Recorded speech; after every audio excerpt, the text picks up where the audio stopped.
A Xiu! A Xiu! Wake up, wake up! In a daze, Xiu Lin heard a woman's urgent voice in his ear. He groggily opened his eyes, the dizziness in his head making him feel quite uncomfortable. He shook his head, then suddenly Xiu Lin sensed something wrong. Wasn't he living alone? Why was there a woman's voice? Wait, where is this place?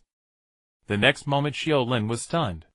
Now his mind was clear, and looking around, he saw a wilderness with strange-shaped vegetation. A young woman with straight black hair and a tall figure was looking at him with a worried expression. Transmigrated? Xiu Lin's eyes were wide. He couldn't understand. Just a moment ago, he was at home playing the newly released LOL mobile game. How did he suddenly end up in this godforsaken place? Seeing Xiu Lin awake, the woman in front of him showed joy. Pilaf King! A Xiu is awake! As the woman spoke, Xiu Lin followed her gaze. He saw a short blue-skinned demon wearing a small round hat and a zombie costume. He was shouting angrily at the sky. Damn it! Damn it! Damn that green-skinned monster! If it weren't for me saving you, you'd still be counting fish in the deep sea. How dare he treat me like this? Recognizing the person's appearance, Xiu Lin, ignoring the pain, stood up abruptly. Pie! Pilaf!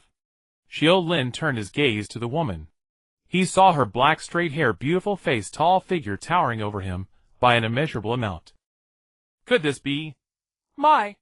As a widely known anime, Dragon Ball, Xiu Lin was very familiar with its characters.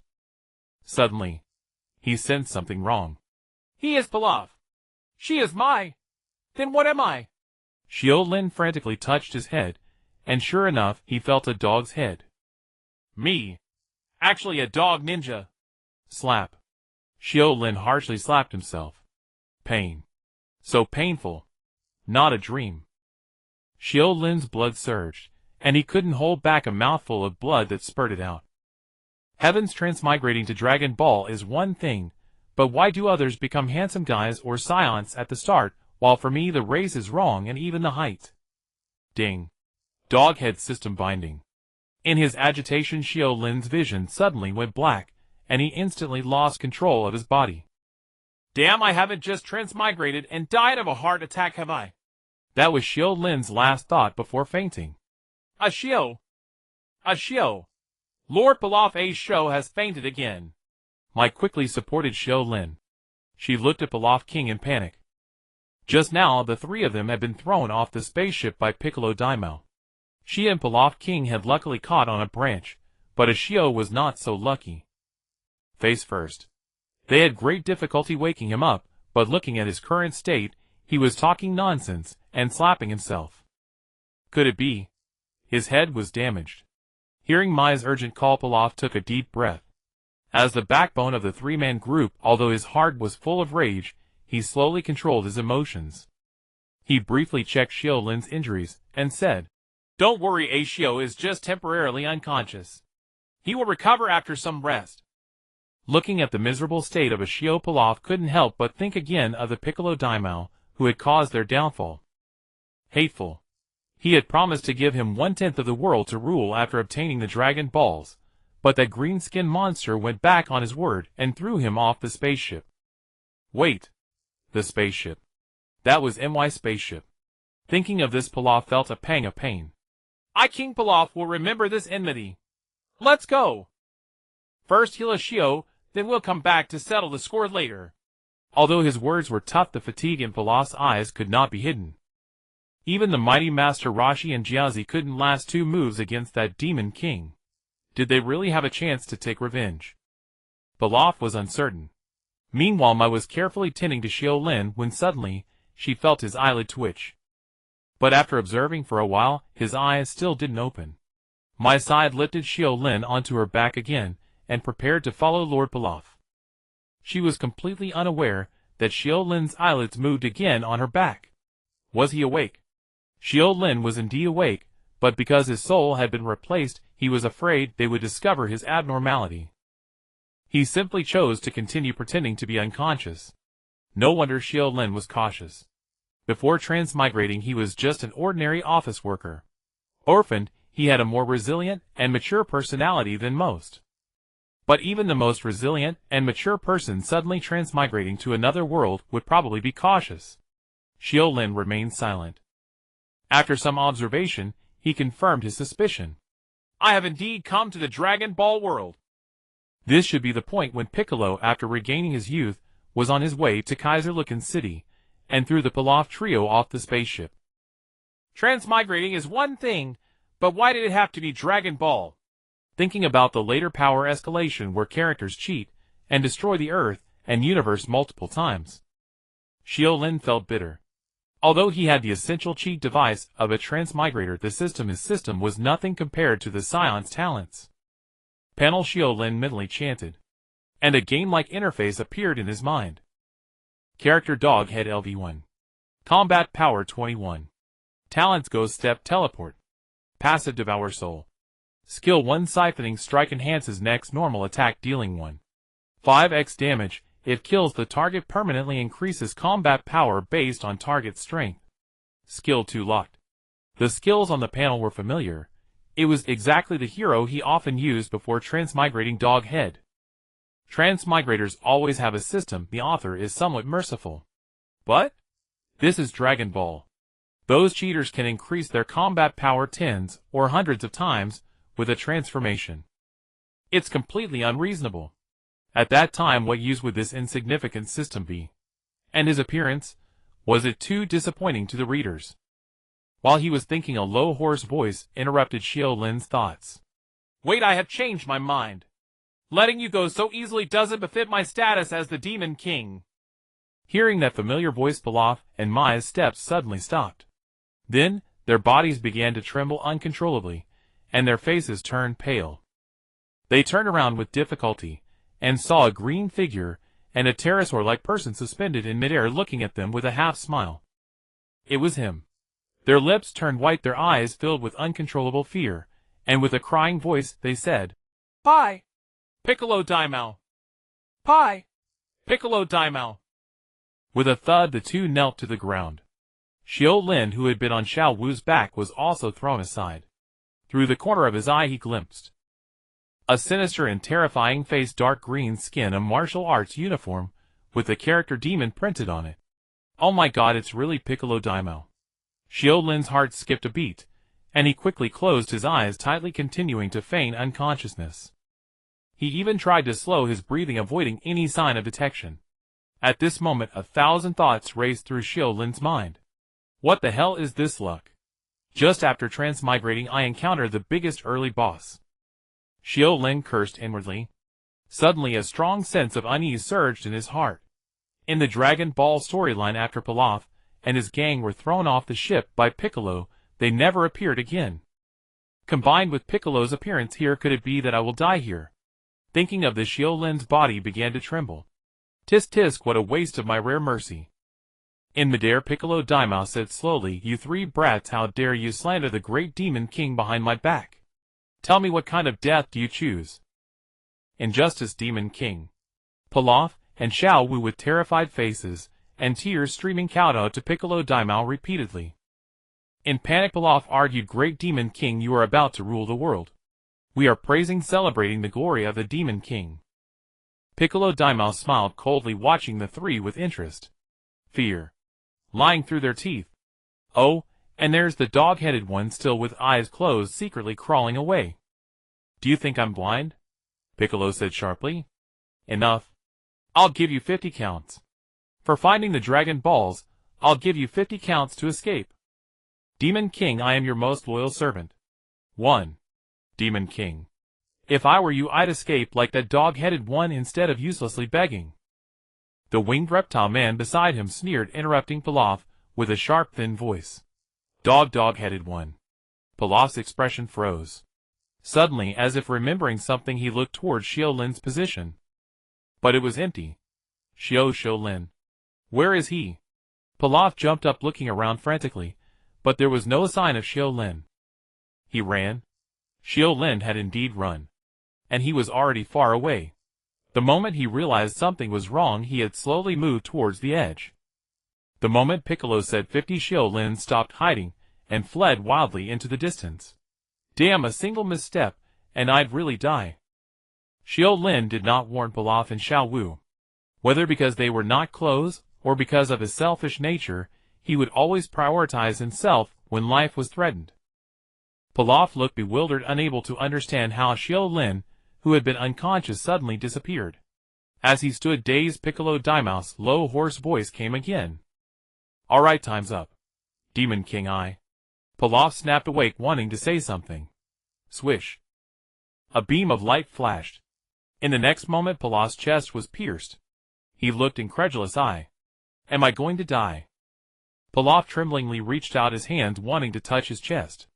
But halfway up, he lost all strength, and with a thud, he fell to the ground. "Pilaf-sama." Seeing the scene, Xiao Wu screamed in terror. Then another beam flashed, and there was no more sound. Death. What a pleasant sound. What a pleasant sound, Piccolo Daimaō said with relish. "Oh! Right, there's still one dog-headed brat. Let me see where you've run off to." Piccolo Daimaō quietly sensed Xiu Lin's aura. The next moment, he was stunned. How is this possible? He's run so far. It turned out that, after leaving Piccolo's line of sight, Xiu Lin decisively activated Ghost Step. His speed instantly multiplied several times. He dared not waste a second. Being slow would cost him his life. Sensing Xiu Lin's position, Piccolo hesitated.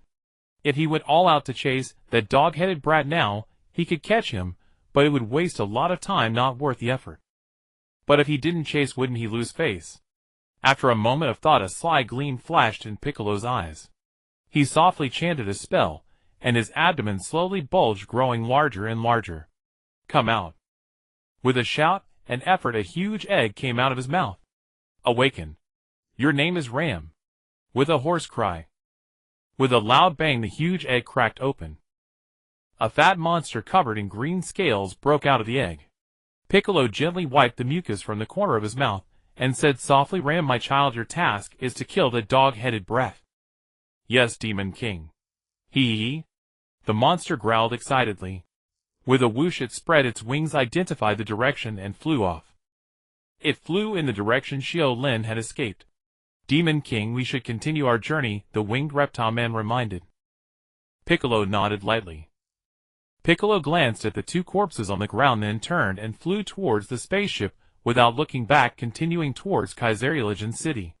Meanwhile, in a small town, the mayor and all the residents knelt tremblingly on the ground.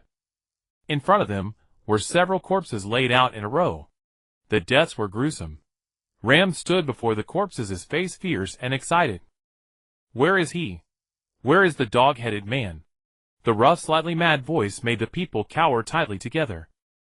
"Gee, great lord, please don't kill anymore. We really haven't seen anyone with a dog's head," the mayor said, sweat pouring down his forehead, trembling.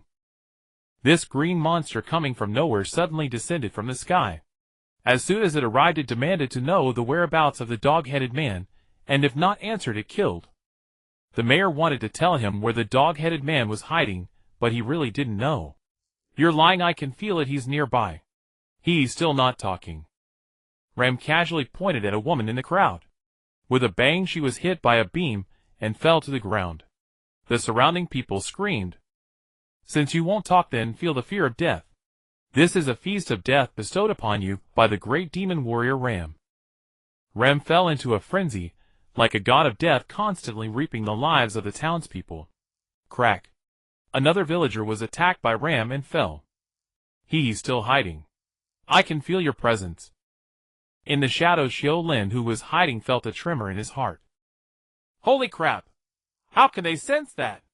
Are all the people in the Dragon Ball world monsters?" At this moment, Xiu Lin was hiding beneath a pile of rubble and debris. He had thought he had escaped, but then a green monster suddenly fell from the sky. Its face was hideous, and its body was enormously fat. Xiu Lin recognized it at once. This monster was the last demon warrior Piccolo had spawned in the original story Lamb. Without a second thought, Xiu Lin relied on his speed boost to quickly widen the distance. But the warriors of the Dragon Ball world tracked their targets by sensing their energy. No matter how far Xiu Lin ran, that green fat flying dragon could always pinpoint his direction and chase him again. The chase continued until the duration of the ghostly dash skill ran out. Helpless, Xiu Lin could only hide within the town. Seeing the 3-day cooldown of the skill, Xiu Lin felt as if he had fallen into an icy abyss. I miscalculated. I can't suppress my aura. No matter where I run, I'll be found. And that green fat flying dragon has at least 50 combat power. Even if I use Siphon of Souls, I can only deal 31 damage. I'm no match for it. Bang. Lamb killed another villager. A pang of guilt struck Xiu Lin, but he still dared not show himself. Instead, he hid even deeper. After all, in the Dragon Ball world, the dead could be revived by making a wish. But if he died, could he be revived? And if revived, would it be Xiu Lin? Or the former dog ninja A Xiu? Xiu Lin did not dare to gamble. Not coming out. Lamb's voice grew increasingly agitated within the town. Playing hide-and-seek with me. How, let me guess, are you in here? Lamb aimed at a house light gathering in his hand. With a loud bang, the light shot out. The house instantly turned into rubble. Or maybe here. Lamb shifted his palm toward a well, and another thunderous explosion followed. A 3-meter-deep crater appeared where the well had been. Feeling the constant tremors outside, Xiu Lin's heart grew bitter. Even a random minor monster possessed such terrifying power. How was he supposed to survive? Let me feel it, you pathetic little bug. Are you afraid? This attack might be one you can't dodge. Lamb fixed his gaze on a pile of rubble, a sneer curling at the corner of his mouth. Damn it! Within the rubble, Xiu Lin jolted with shock. He finally realized that green fat flying dragon had probably spotted him long ago, and was merely toying with him. Curse you! With a loud crash, Xiu Lin burst out from the debris. Since he couldn't escape, he might as well fight to the death. He charged at full speed, aiming to land a blow on Lamb. But despite his bulky frame, Lamb moved with astonishing agility. He leaped lightly, then kicked Xiu Lin, flying more than 10 meters away. Pain. Agonizing pain. Xiu Lin struggled to his feet, his eyes blazing with fury. Damn heavens. Are you messing with me? Not giving me the Saiyan bloodline is one thing, but now right after my transmigration, I have to face a life-or-death crisis. Bastard, die! Xiu Lin charged at Lamb again, pouring all his rage into the assault. Fists flashed. Lamb dodged swiftly. 1 strike, 2 strikes, 3 strikes. Xiu Lin couldn't even graze him. Kid, is that all you've got? What a waste of my expectations. Bang. Lamb kicked Xiu Lin away once more. If this is all you have, then you're about to die, Lamb said with a sinister tone. He slowly raised his palm, aiming at Xiu Lin. In that instant, an overwhelming sense of crisis surged through Xiu Lin. Wait. Xiu Lin gasped for breath, struggling to stand. I have one more move. If I use it, you'll die. Oh. Lamb seemed intrigued, lowering his hand with a sneer. Go ahead. Don't disappoint me. Huff. Xiu Lin took a deep breath. Fortunately, the villains in Dragon Ball always talk too much. Since he had been given a chance, then. Die. Xiu Lin let out a furious roar. Suddenly a mighty gale swept across the ground, and a visible shockwave of air blasted outward. This is... Lamb's expression turned grave. Xiu Lin was now enveloped in a purple radiance, with swirling vortexes of energy converging toward him. Lamb's muscles tensed as he assumed a defensive stance, but his eyes gleamed with excitement. He roared, Come on! Now that's more like it. Let me feel your power. Within the purple light, Xiu Lin's aura swelled ever stronger, finally reaching its peak. He bellowed, As you wish, watch this. Tay. Laporte. The moment the words left his mouth, the terrifying aura instantly subsided. At Xiu Lin's position, nothing remained but scattered debris. He was gone. Lamb stood there dazed. It took him a long while to realize what had happened. What the hell? Where did he go? At that very moment, at the spot where Xiu Lin had first arrived in this world, a purple circle of light materialized out of thin air on the ground. Then it began to spin, rapidly expanding in size. Finally, a figure tumbled out from the circle.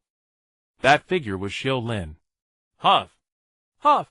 He gasped for air, a trace of relief flickering across his brow at having escaped death. The scene moments ago had been perilously close. If he hadn't activated his teleport skill in time, his life would have ended right there. Still, he couldn't linger here. Who knew if that green fat flying dragon would come back? With that thought, Xiu Lin sprang to his feet with a quick kip up.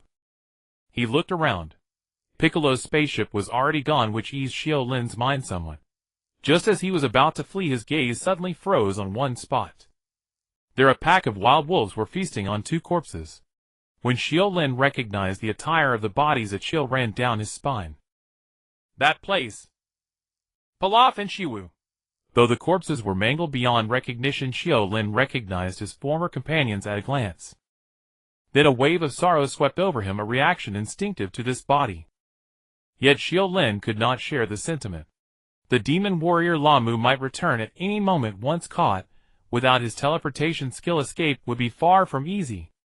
Xiu Lin wanted to flee quickly, but the body seemed to lose control, standing rooted to the spot, staring blankly at the remains of Pilaf and Xiu.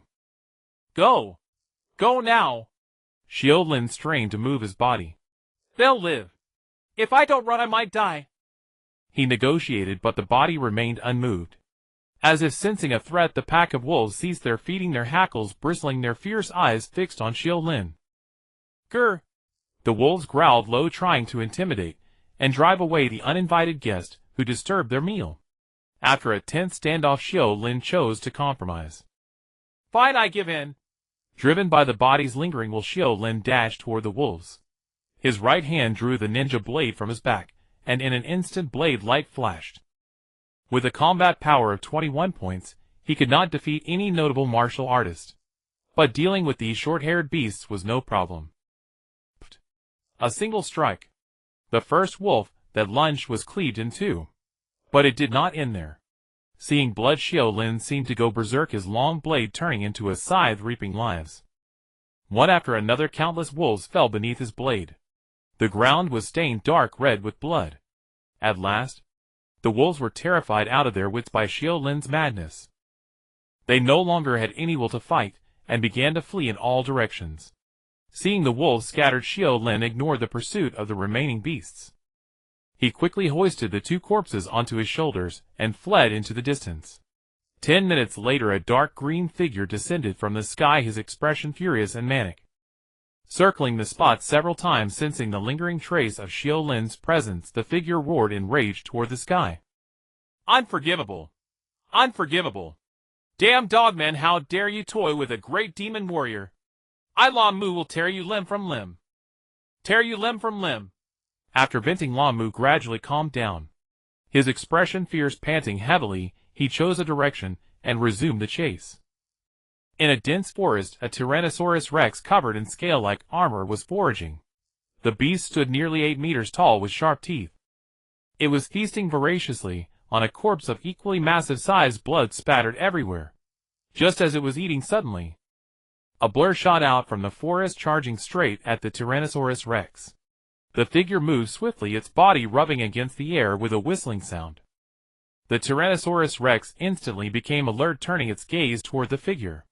The man clenched his fingers into a fist, a faint blue glow emanating from it, and a powerful force burst forth from the fist's tip. Boom! With a deafening crash, the entire forest seemed to tremble. Looking again, the 8-meter-tall body collapsed to the ground. A small solitary figure stood proudly before the Tyrannosaurus Rex's corpse. It was Xiu Lin. So this is soul-draining strike! Xiu Lin murmured. At that moment, a bizarre scene unfolded. The enormous corpse began to gradually fade away. Finally, it condensed into a red light point, merging into the small figure. As the energy entered his body, Xiu Lin clearly felt his attack power increase by 7 points. This Tyrannosaurus Rex had a combat power of over 10 points, but it only gave me 7. It seems the power feedback from killing an enemy with soul-draining strike is roughly half of the original.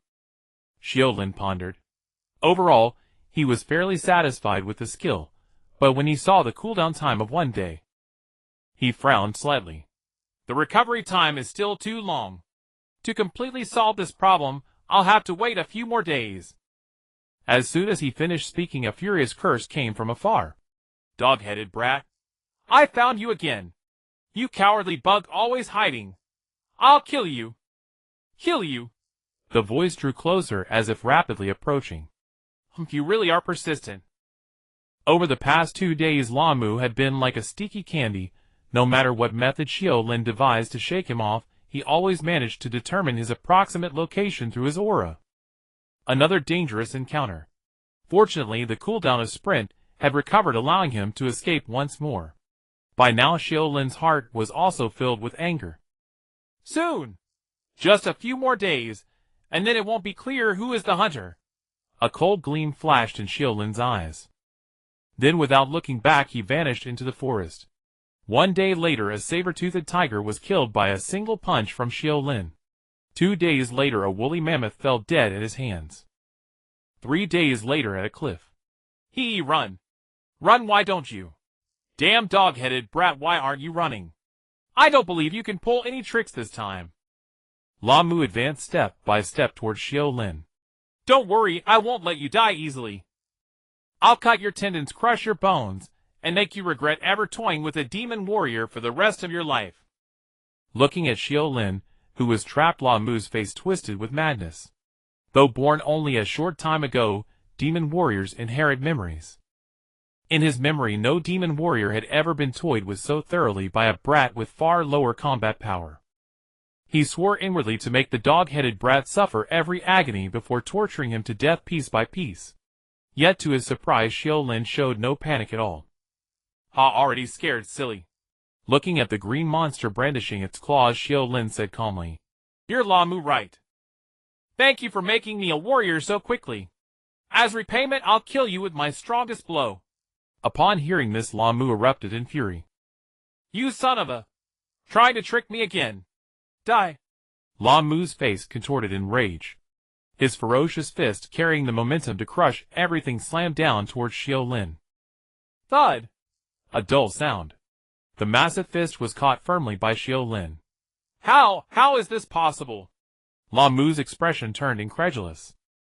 Just days ago, this brat was running for his life. How could he so easily block his attack? Illusion. It must be an illusion. Seeing his full-force blow stopped by Xiu Lin, Xiu became even more enraged. An uncontrollable killing intent burst from his eyes.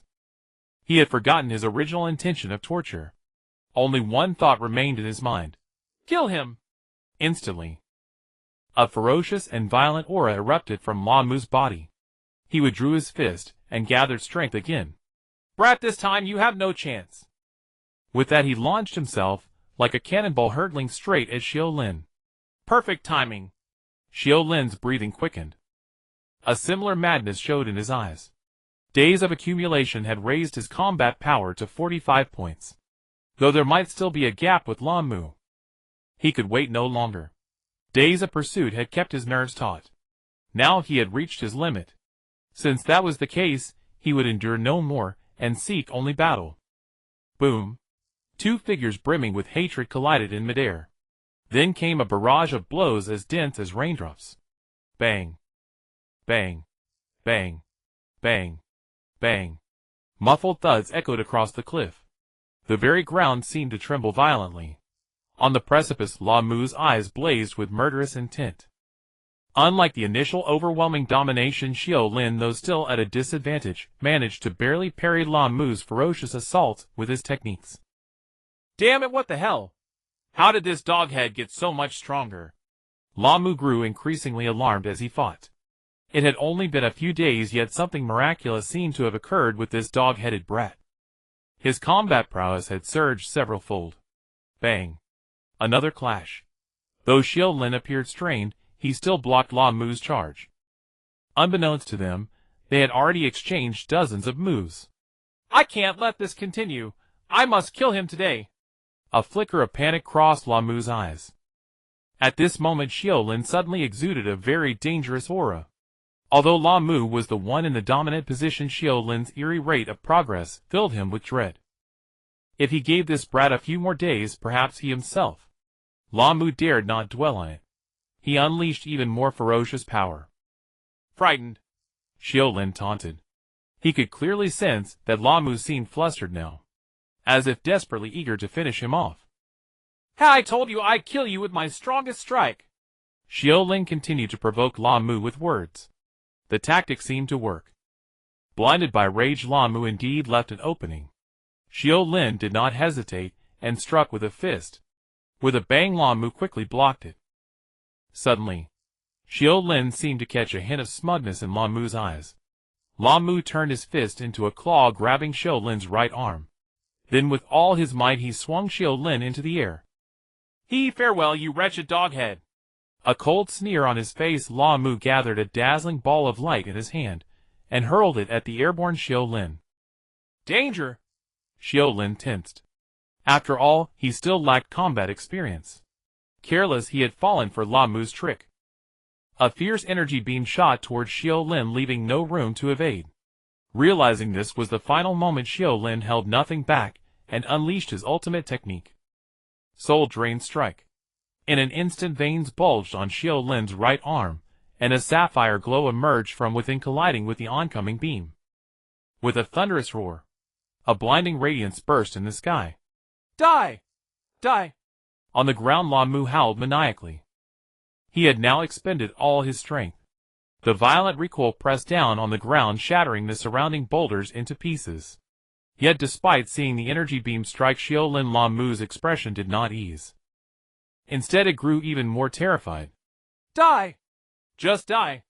Lan Mu kept intensifying his power.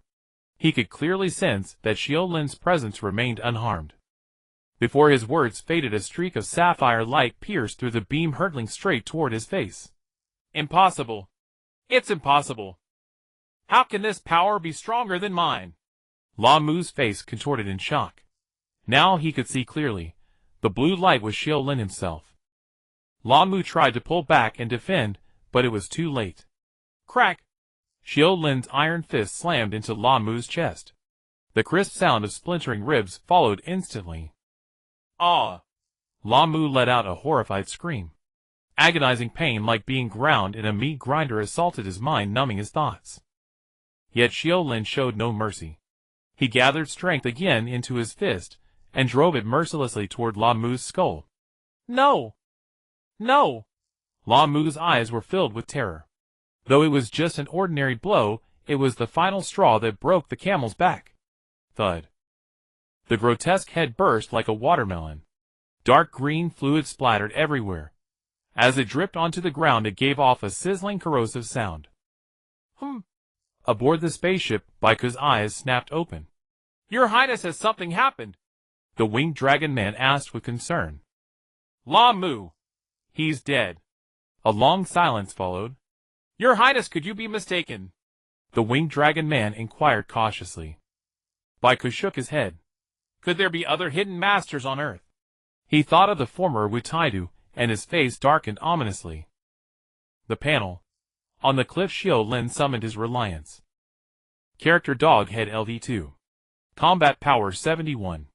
Talents Ghostly Step Teleport. Passive Soul Devour. Skill 1 Soul Drain Strike upgradable. Enhances the next normal attack, dealing 1.5x damage.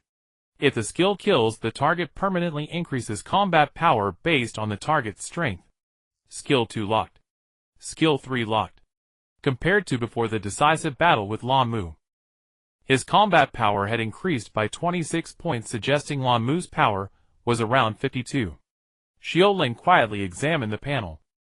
The moment his combat power broke through 50, the system had prompted an upgrade. Now he could choose a skill to allocate points to. Though Skill 2 and Skill 3 were still hidden, Xiu Lin had a faint suspicion if his system was modeled after the dog head from the League, then these two skills were likely Wither and Celestial Avatar. After some deliberation, Xiu Lin chose the second skill. Ding. Skill Wither. Reduces the target enemy's movement speed and attack speed by 50 for 3 seconds. Just as I thought. Seeing the panel description, joy spread across Xiu Lin's face. With the ability to slow enemies, doesn't that give me another escape skill? The Dragon Ball world was fraught with danger. Only by having enough means of survival could he live long. Xiu Lin didn't believe he had the protagonist's privilege of infinite revivals. Even if he were blessed with resurrection, who would that resurrected person be? A Xiu Lin. Forget it, better not to die. Having killed Lan Mu's safety is no longer an immediate concern. But this Dragon Ball world is so perilous, before I grow strong enough I should find some guarantee. And this appearance of mine? A dog head is fine. A real man doesn't need to care about looks. But this height. My God, no man could tolerate that. Xiu Lin felt helpless. But fortunately, this was Dragon Ball. There was still hope for everything. 3 days later at the sacred ground of Jolin, a young man clad in a ninja outfit, short in stature, and with a dog's head, gazed up at the magnificent wonder before him with longing eyes. The tower was entirely ivory white, piercing the clouds, and spanning heaven and earth. So high! Truly worthy of being a martial arts sacred ground. Xiu Lin exclaimed in admiration. Such a sight could only exist in myths. He touched the tower's surface. He wondered what material the tower was made of. It felt hard and cold, as if no amount of force could ever destroy it. Gazing at the tower, Xiu Lin mused to himself. If I calculate the time correctly, Sun Wukong should be on Karin Tower right now. What a perfect opportunity! Indeed, the reason Xiu Lin had rushed here was to find our protagonist, Sun Wukong. Why? Naturally, to latch onto a powerful ally. The world of Dragon Ball was fraught with danger. Staying close to the main hero ensured at least a measure of safety. Besides, the ability to use the Dragon Balls was also a consideration. After all, he didn't want to remain stuck with a dog's head forever. To befriend Wukong during his most vulnerable moment, Xiu Lin had hurried to Karin Tower. Although this body of mine had some unpleasant encounters with Wukong in the past, I hope he won't hold it against me. Xiu Lin recalled the storyline. In the original, the dog ninja Xiu Lin had once followed Pilaf to snatch Dragon Balls from Wukong multiple times, causing trouble for the protagonist group. However, compared to the many villains to come, Pilaf and his crew couldn't even be considered true evil.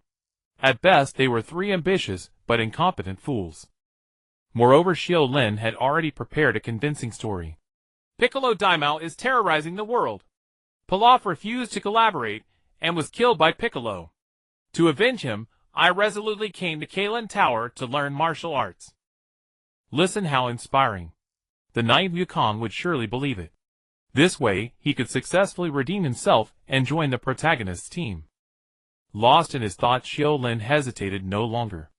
With a leap, he soared 100 meters high, then landed with a thud, firmly grasping the tower. 3 days had passed since the battle with Ram. His combat power had accumulated to 87 points. He believed climbing to the top would not be a problem. With a whoosh, Xiu Lin accelerated again. From afar, a dark speck moved swiftly along the tower, as he strained to climb. At that moment, atop Karin Tower. Have you truly made up your mind? Know that this super divine water can unlock one's potential, but if you cannot withstand it, it becomes a deadly poison. Throughout history, countless outstanding martial artists have perished from it. The cat sage spoke gravely, his face solemn, as he addressed a young boy. Master Karin, I must obtain the super divine water. The boy's expression was resolute, his attitude firm. He had just learned that his beloved master had been killed by the Piccolo Daimaō. But the Daimao's power was overwhelming, he was no match. All his hopes now rested on the super divine water. Very well. The super divine water is hidden in the dark cave beyond the ice maze. I can send you there, but the rest is up to you. The cat sage was anxious, clearly wary of the Piccolo mentioned by the boy. Hey, what are you talking about? Where's the delicious food you promised me? You know I Yajirobe don't work for free. Nearby, a short, dark, fat man was rummaging through boxes, making a terrible mess. With a crack, a shell splintered, but the man remained oblivious. Stop! Don't move! There's no food here for you! Seeing the chaos, the cat sage rushed to intervene. But the fat man was quick, darting to another spot to continue his search. Humph! Don't try to fool me. You must have hidden the good stuff.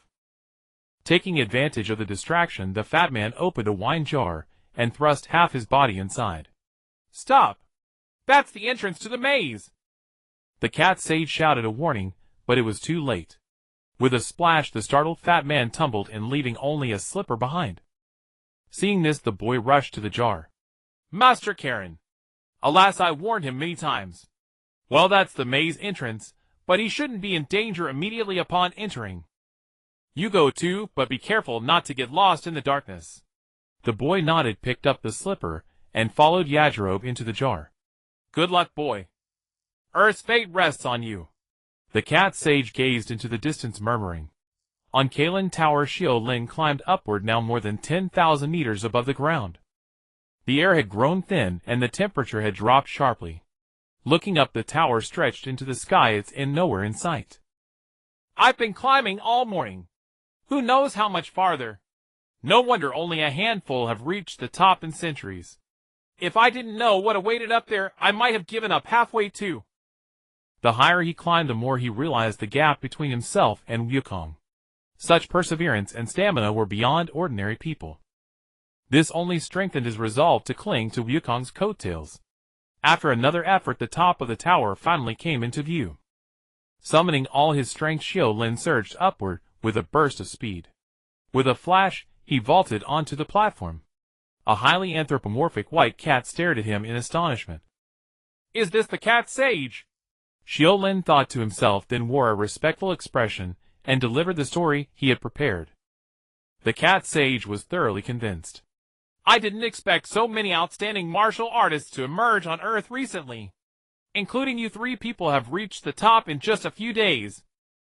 Master Karin, so there are 2 others on the tower right now. Xiu Lin followed the cat sage, probing cautiously. Yes, and one of them is an old acquaintance of yours. Don't be shocked when you see him. Confirmed. Xiu Lin nodded eagerly. Suddenly the cat sage's spirits lifted, and he exclaimed excitedly. He's back. He succeeded. Quick, pull them up. Xiu Lin's spirits soared. Following the cat sage's instructions, he rushed to a wine jar and dropped a rope down. But when he saw the 2 figures at the bottom of the jar, he froze in place. The rope hung limp in his hands, his eyes wide with disbelief. What the hell? Why is there a bald guy? Where's Sun Wukong? On the top of Karin Tower, everyone exchanged bewildered glances. Suddenly Xiu Lin and the bald-headed man before him asked in unison.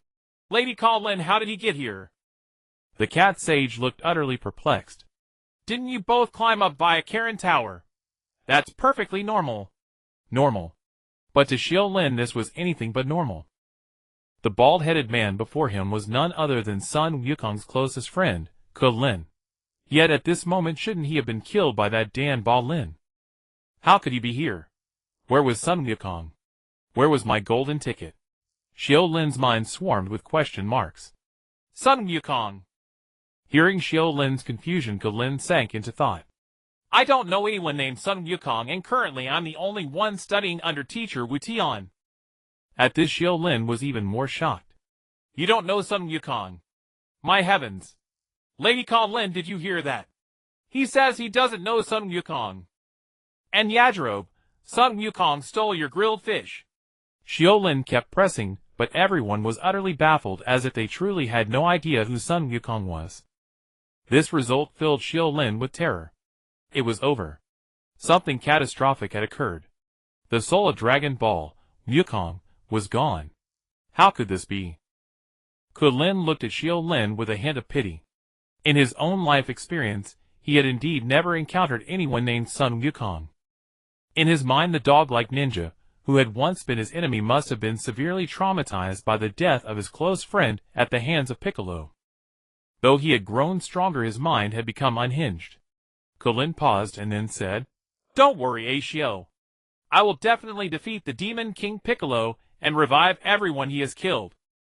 Krillin thought of teacher Wu Tian, and a look of determination gradually emerged in his eyes. What the hell? This isn't your job to do.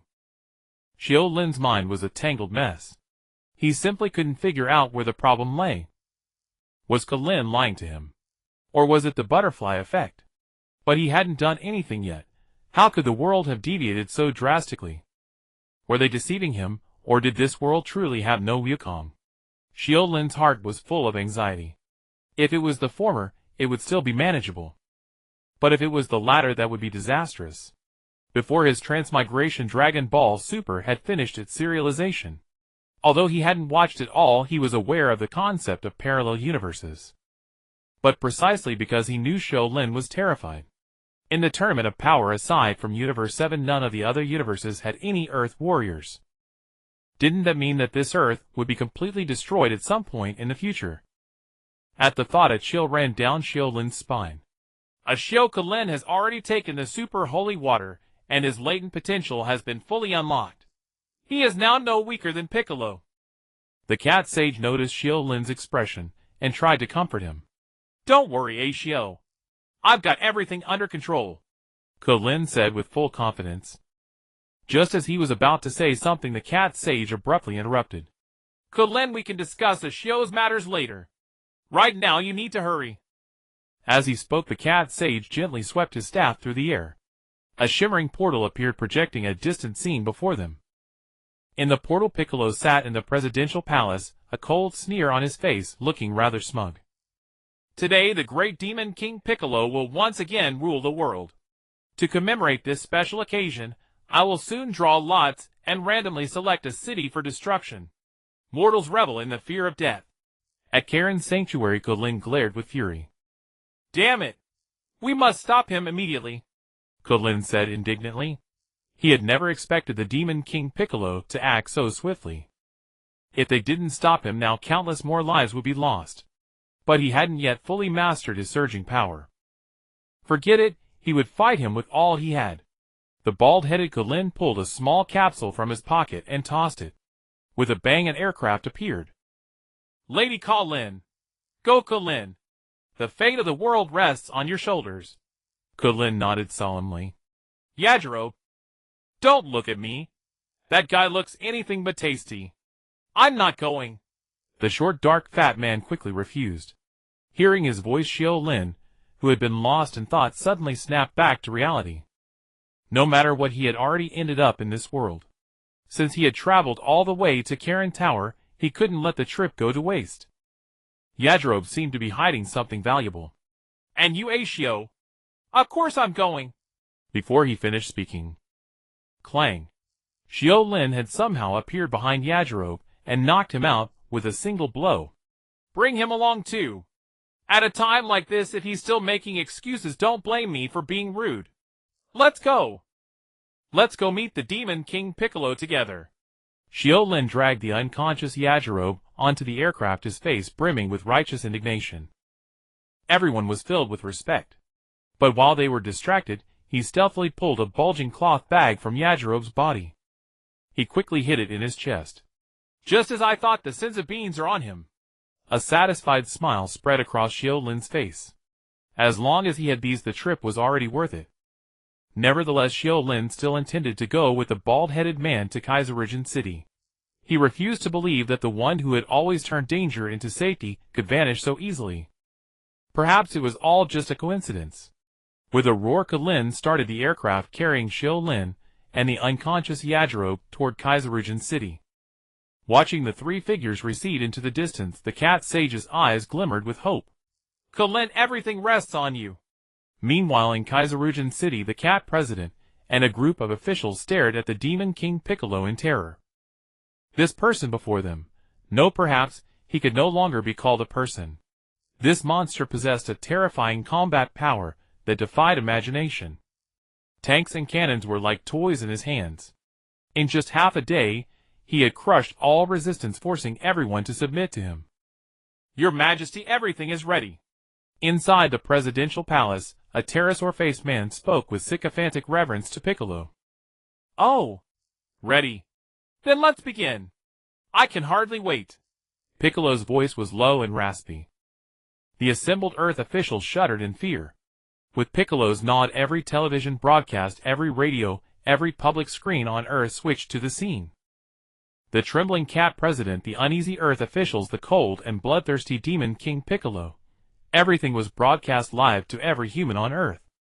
Then the pterosaur-faced man respectfully handed the box to Piccolo, who drew a number from it at random. As the paper slowly unfolded, every human's heart pounded with anxiety. Oh, quite close to here. Then I declare. The first city to be destroyed will be District 29 West City. Boom. In that instant, the world was thrown into uproar. Was he really going to destroy that city? Some couldn't believe it. No. You can't do this. There are tens of millions of lives there. Finally, an official stepped forward. But the Demon King Piccolo merely cast a contemptuous glance at him. In the next moment flames erupted from the man's body, and he died by self-immolation. It's real! The truth dawned on everyone and chaos erupted across Earth. Countless residents fled the cities heading for the countryside in hopes of escaping the catastrophe. And West City at the very heart of the storm was now in utter pandemonium. Curses, wails, and screams rose and fell at a relentless tide. All of this naturally reached Krillin and his group through the broadcast. Unforgivable! Damn you, Piccolo Daimaō, I will not go easy on you. Hearing the bald man's inflated words, Xiu Lin had become numb. Truly too many bewildering things had happened today. At this moment, he had only one thought in his mind: to rush to Kaiserling City, and see with his own eyes whether Goku would come to save the world. Xiu Lin still held a sliver of hope. Perhaps everything was just the butterfly effect, and the sole character of the Dragon Ball world would still arrive as scheduled. With a whirring sound, the aircraft pushed to maximum power. A streak arced across the sky out of nowhere. At the same time, from another direction, a sturdy, handsome young man was also speeding toward Kaiserling City. The difference was that this young man had 3 eyes, and he held a rice cooker with extreme caution, as if it was of utmost importance to him. Besides that, many other martial artists stepped forward, flying toward the capital to face this common catastrophe of Earth's humanity. Kaiserling City Presidential Palace. Piano, how many is this? Piccolo Daimaō asked the pterodactyl man, with an arrogant expression, looking at the fallen corpse. Your Majesty, it is already the 13th. These martial artists really don't know their place, daring to try to stop the great Demon King. The pterodactyl man was quite disdainful of such overreaching behavior. Hey, it is precisely because humans are foolish that they need to be destroyed. It seems Tamperine's work has not been done well, leaving so many fish that slipped through the net. Your Majesty, should we set off now? No matter. Piano, don't you think it's quite interesting to destroy people's hopes bit by bit? Piccolo laughed coldly. Everything here will be broadcast live for all of humanity to see. I want them to witness with their own eyes what despair means. Come on, martial artists of Earth. Come, all of you. If you don't come, I'll go destroy West City. Bang. Krillin punched the broadcast device. Electric current seared his right arm, but he felt nothing. Damn it, Krillin said fiercely. His eyes were bloodshot, clearly under great pressure from Piccolo's words. The speed is still too slow. It's not far from Kaiserling City, so Axie. You take care of Yajirobe, I'll go ahead. With that, Krillin pulled open the hatch, leaped out, and shot away. Then he ran at a speed far exceeding the aircraft's. Krillin! Krillin! Seeing this, Xiu Lin cried out in panic. Staring at the empty driver's seat, Xiu Lin was dumbfounded. Fuck. I don't know how to drive. But Krillin had already run far away, and the biting cold wind poured into the aircraft through the open hatch. The wind messed up Xiu Lin's hair. In haste, he quickly slipped into the driver's seat and grabbed the steering wheel. But when he saw the dense array of buttons on the console, he was instantly dumbfounded. Oh no! This is bad! With a thunderous crash, the out-of-control aircraft inevitably slammed into a mountain peak. Kaiserling City. Piccolo's gaze finally turned serious. You are Tien Shinhan, the champion of the 22nd World Martial Arts Tournament. Standing before Piccolo was a young man with 3 eyes. The young man's face was solemn, looking at Piccolo with great wariness. Hey, you have some strength, but that's all it is. Suddenly, Piccolo turned his gaze to the distance. There are still people coming. Huh? This aura. It seems your martial arts championship is somewhat undeserved. A flash of light appeared in the distance, and then a sharp aura rapidly approached. Sensing this familiar aura, Tien Shinhan was instantly stunned. Is that Krillin? Krillin is alive! Tien Shinhan was overjoyed. That day, after the tournament ended, Krillin had gone to avenge his senior brother Gohan, who was killed by the green monster. In his fury, he went alone to seek revenge. But he never returned. Everyone thought Krillin had met with an accident. Yet never in their wildest dreams did they expect to see Krillin again here. But then, as if remembering something, Tien Shinhan shouted in panic. Krillin! Don't come! Get out of here! Go! Although he hadn't formally engaged Piccolo, the dense sea-like terrifying aura had already shattered his psychological defenses. It also made him deeply realize that they were no match for Piccolo. Therefore Tien Shinhan had already decided to use that life-for-life technique. But even so, he was not fully confident. If he failed, Krillin would be the last hope. Hey, finally an interesting one has arrived. Piano, I told you Earth's martial arts would not degenerate to the point of not having a decent opponent. Piccolo seemed to have taken an interest. With a whoosh he threw off his cape. At that moment Krillin also landed on the ground, and stood beside Tien Shinhan. Tien, long time no see. You shouldn't have come. I have already prepared a means to deal with Piccolo. As he spoke, Tien Shinhan touched the capsule in his bosom. But Krillin didn't understand the implication of Tien Shinhan's words at all, and simply said, "Oh, what a coincidence. I'm also ready to face Piccolo. I lost to you in the tournament, but this time I won't let you get ahead." With that, Krillin's expression turned solemn, and he assumed the starting stance of the turtle school. Tien Shinhan also focused completely. Since things had come to this, further words were useless. With Krillin's help, maybe the two of them together could really defeat Piccolo Daimaō. Even if it didn't work out, with an extra person to distract, his chances of using the Mafuba to seal Piccolo would increase greatly. Enough, let's fight him. The two stared intently at Piccolo. The great battle was about to erupt. At this moment, the scene at the presidential palace was transmitted to every corner of the earth through the cameras. Everyone was watching the screens, listening to the broadcasts, focusing on this battle of the century. Would justice defeat evil, or would terror rule the world? Everyone was praying and hoping that these two strongest martial artists on earth could create a miracle. But no one would know that at some distant moment history had taken a wrong turn. That boy who was supposed to save the world had not even reached Earth before his spaceship was shattered by Frisia's henchmen, and he died in the vast universe. From then on, everything headed toward the unknown. Pain. Agonizing pain. With a thud, Xiu Lin kicked Xiu Lin off his body. Damn it! How did this fat bastard get so heavy? He wasn't injured from the fall, but he was nearly crushed to death. Xiu Lin cursed under his breath. The aircraft had lost control, sending them both plummeting from the sky. Ordinarily, their unique physiques would have mitigated any serious harm. However, Xiu Lin's final descent, amplified by gravity, nearly knocked the wind out of Xiu Lin.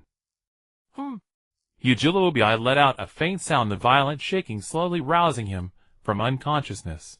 Seeing this, Xiu Lin wasted no time and struck him with a fist. Thud. Xiu Lin fell unconscious again. Gazing at his chubby form, Xiu Lin felt his anger still unsated. Crack. Crack. He delivered several more kicks, beating him into a swollen mess before finally stopping. This fat guy sure is lucky. In the original story, he wasted so many senzu beans and never got a beating. Today I'll do the honors. Xiu Lin grabbed Xiu Lin by the collar, intending to vent further. But a deafening rumble and violent tremor interrupted his action. Has the fight already started? Xiu Lin gazed into the distance. The sound of punches echoed, the sheer force terrifying. Seeing this, Xiu Lin dared not delay. He hoisted Xiu Lin over his shoulder and vanished in a flash. In the city of Kai's region, panic seized the residents as they fled in all directions. Move! Get out of the way! Don't block the road! A burly man driving a truck furiously pressed the accelerator, heedless of any obstacle in his path. With a crash, the truck overturned a car. Inside the car, several people screamed in terror. But pedestrians only cared about their own escape, offering no help. Fear. Despair. Such scenes played out repeatedly across the city. Another thunderous boom. The shockwave of the battle claimed several more lives. Damn it! Damn it! Piccolo! If you've got guts, come at me! In the city center, Tien Shinhan lay fallen, while a nearby Krillin glared with fury. He roared at Piccolo. Have merciful, brat. This time I'll aim for the civilians. Try to stop it. With a cold smirk, Piccolo waved his hand. A blazing energy beam shot toward the fleeing crowd. Krillin vanished in an instant, using his own body to block the attack. Another explosion. The violent impact sent Krillin flying hundreds of meters. Unforgivable. Absolutely unforgivable. With a bang, Krillin sprang from the rubble. His eyes were bloodshot, his face twisted with hatred as he stared at Piccolo. Hey, it's been a while since I've met such an interesting brat. Piccolo looked at Krillin with amusement.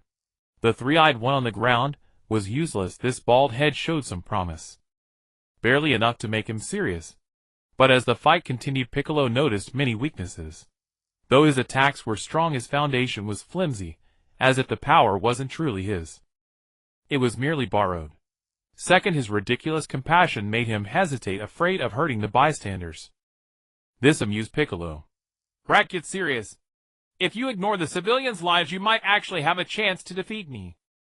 Piccolo sneered coldly. Krillin, forget about the others. Kill him first, and you'll save more people. Tien Shinhan forced himself up despite the pain. He didn't know why Krillin's strength had surged, but even together they were no match for Piccolo. If the rhythm continued, defeat was inevitable. I have no choice. I'll have to use that technique. Tien Shinhan's expression was resolute. Krillin, I hope you can hold him off. By now Krillin had reached his mental limit. The super divine water could unlock his potential, but it had to align with his physical condition. Krillin was no Goku. He lacked both combat talent and mental fortitude. Given the same opportunity, the results were vastly different. His mind was already rattled by Piccolo. He couldn't mount an effective offense. Oh no, is this going to fail?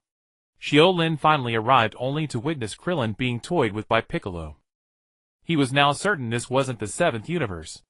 Could it be that Piccolo will kill both bald heads here and rule Earth? The more he thought, the more likely it seemed, and he began to consider retreat. With only 87 power level, he couldn't intervene in such a fight. Just as Xiu Lin was distracted, the situation shifted. Krillin suddenly exploded with power, charging recklessly at Piccolo. Piccolo tried his old trick, aiming at fleeing civilians again. But this time Krillin ignored it, mustered all his strength to land an elbow strike on Piccolo. Next, Krillin appeared behind Piccolo and delivered a sweeping kick, sending him flying several meters. Unforgivable. I'll kill you. Krillin, now berserk, spun around and kicked at the airborne Piccolo. But in the next moment, Piccolo, who should have been heavily injured, suddenly halted. With a crash, he blocked Krillin's furious strike. And now that's more like it. Finally, I can get a little serious. Hearing this, Krillin felt a chill.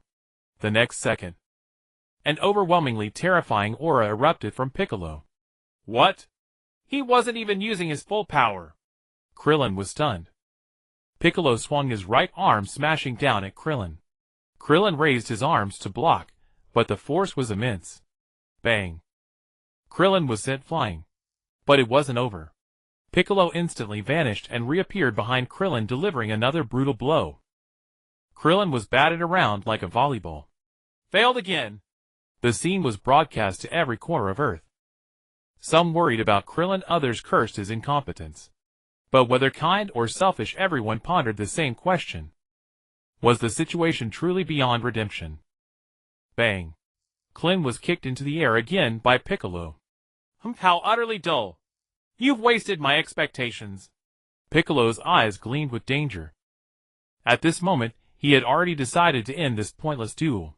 His right arm's muscles bulged as terrifying power slowly gathered. As if in the next second, he would completely pierce through Krillin's body. Yet after a moment, Krillin did not fall. Piccolo let out a slight grunt of surprise. Looking upward suddenly, the sky burst with blinding light. Solar flare! Krillin roared fiercely. In an instant, the surroundings were engulfed in a sea of white. What? What kind of technique is this? The dazzling glare seared Piccolo's eyes, forcing him to instinctively raise his hand to shield himself. But suddenly, a sense of impending danger surged through Piccolo's mind. Ka! Me! Huh? Me! Huh? Seizing the moment of Piccolo's distraction, Krillin gathered all his energy into one point. He unleashed his most powerful attack. In an instant, a sphere of energy rent the air, striking Piccolo with unexpected ferocity. The force was utterly terrifying. Damn it! Piccolo cursed sharply. Hastily, he channeled all his power into his hands, and then a dense, concentrated energy surged forth to meet the incoming wave. Boom! A colossal mushroom cloud erupted on the spot, followed by a violent gale and a visible shockwave that swept across the area. The savage aftermath shattered the surrounding buildings into dust. This is incredible. Are they even human? The guard beside the president muttered. The captured president trembled, wiping the fine sweat from his forehead. Can that boy really defeat Piccolo? At this moment, it wasn't just the cat president hoping. The eyes of all Earth's people were fixed on this battle. A long silence followed, as the violent energy slowly dissipated. Piccolo Daimaō stood proudly in place while Krillin opposite him was battered and broken. Heavens! That boy has failed. It's over. Is there truly no one to stop this demon? All who watched this battle felt their hearts sink. Quite impressive indeed. But this power is not enough to defeat me. Piccolo sneered. Is it over? Krillin's body was racked with pain, yet he forced himself to stand, refusing to fall. Master Roshi, Grandpa Gohan, and so many others killed by Piccolo. I'm sorry. It seems I don't have the chance to avenge you. Save your sentimental words for them. For now, die. Piccolo was triumphant. He was about to deliver the fatal blow when suddenly a furious roar erupted behind him. Monster! You're celebrating too soon. The severely wounded Tien Shinhan had somehow risen again and appeared behind Piccolo. Krillin, you've lost to me again. Tien gave a bitter smile, knowing full well what the next move would cost him. Yet he did not hesitate. Behold my Mafuba. Accompanied by Tien's roar, a green vortex surged toward Piccolo. Piccolo was initially dismissive, but when he saw the rice cooker before Tien, his face twisted into terror. Impossible. How do you know that technique? Tien was fully focused, ignoring Piccolo's shock. His mind held only one thought: seal this demon. Kaiotsu, I won't let your death be in vain. Let me, Tien Shinhan, avenge you with my own hands. Tien's expression was resolute. Piccolo was terrified out of his wits. No! I don't want to return to that cramped space. Suddenly, a pterosaur-like figure appeared before Piccolo. Demon Lord, I'm here to save you. How could this be? Tien's face turned ashen. Haha, it's Piano. Piccolo was overjoyed. In the critical moment, his own side was reliable. But the joy was short-lived. Another dog-headed figure unexpectedly kicked the pterosaur away. I've been watching you, bastard. Do you think I haven't read the original story? The scene left everyone stunned. A moment later, Piccolo erupted in mad fury. Where did that dog-head come from? I'll kill you. Kill you. Before he could finish, a green energy beam engulfed Piccolo. No. No. Damn dog-head. Piccolo screamed, his voice growing fainter. Eventually, he was sealed once more inside the rice cooker. Did it work? Tien couldn't believe it. When he confirmed Piccolo was truly sealed, he was overcome with ecstasy. Ha ha! It actually worked. Amazing, Tien. How did you do it? Krillin too was thrilled. Just when they thought all was lost, the unexpected happened. Tien had performed a miracle, and Axio as well. At that moment, the surviving officials slowly crawled out of the ruins. Has Piccolo Daimaō truly been defeated? Someone still couldn't believe it. Defeated, yes, truly defeated. I saw with my own eyes that three-eyed youth seal Piccolo in the rice cooker.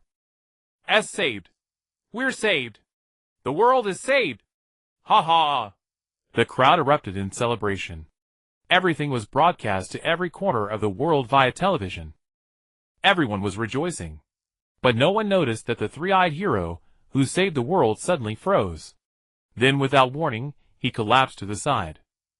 Tien. Tien. Krillin quickly caught him. What's wrong, Tien? Don't scare me. Krillin was panicked. Tien had lost consciousness, and his heartbeat was faint. No matter how Krillin called, there was no response. It's useless. The technique he used last is called Mafuba. It can seal an opponent stronger than oneself, but the price is one's life. Xiu Lin appeared behind the bald man. He knew that since the bald man had replaced the original Goku, he probably didn't know the origin of Mafuba, so he patiently explained. Mafuba. Krillin was filled with guilt. It's all my fault for being so weak. If I could have beaten Piccolo, Tien wouldn't have had to seal him with his life. Suddenly Krillin thought of something. No, Tien isn't dead. Shenron. We can wish Tien back. And all the people Piccolo killed. The bald man regained his spirit. But Xiu Lin's next words dashed his hopes. There is no Shenron. Piccolo killed him. Xiu Lin paused, then continued. But legend says Shenron is the messenger of Kami. You can ask Karin for a way to revive Shenron. The bald man didn't notice why Xiu Lin knew so much. Xiu Lin was inwardly helpless. It was clear that in this world the bald man had replaced Goku, so the burden of reviving Shenron would fall on him. Xiu Lin kicked the still unconscious Yajirobe. Seeing him stir, he turned back to Krillin. Let's split up. Have this fat guy take you to Karin Tower. As for the rice cooker containing Piccolo, I'll handle it. Krillin nodded solemnly. Axio, I'll leave it all to you. Krillin did not know that soon he would deeply regret this decision. With a swoosh, the aircraft carrying Karin sped away from the presidential palace under Yajirobe's piloting. Watching them depart, Xiu Lin felt a complex mix of emotions. He was now utterly certain that this was a world without Goku. Yet all the crises would not vanish simply because Goku was gone. Not to mention the Galactic Emperor Frieza. Even Vegeta, with his battle power exceeding 10,000, was in existence that Earthlings could not resist. Although there are still a few years before Raditz arrives on Earth. Everything has changed now. Who can guarantee that other aliens won't visit Earth before him? Xiu Lin's heart was filled with anxiety. Sir, are you all right? An official mustered the courage to approach Xiu Lin, concerned by his gloomy expression. I'm fine. What do you want? Seeing that Xiu Lin could communicate normally, the official was quite encouraged. Straightening his attire, he spoke with utmost respect. The President wishes to invite you to tonight's victory banquet. May I ask if you are available? At that moment, Xiu Lin's mind was entirely occupied with how to deal with future crises. He had no interest in wasting time on eating and drinking. He turned to leave, but after a few steps he paused and looked back. No need for the banquet. However, we paid a great price to defeat Demon King Piccolo. Could we receive some rewards? Rewards? The official was taken aback. In his mind, warriors who stood up for justice should not expect anything in return. How could they ask for money outright? It made no sense. The official looked helplessly at the cat president behind him. The president subtly raised a finger, and the official understood. Of course there are rewards. We will award the 3 heroes a good citizen prize worth 10 million zeni to thank you for your brave efforts. Hearing this, the cat president nodded with satisfaction. Truly his trusted aide, quick to grasp his meaning, and even quoting the exact amount. Oh! Then give it all to me now. I will pass on their shares to Karin and Tien Shinhan. Xiu Lin said calmly. Volunteering without compensation was never Xiu Lin's style. The official looked troubled. What? Is there a problem? No, no. The official hurriedly ordered his subordinates to prepare the money. Now he dared not mention the banquet again, fearing Xiu Lin would make more demands. At the Karin Tower, Yajirobe climbed back up carrying the severely injured Karin. You've worked hard, my child. Without you, it's unimaginable what the world would have become. Master Karin said, looking at Karin with relief. Hey, it was me who worked hard. Why did you build this tower so damn high? Climbing up is exhausting. Yajirobe complained loudly. Give me some food. I'm starving. Yajirobe eagerly rummaged around. Slow down, slow down. I have a kind of magical bean here. Once eaten, not only will your injuries heal instantly, but you won't feel hungry for many days. Master Karin said kindly. He walked to his cabinet, but after searching for a while found nothing. Where did my beans go? I clearly remember putting them here. Master Karin said, puzzled. Hearing this, Yajirobe felt a bit guilty. He had discovered those beans long ago, and even hidden them in his pocket.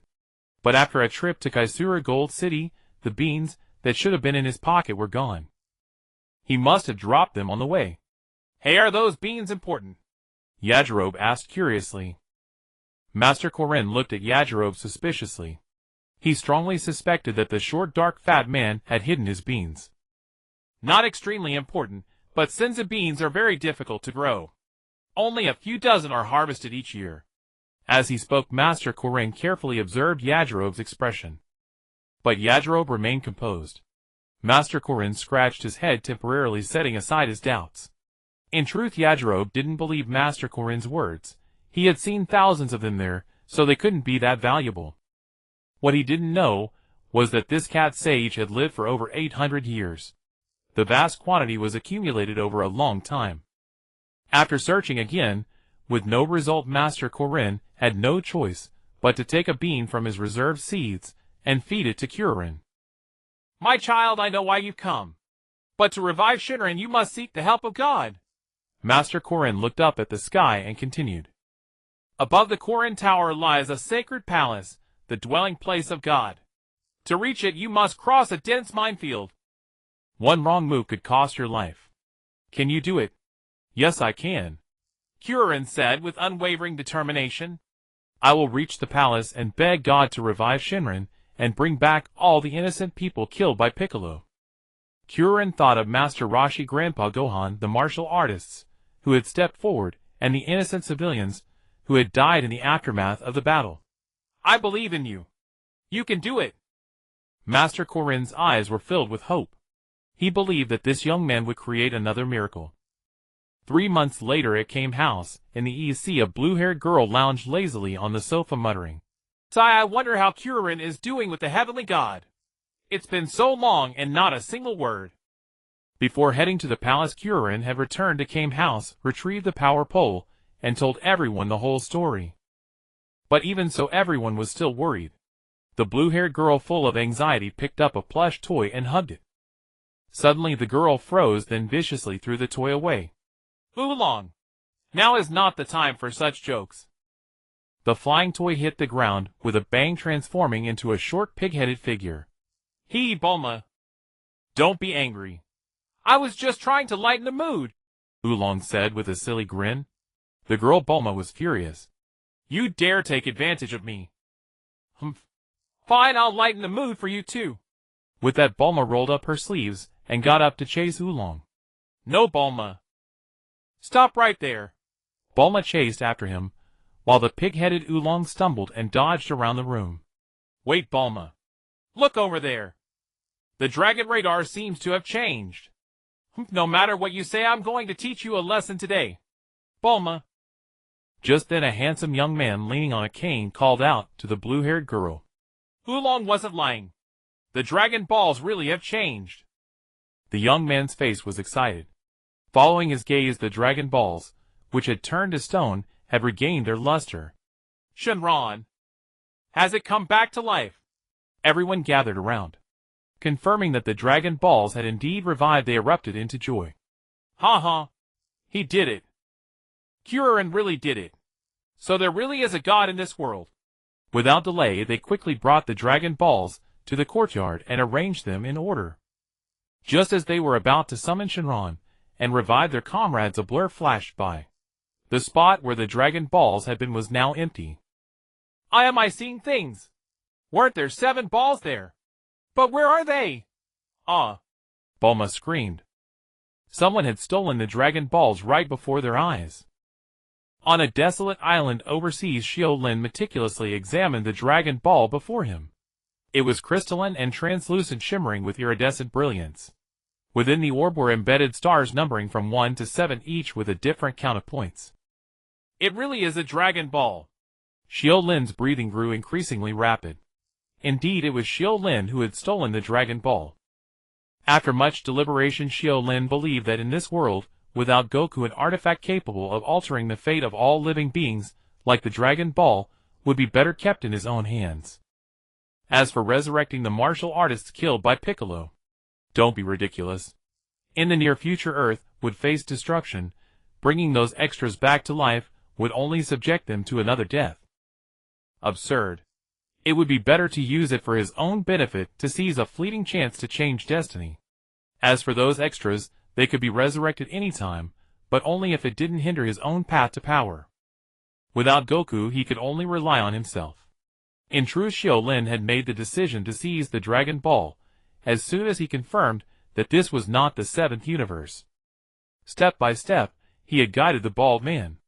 Fortunately, the bald man did not disappoint his expectations, and revived Shenlong.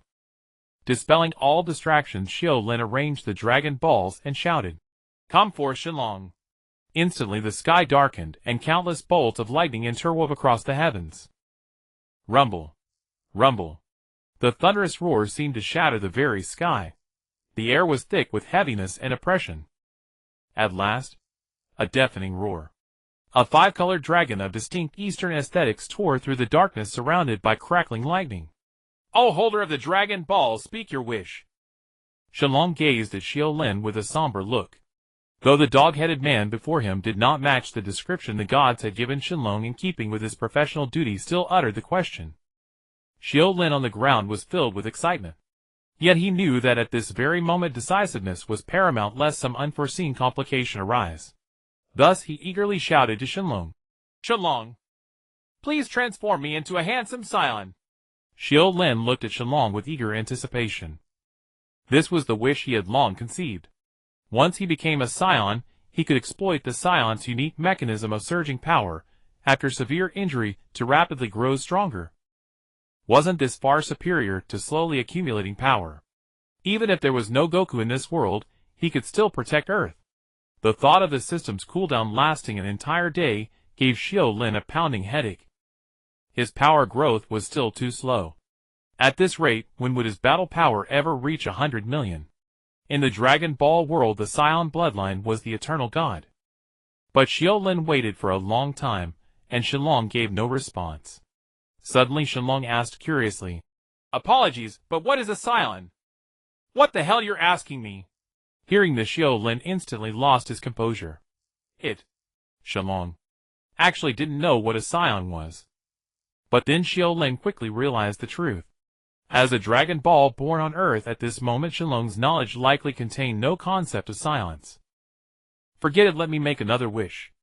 "Shenlong, please teleport me to Earth in the 7th universe." Since he couldn't become a Saiyan, it would be better to return to a familiar space. There he could always rely on his foreknowledge to stay close to the protagonist and gradually grow stronger. Yet after another long wait, there was only silence. "Apologies, but what is the 7th universe? What the hell you're asking me again?" Xiu Lin could no longer remain calm. He flew into a rage.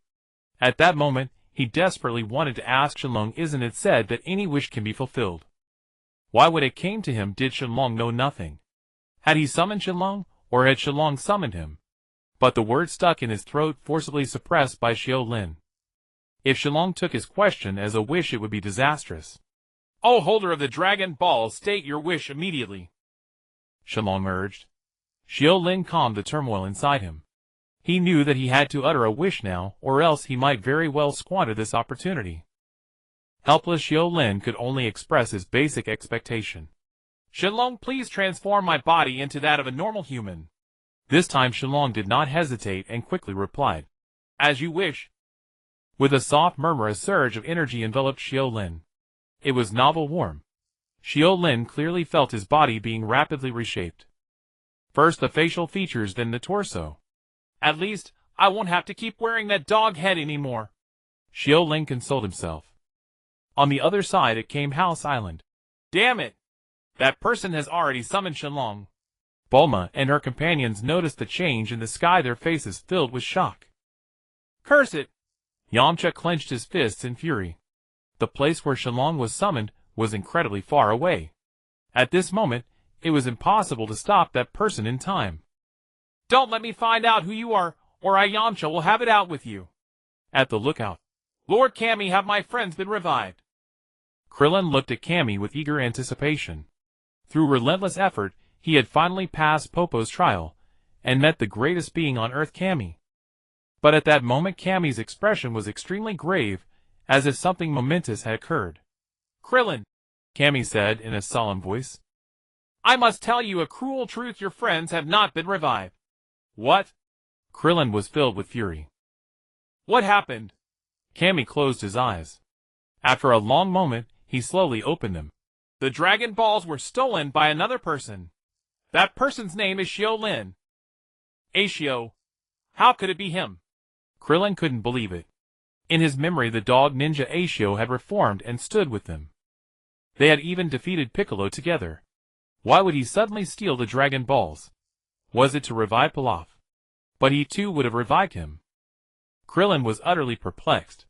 Just then Kami continued, Krillin, that person has already made his wish. The Dragon Balls will not be usable for a year. It's useless to dwell on it now. During this time, you should continue training at the lookout. Krillin nodded, but his clenched fists betrayed his inner turmoil. Xiu, though I don't know why you made this choice, next time we meet I will ask you face to face. Somewhere on Earth within a heavily fortified castle, a gaunt, sullen-looking middle-aged man stared grimly at an electronic screen. On the screen a warrior was engaged in combat with numerous soldiers. Amidst a hail of bullets the warrior showed no fear. He seemed like a relentless machine reaping lives. Soldiers kept falling before him. Doctor, have we succeeded? The researcher beside him exclaimed with excitement, as if that merciless warrior in the midst of slaughter was the fruit of their research. However, the middle-aged man addressed, as Doctor remained expressionless, quietly watching the screen. After a long while he let out a sigh. No. Nine's combat prowess is acceptable, but unfortunately... Before he could finish, a sudden boom rang out. The seemingly invincible warrior on the screen had actually self-destructed. In an instant flesh and blood flew everywhere. The researchers were stunned. F failed. Someone looked at the middle-aged man, his expression uncertain. Dr. Goku, what exactly did you discover? It turned out that this middle-aged man was none other than Dr. Goku, the scientific genius who invented the androids in the original story. Hearing the question, Dr. Goku continued, Unfortunately, no. Nine's genetic sequence is insufficient to bear his combat talent. But this is already the best gene we could collect. Someone said reluctantly. Someone said unwillingly. But science is science. If we don't solve the genetic sequence problem, no matter how many experiments we conduct, the result will be failure.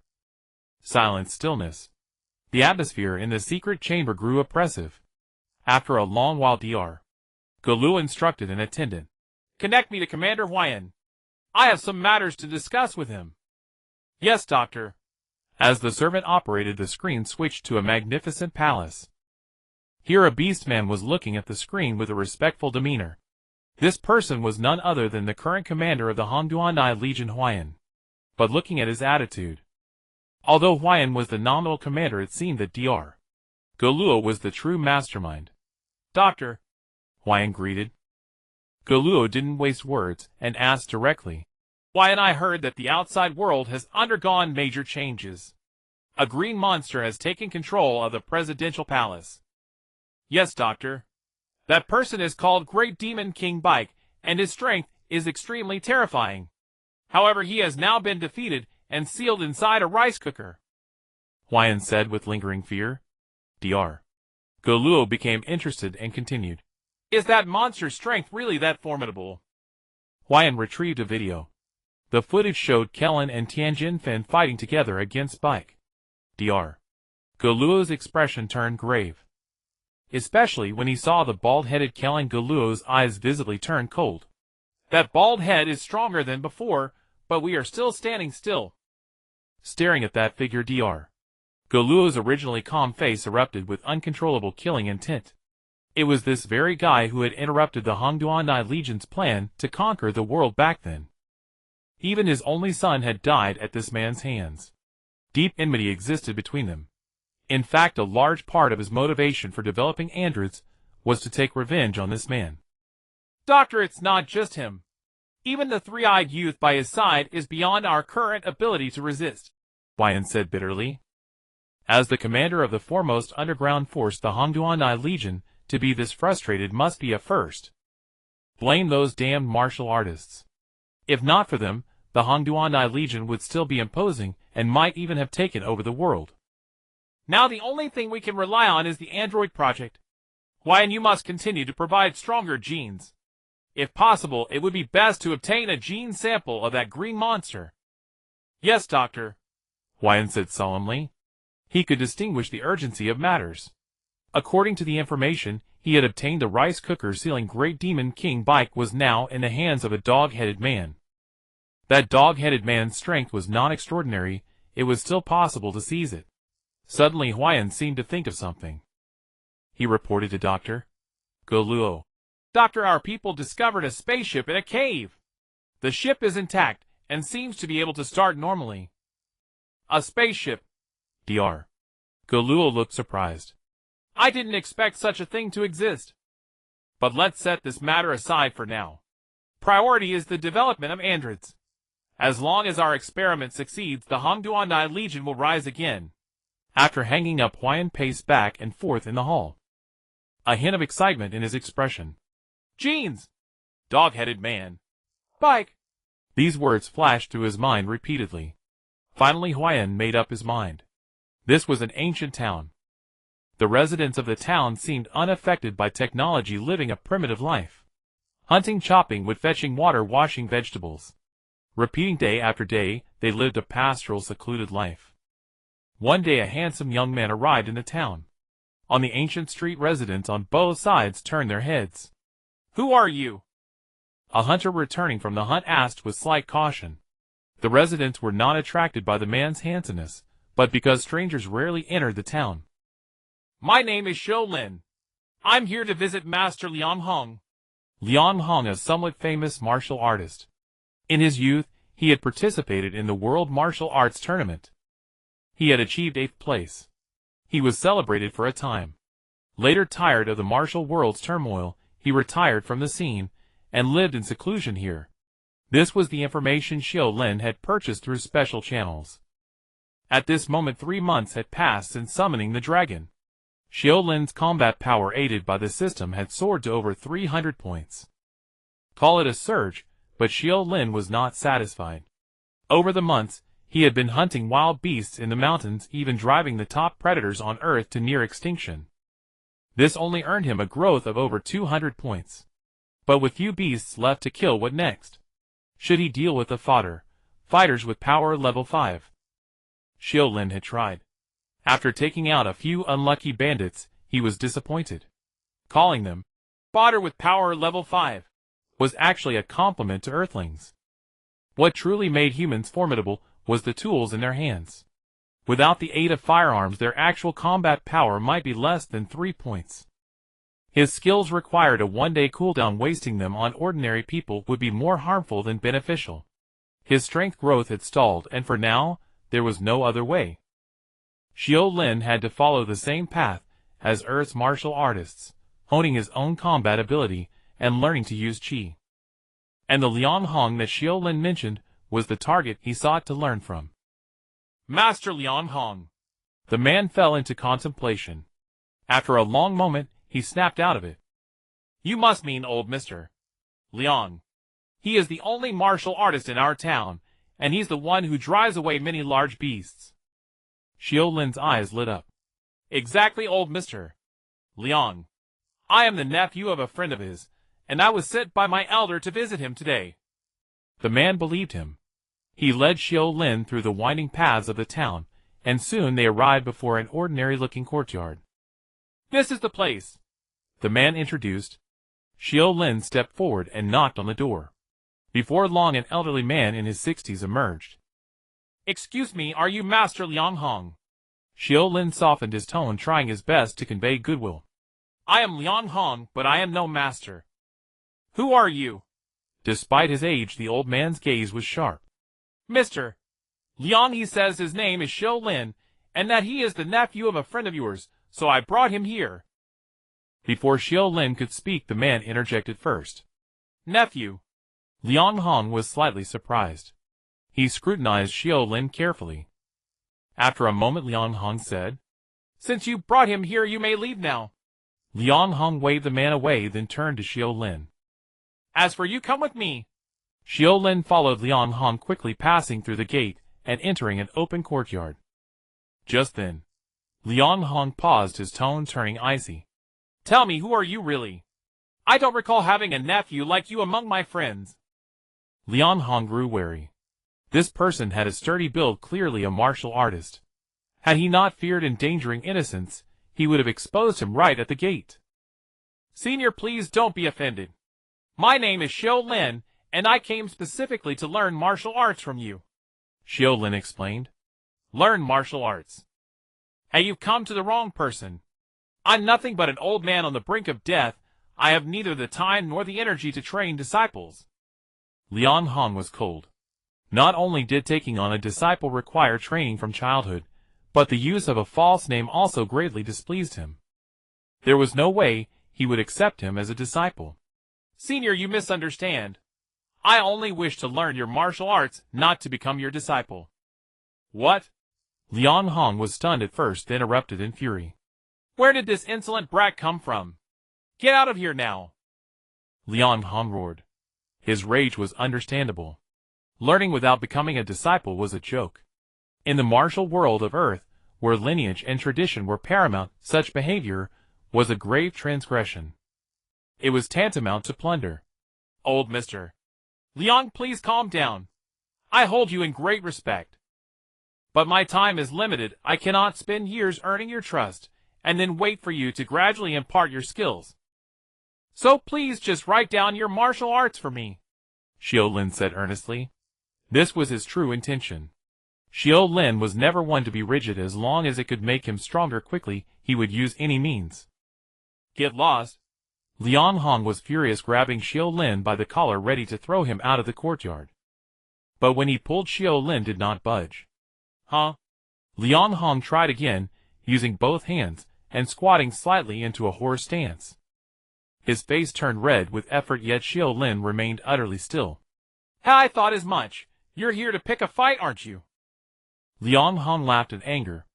If you insist on seeing it that way, I suppose it's not wrong. But if you lose, you must leave your martial arts behind. Seeing that Xiu Lin's expression did not seem feigned, Liang Hong grew serious. He stepped back a few paces, and assumed a starting stance. Though he had retired from the martial world for years, he would not tolerate such arrogance from a young man. Come at me! Liang Hong shifted his weight forward, ready to attack. A step back would allow him to dodge incoming strikes with fluidity. He expected a fierce exchange after setting his stance, yet Xiu Lin remained motionless, still standing where he was. Very well, so you want me to make the first move? A cruel glint flashed in Liang Hong's eyes. It seemed that after years of retirement, the younger generation had forgotten the might of Iron Palm Liang Hong. Without further hesitation, he threw a punch straight at Xiu Lin's chest. Boom! A sonic boom rang out, but he hit nothing but air. What? Liang Hong couldn't believe it, and lashed out with his right foot. Again, he struck only an afterimage. Kid, what school do you belong to? Liang Hong's eyes were filled with shock and suspicion. The speed of this person was utterly incomprehensible. Every attack he made landed on empty space. Sorry, I have never studied martial arts. Refusing to say. I don't believe you can hide your origins forever. Liang Hong continued his assault, but the more he fought, the more alarmed he became. It seemed as if this person truly knew no martial arts, merely relying on sharp reflexes to dodge his techniques. All you do is dodge. Liang Hong cursed inwardly. The next second, a dangerous aura gathered in his palm. Kid, watch closely. This is my signature move, Red Cloud Palm. If you get hurt here, don't blame me for bullying the young.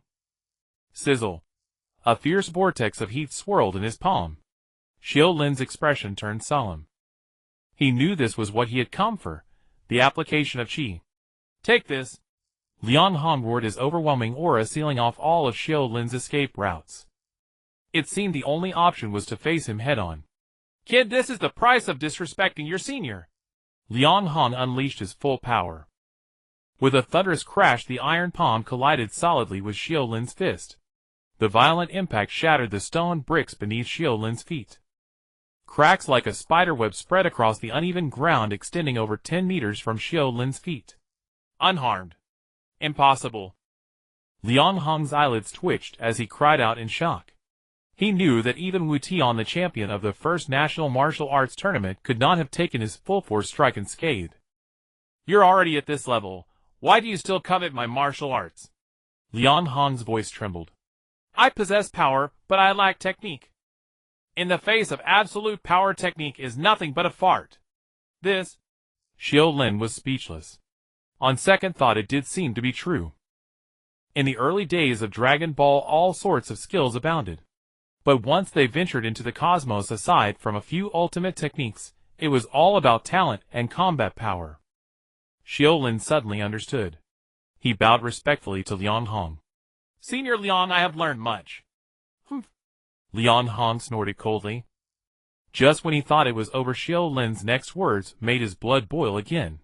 Senior, I still need your techniques. Please honor your promise. Liang Hong finally chose to compromise, but what he handed over to Xiu Lin was not his own red cloud palm, but the basic application of qi. This was also the result of mutual concession. If Xiu Lin insisted on making him write down his secret teachings, then Liang Hong would rather die in battle than accept his fate. Fortunately, Xiu Lin did not push too hard. In fact, it was Liang Hong who awakened Xiu Lin. In the Dragon Ball world, the correct way of cultivation should be the pursuit of the ultimate power. As for the application of qi, it was enough to perceive the enemy's information and conceal one's own energy. There was no need to invest too much effort. The reason Earthlings studied so diligently was ultimately due to their low combat power, forcing them to be thrifty. It seems the outcome of this trip is quite satisfactory. Xiu Lin put away the method of qi application with satisfaction, but in his heart, he did not fully trust Liang Hong. The authenticity of the method still needed to be verified by himself. In the following half-month, a fierce storm swept through the Earth's martial arts world. A young man continuously challenged various masters. 2 days later, boxing champion Bate fell into his hands. 5 days later, sword master Wang Lao was defeated by this man. It was said that each master had to pay a price to make him stop completely. In this Earth martial arts world, where the Turtle School had not emerged, and the Crane School had fallen silent, the name of Xiu Lin became unparalleled for a time. At this moment, in a luxuriously decorated office, General Huai and the current commander of the Red Ribbon Army was listening to a report with a grave expression. General, we have used all available channels, but we still haven't found any trace of that dog-headed man. It's as if he vanished into thin air. Huaiyan was skeptical. Could he have been living in the wilderness without ever entering any city? That's not impossible. The reporter paused and continued. These martial artists cannot be judged by common sense. They often operate in harsh, life-threatening areas, claiming to train themselves and pursue the ultimate martial arts. Huaiyan frowned. If that were the case, the task of finding the dog-headed man would have to be shelved for now. How is the collection of other martial artists' genes going? Huaiyan asked. The reporter looked embarrassed. Reporting to the general, collecting genes is not difficult, but the powerful martial artists on Earth were all killed by Piccolo, the Great Demon King. The remaining ones are either hard to find, or their genetic strength cannot meet the doctor's requirements. So there has been no progress on this task either. Huaiyan was slightly angry. There is progress, the reporter hurriedly explained. We have recently discovered a young master. His genetic strength will definitely meet the doctor's needs. It's just what? It's just that this man is extremely powerful. I'm afraid it will be difficult for our team alone to capture him. Huaiyan pondered for a moment and ordered. First, keep an eye on him. I'll coordinate the rest. Remember, this mission must not fail. Yes. At this time, Xiu Lin was unaware that he had been targeted. But even if he knew, he would not care. Xiu Lin did not believe that there was anything left on Earth that could threaten him. Panel. Xiu Lin called softly. Character good to level 3. Combat power 385. Talent Ghost Step Teleport. Passive Soul Devouring. Skill 1 Soul Draining Strike 2 enhances the next normal attack, dealing 2x damage. If the target is killed with this skill, permanently increases combat power based on the target's strength. Skill 2 Wither 1 slows a target enemy, reducing their attack speed by 50 for 3 seconds. Skill 3 to be unlocked. A combat power of 385 had already far surpassed Piccolo, the Great Demon King. It had reached the peak of Earth. But I've hunted the beasts on Earth to the point of becoming protected species. Now it's too hard to find even a single dinosaur. Xiu Lin rubbed his head. The ceiling of Earth was simply too low. He increasingly felt the constraints of the environment. If at this moment, there were a few enemies with combat power over 200 for him to kill, Then he might be able to break through to 1,000 combat power in a short time. And 1,000 combat power in the universe was already enough to rule a planet. If I could enter the universe, I would not have such worries. Xiu Lin's eyes flickered. There was still half a year before the Dragon Balls recovered. To strengthen his power, he probably needed to reserve the next use of the Dragon Balls in advance. Crack. A faint sound came from the surroundings. Though extremely subtle, the keen Xiu Lin immediately sensed this unusual noise. Had trying to ambush me. Xiu Lin suddenly felt playful, and pretended not to notice. He wanted to see who was so reckless. In the jungle, squads of soldiers crept stealthily, moving slowly. They gradually approached Xiu Lin. Squad 1 has reached the designated position. Target not yet aware. Squad 2 in position. Squad 3 in position.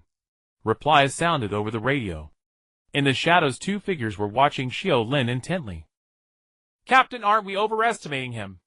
Deploying so many men, even bringing the secret weapon from the lab. Seems like overkill. A skinny, shifty-eyed young man said to the scar-faced man beside him. Don't let your guard down. The scar-faced man was cautious. Although all squads had reached their positions and surrounded Xiu Lin, he who often dealt with martial artists knew how terrifying such people could be. Against these martial artists, conventional weapons were rarely effective. Only by increasing caliber could they inflict some damage. The secret weapon still needs 10 minutes to prepare and awaken. Let's wait a bit longer. Captain, you're too careful. The shifty-eyed man was about to say more when suddenly he froze. In the telescope, the target of their ambush was calmly looking straight at them. Damn! Did he notice? The shifty-eyed man was stunned. Just then Xiu Lin's voice drifted over from 1,000 meters away. I'm curious, what exactly is this secret weapon you're talking about? Attack! Scarface commanded decisively. With a swoosh, a rocket-propelled grenade shot toward Xiu Lin's direction. 3 squads opened fire simultaneously. A torrent of bullets thick as raindrops poured mercilessly at Xiu Lin. Do you think these mere sticks of fire can ambush me? Xiu Lin sneered. The next moment his figure vanished instantly. Boom! The rocket-propelled grenade exploded. Crackling. Countless bullet holes scarred the ground. Yet all these attacks struck only the earth, failing to harm Xiu Lin in the slightest. Is that all? If not for the fear of reeking of gunpowder, I wouldn't even have bothered to dodge such feeble attacks. Xiu Lin reappeared, speaking leisurely. The soldiers were stunned into silence. Heavens! How can anyone move with such speed? They momentarily forgot to attack. Indeed, such a sight was beyond anything they had ever witnessed in their lives. Damn it! What are you all doing? Shoot him! Scarface roared furiously. The soldiers snapped back to reality. Bang! A large-caliber sniper rifle fired at Xiu Lin. Yet Xiu Lin merely tilted his head, dodging the bullet with ease. Crackling. They attacked again, but Xiu Lin moved like lightning, impossible to even graze. Damn it, he's too fast. The bullets can't keep up with his speed. What the hell is this thing? Is it even human? Xiu Lin's performance continually shattered the soldiers' understanding. Fear gradually crept into their eyes. Hold on. Just hold on for 3 more minutes, and the secret weapon will be ready. Then we'll definitely take down this monster. Scarface rallied the troops. Suddenly, he felt a chill down his back. There's no need for all that trouble. I can wait 3 minutes for you to activate that. Oh yes, the secret weapon. Xiu Lin's voice came from behind. Scarface's hair stood on end in terror. Somehow Xiu Lin had appeared right behind him. You? Scarface's face contorted with fear. Before he could say more, Xiu Lin's hand clamped around his throat. The nearby soldiers saw this and tried to intervene. But they feared Xiu Lin. Let our captain go. The weaselly man blustered. Bang! Xiu Lin crushed his skull. A sudden silence fell. After a moment, someone came to their senses. The mission has failed. Run. The captain is going to be killed by that monster. At these words, the soldiers' morale shattered. Though Scarface still lived in their eyes, he was already a dead man. The soldiers scattered in all directions. Xiu Lin paid no heed to the underlings. Instead, he calmly regarded Scarface. In fact, he had recognized their identity from the moment they attacked the Red Ribbon Army. The red silk ribbons around their necks were too conspicuous. But he couldn't fathom what he had done to provoke them. Tell me, why did you ambush me? Huh? Huh? Scarface struggled to speak. Almost forgot. Xiu Lin released his right hand. Scarface finally caught his breath. I hope you won't resist. Sometimes death is a luxury. Xiu Lin threatened. It's useless. Scarface's face was ashen. The Red Ribbon Army's only punishment for failure is death. But don't think you'll get off easy because you'll soon join me. Ha ha! Scarface laughed maniacally. Beep, beep, beep. Xiu Lin heard a few electronic tones. The next moment, a violent surge of energy burst forth from Scarface's body. Boom! A massive explosion erupted on the spot. A bomb had been secretly planted inside Scarface's body. At that very moment, not far from here, a group of soldiers in protective suits were operating around a hibernation pod. The distant sound reached their ears, but they ignored it, continuing their work without pause. Kyra, it seems Hingley has already failed, one man said. No matter. Their only purpose was to delay that man. If we want to truly complete the mission, it's up to us. Kaya pressed a button. Then the lid of the hibernation pod slowly opened. Seeing the object inside was intact, everyone sighed in relief. It seems he has awakened. Let's go! Our mission is complete, Kyra said. Without delay, they scattered like birds. Soon, a massive figure rose from the hibernation pod. He stood 2 meters tall with exaggerated muscles. From the neck down, it was a human body and limbs, but above the neck was a huge bull's head. Gazing at his surroundings, the Minotaur first appeared confused. Then, as if guided by some force, his bull eyes blazed with terrifying ferocity. He stared blankly in Xiu Lin's direction. Thump, thump, like a giant beast slowly approaching. Heavens! What is that? Another monster has appeared. The fleeing soldiers collided head-on with the Minotaur. Crunch! The Minotaur attacked the fleeing soldiers. The first soldier in his path had his head smashed instantly. In an instant, brains splattered, blood sprayed. Xiu Lin also noticed what was happening. A flicker of interest crossed his face. So this is the so-called secret weapon. A humanoid creature. No. Xiu Lin's eyes suddenly lit up. Could this be an android? Xiu Lin suddenly recalled the force behind the Red Ribbon Army. There was a mad scientist there. A man who by himself, in a certain special timeline, even struck fear into the hearts of super silence. Is it Dr. Gero? It all makes sense now. No wonder the Red Ribbon Army appeared here. They must have taken me as an experimental subject. Xiu Lin sneered. In the original storyline, after the Red Ribbon Army's defeat, they went into hiding, collecting genetic material from all over. That was how they created the terrifying androids. But to set their sights on me, they clearly chose the wrong target. At that moment, the Minotaur also noticed Xiu Lin. A fierce gleam instantly appeared in his eyes. He abandoned the fleeing soldiers. The next second, charged recklessly at Xiu Lin, letting out a beastly roar. Rumble, rumble. The Minotaur ran, his massive frame causing the ground to tremble violently.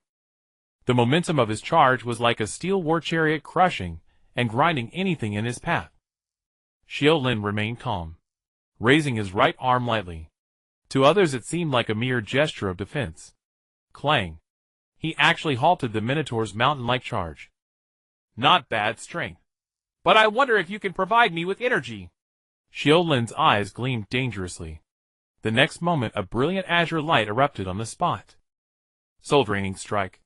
Xiu Lin's right arm suddenly erupted with a terrifying force. He viciously struck toward the Minotaur. With his combat power of 385 doubled, he was unstoppable, invincible. With a thunderous crash, despite the Minotaur's thick hide and tough flesh, it was crushed and vanished under such terrifying force. Then it transformed into a red light, merging into Xiu Lin's body. Silence. An eerie silence. The soldiers hiding in the shadows were terrified by the sight, their hearts trembling. Involuntarily they slowly edged toward the periphery, wanting to escape the battlefield and flee from this monster. It actually increased my combat power by 50 points. Standing there, Xiu Lin showed surprise. The increase of 50 points of combat power was the largest boost he had experienced since his transmigration. Refreshing and smooth. Then a wave of greed surged within him. I never imagined that high-level combat power could be created out of thin air. If I could master this method... Xiu Lin's mind raced, his breathing quickening. He seemed to have discovered a method to rapidly become powerful. And this method had a key figure, that genius who could artificially create strong beings, Dr. Gero. Just as Xiu Lin was lost in thought, the hidden soldiers had already fled to the edge of the jungle. Calling headquarters, calling headquarters. The mission has failed. Target no. What is extremely dangerous, extremely dangerous? Inside the command center, Commander Huayan's expression was grave. He was well aware of the power of the androids. After all, Huayan had watched every test in person. But even those powerful androids couldn't defeat him. No one answered Huayan's doubt. At that moment, the soldier's voice came through the walkie-talkie. Damn! That guy is chasing us! How can he be so fast? The soldier's tone grew more urgent. Beep, beep. The signal cut off, and no more sounds came through. Huayan's face darkened ominously. He realized he had provoked a being he could not afford to offend. In the jungle, Xiu Lin's eyes glinted. From the person he had just captured, he obtained an unexpected piece of information. I never imagined that the Red Ribbon Army actually had a spaceship hidden inside. This was truly an unexpected delight. Earth no longer held any attraction for Xiu Lin. He was already planning in his mind. When the Dragon Balls were restored next time, he would find a way to wish himself into the cosmos. Androids. Spaceship. The Red Ribbon Army really is my lucky star. Unfortunately, when he pressed for the army's location, that soldier seemed to realize Xiu Lin would not let him go. He bit off his tongue and committed suicide. But do you really think I can't find you just because you kill yourself? There's a power in this world that is remarkably versatile. Xiu Lin murmured to himself. 3 days later, at a villa on the outskirts of West City, Xiu Lin, dressed in swimwear, was basking in the sun, with a look of contentment. In the pool beside him, a group of beauties surrounded him. The atmosphere was exceptionally pleasant. Xiu Lin was not short of money. Not only had the cat president's promised 10 million soni already been deposited, but when challenging various martial arts masters, he never forgot to take a little something on the side. After all, waste was not a good habit. Xiu Lin sipped red wine. After a while, a butler dressed in a suit with an elegant demeanor walked over to Xiu Lin. He said softly, Lord Xiu Lin, the matter you asked us to investigate has some leads. It turned out that Xiu Lin had not come here merely for pleasure. He had already learned that behind this villa stood a powerful consortium dealing in various unspeakable trades. Oh! So fast! Xiu Lin was slightly surprised. My lord, the strength of our Noah consortium is evident to all. As long as the price is right, we have the capability to help you achieve whatever you desire. Xiu Lin did not pay much attention to the boastful tone in the butler's words. But he figured that the man dared to say so must have some ability. Xiu Lin took out a gold card and said, There's 1 million soni in this card. Now can you tell me where those people are hiding? The butler smiled as he accepted the gold card and said respectfully, Lord Xiu Lin, according to our investigation, the Red Ribbon Army, after suffering heavy losses, has greatly shrunk its sphere of influence. Currently its remnants are hiding in the southern forest. The southern forest. Xiu Lin slowly stood up, gently stretching his muscles. A dangerous glint flashed in his eyes. The southern forest was located near the Earth's equator, where it was summer-like all year round with a muggy and hot climate. At this moment, deep in the jungle, a group of soldiers in camouflage uniforms, with red scarves around their necks, were excitedly pointing their guns at 2 civilians who had strayed into this place. He, how dare you trespass into the territory of the Red Ribbon Army? As a lesson, you two will duel here, and only the winner can leave. The dark muzzles of the guns pointed at the 2 men, who trembled in fear. The surrounding soldiers kept calling their comrades, forming a crowd. Come, come! Fun time. Everyone guess who will win. I'll bet 100 Sony that the strong older brother will win.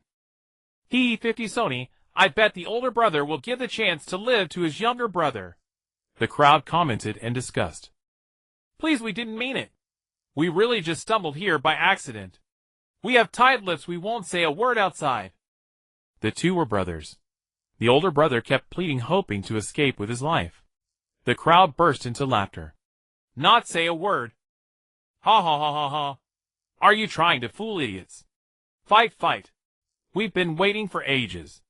The crowd kept jeering. Suddenly a faint sound came from the woods. I'll bet 100,000 Sony that no matter which one wins, they'll both die here in the end. This voice startled the gathered soldiers. They quickly turned their guns toward the woods. Who's there? Xiu Lin slowly walked out of the woods. Don't be afraid. My name is Xiu Lin. I came here to visit Dr. Gero. Xiu Lin was not lying. His purpose in coming here was indeed to see Dr. Gero and incidentally to take control of the Red Ribbon Army. After all, this army had hidden too many secrets. As for destroying the Red Ribbon Army, sorry, he was no righteous hero. Dr. Gero.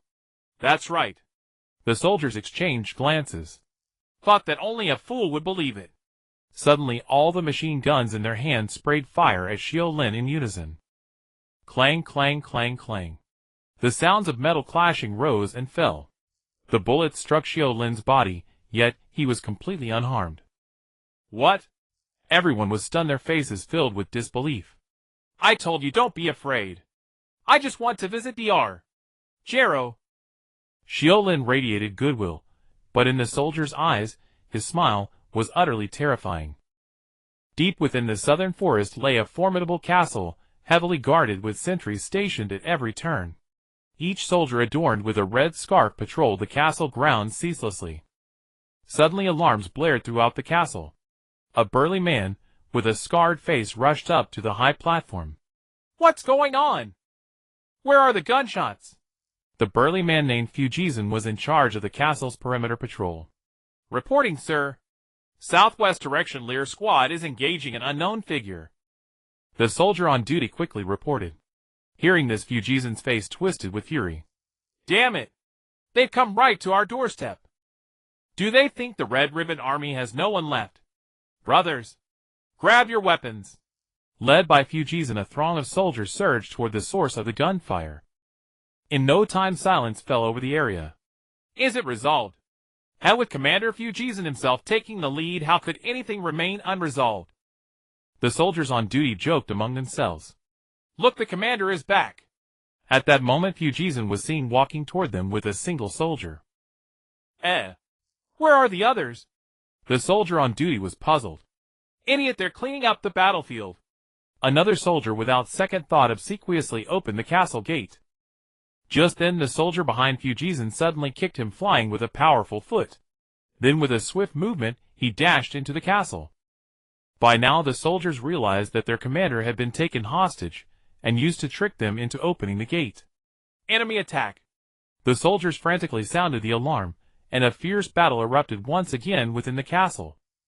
Deep inside the castle, an orc sat trembling in a lavishly decorated hall. This was none other than the current commander of the Red Ribbon Army, Huayan. Commander Huayan, the first line of defense has been breached. Commander Huayan, that man has already reached the corridor. Commander General Gaia has fallen in battle. One bad news after another came, and Huayan's face grew increasingly pale. His mind couldn't help but recall the bald man who had brought the Red Ribbon Army crashing down from its peak. The current situation was strikingly similar to that time. With a loud crash, the iron door of the hall was kicked open. I hear you're the current commander of the Red Ribbon Army. Xiu Lin looked at the orc, who was feigning calmness, with a mocking expression. In truth, he had intended to be peaceful, but these soldiers simply wouldn't listen to him. They attacked immediately, forcing him to fight his way through. Commander Huayan did not beg for mercy. Instead, he tremblingly poured himself a cup of coffee and said, Yes, it's me. What do you want? Given the situation, escape was certainly impossible. Might as well put up a front, at least to die with some dignity. Head, don't be afraid. Let me introduce myself. I'm Xiu Lin. I've come today to visit Dr. Gero. There's no such person here. Huayan was about to deny it when a voice directly interrupted him. Huayan, there's no need to lie to him. Since he can call out my name directly, he must know the truth of this place. Let him meet me. Xiu Lin heard it clearly. The voice seemed to come from all directions simultaneously, obviously using some kind of technology. Yes, Doctor. Commander Huayan gently pressed a button on the table. Then a large electronic screen slowly descended from the ceiling of the hall. I never expected someone would spend 1 million Sony just to find a worthless old man like me. A gaunt, sinister-looking old man appeared in the center of the screen. As soon as he spoke, his words shocked Xiu Lin. Fuck, so I've been sold. No wonder they fired as soon as I mentioned the doctor's name. They must have received the news long ago. Xiu Lin cursed inwardly. These conglomerates really couldn't be trusted. However, Xiu Lin showed no trace of it on his face. Instead, he smiled and said, To meet the renowned Dr. Gero, even the greatest cost is worthwhile. Oh. Dr. Gero was quite surprised. He had thought Xiu Lin had come for revenge. But judging by Xiu Lin's attitude, he seemed unconcerned about the ambush. Let's get straight to the point. What are you after with all this trouble? As a scientific genius, Dr. Gero disliked wasting time on beating around the bush. Haha, the doctor is indeed straightforward. I greatly admire your temperament. I've come today to make friends with you. Friends! Through the electronic screen, Dr. Gero could vaguely see the corpses littering the ground. Fuck, who would believe that? State your purpose. Dr. Gero said coldly. Xiu Lin stopped beating around the bush and said bluntly, I heard that the Red Ribbon Army has acquired a spaceship. I happen to want to see what's beyond Earth. As for the terms, name your price. Xiu Lin did not directly mention the androids. Dr. Gero was hiding in the shadows, afraid to show himself. It wouldn't do to scare him away. Spaceship. Dr. Gero frowned. He had heard of the acquisition, but hadn't paid it any mind. After all, his main focus was on developing androids. He had no interest in exploring extraterrestrial life. However, was this man's goal really just the spaceship? A long silence. Doctor, do you know someone named Krillin? No sooner had Xiu Lin spoken than hatred flared in Gero's eyes. It was that bald man who had brought the Red Ribbon Army to its current state. Their enmity was irreconcilable. I know, Gero said through gritted teeth. Actually, he is my enemy too. Xiu Lin fabricated casually. I'm no match for him now, but if I can take the spaceship to Mars, I have a way to quickly increase my strength. Then we'll deal with Krillin together. Gero was somewhat tempted. Doctor, as far as I know, that spaceship is not important to the Red Ribbon Army. So why not lend it to me? Remember, it's better to have a friend than an enemy. After a long moment, Dr. Gero finally made his decision. I agree to cooperate. Dr. Gero revealed a smile, but it looked eerily sinister on his face. Xiu Lin paid no attention to such details and smiled back. Happy cooperation. Xiu Lin and the other party settled some details. Soon he left the castle with a satisfied expression. In the hall, Huayan was somewhat puzzled. Doctor, this man's background is unknown. Are you really going to cooperate with him? What else? If I hadn't placated him, would you still be alive? Hearing this, Huayan's heart skipped a beat. Thinking carefully, he even felt a chill of fear. Indeed, if they hadn't humored this man, the entire Red Ribbon Army might have been destroyed today. These martial artists, their strength had once again shattered his worldview. On the screen, Gero's expression was cold, as he instructed Huayan. The android project is now at a critical stage. Be sure to ensure an adequate supply of genetic material. As for other matters, if it doesn't harm the core, we can make some concessions. It's just a spaceship after all. Xiu Lin was unaware of their conversation. However, he had concealed the fact that he could easily kill Krillin and never mention the androids. His purpose was to first stabilize Dr. Gero. As for whether he believed it or not, did it matter? This man is quite cautious. But next time he dares to show his face, leaving won't be so easy. Thinking this, Xiu Lin's lips curled into an ambiguous smile. This was a dark, damp cave where a gaunt, listless figure was huddled in a corner. Splat. Splat. Crisp footsteps echoed through the cavern. At the sound, the figure's face turned deathly pale. Don't come closer, please don't come closer. His face twisted with terror. If an outsider had witnessed the scene before them, they would have been utterly astounded. For the figure begging for mercy was none other than the Demon King, who had once brought terror upon the world. Baiku. Head, don't be afraid. I won't actually kill you. Xiu Lin wore a smile, but to Baiku's eyes it was nothing short of spine-chilling. How about you just kill me instead? Baiku's face was filled with despair. He had thought his luck had turned when this man released him from the rice cooker. Little did he know it was only the beginning of a nightmare. He had no idea what kind of fortuitous encounter this dog-headed man had stumbled upon. Not only had his appearance changed, but his combat prowess was also terrifyingly formidable. Baiku couldn't defeat him, nor could he escape. He was even forced to pose for humiliating photographs. If word of this ever got out, wouldn't the Demon King's fearsome reputation be utterly destroyed? He would surely be a laughingstock for millennia. Baiku would never allow such a thing to happen. And thus, he had no choice but to submit to Xiu Lin. Head, Baiku, don't be absurd. If I killed you, who would I find to lay eggs for me? As he spoke, a cruel glint flashed in Xiu Lin's eyes. He grabbed Baiku, then produced a magic bean and forced it down his throat. In a short while, Baiku's body was fully restored. Since you're recovered, get back to laying eggs. Xiu Lin's voice was cold and devoid of emotion. Ever since he conceived the idea of using androids to enhance his power, Xiu Lin's mind had been brimming with inspiration. Androids were not easy to obtain for the time being, but didn't he already have a better candidate under his control? Dan Ba Lin, Xian Ba Lu, La Mu. Names flashed through Xiu Lin's mind, all of them demons spawned by Baiku. If Baiku could continue to produce demons, wouldn't I be able to strengthen myself rapidly?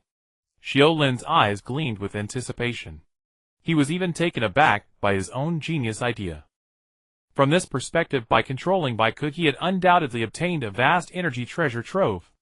But Baiku had no idea about Xiu Lin's methods of power enhancement. In his eyes, Xiu Lin was nothing but a complete pervert. He kept forcing him to lay eggs, making him watch as his offspring were killed before his very eyes, all as revenge for the deaths of Pilaf and Shu at his hands. Thinking of Xiu Lin's deeds, Baiku ground his teeth in fury. I will endure, I must endure. But don't let me catch a chance, or I will make your life a living hell. With a thud, Xiu Lin kicked Baiku flying. The violent impact shattered several boulders, jolting Baiku out of his fantasies. What are you dawdling for? Get to laying eggs already. Under Xiu Lin's tyranny, Baiku's eyes glazed over, and he mechanically spawned another demon. Half a month later, on a remote island, the appointed meeting place between Xiu Lin and the Red Ribbon Army. Xiu Lin arrived first, holding the rice cooker. He waited quietly for Gero and his group. Xiu Lin did not know how to use the evil containment wave, but he could force Baiku to crawl back into the cooker by sheer force. Gazing at the cooker in his hand, Xiu Lin sighed. Having this portable power bank is indeed convenient. Inside the rice cooker, Baiku heard his new name, and a look of profound humiliation flashed in his eyes. Boom! Boom! Boom! Just as Xiu Lin was musing, a propeller-driven aircraft circled and slowly landed on the island. Commander Huayan and 3 attendants in gray robes jumped out and strode directly towards Xiu Lin. Lord Xiu Lin. Huayan bowed respectfully, but when he saw the rice cooker in Xiu Lin's hand, his eyes narrowed sharply. Why does this rice cooker look so much like the one that sealed Baiku in the intelligence reports? Huayan wondered in surprise. Just as he was about to ask something, Xiu Lin cut him off. Commander Huayan, where is the doctor? Xiu Lin asked casually, as if he hadn't noticed Huayan's gaze. As he spoke, one of the attendants threw off his gray robe, revealing the face Xiu Lin had been eagerly awaiting. Ha ha, Dr. Gero, finally I meet you. Xiu Lin greeted him with a smile. Hello, Lord Xiu Lin. Dr. Gero returned the greeting. He too was drawn to the rice cooker in Xiu Lin's hand, then seemingly casually exchanged a glance with Huayan before returning to normal. Lord Xiu Lin, time is limited. Let us go see the spaceship. Dr. Gero got straight to the point. Head doctor, as a world-renowned scientist, your attitude toward academics is truly admirable. Xiu Lin flattered. He noticed the subtle movements of the group, but did not react. They arrived at a hilltop. The surrounding terrain was open with only a single mound rising up. Seeing the scene before him, Xiu Lin frowned. Doctor, this is just an empty field. Where is the spaceship? As he spoke, Commander Huaiyan noticed the change in Xiu Lin's expression, and quickly explained. Lord Xiu Lin, don't misunderstand. The spaceship is hidden inside this hill. So saying, Huaiyan ordered 2 excavators to dig into the mound. Won't that damage the spaceship? Xiu Lin asked worriedly. In his mind, he had already claimed the spaceship as his own. No, it won't, Huaiyan explained. We discovered the spaceship here back then. Its material is special, and its exterior showed no damage. However, since the Red Ribbon Army had no relevant research plans at the time, we had to bury it again. As the excavators worked, a metallic gleam soon emerged from the soil. There really is a spaceship. Xiu Lin's heart leaped with joy. You all step back. Leave the rest to me. Xiu Lin stepped forward and shouted. Rise! Instantly, the ground around them began to tremble violently. The spaceship inside the hill, as if pulled by an invisible force, slowly moved out. Rumble. Rumble. Strange noises erupted all around. Soon the spaceship burst out of the hill, revealing itself to everyone. This? The group was stunned. Whether it was awe at the power Xiu Lin had just displayed, or at the sight of this technology far surpassing Earth's, they could not tell. It really is a spaceship. Xiu Lin paid no attention to the other's stares. His eyes were filled with fascination, clearly captivated by the vessel. Circling the spaceship, Xiu Lin examined it carefully. Fortunately, even after being buried so long, it hasn't corroded at all. He let out a long sigh of relief. This display left Commander Huaiyan utterly speechless. It's not even yours. Why treasure it so much? Huaiyan didn't voice the thought, but the disdain in his eyes said it all. Opening the hatch, they entered the interior. The space inside was vast, divided into several sections. There were large screens and intricate control panels. Everywhere exuded a sense of technological sophistication. Can it be started? Xiu Lin asked expectantly. Dr. Gero fiddled with the console and replied cautiously. It should be fine, but the specific functions still need testing. Just then Gero asked seemingly casually, Lord Xiu Lin, where did you get that rice cooker in your hand? How I found it. Xiu Lin brushed it off. Although Xiu Lin had ulterior motives, he had no intention of taking action inside the spaceship. What if he damaged something and affected the flight? That would be truly lamentable. The group exited the hatch, and had barely walked a short distance. Suddenly Xiu Lin, who was walking ahead, halted abruptly. He slowly turned around, casting a meaningful glance at the group, and said, Dr. Gero, I always believed you were a man of integrity, which is why I sought your cooperation. But if anyone harbors ill intentions, don't blame me for being ruthless. With that, Xiu Lin fixed his gaze on the woods not far away. Gero and the others tensed up immediately. A deep wariness flickered in their eyes. At that moment, 2 gray-robed figures, who had not yet revealed themselves, stepped forward, slightly shielding Dr. Gero firmly. Xiu Lin, what exactly do you mean? Huaiyan asked warily. I was about to ask you the same thing. The 2 sides stood on the brink of conflict. A long silence ensued. Finally Dr. Gero gestured to Commander Huaiyan, who immediately showed a look of shame. My sincere apologies, Xiu Lin. The doctor's safety is of utmost importance to the Red Ribbon Army, hence the extensive security deployed around here. If we have caused you any disturbance, please forgive us. As he spoke, Commander Huaiyan waved his hand. Numerous soldiers immediately withdrew from the surrounding woods. So they had been hidden all along. Seeing this, Xiu Lin smiled and said, Haha, protecting the doctor's safety is naturally no problem. But there's no need to trouble these ordinary soldiers. I have a better option. With that, Xiu Lin shouted into the distance. Come out, Kulu. Upon hearing Xiu Lin's command, a hideous monster with dark green skin emerged. Leaping out of the forest, it flew swiftly toward the group. When they saw the monster's appearance, everyone's eyes widened in disbelief, staring at Xiu Lin. Good heavens! How can there be a demon here? Dr. Gero's group was far from ignorant they kept a close watch on the outside world. But precisely because of their vigilance, they were now shocked. Everyone knew that these demon warriors were the exclusive subordinates of Piccolo Daimaō. How could they suddenly appear here? And they were obeying Xiu Lin's orders. Yet Xiu Lin paid no heed to their astonishment, merely saying, "Kulu, your mission is to protect Dr. Gero's safety at all times. Do not leave his side for a single step. Remember. I said not a single step. Rest assured, Lord Xiu Lin." The demon warrior Kulu bowed respectfully to Xiu Lin. At that moment Dr. Gero and his group suddenly realized that their situation was far from safe. "Xiu Lin, what exactly are you trying to do?" Commander Huaiyan glared at him angrily. By now even a fool could see that this man harbored ill intentions. He actually wanted to place Dr. Gero under his control. Xiu Lin did not directly answer Huaiyan's question. Instead, he turned to Kulu and said, "Kulu, since you are here to protect the doctor's safety, those useless soldiers no longer have any reason to exist. You know what to do, don't you?" Upon hearing this, a bloodthirsty gleam flashed in Kulu's eyes. "As you command, Lord Xiu Lin." With a cruel smile, Kulu flew toward the soldiers in the woods. In an instant, a fierce battle erupted in the forest. Screams, cries of agony, rose and fell in waves. "Damn it, I'll kill you!"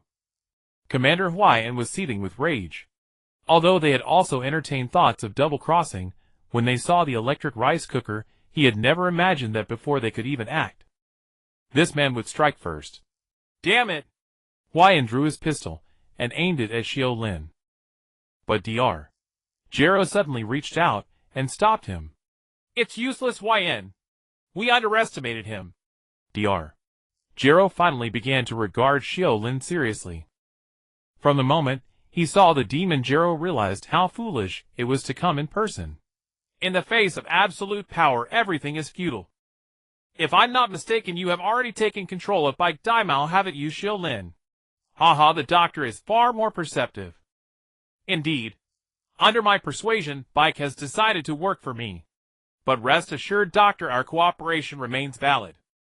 Xiu Lin paused, then said, "You help me start the spaceship, and I'll help you kill Krillin. But until then, my subordinate will protect you for a while. Is that acceptable?"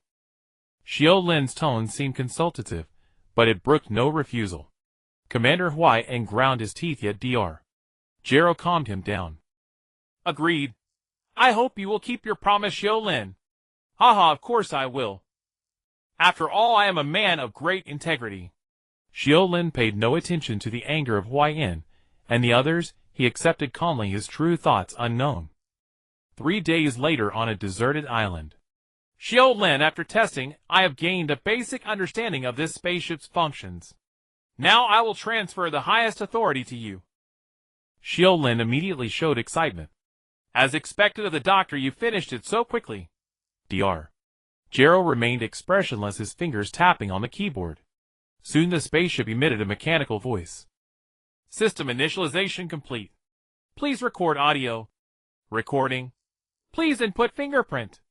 Under Gero's guidance, Xiu Lin recorded his voice, fingerprint, and facial features. "It's done. That's it. But how do I make it move?" Xiu Lin asked curiously. "This spaceship's name is Aisha. You can try communicating with her." "Aisha. I'm here, master." The sudden voice startled Xiu Lin, but he quickly realized it was the ship's artificial intelligence. "How advanced. Aisha, can you start the spaceship now?" "Yes, master. Central command, initiate launch. Detecting external environment. Power system ready. Life support system ready. All systems normal. Ready for launch." With a soft hum, Xiu Lin clearly felt the ship rising slowly. Eventually it hovered in midair. "Launch complete. Awaiting further instructions." "Ha ha ha, it can actually fly." "Dr. Gero, you are a genius." Xiu Lin exclaimed excitedly. Gero's expression remained cold, as he said in a low voice, "Xiu Lin, my task is complete. Please honor your promise." "No, Dr. Gero. There's one last step. You must come with me to space. After all, this involves interstellar travel. If the ship breaks down or explodes mid-journey, I would be lost in the cosmos, wouldn't I? A flash of coldness crossed Dr. Gero's eyes. Xiu Lin, you said that once the ship is launched. Doctor. Xiu Lin cut him off, his voice carrying a chill. We are all adults. Some things are better left unsaid. Dr. Gero's face grew darker, but he finally suppressed the raging emotions within. Very well, Xiu Lin. I will accompany you on the interstellar test flight.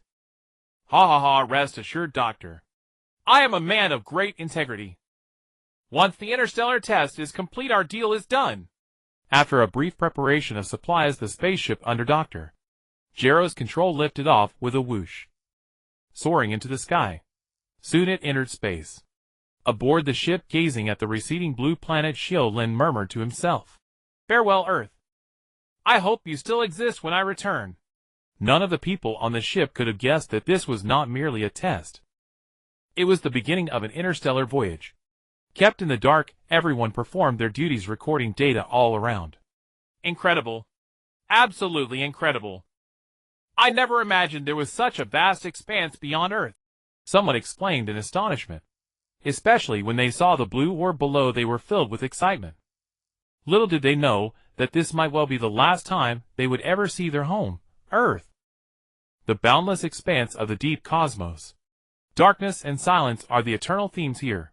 In the northern galaxy, an unknown starfield, a spaceship traveling at 100 times the speed of light swiftly passes through the asteroid belt on the periphery of the starfield, heading toward the planet at the core of the starfield. Almost there. Lord Xiu Lin, Dr. Gero said it will only take 3 days for us to reach that life-bearing planet. In the rest chamber, Commander Huayan was massaging Xiu Lin, speaking with a flattering tone. Excellent. The timing is perfect, and the pressure is just right. Seeing Xiu Lin's satisfied expression, Huayan's anxious heart finally settled. He was truly terrified of the demon before him. Over the past month, Huayan had witnessed the cruel side of Xiu Lin firsthand. Xiu Lin would summon Demon King Piccolo from the rice cooker, force him to spawn demon warriors every day, and then in front of Piccolo personally snuff out the life of his own flesh and blood. Day after day without pause. If it were only such torment, it might be bearable, but whenever Piccolo weakened, to a certain extent, Xiu Lin would use miraculous means to restore him to full strength. Then continue the abuse. Such a scene filled Huayan with a deep, chilling dread. He could not fathom what kind of deep-seated hatred would drive Xiu Lin to act this way. But when he happened to catch a glimpse of Xiu Lin's face contorted in pleasure, Huayan understood the man before him was a complete and utter pervert. He was simply reveling in the joy of slaughter. Huayan. Xiu Lin's call snapped the distracted Huayan back to attention. At the sound, Huayan's nerves tightened. Lord Xiu Lin, what are your orders? Nothing much, just wondering if you ever miss Earth. Absolutely not. Lord Xiu Lin, I am now utterly enamored with the cosmos.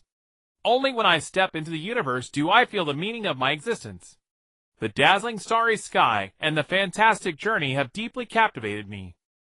Commander Huayan lied, glibly terrified that his answer might displease Xiu Lin. In truth, everyone had sensed something amiss as early as the second day after leaving Earth. But after witnessing Xiu Lin's brutality toward Piccolo, not a single person dared to suggest turning back, fearing that Xiu Lin in his bloodlust might casually kill them as well. Thus the spaceship flew farther and farther. It traveled all the way out of the solar system until it reached this unfamiliar starfield.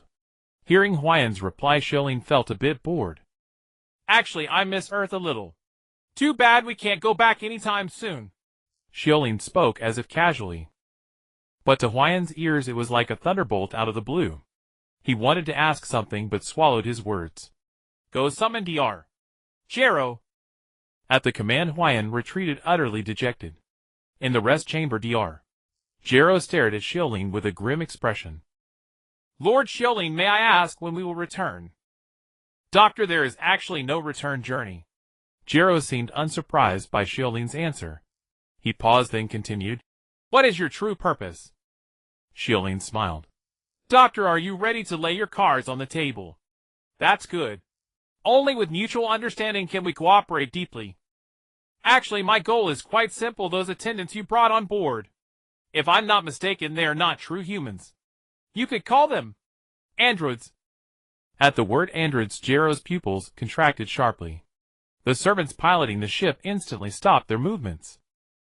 Just as I thought. Apart from my research achievements, I couldn't think of any other reason someone would target me. Gero spoke calmly. The expected rage did not appear. After unveiling the doubts in his mind, Gero's expression was remarkably composed. So how do we cooperate? Now it was Xiu Lin's turn to be surprised.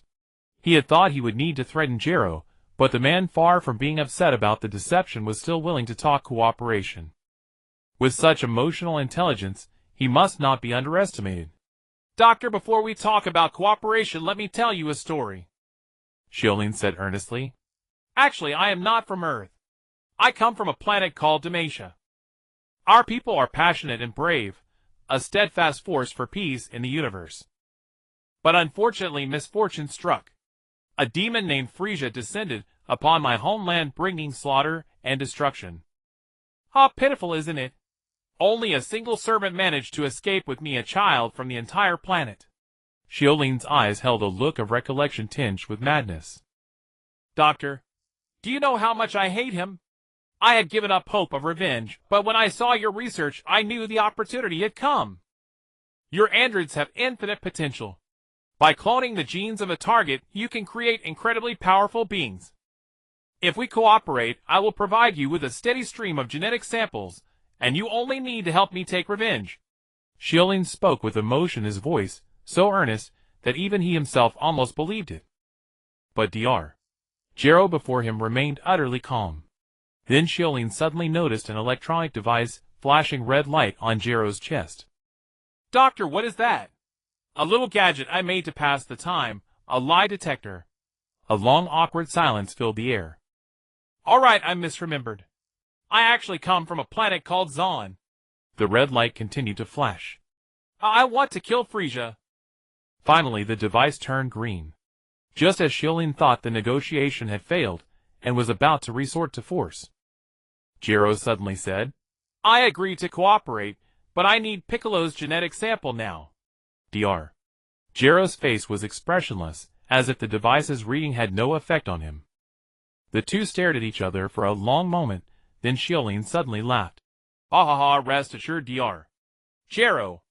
Once the spaceship reaches that life-bearing planet, I will hand over Piccolo's genetic sample to you. Fine.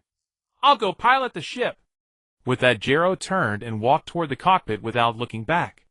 Although the ship had artificial intelligence because there were no star charts of the nearby starfield on board, autopilot was impossible, so manual control of direction was still required. Watching Gero's retreating figure, Xiu Lin's eyes revealed deep wariness. He did not know whether his decision to control Gero was right or wrong. The former might allow him, like Piccolo, to create a steady supply of combat power. But the latter, with his serpentine cold nature, could very well cause severe backlash. Gero, I hope you don't make the wrong choice. Otherwise, I'll have no choice but to abandon you. With that, a glint of cold light flashed in Xiu Lin's eyes. Panel. Xiu Lin called softly. Character Go to LV5. Combat Power 1007. Talents Go Step Teleport. Passive Soul Devour. Skill 1 Soul Draining Strike 2 enhances the next normal attack to deal 2x damage. If this skill kills the target, permanently increases combat power based on the target's strength. Skill 2 Wither 2 slows the target enemy, reducing their attack speed by 100 for 3 seconds. Skill 3 Dharma Manifestation 1 releases soul flames in a target area with power proportional to combat value. Skill 4 to be unlocked. Looking at the data on the panel, Xiu Lin's brow slightly relaxed. His combat power finally broke through the 1000 mark. Although such strength was still marginal in the vast universe, it was enough to handle most risks. Otherwise, Law Dizzy in the original story wouldn't be so arrogant. However, as his strength increased, Xiu Lin increasingly felt that Baiku was quite useless. The demon spawned by Baiku had a combat power of only a little over 50. The portion he could actually obtain was only half of that. Tasteless, but never mind, I can't give it up yet. I hope that Life Planet won't disappoint me. Doctor, what did you talk about? Huayan's eyes were full of expectation. Goluo's face was calm. Why and abandon those unrealistic fantasies? But, no buts. If you can't see the situation clearly, don't drag me in. Dr. Goluo said coldly. Then he turned and went back to the console, continuing to pilot the spaceship. 3 days later, accompanied by a violent tremor, the spaceship broke through the planet's outer atmosphere and entered the interior. We've arrived finally. Xiu Lin was secretly expectant. The location of this planet was roughly calculated by Dr. Goluo, and then the spaceship pinpointed it. As for whether there really was life, Xiu Lin was also uncertain. But when he saw the scene inside, he fell into deep doubt. Dr. Goluo, is there really life on this planet? Looking out through the observation deck, the planet's surface was full of ravines, dust, and sand everywhere with no vegetation. Lord Xiu Lin, according to my calculations, this planet is located in the habitable zone with 90 similarity to Earth. Aisha. Here, Master. Have you found any clues? Microwave detection in progress. Detected architectural traces, movement traces, underground life. Reporting to Master, this planet has life. There actually is life, Aisha. Master, what are your orders? Can humans move normally on the planet's surface? Atmospheric composition analysis: nitrogen 63, oxygen 37. Strange, with such abundant oxygen, why are there no plants? Xiu Lin muttered. Let's land. Okay, Master. The spaceship slowly landed on a flat piece of ground. Xiu Lin turned his gaze to Huayan. Put on the spacesuit and go out to take a look. Huayan's face was tense, but he dared not defy Xiu Lin. He could only grit his teeth and walk out. What does it feel like? Xiu Lin asked curiously through the intercom. Heavy. Very heavy. I feel like moving is extremely difficult. I can't even walk normally. It must be due to gravity. It seems this planet's mass is much larger than Earth's. Dr. Goluo analyzed from the side. Xiu Lin nodded. Huayan, take off the spacesuit. Xiu Lin continued to command. Hearing this, Huayan was startled. Your Highness, taking off the spacesuit could kill someone, Huayan said tremblingly. Not taking it off will also kill you. Huayan bit his lip, finally hardened his heart, and removed the helmet of the spacesuit. After a while, everything was still normal. I'm not dead. I'm actually not dead. Huayan was excited. Xiu Lin also let out a long sigh of relief. It seems I can't apply the knowledge from my past life to the universe of Longzhu. As long as a planet has life, humans can likely survive on it. With Huayan's test, Xiu Lin also stepped onto this unknown land with peace of mind. However, the gravity 3 times that of Earth made him stumble, almost falling. Fortunately, his physical fitness was strong, and he quickly adapted to the surroundings. Xiu Lin casually grabbed a handful of soil from the ground and examined it carefully. It seems this soil is no different from Earth's. Xiu Lin leaped into the air, flying up to a height of 1,000 meters, and looked into the distance. However, all he saw was desolation. If only I had an energy detector, then it wouldn't be so troublesome. Xiu Lin was extremely envious of those technological devices that universe warriors use to assess combat power. Although the martial arts on Earth could use chi to determine the location and strength of life. However, Xiu Lin had only learned the superficial aspects of this method. Unless an enemy stood right in front of him, he could not effectively sense them. It seems I still need a lot of practice. But I don't have an energy detector. I do have a human-shaped detector. Xiu Lin revealed a cold smile. With that, he took out a rice cooker and dragged Baiku out of it. At this moment, Baiku's figure was thin and haggard, his face expressionless with deep despair in his dull eyes. Baiku! Xiu Lin called softly. Numb Baiku opened his mouth to spit out an egg, but Xiu Lin stopped him in time. No need to spit eggs. Use your chi to sense other life on this planet. If you can find a powerful opponent for me, I will allow you to stop spitting eggs from now on. After saying this, a glimmer of light flashed in Baiku's dull eyes. Lord, are you telling the truth? Absolutely true. Xiu Lin handed Baiku an immortal bean. To make the horse run, give it grass first. Xiu Lin understood this principle. After recovering, Baiku slowly closed his eyes and began to sense. After a short while, cold sweat covered Baiku's forehead.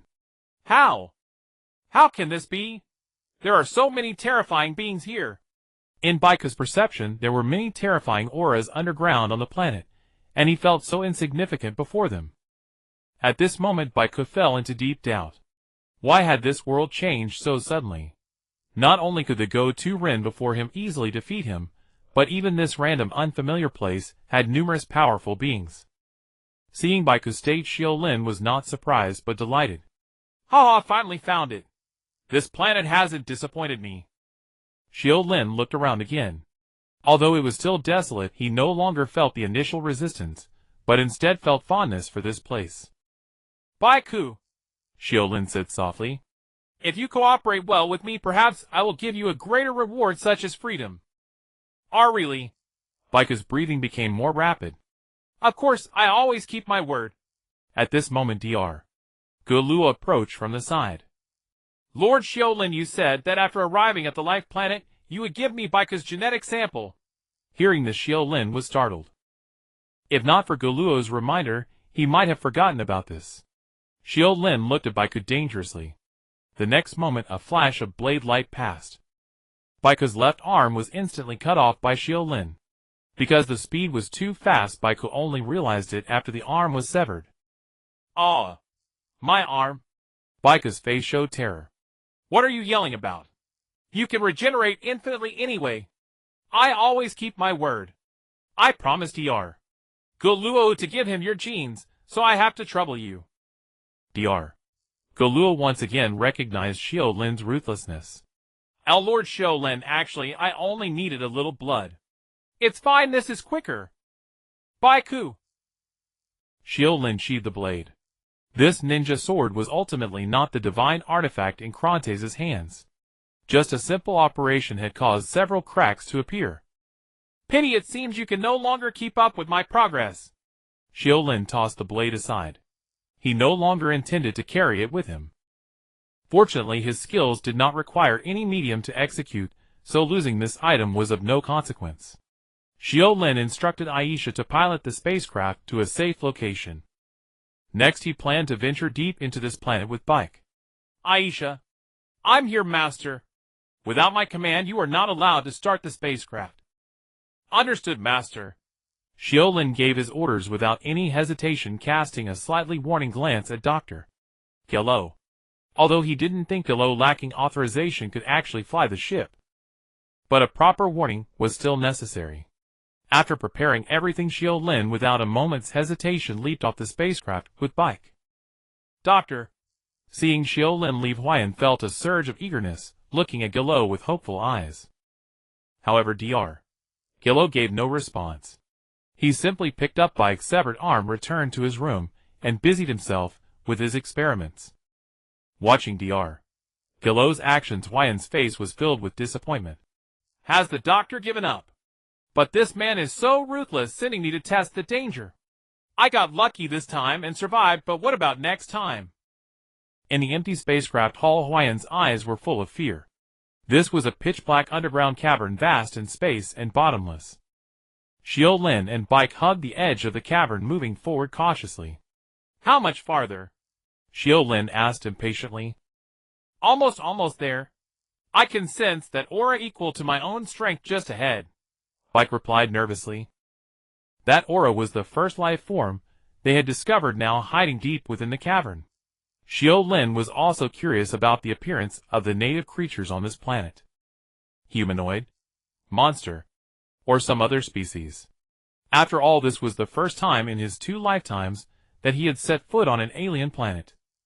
Inch by inch, Xiu Lin and Baik slowly approached that unfamiliar aura. Finally, Xiu Lin saw the answer. It was a giant insected creature. It had black carapace, long antennae, and a pair of serrated mandibles where its mouth should be resembling the mouthparts of an ant. Beneath the mandibles was a hideous, grotesque maw looking like a circular black abyss lined with jagged teeth. When Xiu Lin discovered it, the giant insect was using its maw to devour another bug. Occasionally it emitted a strange crackling sound. To look like this is truly disgusting. But Baik, those 2 antennae on your head are quite similar to its, perhaps your distant relatives. Beholding the scene before him, Xiu Lin remarked teasingly. Yet Bike found it far from amusing gazing at the giant insect with a solemn expression. In his perception, the giant insect's aura was as profound as an abyss, far stronger than his own. He wondered how it would fare against that demon king in a fight. If they became locked in a fierce battle, that might be his chance to escape.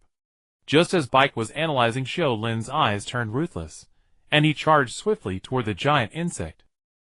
In motion, Xiu Lin clenched his right hand into a fist, of blue light blazing at its apex, like a meteor streaking across the sky, its momentum utterly astonishing. Soul-draining strike. With a combat power of 1,000 amplified by a factor of 2, it was no surprise that the giant insect was instantly torn apart. Yet the fierce force of the punch did not cease, and with a thunderous boom, the shockwaves slammed into the wall. The once solid earth instantly became covered with cracks like a spiderweb. It's over. Bike was utterly astounded. He had expected a fierce battle, yet it ended so abruptly, reducing all his expectations to nothing. Xiu Lin stood at the spot where the giant insect had been, quietly sensing the energy entering his body. A single bug added over 200 points to my combat power. Xiu Lin's face showed surprise, and he eagerly asked Bike, "Can you sense how many creatures of this strength are left here?" At that moment, Bike was still in shock from Xiu Lin's instant kill of the giant insect. Hearing Xiu Lin's question, Bike snapped back to reality and stammered, "Many, there are many. I can sense that this creature is only mid to low. Among them, some have auras several times more terrifying. I can only sense them from afar, and dare not approach." Xiu Lin nodded with satisfaction. "You've done well. Let's stop here for today." Since soul-draining strike had a one-day cooldown, and could not increase his combat power, further exploration was meaningless, so Xiu Lin decided to return. After all, Xiu Lin had not come here to uphold justice or vanquish evil. Whether the creatures on this planet were beautiful or ugly, good or evil, Xiu Lin cared not at all. He only cared about how many powerful beings were here for him to slay, and become nourishment on his path of growth.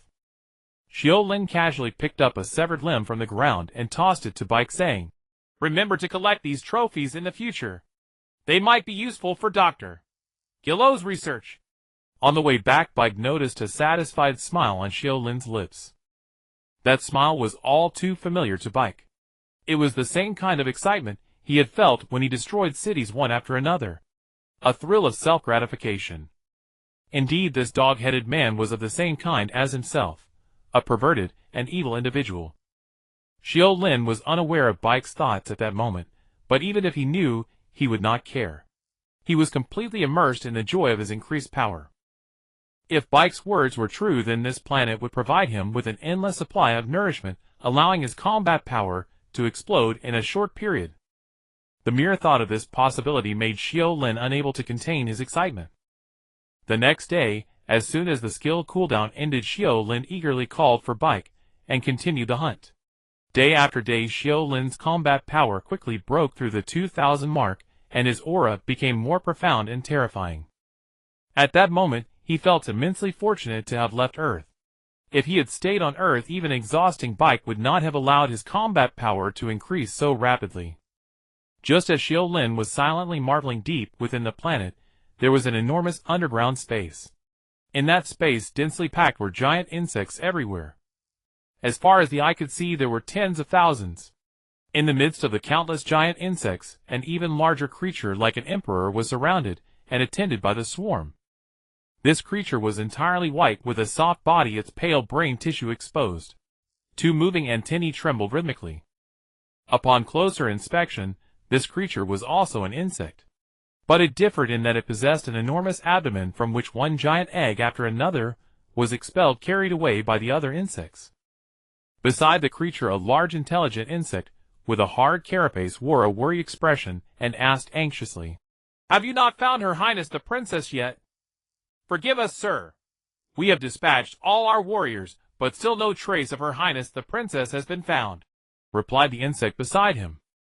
Suddenly, the creature beside the giant insect seemed to be stimulated by something, ceasing its egg-laying. Its massive head lifted abruptly, and across a vast distance, it looked toward where Xiu Lin was. "Why has the insect mother suddenly awakened? Oh no, the princess is in danger. Indeed, moments later the insect mother let out a furious mournful cry. Instantly tens of thousands of giant insects erupted into a frenzy, surging out of the underground space like a tidal wave. What's wrong, Piccolo? In the underground cave, Xiu Lin looked at the nervous Piccolo, asking with a hint of confusion. Nothing, nothing. Although it's not the first time I've seen it, it's still incredibly hard to believe. I never expected Lord Xiu Lin's strength to be so formidable. Hearing Piccolo's praise, Xiu Lin paid no heed. Beside him lay several insected corpses shattered to pieces. Xiu Lin wiped the green residue off his hand with a hint of disdain, saying, Pity most of these insects are social. What a waste. After days of exploration, Xiu Lin discovered that this life-bearing planet hosted only one species, the insect race. They were divided into several tribes that hunted each other. Yet regardless of the tribe, they all shared a common trait: they rarely acted alone. Thus Xiu Lin never again encountered a lone giant insect. To avoid any stray insects returning to report and causing unnecessary trouble, Xiu Lin had no choice but to waste some and send them all to their demise. What a loss of supplies, Xiu Lin lamented. Although he could not understand the meaning of Xiu Lin's words, Piccolo still managed to glean some of his thoughts through observation. Lord Xiu Lin need not worry. The insects on this planet are countless enough to satisfy your killing spree. Xiu Lin nodded. From what he knew, the insect race was a species that reproduced rapidly. Though their combat power was generally weak, only a few hundred, they made up for it with sheer numbers. As long as there was some food, they could multiply endlessly. Thus for him, this place was undoubtedly a high-quality energy treasure trove. Xiu Lin was lost in his future aspirations, completely unaware that Piccolo's expression had turned somewhat unnatural. In Piccolo's perception, an extremely terrifying aura was surging wildly toward them. It was not a single entity, but a dense, boundless multitude. Among them several were perhaps 10 times stronger than himself. Even from a distance, the sight was enough to make one tremble with fear. However, Piccolo chose not to inform Xiu Lin. Instead, he released his own aura, hoping to attract the attention of those powerful beings. Come quickly! A crazed glint flashed in Piccolo's eyes. He knew this might be his only chance. He did not hope to escape with his life, only that the insects would kill Xiu Lin. His hatred for Xiu Lin had reached its peak. If he could take revenge, Piccolo was willing to pay any price, even if it meant dying together with him. Huh? What is that? In the cave, just as Xiu Lin was about to return, he noticed an inconspicuous corner where several bone fragments lay. The flesh on the bones had been sucked dry by insects, but from the shape one could vaguely guess that the owner of these bones was humanoid. Yet what caught Xiu Lin's attention even more was a damaged eyeglass-like device lying beside the humanoid skeleton. Could this be an energy detector? Xiu Lin's face lit up with surprise. As a true Dragon Ball fan, he naturally knew about this miraculous equipment. It could communicate across vast distances, spanning distant stars, and provide coordinates, so one would not get lost in the cosmos. In comparison, its ability to detect combat power seemed trivial. I didn't expect such an unexpected gain this time. Xiu Lin carefully stored the device. My lord, what is this? Piccolo approached, as well curiosity written all over his face. A good thing. If we can repair it, we'll thrive here, and you won't have to continue risking your life with me. Hearing this, Piccolo's heart trembled.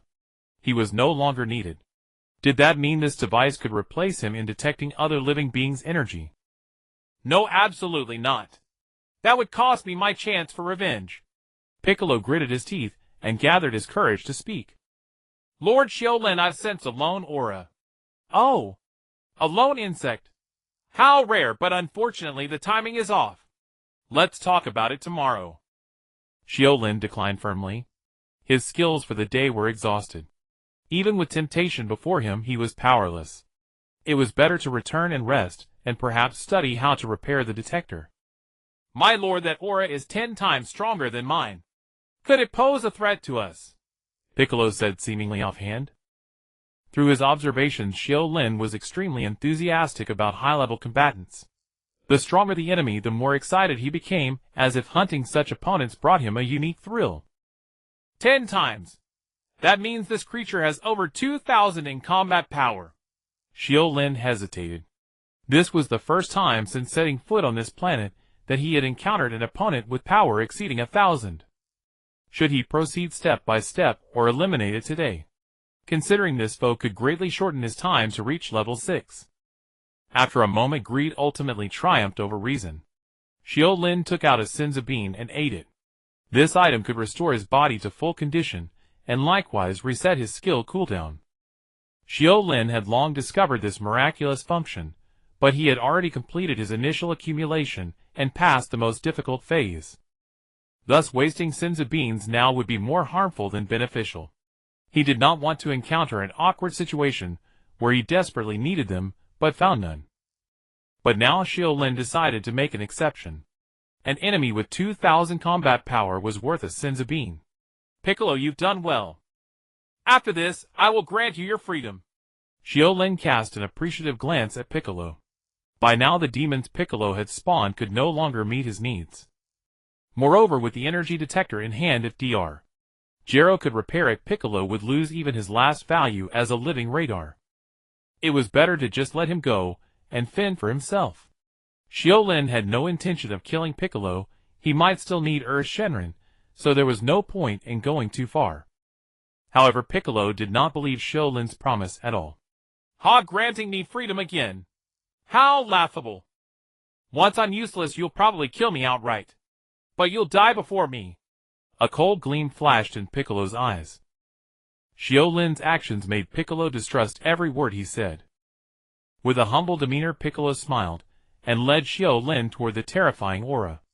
Damn doghead, I hope you don't die too quickly but get slowly devoured by those insects.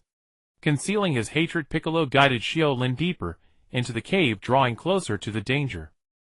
In the pitch-black and vast underground space, Xiu Lin and Goku moved slowly. The Zerg on this planet rarely operated on the surface, but they had a special talent for digging. They had created an intricate underground world beneath the surface with passages crisscrossing in all directions. The edges of the passages were extremely hard. Even an attack with a battle power of several hundred could barely leave a mark. At first Xiu Lin was quite unaccustomed to the cave, but after days of hunting he had gradually adapted to the surroundings.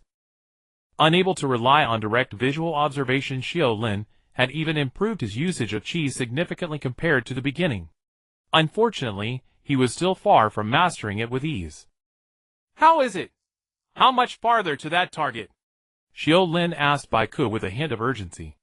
At that moment a sudden ominous premonition struck him.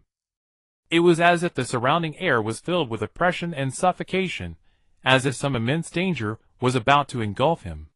Xiu Lin did not realize that this was a sign of his initial progress in the cultivation of qi. He could now sense danger in advance. Almost there, Prince Xiu Lin. I can feel that terrifying creature ahead, Goku explained patiently. Xiu Lin did not notice the madness flashing in Goku's eyes, nor how his face was slowly twisting. Almost there, really almost there. No. Xiu Lin's steps suddenly halted. The enhancement of his battle power had also made his senses sharper than before. At this moment, he clearly heard a rustling sound coming from ahead, as if countless insects were fluttering their wings, or as if countless insect legs and mandibles were rubbing against each other. Dense yet faint.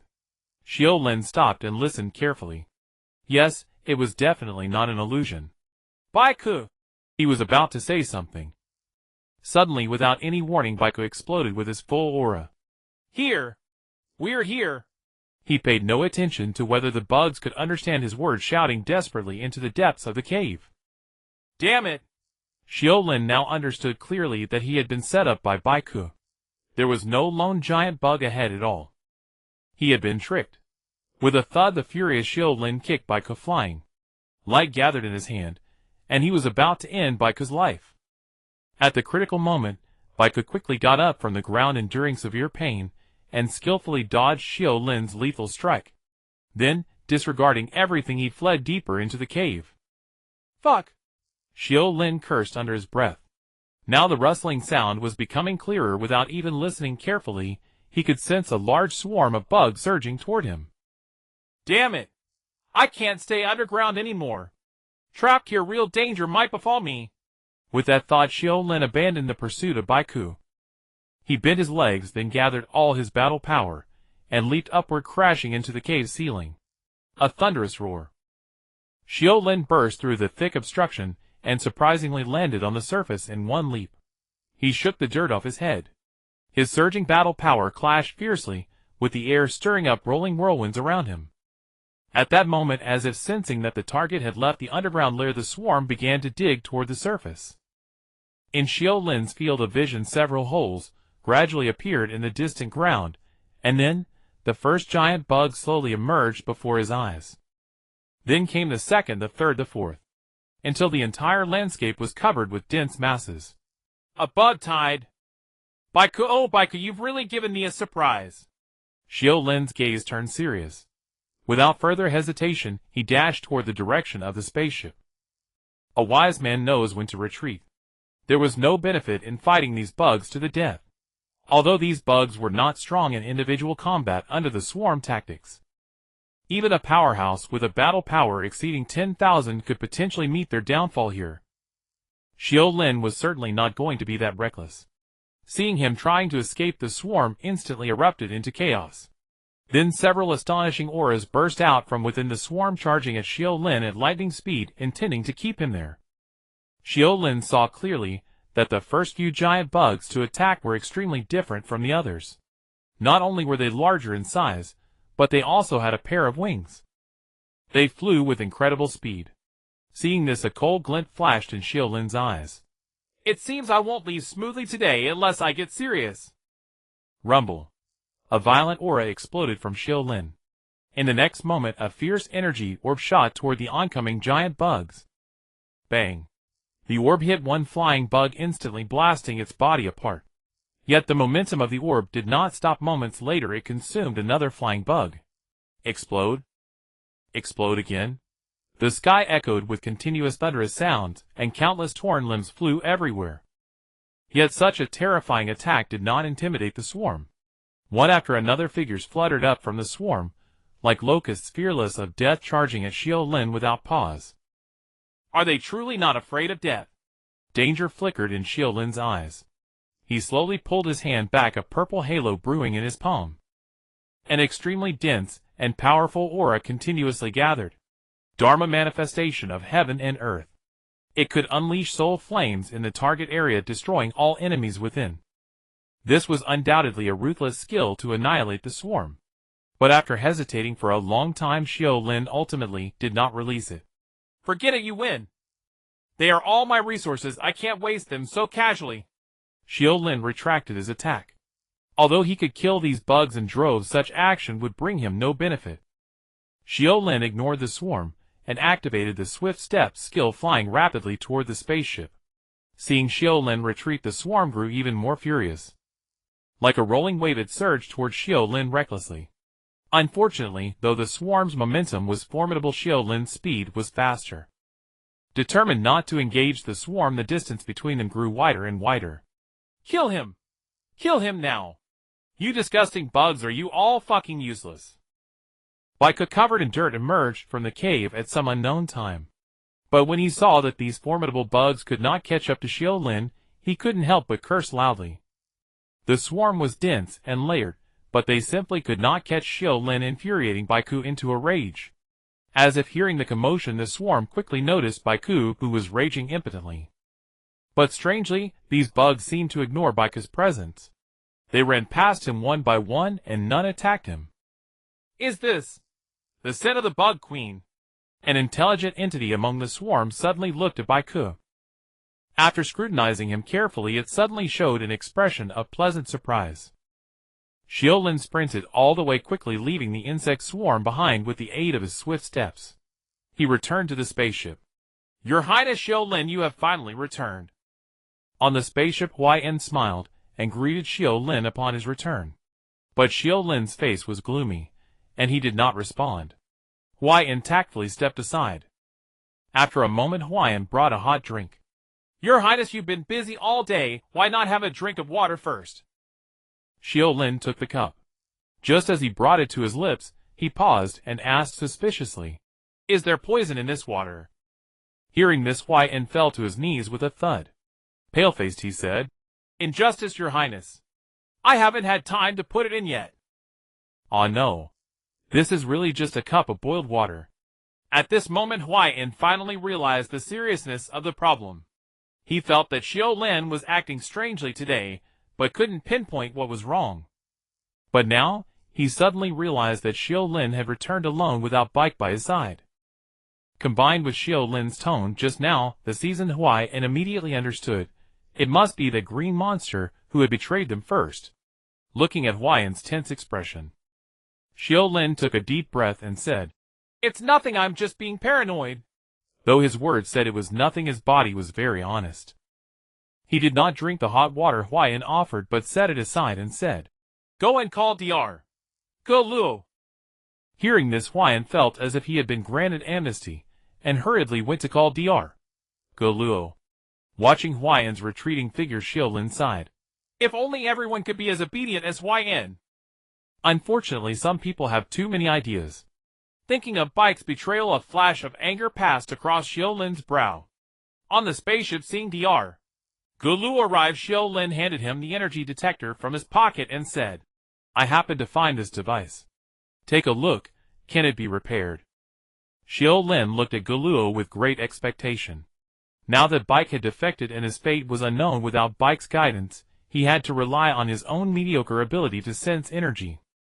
The efficiency of hunting giant insects would undoubtedly be greatly reduced. He could only hope that Dr. Go could repair the energy detector. Dr. Go examined the device carefully for a long time and said solemnly, This device? It's very strange. It seems capable of communication and also seems to detect life energy. Indeed, Dr. Go, you are truly formidable. Xiu Lin's face lit up with joy. Before his words faded, he saw Go directly disassemble the instrument with his portable tools and began fiddling with the circuits inside. Oh! So this is the principle. The main structure of this instrument is not damaged, it can be repaired, but it will take some time. Hearing this, Xiu Lin let out a long breath. Then I entrust everything to you, Dr. Go. At this moment, deep within the planet, tens of thousands of giant insects prostrated themselves devoutly around the insect mother. Great insect mother, please forgive your subjects for failing to rescue the beloved princess for you. A wise giant insect reported to the insect mother. The insect race was a special species. All giant insects were bred by the insect mother, who was the undisputed sovereign of the clan. However, the insect mother also had great limitations, such as a bloated body, inability to move, and weak combat power, requiring protection from giant insects. Just like this insect mother before them. The tens of thousands of giant insects gathered around, not only to worship, but more to protect the insect mother's safety. The wise giant insect looked at the insect mother with eyes full of pity. The life of their own insect mother was coming to an end. For the continuation of the race, the insect mother had once given birth to a larva as the new queen. But they never expected that the larva, before it could grow up, accidentally went missing, and was hunted and killed by Xiu Lin as an ordinary insect. Fortunately, heaven still favored our race. The wise giant insect walked to the insect mother's side and said softly, Mother insect, do not worry. We have accidentally captured a lone mother insect. If you can devour her, your body will be rejuvenated. The insect group was extremely unique. Mother insects could evolve by devouring each other. A new mother insect was undoubtedly the best nourishment for another mother insect.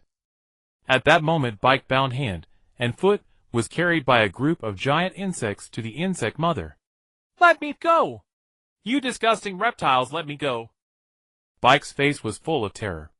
In his perception, a group of giant insects carried him to an even larger insect as if to make him her dinner. Doghead, it's you. It's all because of you. I will kill you. Bike cursed loudly. The insect mother looked with curiosity at this green reptile that was brandishing its claws. Indeed, in the insect mother's perspective, that was Bike's image. The insect mother sensed carefully on Bike's body. She indeed felt the source of that power of infinite reproduction. Kindred? We are kindred? The insect mother's face was excited. As long as she successfully devoured Bike, her life would be extended once again. The insect mother shook the antennae on her head and gently probed toward Bike. They slowly intertwined with the green antennae on Bike's head. "What are you doing?" "No! No!" Bike shouted in terror, but the insect mother paid no heed. A special mucus slowly secreted from her body. After a moment, the mucus enveloped the insect mother, and Bike giving birth to a giant cocoon. Inside the cocoon, the insect mother and Bike began to rapidly fuse. Earth Temple. The aged celestial god suddenly sensed something wrong.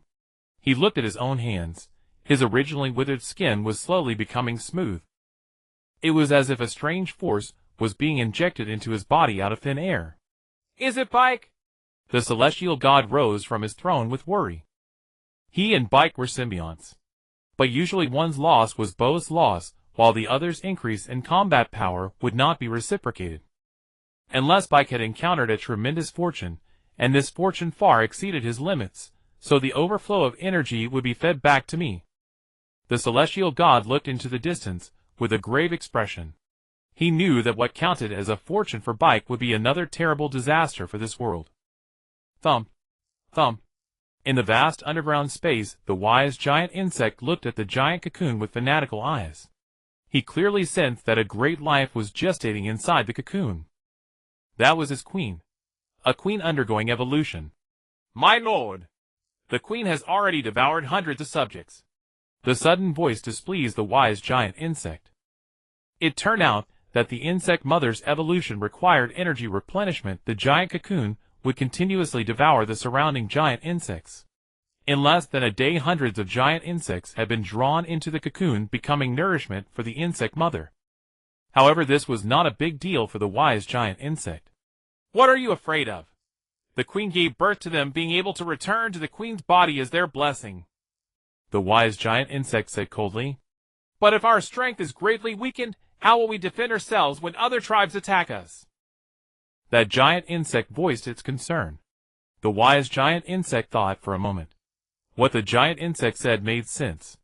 If they blindly weakened their own strength, there was indeed a risk of being exploited by other insect tribes.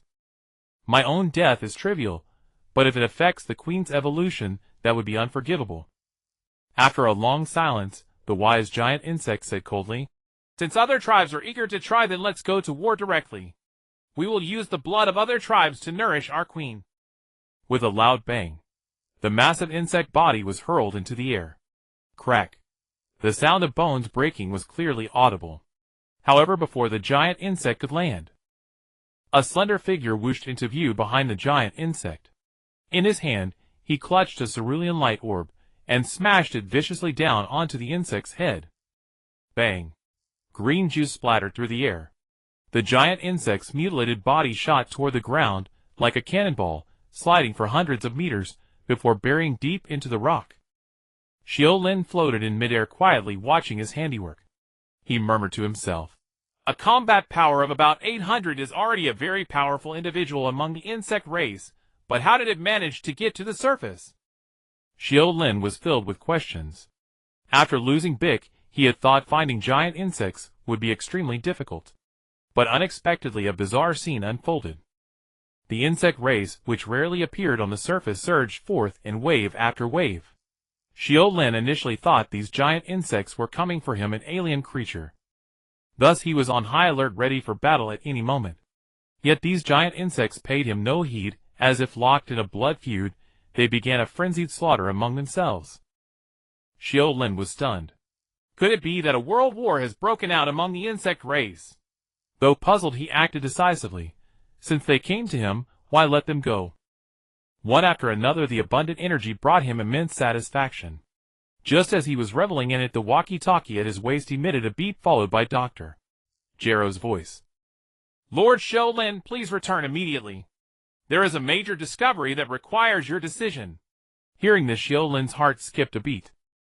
Without a moment's delay, he flew swiftly back to the spacecraft. When Xiu Lin saw Gero Dr. Gero was wearing the energy detector Xiu Lin had retrieved. The device, resembling a pair of glasses with azure lenses, exuded a high-tech aura. Accompanied by a series of electronic beeps, Gero noticed Xiu Lin's return, his eyes reflecting surprise. "Lord Xiu Lin, I didn't expect you to have a combat power of 3,900. Gero exclaimed, clearly astonished by Xiu Lin's strength. Xiu Lin did not explain, but asked directly. Doctor, what exactly happened? His tone was urgent. Dr. Gero was known for his cold temperament, caring only about his experiments. He would never contact Xiu Lin without a pressing matter. Gero smiled wryly. Although 3900 combat power is beyond my imagination against that fellow. Ah, you'd better see for yourself. With that, Gero handed the detector to Xiu Lin. Operating this lens-type detector was not complicated. Just press the switch to see the energy signatures on this planet. Beep, beep, beep. The electronic sounds echoed in his ears, as a stream of data representing positions and energy levels appeared on the lenses. 240, 380, 430, 550, 760. At first Xiu Lin saw nothing unusual, though the planet teemed with insects few exceeded 1,000. But when he turned his gaze to the northeast, his eyes instantly filled with horror. Doctor, he said in disbelief. Is there really no problem with this energy detector? Dr. Gero replied helplessly. Hard as it is to believe that's the truth. On the lens a number was glaringly displayed, 80000, and it was rapidly increasing by several hundred every second. A long silence. Doctor, can the energy detector detect lifeforms of such intensity? Xiu Lin still couldn't believe it. In his memory, the first-generation detector could only measure combat power below 20000. Once exceeded, the detector might self-destruct due to the pressure. A combat power of 80000 seemed utterly unreal. This instrument cannot, of course, but its structure gave me some inspiration, so I made a small modification. Well? Xiu Lin was speechless except for the word. Awesome. Dr. Gero could create androids capable of fighting super Saiyans. Modifying a small energy detector was indeed no surprise. That being the case, the terrifying lifeform must truly exist. What puzzled Xiu Lin was that he had been on this planet for a long time, and had killed countless giant insects. Why was that fearsome being indifferent to his slaughter? Was it because he wasn't worth attention? Or was it simply unable to come over? Xiu Lin fell into deep thought. At that moment in the depths of the universe, a strangely shaped enormous spaceship was slowly sailing through the void. The ship alternated between stealth and visibility, shifting between reality and subspace as if avoiding detection. Suddenly it halted in real space. It remained without changing states for a long time. Strange, how did that dead signal source reappear? On the ship, a pink-skinned alien with 8 arms stared at the screen in surprise. He rapidly moved his limbs, tapping on the keyboard to lock onto the signal's location. It really appeared. Could it be that the instrument didn't self-destruct, but was obtained by someone else? The alien was uncertain. Bang. An uninvited guest with a toad-like head and dark purple skin suddenly kicked open the cabin door and stormed into the cockpit, furious. Idiot! What are you doing? Why aren't you moving the ship? Staying in real space for so long will soon get us discovered by Beizer's men. I'm sorry, Lord Xiu. The alien quickly apologized and explained. I found a strange signal. The owner of the signal should have died a year ago, and the instrument should have self-destructed, but it seems the detector was just reactivated. What? Xiu Yi's expression turned grave. The energy detector wasn't a standalone device, it required a main server to maintain calculations. All energy detectors under Fulish's command were linked to the main control unit aboard the ship. The two were interconnected. The ship could locate the detector, and conversely, if encountering a powerful foe, the intact detector could be used to trace the ship's position. This sudden appearance of the detector would have been trivial in the past. But now Lord Fulisha had been severely injured while fighting for territory. That red wolf Beizer was taking advantage of the situation, hunting for Fulisha's whereabouts. Until the Lord recovered, the ship's location must never be exposed. This is a matter of great importance. Can you determine the location and combat power of the detector's holder? Xiu Yi asked. Click-clack. The alien quickly tapped the keyboard. After a while, he reported, My lord, the last transmission came from the N7 star sector used by a being with a combat power of 3,900. The N7 star sector. You did well. I'll go report to Lord Fulisha now. The situation was urgent, and Xiu dared not delay. He swiftly walked toward Lord Pilaf's quarters. Deep within the spaceship in a luxurious hall, Frisia sat upon his throne, with a cold, grim expression. A handsome man with green hair stood respectfully to the side, reporting to him. As the man spoke, Frisia's expression grew increasingly grim, a cruel gleam flickering in his icy eyes. Zarbon, so that little monkey has defected to Basil and conspired with him to kill Dodoria, is that correct? Frisia's voice was cold and raspy, and now tinged with genuine fury. It carried an oppressive weight. Yes, Lord Frisia, Zarbon replied bitterly. Crack. The armrest of the throne splintered under Frisia's grip. Suppressing his rage, he continued. What else happened? Spit it all out. Seeing Frisia's state, Zarbon couldn't help but shudder. He spoke cautiously. There's also the Ginyu Force. After hearing about your severe injuries, they'd been secretly communicating with Basil. Bang. The armrest, unable to withstand Frisia's strength any longer, was crushed into dust. The shock sent a cold sweat dripping down Zarbon's face. How ridiculous. Even the Ginyu Force intends to betray me. Frisia's eyes turned bloodshot. Our Lord Frisia, no matter what others do, I am utterly loyal to you. Whatever happens, I will never betray you. Zarbon rushed to profess his loyalty, fearing that Frisia's fury might turn suspicion upon him. I know your loyalty. Frisia took a deep breath. The current cosmic landscape was one of rival powers vying for dominance. To carve out a territory, one needed not only immense personal strength, but also a formidable force of subordinates. Though he now had only a meager handful left, at least, he wasn't completely alone. He had to retain the loyalty of his remaining few. Don't dwell on it. All of this is that accursed Red Wolf Basil's fault. At the thought of this man, Frisia's eyes blazed with murderous intent. In the vast North Galaxy, only this man constantly opposed him. To secure his dominance over the North Galaxy, Basil had even summoned his brother Yellow Wolf Lavanda from beyond the galaxy to ambush him. This had forced Frisia to flee in disgrace. Lord, even the strongest cannot fight alone. We need to seek allies now. Why not visit Lord Kula? If he agrees to contain Yellow Wolf Lavanda, we might have a chance for revenge. Zarbon suggested. Frisia's eyes flickered. His brother was no saint either. Inviting him in was easy, but getting him to leave the North Galaxy afterward would prove far more difficult. Yet facing the pressure of the two wolves, if he didn't resort to extraordinary measures, he might end up with nothing left.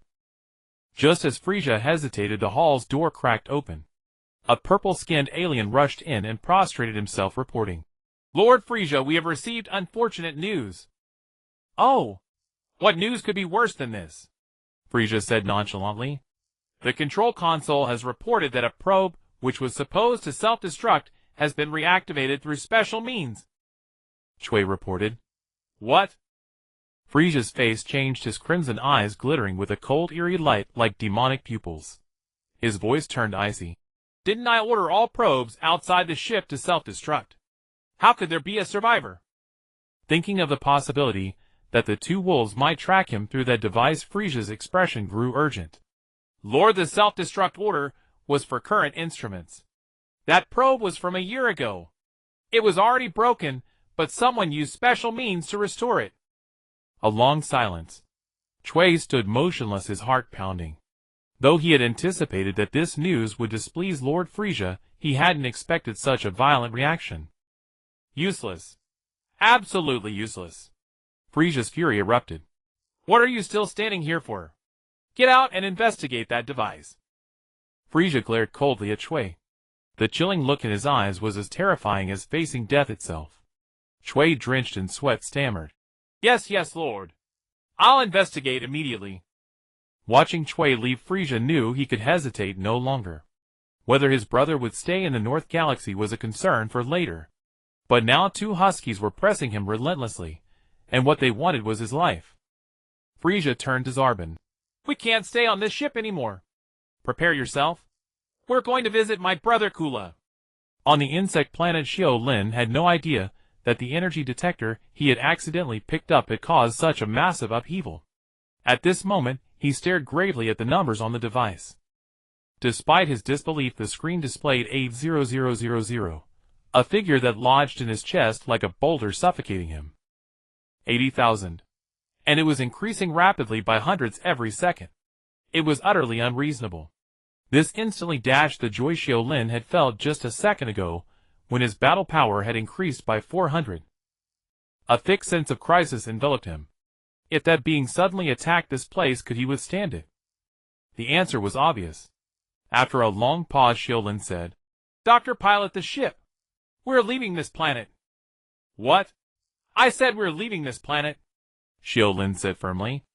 A wise man does not stand beneath a crumbling wall. If he couldn't win, he could at least flee. Xiu Lin never considered himself like Goku, who could die and come back to life multiple times. He only had one life, so he would never take unnecessary risks unless absolutely necessary. "Where are we going?" "To the Claire Starfield." The detector contained a star map of the surrounding regions. Xiu Lin no longer had to blindly navigate through space. Dr. Gero gave Xiu Lin a long, penetrating look, a hint of admiration rising in his heart. "All right, I'll go start the ship." Dr. Gero was not as obtuse as Piccolo. Through observation, he had long discovered the secret behind Xiu Lin's power increase. It was absorption. By absorbing other life forms, he enhanced his own strength. And it was precisely because he knew this that Dr. Gero admired Xiu Lin's decision. This insect planet was essentially a vast granary for Xiu Lin. To willingly abandon it under such circumstances required immense willpower. At the same time, Xiu Lin's danger level continued to rise in Dr. Gero's mind. "It seems I won't be able to shake off his control anytime soon. But that's fine. On Earth there aren't such unexpected resources." The spacecraft crossed the atmosphere, and once again sailed toward the starry sky. The detector displayed a star map of the surrounding region, showing that the Claire star field was the nearest trading planet. Xiu Lin planned to rest there first before making other decisions. Moreover, he had no intention of completely abandoning the Zerg planet. He had already recorded the coordinates here. With a teleportation skill, whenever his strength permitted, Xiu Lin could instantly teleport back. After all, planets with an average combat power over 100 were not common in the universe. "And that guy with over 8,000 combat power. Haha, just wait, I will make you my nourishment." Thinking of this, a cold glint flashed in Xiu Lin's eyes. He believed that this time would not be too long. With a hum, the spacecraft entered the vacuum. In his view, the yellowish-brown planet beneath his feet grew smaller and smaller until it shrank to a speck of dust. At this moment, the spacecraft had reached the edge of the star field. On the spacecraft, Xiu Lin walked over to Gero with a gloomy expression. "Doctor, how is the progress of the android project?" Having lost the supply of giant insects, Xiu Lin had to turn his attention back to the androids. "We have made some breakthroughs. We can create life forms with combat power over 200, but their genetic stability is poor. They will collapse automatically after a short time." Dr. Gero frowned, clearly dissatisfied with such results. "What about those few people?" Xiu Lin asked curiously, glancing at the several servants operating the spacecraft. They had boarded with Dr. Gero from Earth. For now, aside from being somewhat dull, they showed no signs of collapse. "It would be more appropriate to call them robots rather than androids. They lack autonomous consciousness," Dr. Gero explained. In truth, Gero had not revealed the full truth to Xiu Lin. He could already create permanently existing life. However, after discovering the secret of Xiu Lin's power enhancement, Gero was eager to incorporate that concept into his own research. In his view, the creatures he created should not only possess extraordinary strength, but also have strong growth potential. Only then would they not be easily defeated. Perhaps due to an excessive pursuit of perfection, the life forms he created always had unstable genes and could not be sustained. "In fact, a combat power of around 200 is barely sufficient for now. Doctor, you are truly a genius," Xiu Lin praised. Actually, he had no interest in whether the androids could last permanently, as these things were created for consumption anyway. "Doctor, then now start full production of these semi-finished androids. I need one every day delivered directly to my room." Dr. Gero nodded knowingly. When talking to a smart person, there was no need to spell everything out. He naturally knew what to do. 10 days later, at the outskirts of the Claire star field. As early as 3 days ago, Xiu Lin and his crew had arrived near this trading planet. But Xiu Lin did not choose to proceed further. Instead, he ordered the spacecraft to loiter at the edge of the star field. Lord Xiu Lin, today's android has been delivered. Please enjoy it slowly. Huan used a cart to deliver a bug-shaped creature to Xiu Lin's room, then withdrew with a flattering smile. He truly could not understand why Xiu Lin was so fond of such an ugly monster. But that did not hinder his imagination. Guessing deeper, Huan couldn't help but shudder. Indeed, a pervert is a pervert. Inside the room, Xiu Lin gazed at the insected creature with excitement. It was 90% similar to the giant insects on the Zerg planet, the only difference being its relatively smaller size. In fact, Dr. Gero could have modified the creature's appearance to some extent, even making it humanoid. But Xiu Lin was in a hurry, and such modifications held no practical significance for him. Thus the creature remained in its Zerg form. Perhaps it would be more appropriate to call you an artificial insect. Xiu Lin gently stroked the insect's body, a joyful look in his eyes. His combat power had reached a critical point, just a tiny bit more, and he would break through. He had been waiting for this moment for a long time. Finally, Xiu Lin's hand stopped at the insect's neck. In an instant, a dazzling blue light flared. Soul Reaping Strike! As the skill activated, the Zerg's body gradually faded. Finally, it condensed into a red light that merged into Xiu Lin's body. Sensing the warm current, Xiu Lin's face grew increasingly excited. Ha! 5,000! My combat power has finally broken through to 5,000! Xiu Lin explained in ecstasy, eagerly pulling up his status panel. Character Go 2 LV6 Combat Power 50 13 Talents Ghost Walk Teleport Passive Soul Devour Skill 1 Soul Reaping Strike 2 enhances the next normal attack, dealing 2x damage. If this skill kills the target, permanently increases combat power based on the target's strength. Skill 2 Wither 2 slows the target enemy, reducing their attack speed by 100 for 3 seconds. Skill 3 Dharma Appearance of Heaven and Earth 1 unleashes soul flames in a target area with power corresponding to combat value. Skill 4 Death's Descent 1 temporarily infuses the Death Bloodline, increasing combat power by 10 times. Note: combat power cannot stack with other skills simultaneously. Looking at the data on the panel, Xiu Lin became even more excited. 5,000 combat power, he could level up to level 6. He had finally reached level 6. Gazing at the last skill, Xiu Lin couldn't help but activate it. Death's Descent. Suddenly a terrifying energy burst forth from within. His muscles instantly bulged, his body rapidly grew taller, and soon it tore through his original clothes. A surge of purple lightning seemed to appear out of nowhere, crackling and popping, wrapping around his body.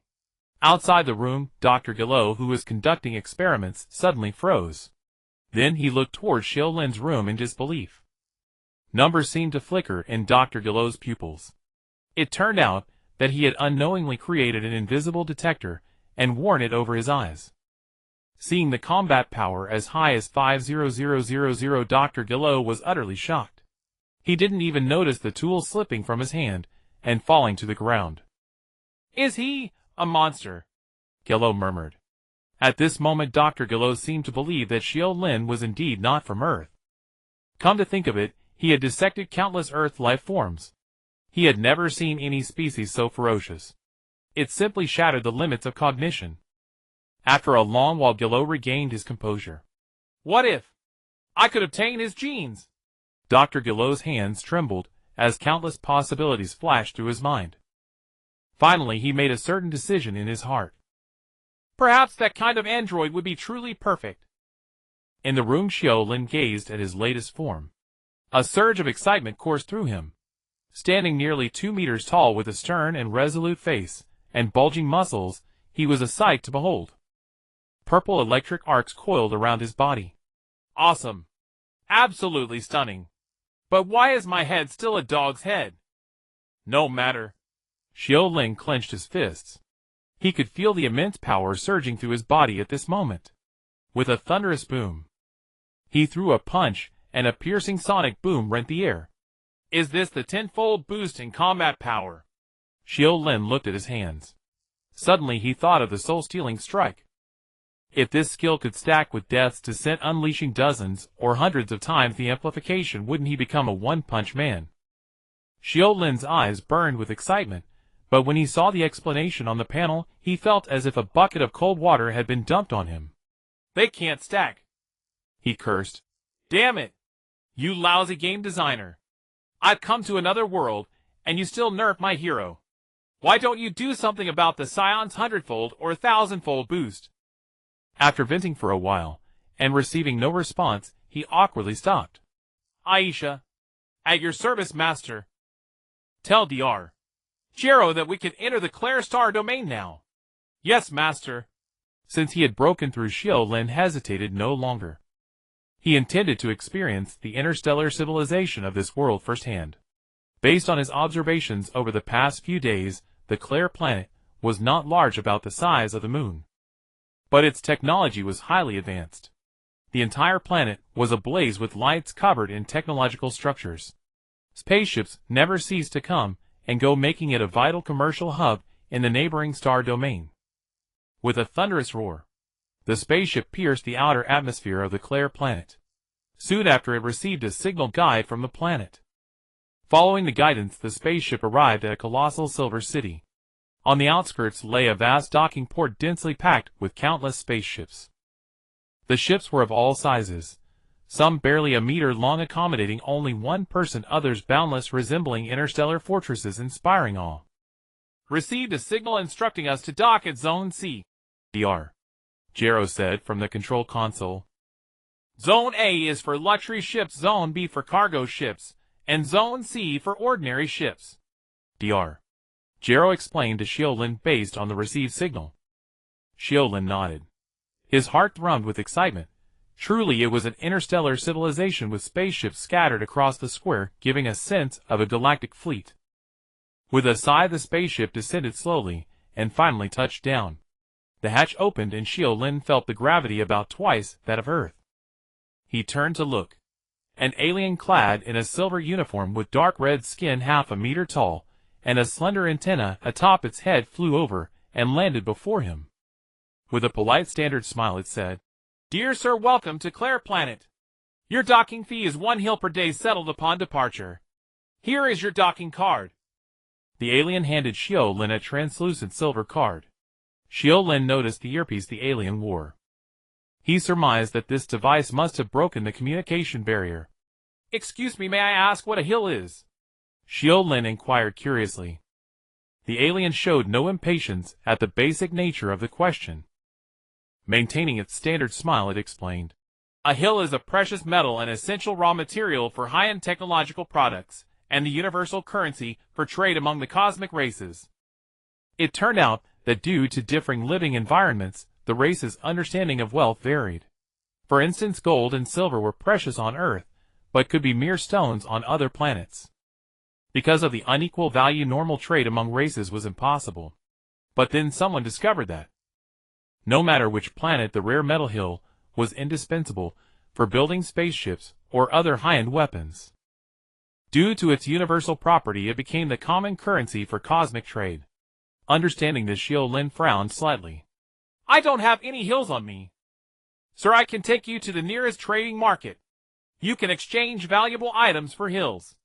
If the other party agrees, you can also trade by barter. Hearing this, Xiu Lin suddenly understood.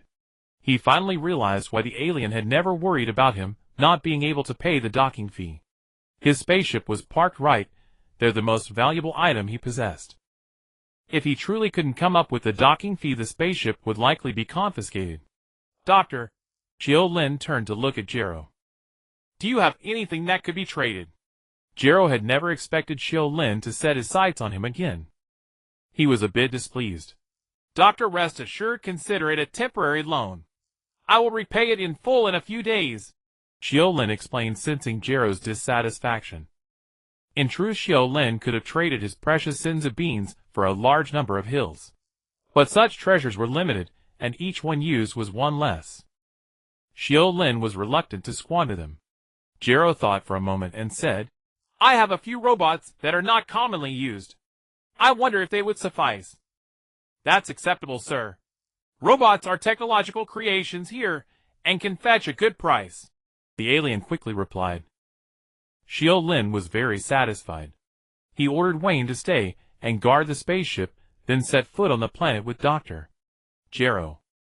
"Sir, the city you see is called Turnicle, the only city open to outsiders on our clear planet.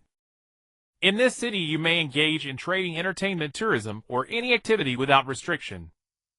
However, if you wish to go to other cities you must obtain our permission," the alien explained as they walked.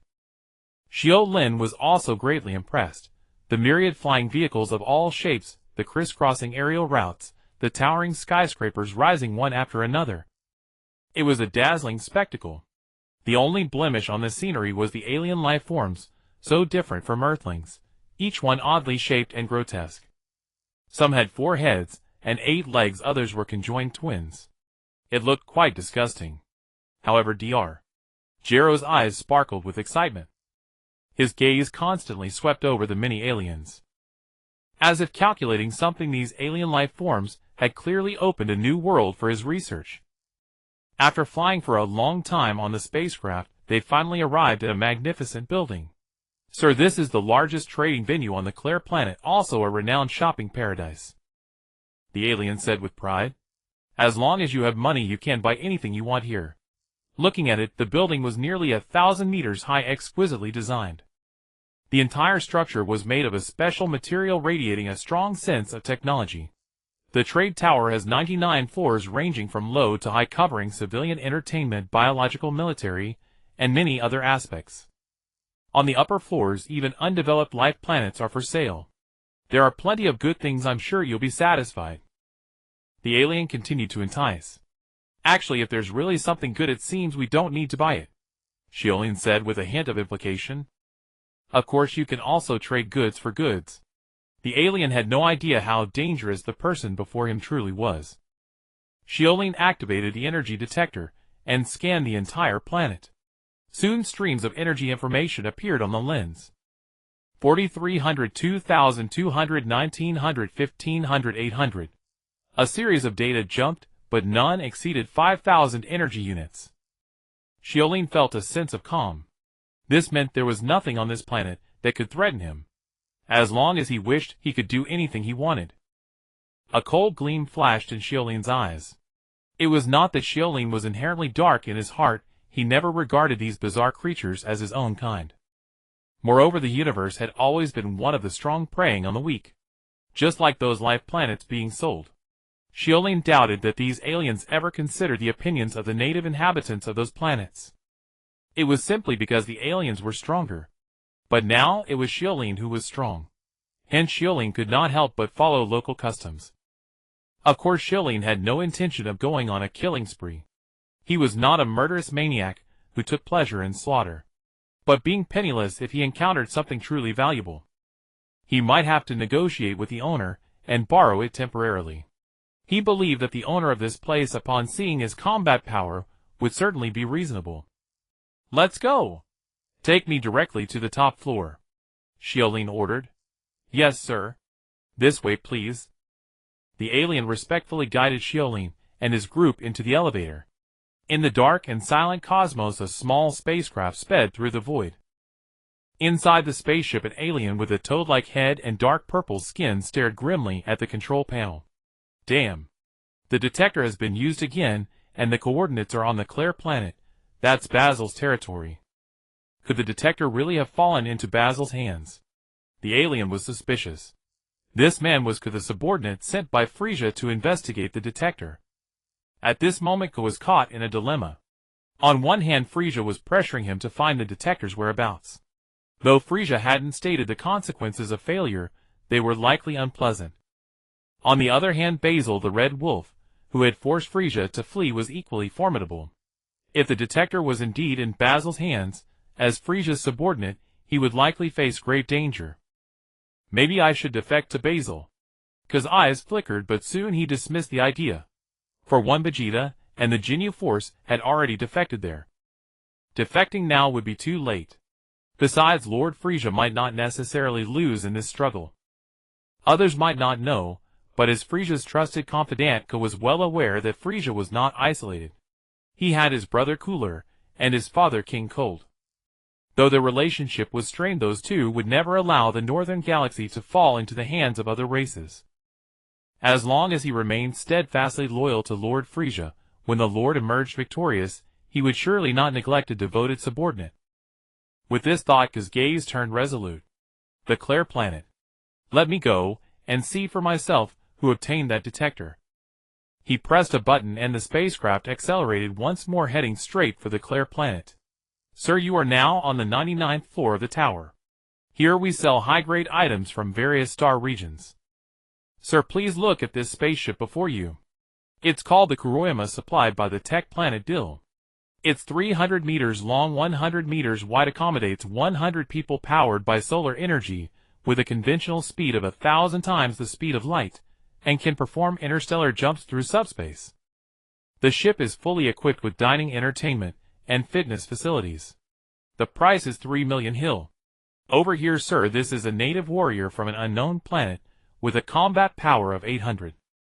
Beside him are his family members. You can buy them all together. As long as his family is with you, he will obey your commands.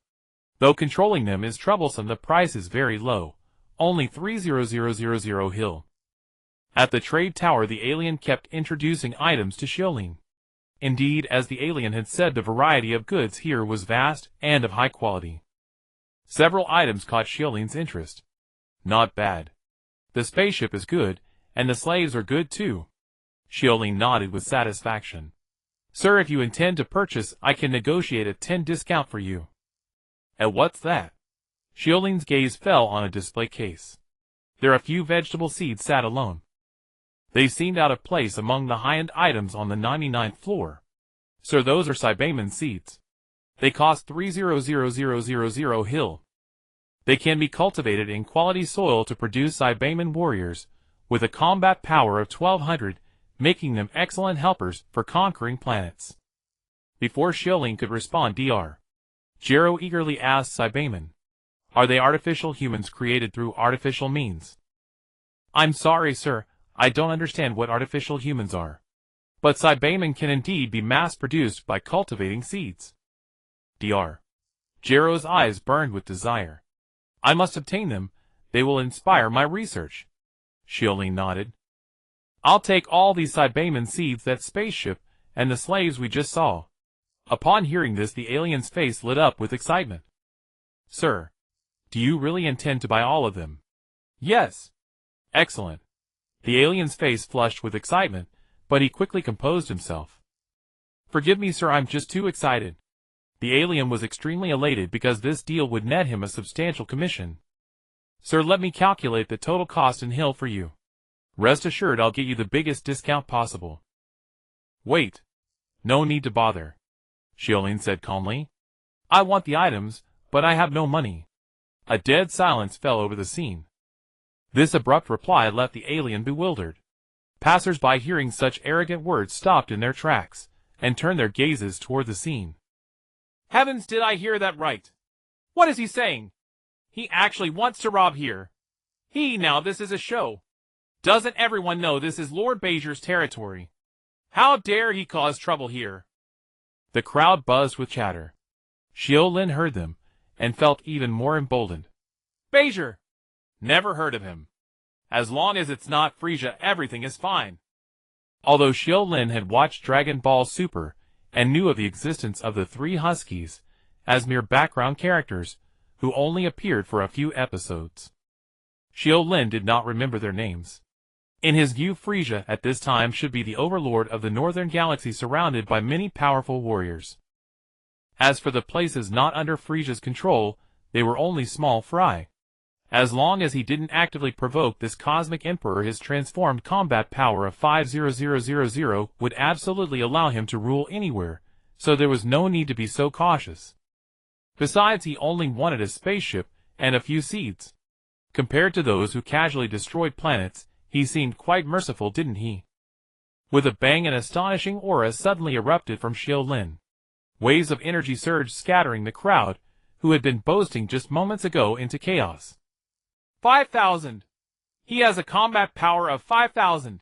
Someone in the crowd wearing a scouter exclaimed. Heavens, he's so strong! Let's go, let's go! At this point nobody dared to watch the excitement any more, afraid that some action of theirs might draw the attention of this powerful being. They all fled in all directions. I want this batch of Saibaman seeds, that spaceship, and all those slaves we just saw, Xiu Lin said coldly. Dr. Gero beside him quietly moved some distance away. He knew that Xiu Lin had absolutely no intention of paying, and only hoped that the upcoming battle would not involve him. And Mr. The alien sat down on the ground, awoken from his dream of sudden wealth. He was overwhelmed by deep fear. As the guide who had brought Xiu Lin and his group here, no matter the outcome today, he would certainly not escape blame. Go inform your superiors. This matter is beyond your authority. All right. All right. The alien, as if waking from a dream, quickly pressed the alarm button on his body. Location 99th floor of the 10-acre city trade building. Someone is robbing. Before he could finish, the alien noticed Xiu Lin's unfriendly gaze and quickly changed his words. A powerful being wants to purchase some things here for free. Please have your superiors decide. The alien stammered and then hung up the phone. The following moments felt endlessly long to him. However, in Xiu Lin's perception, only a short time passed before two astonishing auras rapidly approached. Beep. Beep. 2,200. 1,900. The scouter kept alerting the combat power of the newcomers. Xiu Lin sneered.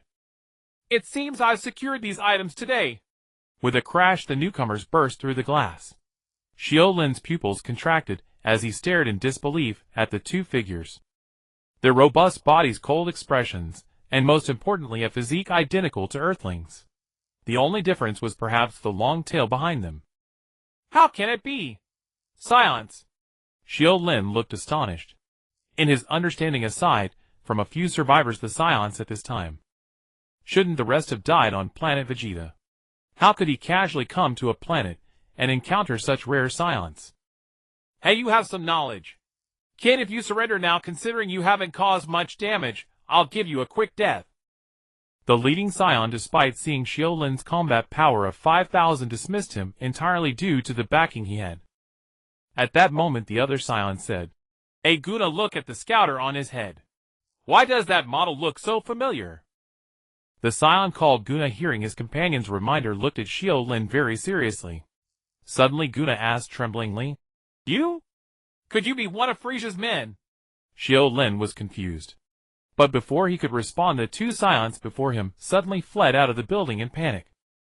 As they ran, they shouted, Quick, inform Lord Bezier.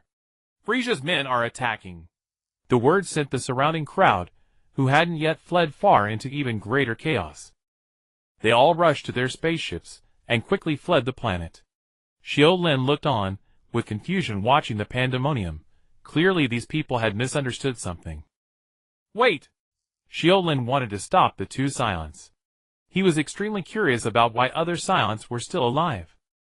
But hearing Xiu Lin's voice, the two accelerated even more. They even split into different directions to prevent him from catching both at once. Do you think you can escape? Ghostly sprint. The skill activated. Xiu Lin instantly turned into a blur, chasing after the two at an incredible speed. Slow. Too slow. In a flash, Xiu Lin caught up to one of them. Seeing Xiu Lin's figure, the man's face turned terrifying. He quickly gathered a ball of energy in his hand, but before he could release it, Xiu Lin's attack arrived like a shadow. With a boom, the Scion's body plummeted rapidly toward the ground. Witnessing this, Guna was both shocked and suspicious. Just as I thought, this man must be Frisia's vanguard. They're going to start a war against Lord Bezier again. Guna dared not linger. But the sound of wind breaking behind him grew clearer, and fine beads of sweat covered his forehead. How can this man be so fast? Guna trembled inwardly. I'll fight him. Seeing no escape, Guna hardened his heart. He took an object from his chest and threw it into the sky. An artificial moon. It could turn Scions into great apes, increasing their combat power tenfold. But before the moon could fully activate, boom! A massive mushroom cloud exploded in the sky. It was Xiu Lin who, with quick eyes and hands, had shattered the device first. Debris of the moon scattered everywhere. Damn it! Guna cursed inwardly. The next moment, a huge fist slammed into his face. He had no time to defend. Guna felt as if hit by a meteor, vomiting a large mouthful of blood. He had no strength left to resist. Xiu Lin dragged the two men back to the trade building. Gazing at their ashen faces, he asked with curiosity, "Tell me, why didn't you run from the start? You only tried to flee after assuming I was one of Frisia's men. And who is this Basil you speak of?" the two stammered. Xiu Lin sneered. "Actually, only one of you needs to answer these questions." Before he finished, the two immediately vied to speak, terrified of being the one abandoned. Lord Frisia cannot tolerate traitors. Because the Saiyan sided with Lord Basil, Frisia destroyed planet Vegeta and placed all Saiyans on his extermination list.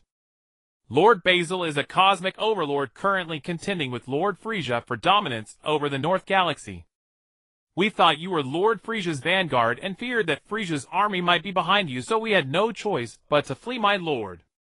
The two spoke in turns, quickly sketching the whole picture. Basil! Xiu Lin pondered, realizing he had been somewhat presumptuous. Different universe, different landscape. What does this Basil of yours look like? The two exchanged glances. Xiu Lin's question was that of a complete novice to the cosmic order. By now they understood that their panic had likely caused a misunderstanding. This man might have merely stumbled upon a scouter unrelated to Frisia. But with their lives in his hands, they answered honestly. Lord Basil is dark red all over with the bearing of a Wolf King. Red Wolf King. It clicked. Xiu Lin finally understood where he was. He had been transported to the 9th universe, the first to be erased by the Omni King in the Tournament of Power. Our Lord Basil's power is unmatched. Even a scouter cannot measure his combat strength. Guna warned cautiously. He feared that this savage, ignorant of the world, might kill them both out of reckless naivety. Having barely survived the battle of planet Vegeta, dying here for no reason would be unjust, wouldn't it? Oh, is he that strong? Xiu Lin murmured. But that makes sense. In the Tournament of Power, the 9th universe's team had no frost demons, so they must have been completely eradicated. In this universe, the Saiyans never rose. Earth was destroyed at some point, so no androids Bu or Cell. Xiu Lin grew more certain as he spoke. He finally grasped the trajectory of the future. Watching Xiu Lin mutter to himself, the two men's eyes filled with fear. He's mad. This man is mad. They understood nothing of what he said, thinking he was lost in delusion. They slowly edged away, hoping to escape. Suddenly a flash of blue light engulfed one of them. The other, terrified, stammered, "Lord, I did nothing." But his throat was viciously seized by Xiu Lin. "Sorry, but you know too much." The man froze, confused. "I don't know anything." With a snap, Xiu Lin ended his life amidst his bewilderment. Xiu Lin had not intended to kill. His goal was merely to loot supplies. But he had inadvertently revealed too much about the universe he was in, and the two had heard it. Thus he had to silence them. 1,100 points. Xiu Lin felt the surge in his battle power. In the sudden chaos, he had only managed to absorb the stronger of the two. Looking at the empty 99th floor of the building, Xiu Lin quickly grabbed some portable items and stuffed them into his pockets. Good thing they spread the word that I'm one of Frisia's men. Whatever I do will be blamed on Frisia. Xiu Lin felt relieved. Soon he contacted Dr. Gero via communicator, who was hiding near the building, since many had seen them enter together. Dr. Gero dared not flee alone. On this planet full of alien races, such an act would be suicidal. When they met, they quickly flew toward the spaceship. Along the way, some reckless aliens tried to block them, but Xiu Lin obliterated them with a few key blasts, absorbing their power. The rest dared not approach. Finally, Xiu Lin returned to the ship. Aisha, start the engines. Let's leave this planet. Master, the control center demands payment in Hill. Ignore it. Yes, Master. North Galaxy Basil's headquarters. It was a technologically modified mobile fortress, like a steel beast standing in the depths of space. Inside, security was tight. Countless aliens patrolled back and forth. In the luxurious palace, a long rectangular table stood in the center, laden with delicacies from various planets. Don't just stare. Eat, all of you.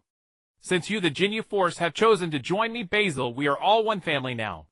As long as I have a bite, you'll never go without a sip of soup. Basil sat at the head tearing at a chunk of meat, and gulping down a bottle of wine urging the seated aliens to feast. Lord Basil is indeed magnanimous far beyond a petty man like Frisia. A pale purple alien with 2 black horns flattered. This was Ginyu himself. Of course. How can Frisia compare to our lord? Basil's original subordinate red-faced thumped his chest, as if serving Basil was a great honor. Yes, yes. Frisia is unworthy of comparison to Lord Basil, Ginyu quickly echoed. The group clinked glasses and drank. Suddenly an alien rushed and panicked. Lord Basil. He bowed respectfully. What is it? Basil asked calmly. The man glanced briefly at the Ginyu force, looking hesitant. Speak, don't be shy. Yes, my lord. Just now Pal, who was stationed on planet Claire, came running back reporting an attack by Frisia's men. At this the previously laughing group froze. Frisia. Did he appear? No sign of Frisia.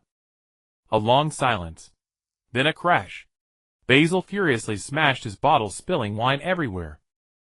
Useless. All of you. If attacked, why didn't Pal fight? Why didn't he die there? Huh? Basil roared.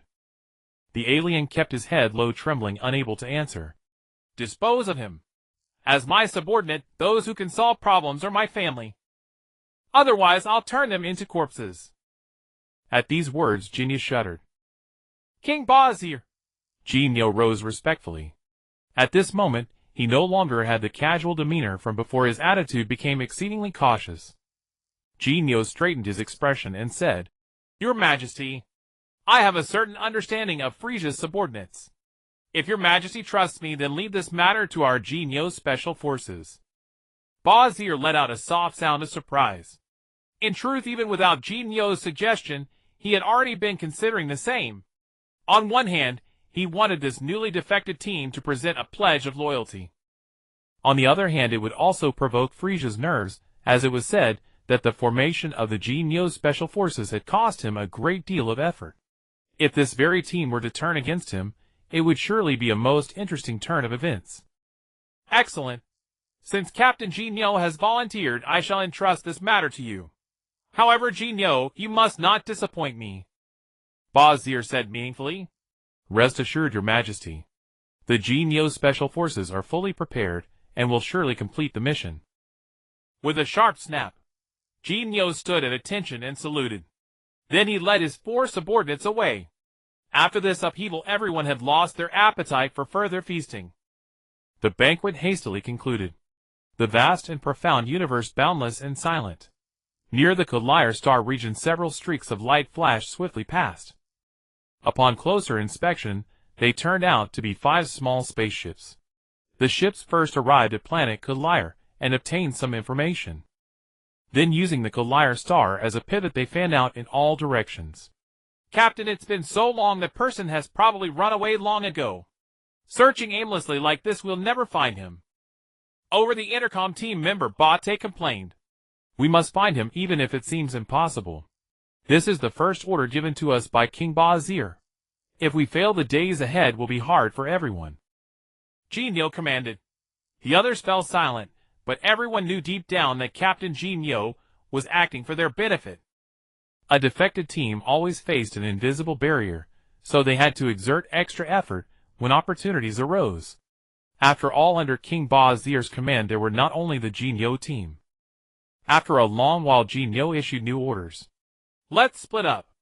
The 5 of us will search the surrounding life-bearing planets one by one. Frisia's subordinates are nothing but a few weaklings. Even if we encounter them alone, no member of our Ginyu special forces need fear any of them. Roger. One by one replies came through the intercom. The 5 spaceships headed off in 5 different directions to conduct their searches. Meanwhile, Xiu Lin, the central figure of the incident, had not actually fled far. A barren planet with a dark red surface devoid of any vegetation. On the spaceship, Xiu Lin called Goku aside. Doctor, are you saying you have a way to start that spaceship? Xiu Lin asked hesitantly. The reason he hadn't left completely was that Xiu Lin couldn't stop thinking about that spaceship. That day they had acted in haste, and only managed to take away some small items. A massive vessel like that was not easy to simply fly away. It required setting access permissions, which could not be completed in a short time. The current spaceship Aisha was limited by its technology, and could not enter subspace, although it could travel at 100 times the speed of light in normal space. But to traverse the vast northern galaxy, even 10,000 years would not suffice. This further strengthened Xiu Lin's desire to acquire a more advanced spaceship. Time is life. Xiu Lin had no intention of wasting his life on meaningless journeys. Hearing Xiu Lin's question, Dr. Goku said solemnly, "Setting the permissions will take some time, but I can make some portable capsules to store the spaceship inside. That way we can carry it with us and study it at our leisure." "Why didn't you mention this method earlier?" Xiu Lin said in frustration. If they had been prepared, the spoils from planet Kalir, this time would have been far greater. After all, opportunities for free acquisition do not come often. Having learned from this setback, Xiu Lin believed that the next time they visited planet Kalir, the opposition would certainly be prepared. Dr. Goku was speechless. "You didn't tell me before we robbed the place either." In truth, he had also taken a liking to several pieces of equipment, but unfortunately, there was no time to transport them. After a moment of silence, "Perhaps we should go again," Dr. Goku suggested. Xiu Lin's eyes flickered with contemplation, and he did not refuse. On planet Kalir, after the previous turmoil, the planet was on high alert. Even the supreme commander of the planet, the cosmic being Par, had been executed by Lord Bazir for incompetence. At this moment, the new commander had not yet arrived. Currently, the entire planet Kalir was in a state of leaderless chaos. At the planet's core, a group of cosmic beings were busy maintaining the normal operations of the planet. "Report, an unidentified spaceship has been spotted above Tenakai. Transmit a signal. The port city is currently closed. No foreign ships are allowed entry." Roger, signal transmitted. Bad news. This ship has ignored the warning broken through the airspace, and is continuing toward the trade building. It's an attack. Alert. Alert. A piercing siren tore through the sky. Instantly, countless cannons on the ground roared to life. Numerous missiles shot simultaneously toward the ship carrying Xiu Lin. Boom. Boom. The explosions were endless. Soon the sky became a canvas of lightning and flames. "Has it been destroyed?" "Not sure, but radar shows the spaceship is still there." As the smoke cleared, Xiu Lin's figure stood prominently in front of the ship, having blocked all the attacks from the ground. In the signal station, numerous cosmic beings saw through satellites the figure that made their hearts tremble with fear. That person. He's back." The scene from a few days ago was still vivid in their minds. It was this very person who had killed the two guardians of planet Kalir on the spot. He had even indirectly caused the death of Lord Par. "What should we do?" someone asked. "Hurry and inform Lord Genio. Frisia's subordinate is attacking again." The crowd fell into chaos. What now? Should we continue to intercept? Someone posed this question, but after waiting for a long time, no one dared to give the order, as if they had tacitly accepted Xiu Lin's intrusion. In the cosmos, a small spaceship sped by. "Bate, an incident has occurred on planet Kalir, and you are the closest." Over the intercom, Captain Genio's voice was urgent. "Roger, don't worry, Captain. We were afraid they wouldn't show up. Since they dare to show their faces again, let them prepare to face the wrath of our Genio's special forces." Inside the spaceship, a robust cosmic being with blue skin spoke with smug satisfaction. This was none other than Bate, renowned in the Genio's special forces for his speed. Upon receiving Genio's message, Bate was overjoyed. The days of searching had exhausted his patience, and he had thought the mission would fail. But unexpectedly, this person dared to show his face again. And he was the closest. Truly a gift of merit delivered right to his doorstep, impossible to avoid. "He looks like this time it's all mine." With a thunderous crash, the trade tower was once again breached by Xiu Lin. This time no one dared to stop him. The tower's guards, upon seeing Xiu Lin's arrival, scattered like birds. "I didn't expect it to be so easy. Could that guy with a combat power of 4,300 have left this planet?" Xiu Lin remarked in surprise. He activated the energy detector and scanned the vicinity. As a result, he found no one with a combat power exceeding 1,000. The last time he came, the planet's highest combatant had for some reason not appeared. This time he was simply absent. What a pity, truly a coward. Xiu Lin licked his lips. Lord Xiu Lin, please hurry up. Dr. Goku urged over the walkie-talkie. Although he had done many evil deeds back on Earth, he had always been the one with confidence, holding absolute power in his hands.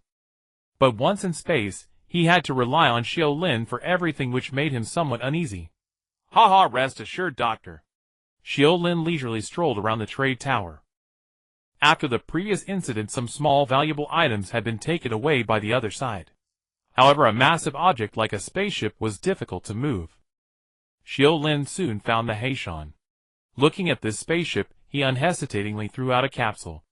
With a bang, a puff of pink smoke appeared, instantly enveloping the spaceship. Moments later, the smoke condensed. In its place appeared a capsule about 5 centimeters long. Seeing this, Xiu Lin couldn't help but marvel at the power of Earth's black technology. This technology was probably top tier even in the universe. He put away the capsule, completing his primary objective. Next, following Dr. Goku's instructions, Xiu Lin found several large research and development devices in the tower. He repeated the same process. Just as Xiu Lin was feeling satisfied, suddenly, he looked up at the sky. In his perception, a powerful aura was rapidly approaching. At the same time, the numbers on the detector were jumping wildly. Beep, beep, beep. The electronic sound kept prompting. After a long while, the number finally settled at 45000. Oh! Reinforcements have arrived. I didn't expect that. As I'm about to leave, I'd be sent such a great gift. Xiu Lin narrowed his eyes. The next moment, a formidable aura erupted from his body, as if guiding that entity. Crash! Xiu Lin shattered the glass, and leaped out of the tower, landing on an open space nearby. He quietly waited for that entity's arrival. A combat power of 45000. Just the right strength. It seems this Collator Star is truly a blessed land for me. Xiu Lin murmured. Shortly after, a spherical object glowing with a red luster flew rapidly from the sky. Rumble. The object slammed into the ground, sending dust and gravel flying everywhere.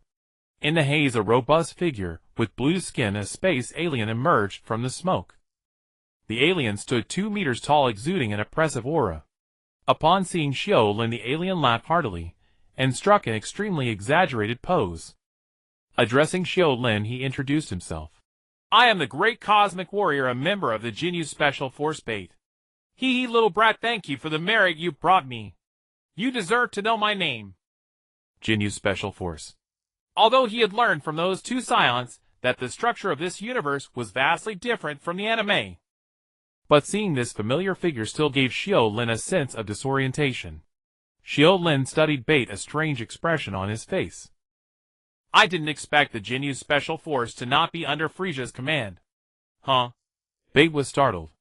In his view, this little brat was mocking the Jinyu Special Force's defection. So what? That petty man Frisia doesn't deserve to control the Jinyu Special Force. Bait looked at Xiu Lin and activated the detector on his head. Only 6100 combat power. I can't believe that without the help of our Jinyu Special Force, Frisia can't even muster a decent subordinate. Xiu Lin did not clear up Bait's misunderstanding. Having someone else take the blame for him was exactly what Xiu Lin wanted. May I ask, are the other members of your Jinyu Special Force nearby? That's right. From the moment he saw Bait, Xiu Lin had set his sights on the entire Jinyu Special Force. The Jinyu Special Force, also known as the Gourd Boy Squad. In the original story, they came one after another to deliver themselves, continuously strengthening our protagonist's team. They were no less than a gift package. For Xiu Lin, who could absorb power through the soul drain strike, they were an indispensable nourishment. Dealing with you I alone am enough, Bait said confidently. As soon as he finished speaking, Bait's body flashed and instantly vanished from the spot. Little brat experienced the universe's first speed. A voice rang out, and Bait suddenly appeared half a meter from Xiu Lin. A flash of light in his hand, and a dangerous aura burst forth. Die! Bait shouted fiercely. Death had come. Xiu Lin did not dare to be careless. He instantly transformed. Raising his arm, he blocked. Bang! An explosive sound rang out on the spot. A cataclysmic force erupted from the collision. An invisible shockwave swept outward. It instantly destroyed the surrounding buildings. What? Bait stared at Xiu Lin in astonishment. In just a moment, this man's combat power had surged tenfold. Xiu Lin sneered. He had planned to extract more information from this man, but unexpectedly, he had attacked directly. Still, it was fine. First capture him, then interrogate the others. An overwhelming and irresistible force radiated from Xiu Lin's body, startling Bait to his core. Not daring to be reckless, Bait quickly distanced himself. His gaze became extremely serious. Little brat, how dare you deceive me? And when did I ever say I only had 6100 combat power? At this moment, Xiu Lin was a completely different person from before. His face was cold and stern, nearly 2 meters tall, with purple electric arcs crackling around him. His whole body exuded a dangerous aura. Crack. The detector on Bait's eye shattered, unable to bear Xiu Lin's power. With a look of resentment, Bait removed the device and threw it aside. Little brat, you have truly surprised me. I never thought that after we left Frisia would recruit such a powerful subordinate like you. As he spoke, Bait's leg muscles bulged. He said mockingly, "But do you really think you got me? I, Bait, possess the universe's fastest speed. Even if I can't beat you, you can't catch me." "Is that so?" Xiu Lin took a slight step forward, and in an instant appeared before Bait, unleashing a fierce punch. Yet he only struck an afterimage.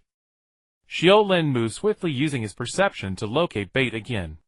Another kick, but it hit only air. "Slow. Too slow. Hee." Bait continued to taunt. Xiu Lin acted as if he hadn't heard. He pressed on with his attacks, but every strike was a step behind Bait. "Ha ha ha. Useless brat. You can't hit me at all." Bait was arrogant. "I've already notified my teammates. They'll be here soon. Slowly await your death." Watching Xiu Lin, despite his superior combat power, fail to land a single blow, Bait felt an immense sense of vanity. "Little brat, you're not the first expert I've worn down with my speed. The great cosmic warrior Bait will add another name to his record." Bait's expression was excited. Suddenly Xiu Lin halted his attacks. He said calmly, "You are indeed fast. It seems that without using my true methods, it will be difficult to kill you." "Huh?" Bait was puzzled, unsure what Xiu Lin was up to. "Bait!" Xiu Lin roared. "Starting now, the game is over." Xiu Lin's eyes flashed with a cold glint. The next moment, an invisible force enveloped Bate. With her, the skill activated, and Bate felt his body become 10 times heavier. "Damn it! What did you do to me?"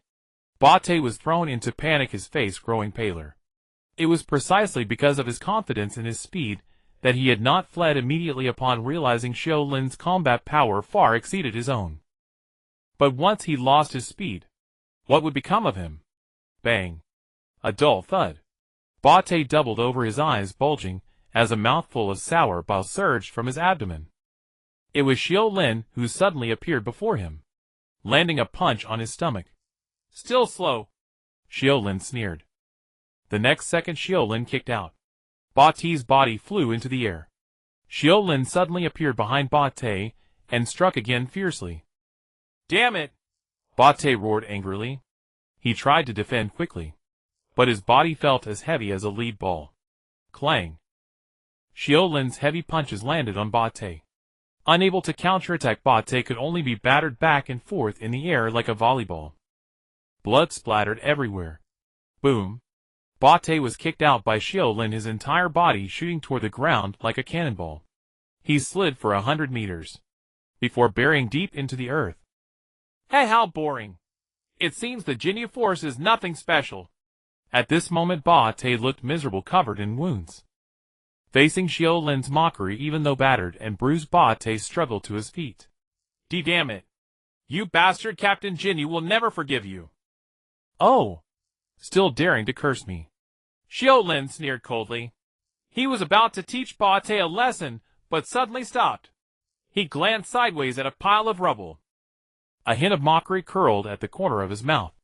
Forget it, let's just end this one-sided match. Soul Drain Strike. A dazzling blue light flared in Xiu Lin's hand. A dangerous aura surged forth. Ba-Te's eyes widened in terror. No! Ba-Te roared. He struggled desperately, twisting his body to avoid the fatal blow. However, Xiu Lin's attack followed like a shadow. Inescapable. In an instant, it completely engulfed Ba-Te. All around silence fell. Don't worry, Ba-Te. Soon enough your teammates will join you. On the messy clearing. Xiu Lin's demonic whisper sounded. Captain Ba-Te is really lucky getting a free credit. Who told him to be the closest to Claire Star? If we had known that guy would return to Claire Star, we shouldn't have run so far. Let's play a game. Everyone guess who that person is. Is it Sabo? Or Chioe? Haha, Friesia's subordinates are only left with these two useless guys. Everyone burst into laughter. Over the intercom, the members of the Jinyu force were joking with each other. Suddenly Captain Jinyu's expression turned serious. Strange, how did Ba-Te's signal suddenly disappear? Ba-Te. Do you copy? Do you copy? After a long time, there was no response. A sense of foreboding lingered in Jinyu's heart. Captain, could Ba-Te's scout be damaged in the battle? A team member speculated. But he immediately realized, how could Sabo and Chioe, those two who couldn't even get into the Jinyu force, possibly hurt Ba-Te? Stop moving forward, Jinyu ordered. We'll rendezvous first, then return to Claire Star together. The most terrifying aspect of the Jinyu force was their team combat.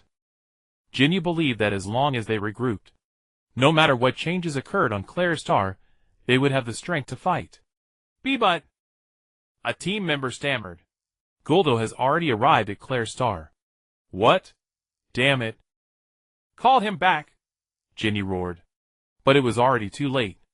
On the clearing, a hint of mockery curled at the corner of Xiu Lin's mouth. Come out, I've spotted you long ago. Xiu Lin turned his gaze toward a pile of rubble.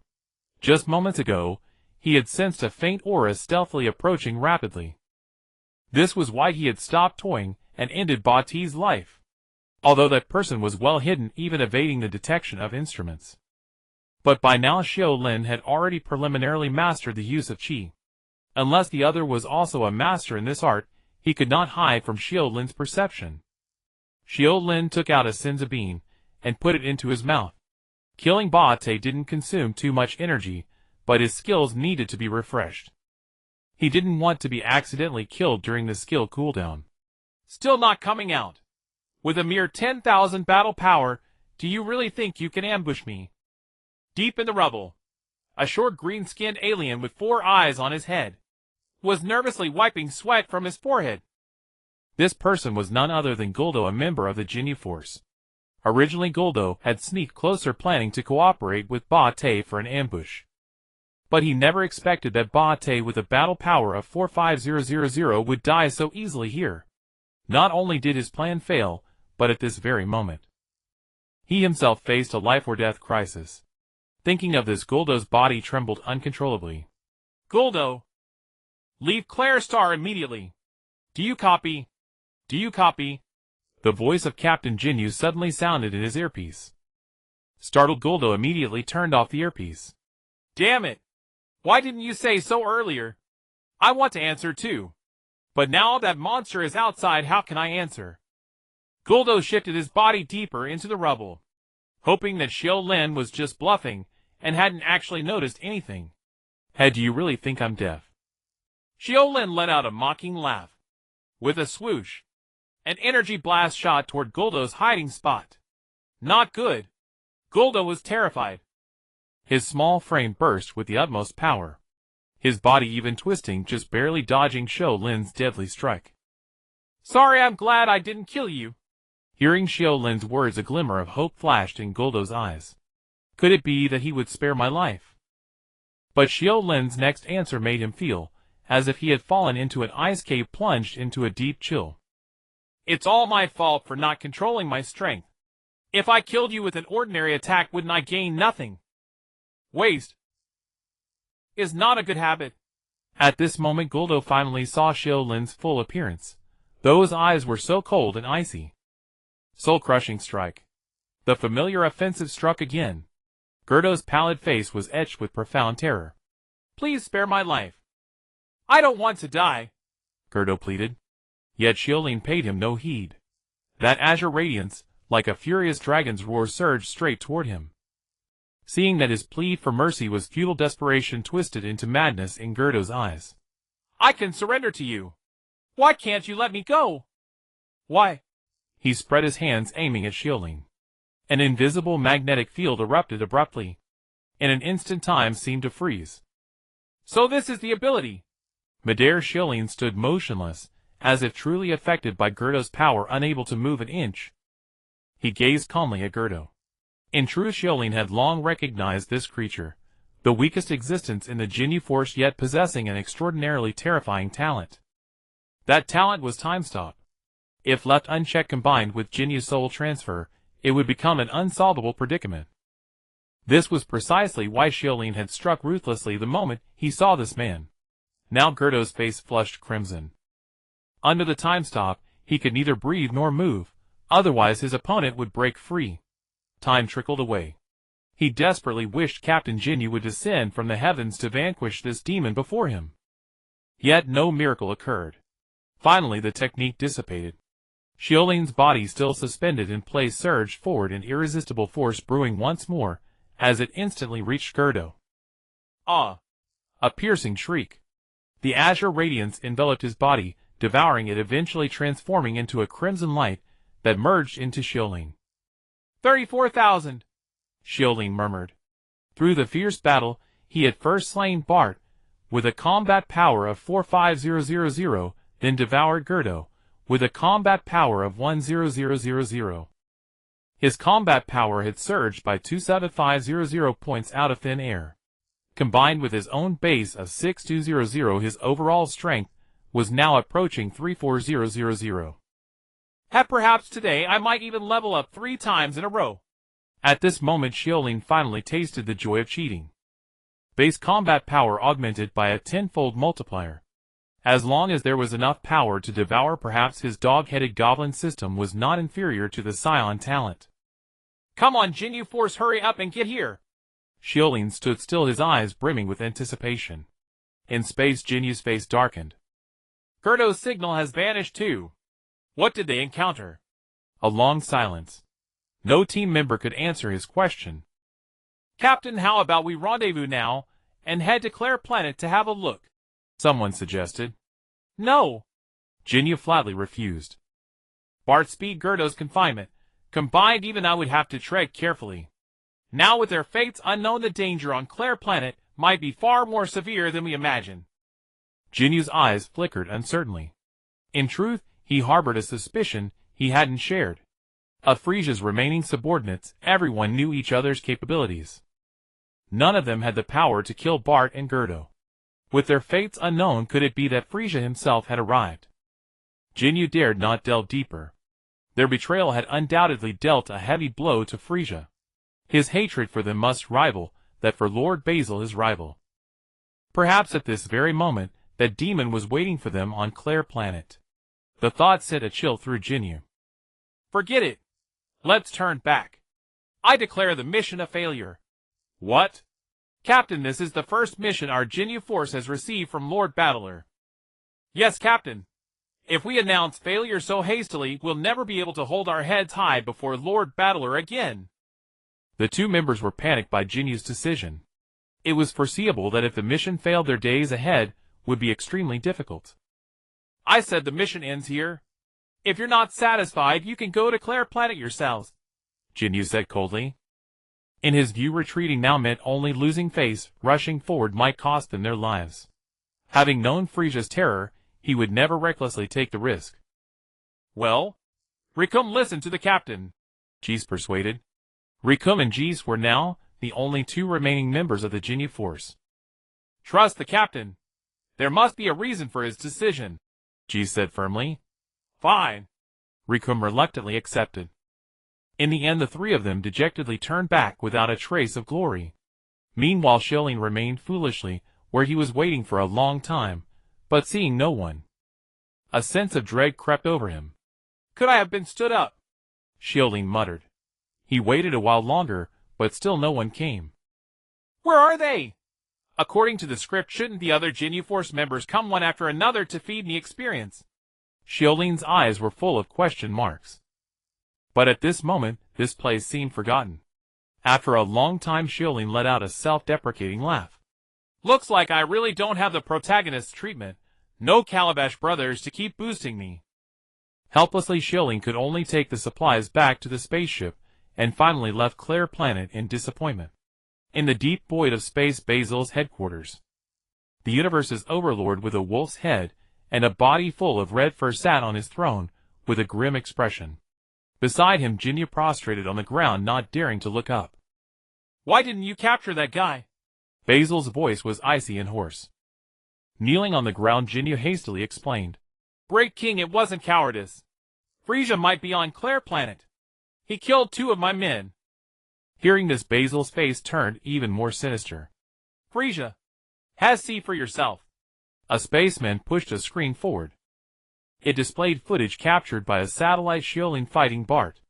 Frisia! Where is Frisia? Basil roared. His bloodshot eyes seemed ready to devour. Jinyu was horrified, beads of sweat streaming uncontrollably down his face. With a thud, Jinyu knelt again, kowtowing repeatedly to Basil. Great King! I didn't mean to deceive you.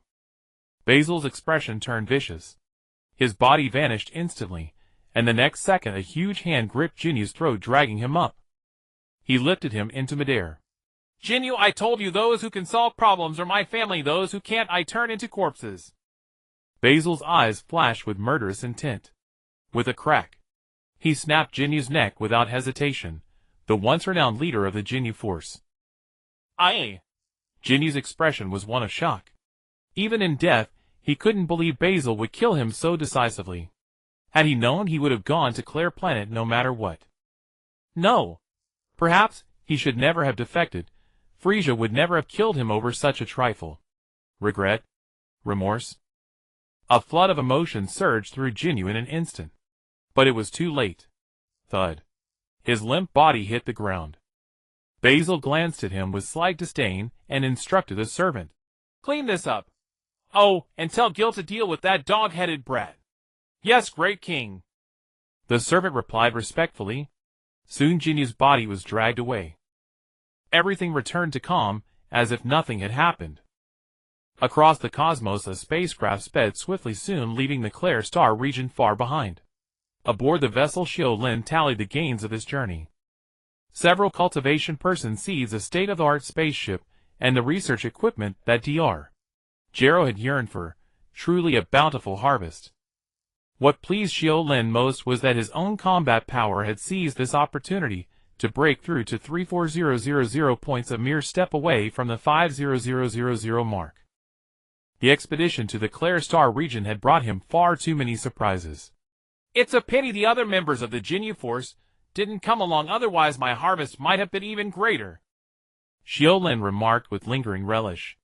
This was likely the sole regret of his journey. Yet he soon rallied his spirits, for a grand feast awaited his arrival.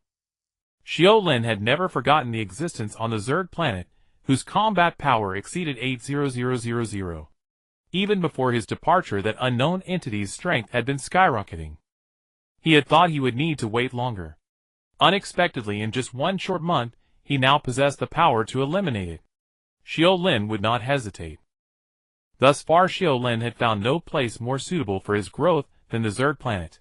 He was acutely aware that such opportunities to gain tens of thousands of combat power in a single surge were ultimately windfalls. What he needed was a stable, continuous supply. So until he discovered a new source of power growth, the Zerg planet must remain firmly under his control. Wait, once you made me flee in panic. Now I will turn you into my nourishment. Xiu Lin spoke with resolve. The spacecraft accelerated toward the Zerg planet. Just as Xiu Lin was lost in thought, a flurry of hurried footsteps reached his ears. Huayan rushed in, his face pale with terror. Lord Xiu Lin, something terrible has happened. We are being tailed by a spaceship. At this, Xiu Lin's heart sank. He quickly followed Huayan to the main console, where Dr. Gero wore a grave expression. When did this start? Xiu Lin asked. It's been a while. In the Claire Star region we didn't notice. We thought it was just a passing ship. But now that we've deviated from the main trade routes, that ship is still hanging tight behind us. It's clearly after us. After hearing Dr. Gero's analysis, Xiu Lin grew puzzled. If they were enemies, why hadn't they attacked while the ship was in transit? After all, Aisha was only a Class C vessel utterly incapable of withstanding any attack from a combat spacecraft. In the vacuum of space, he could not survive. He would be at their mercy. If it were a friend, well, never mind, he had no friends. The group racked their brains, but could not fathom the other's intentions. Take the ship to the nearest planet, Xiu Lin commanded. No matter what, only by setting foot on solid ground could he have a chance to fight. Then whether friend or foe, he could adapt to whatever came. He would not be caught too off guard. On a barren planet, a spacecraft cut through the sky and landed steadily on the surface. Shortly after, another spaceship followed, piercing the atmosphere. It did not land directly near Xiu Lin. Instead, it kept a safe distance, as if fearing to provoke a misunderstanding. Just then the scanner on Xiu Lin's head emitted a beep. A moment later, an unfamiliar signal connected. Sir! Do not attack. I mean you no harm, the voice hastily explained. My name is Xiu Yi, a subordinate of the universe's Emperor Frisia. May I request a face-to-face meeting with you? The man asked. Xiu Yi. Xiu Lin was astonished. In the original story, this man was greatly at odds with Vegeta. He had once tried to ambush the power-spiking Vegeta only to be effortlessly killed in retaliation. He was a minor character with little presence. But how had he connected to his scanner? And why was he so humble, seeking a meeting? Sir, the scanner you were once belonged to us. Since its core is undamaged, we can always access the signal and communicate with you, Xiu Yi explained. Xiu Lin's face darkened. Now he understood. No wonder others had mistaken him for one of Frisia's men. So that was the reason. He suspected Xiu Yi was holding back. Not only could they access the signal, but they might also be able to pinpoint his location.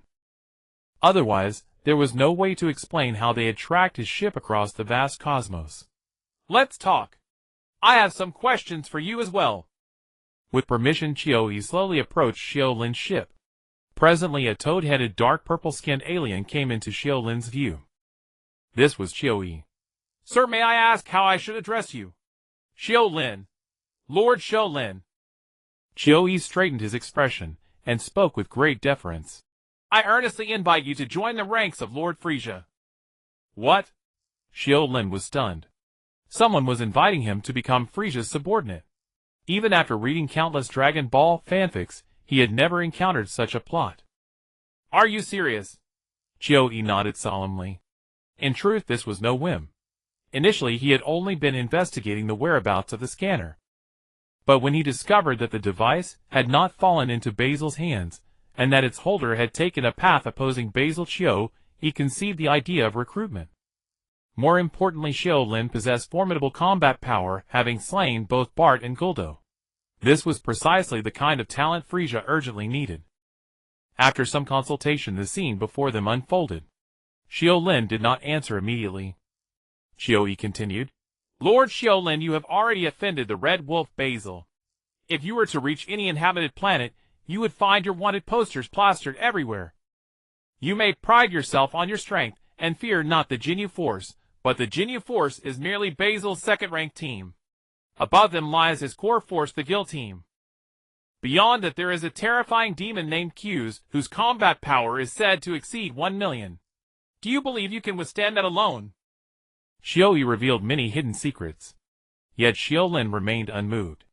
What did 1 million combat power matter? He believed that before long even such a being would grovel at his feet. But Xiu Yi's next words struck deep into Xiu Lin's heart. Lord Xiu Lin Basil is bloodthirsty and ruthless, with no regard for anyone's opinion. If he as a superior were to attack you directly, you might not even have time to resist. At these words, Xiu Lin's heart skipped a beat. Indeed? Who says Basil won't strike personally?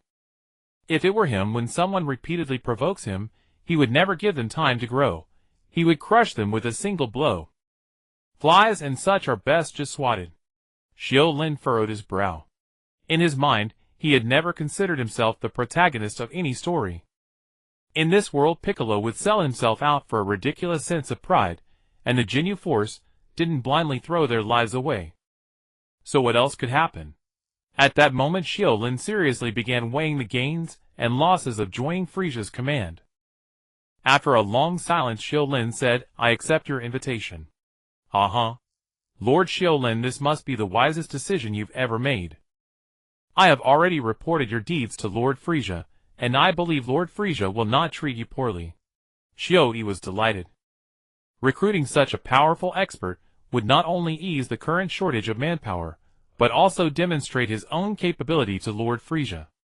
It was a win-win. Lord Xiu Lin, I'll lead the way. Just keep your ship close behind, Xiu Yi instructed. With this turn of events, Xiu Lin had to temporarily abandon his plan to return to the insect planet. After all, his control over Qi was still far from perfect, and he couldn't fully conceal his combat power. Since he intended to apply for a position under Frisia, revealing too much would surely raise Frisia's suspicion. That would be more loss than gain. Even before mastering the technique of hiding his aura, it might be wise to slow down his growth in combat power. With a heavy heart, Xiu Lin returned to the spaceship. Seeing Xiu Lin return, Dr.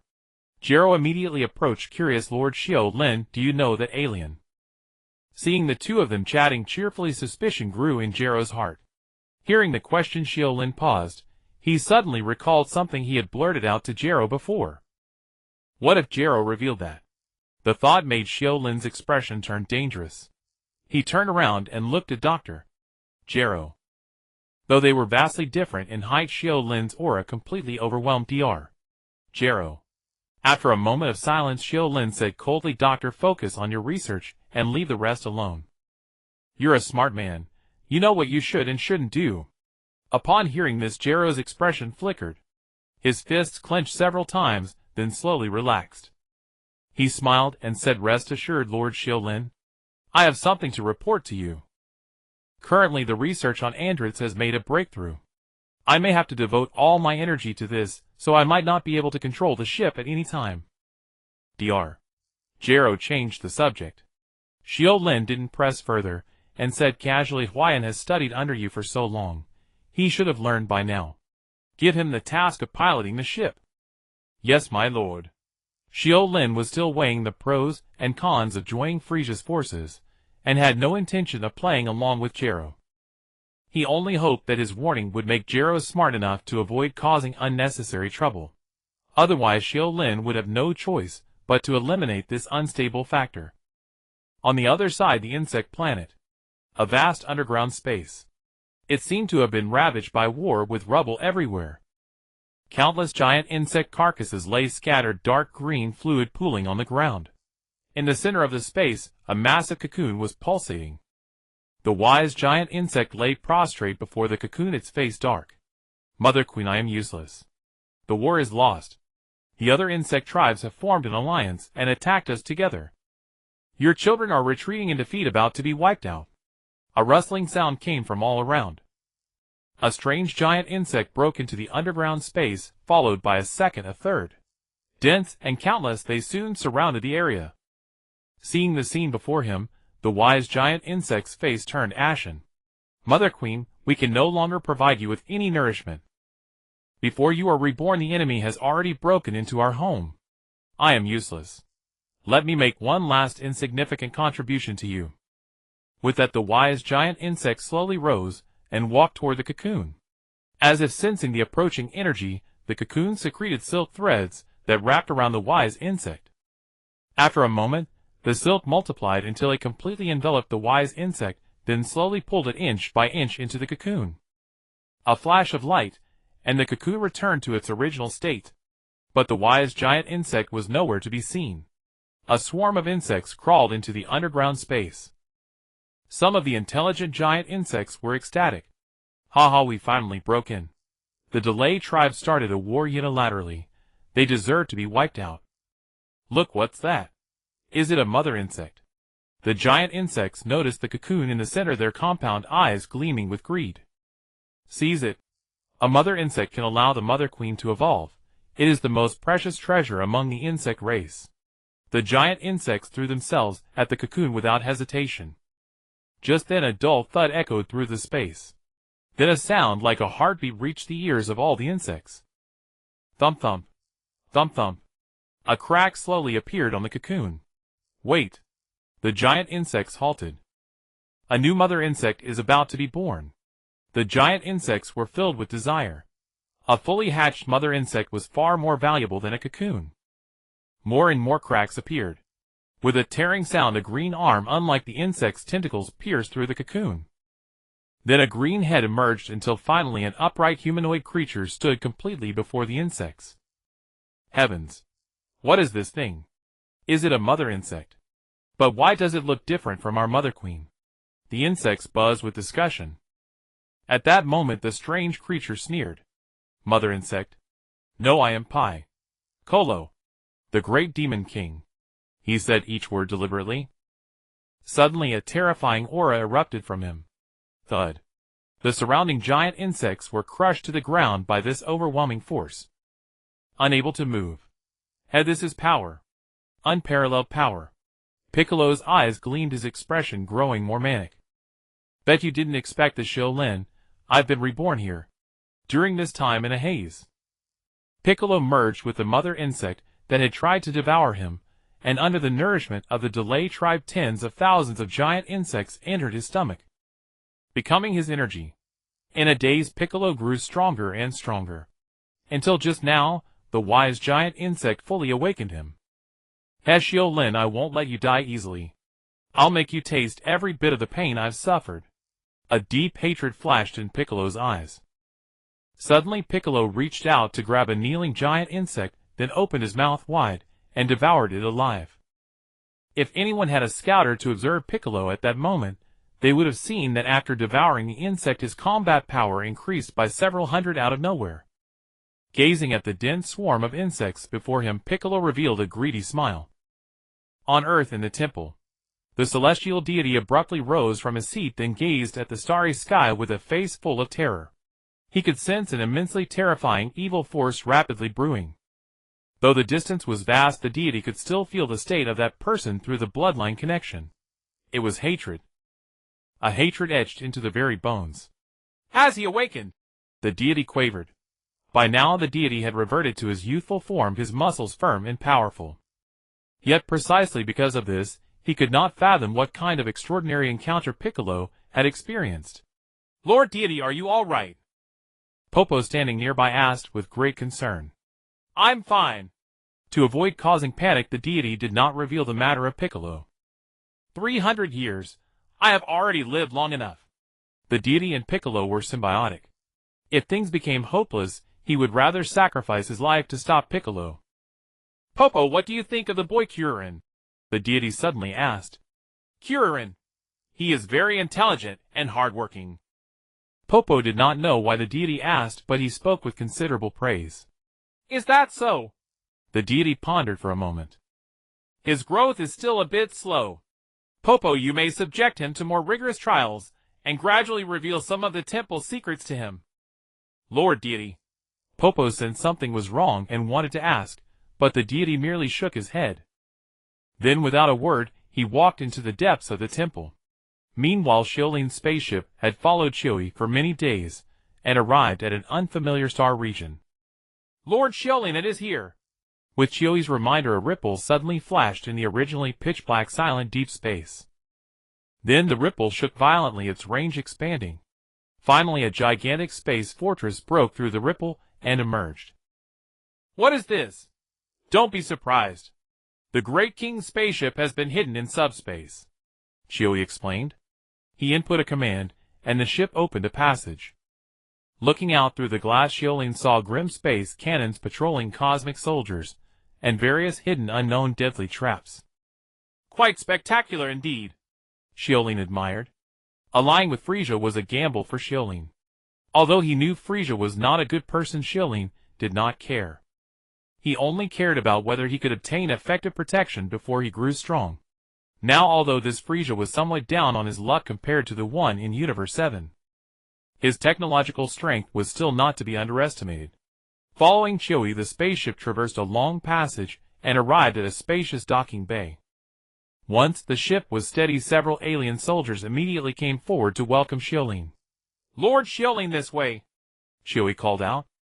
Xiu Lin perked up. Although he didn't think Xiu would deceive him to be safe, he was ready to activate his teleportation skill at any moment.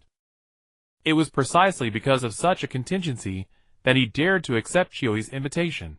Walking straight ahead, the two arrived at a grand hall. Finally, Xiu Lin met the legendary Cosmic Emperor. Great King, this is the warrior who killed Bart and Guldo Xiu Lin, Xiu introduced. Ho ho ho! Truly an impressive figure. Frisia's distinctive voice echoed in the empty hall. It seems our Mr. Xiu has done quite a good job. On the tall throne, Frisia wore a smile.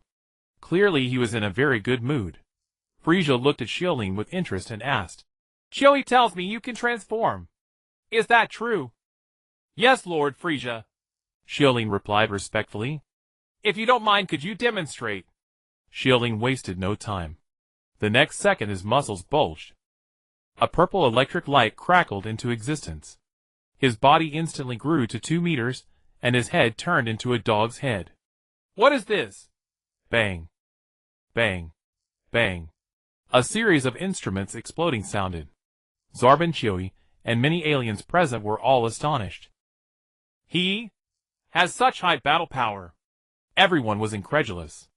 They removed their broken scouter devices one after another, staring at Xiu Lin with shocked expressions.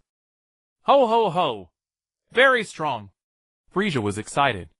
Since the scouter's detection limit was low, others might not know.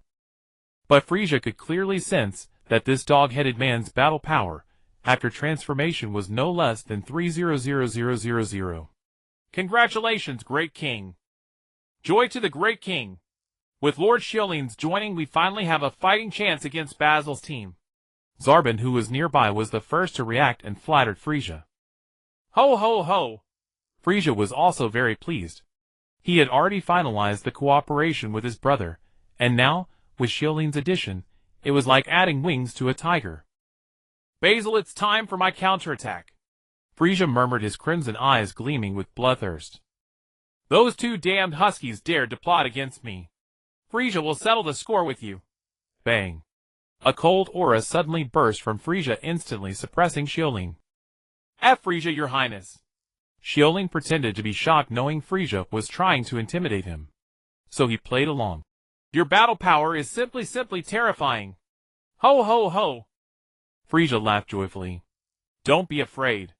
The ones who should be afraid are the enemies. Since you have chosen to ally with me, you are one of us.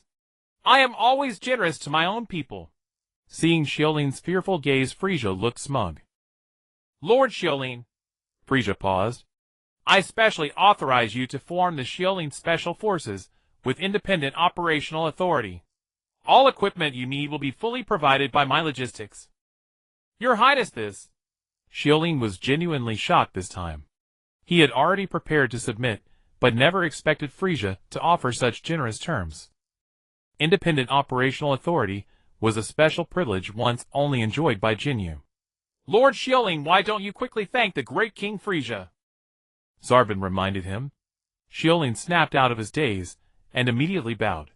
Your subordinate Xiu Lin obeys Lord Frisia's command. Ho ho ho! Frisia was very satisfied. Lord Xiu Lin, as long as you execute my tasks well, I, Frisia, will not treat you poorly. After more empty promises, Xiu Lin withdrew. Watching him leave, Zarbon said reluctantly, Great King, aren't the terms a bit too generous? Frisia naturally understood Zarbon's thoughts. He was dissatisfied with the newcomer being heavily favored. Ho ho, Mr. Zarbon. I bought a powerful cannon fodder with just a title. This deal is very profitable no matter how you look at it. Don't worry, I know who is close and who is not. Great King. Zarbon's face showed excitement. In the hall, Frisia's triumphant laughter echoed. Master Xiu Lin, no. I should call you Captain Xiu Lin now. Xiu spoke with obsequious flattery. As the newly formed squad lacked personnel, Frisia had appointed Xiu Lin to assist him and become the vice captain. Although Xiu Lin, a newcomer, became his immediate superior, Xiu, well aware of Xiu Lin's fearsome nature, harbored no other thoughts. On the contrary, he was overjoyed at becoming the vice-captain. After all, back in the Jinyu Force, even being an ordinary member was a distant dream. Now, however, he could directly assume the role of vice-captain, a fortune that was a world apart from his previous circumstances. Captain Xiu, Xiu Lin addressed him. Xiu Lin tactfully omitted the word vice from the title. This form of address delighted Xiu immensely. Xiu Lin paused and continued. I must thank you, Captain Xiu, for your recommendation. It is because of you that I have this opportunity. However, I have just arrived and am not yet familiar with the place. I'm afraid I will have to trouble you, Captain Xiu, with many matters in the future. Ha ha ha, Captain Xiu Lin, you flatter me. Everything we do is for Lord Frisia. Indeed, all for Lord Frisia. Xiu Lin echoed. The two exchanged glances and burst into hearty laughter. After a good while, Xiu Lin asked solemnly, Captain Xiu, what can you tell me about the other squad members? Xiu fell into thought. The Special Forces were an elite division under the Universal Overlord, typically composed of 5 to 10 members. Members cooperated with each other, complementing their strengths, often achieving double the results with half the effort. However, after Frisia's power had been diminished, his appeal to the strong had also waned. As a result, few formidable warriors voluntarily pledged allegiance. There are no suitable candidates among the current fighters. It seems we must go to the Chaotic Star region to find some desperados. Xiu replied. The Chaotic Star region was a special zone in the northern galaxy, hiding numerous experts. They scoffed at the rule of either Basil or Frisia, but since the two were busy contending for supremacy, they had no time to attend to this region. Hence a lawless land emerged. However, not everyone was uninterested in joining either of the two major groups. It was just that such individuals were usually of mediocre strength and utterly disloyal. Thus they rarely caught Frisia's attention. But now, to fill the squad's ranks and quickly form combat capability, he had no choice but to turn his gaze toward these people. The Chaotic Star region, huh? Xiu Lin murmured softly. Recruiting those people might not be a bad idea.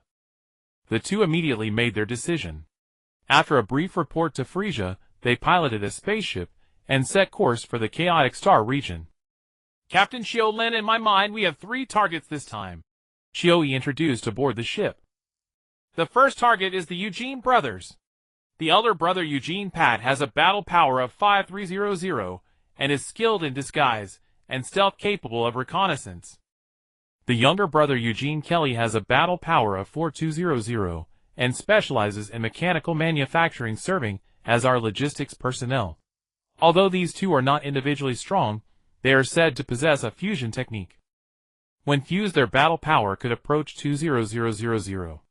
The second target is the dwarf Ner with a battle power of 13000. He has an innate skill that allows him to launch sonic attacks, depriving enemies of their auditory judgment. The third target is the Enchantress Guji with a battle power of 11000. She is a notorious figure in the Chaotic Star region, able to charm enemies, causing them to lose focus instantly. As he spoke, he seemed to recall something, a look of reminiscence crossing his face. However, after hearing Xiu Yi's introduction, Xiu Lin frowned slightly.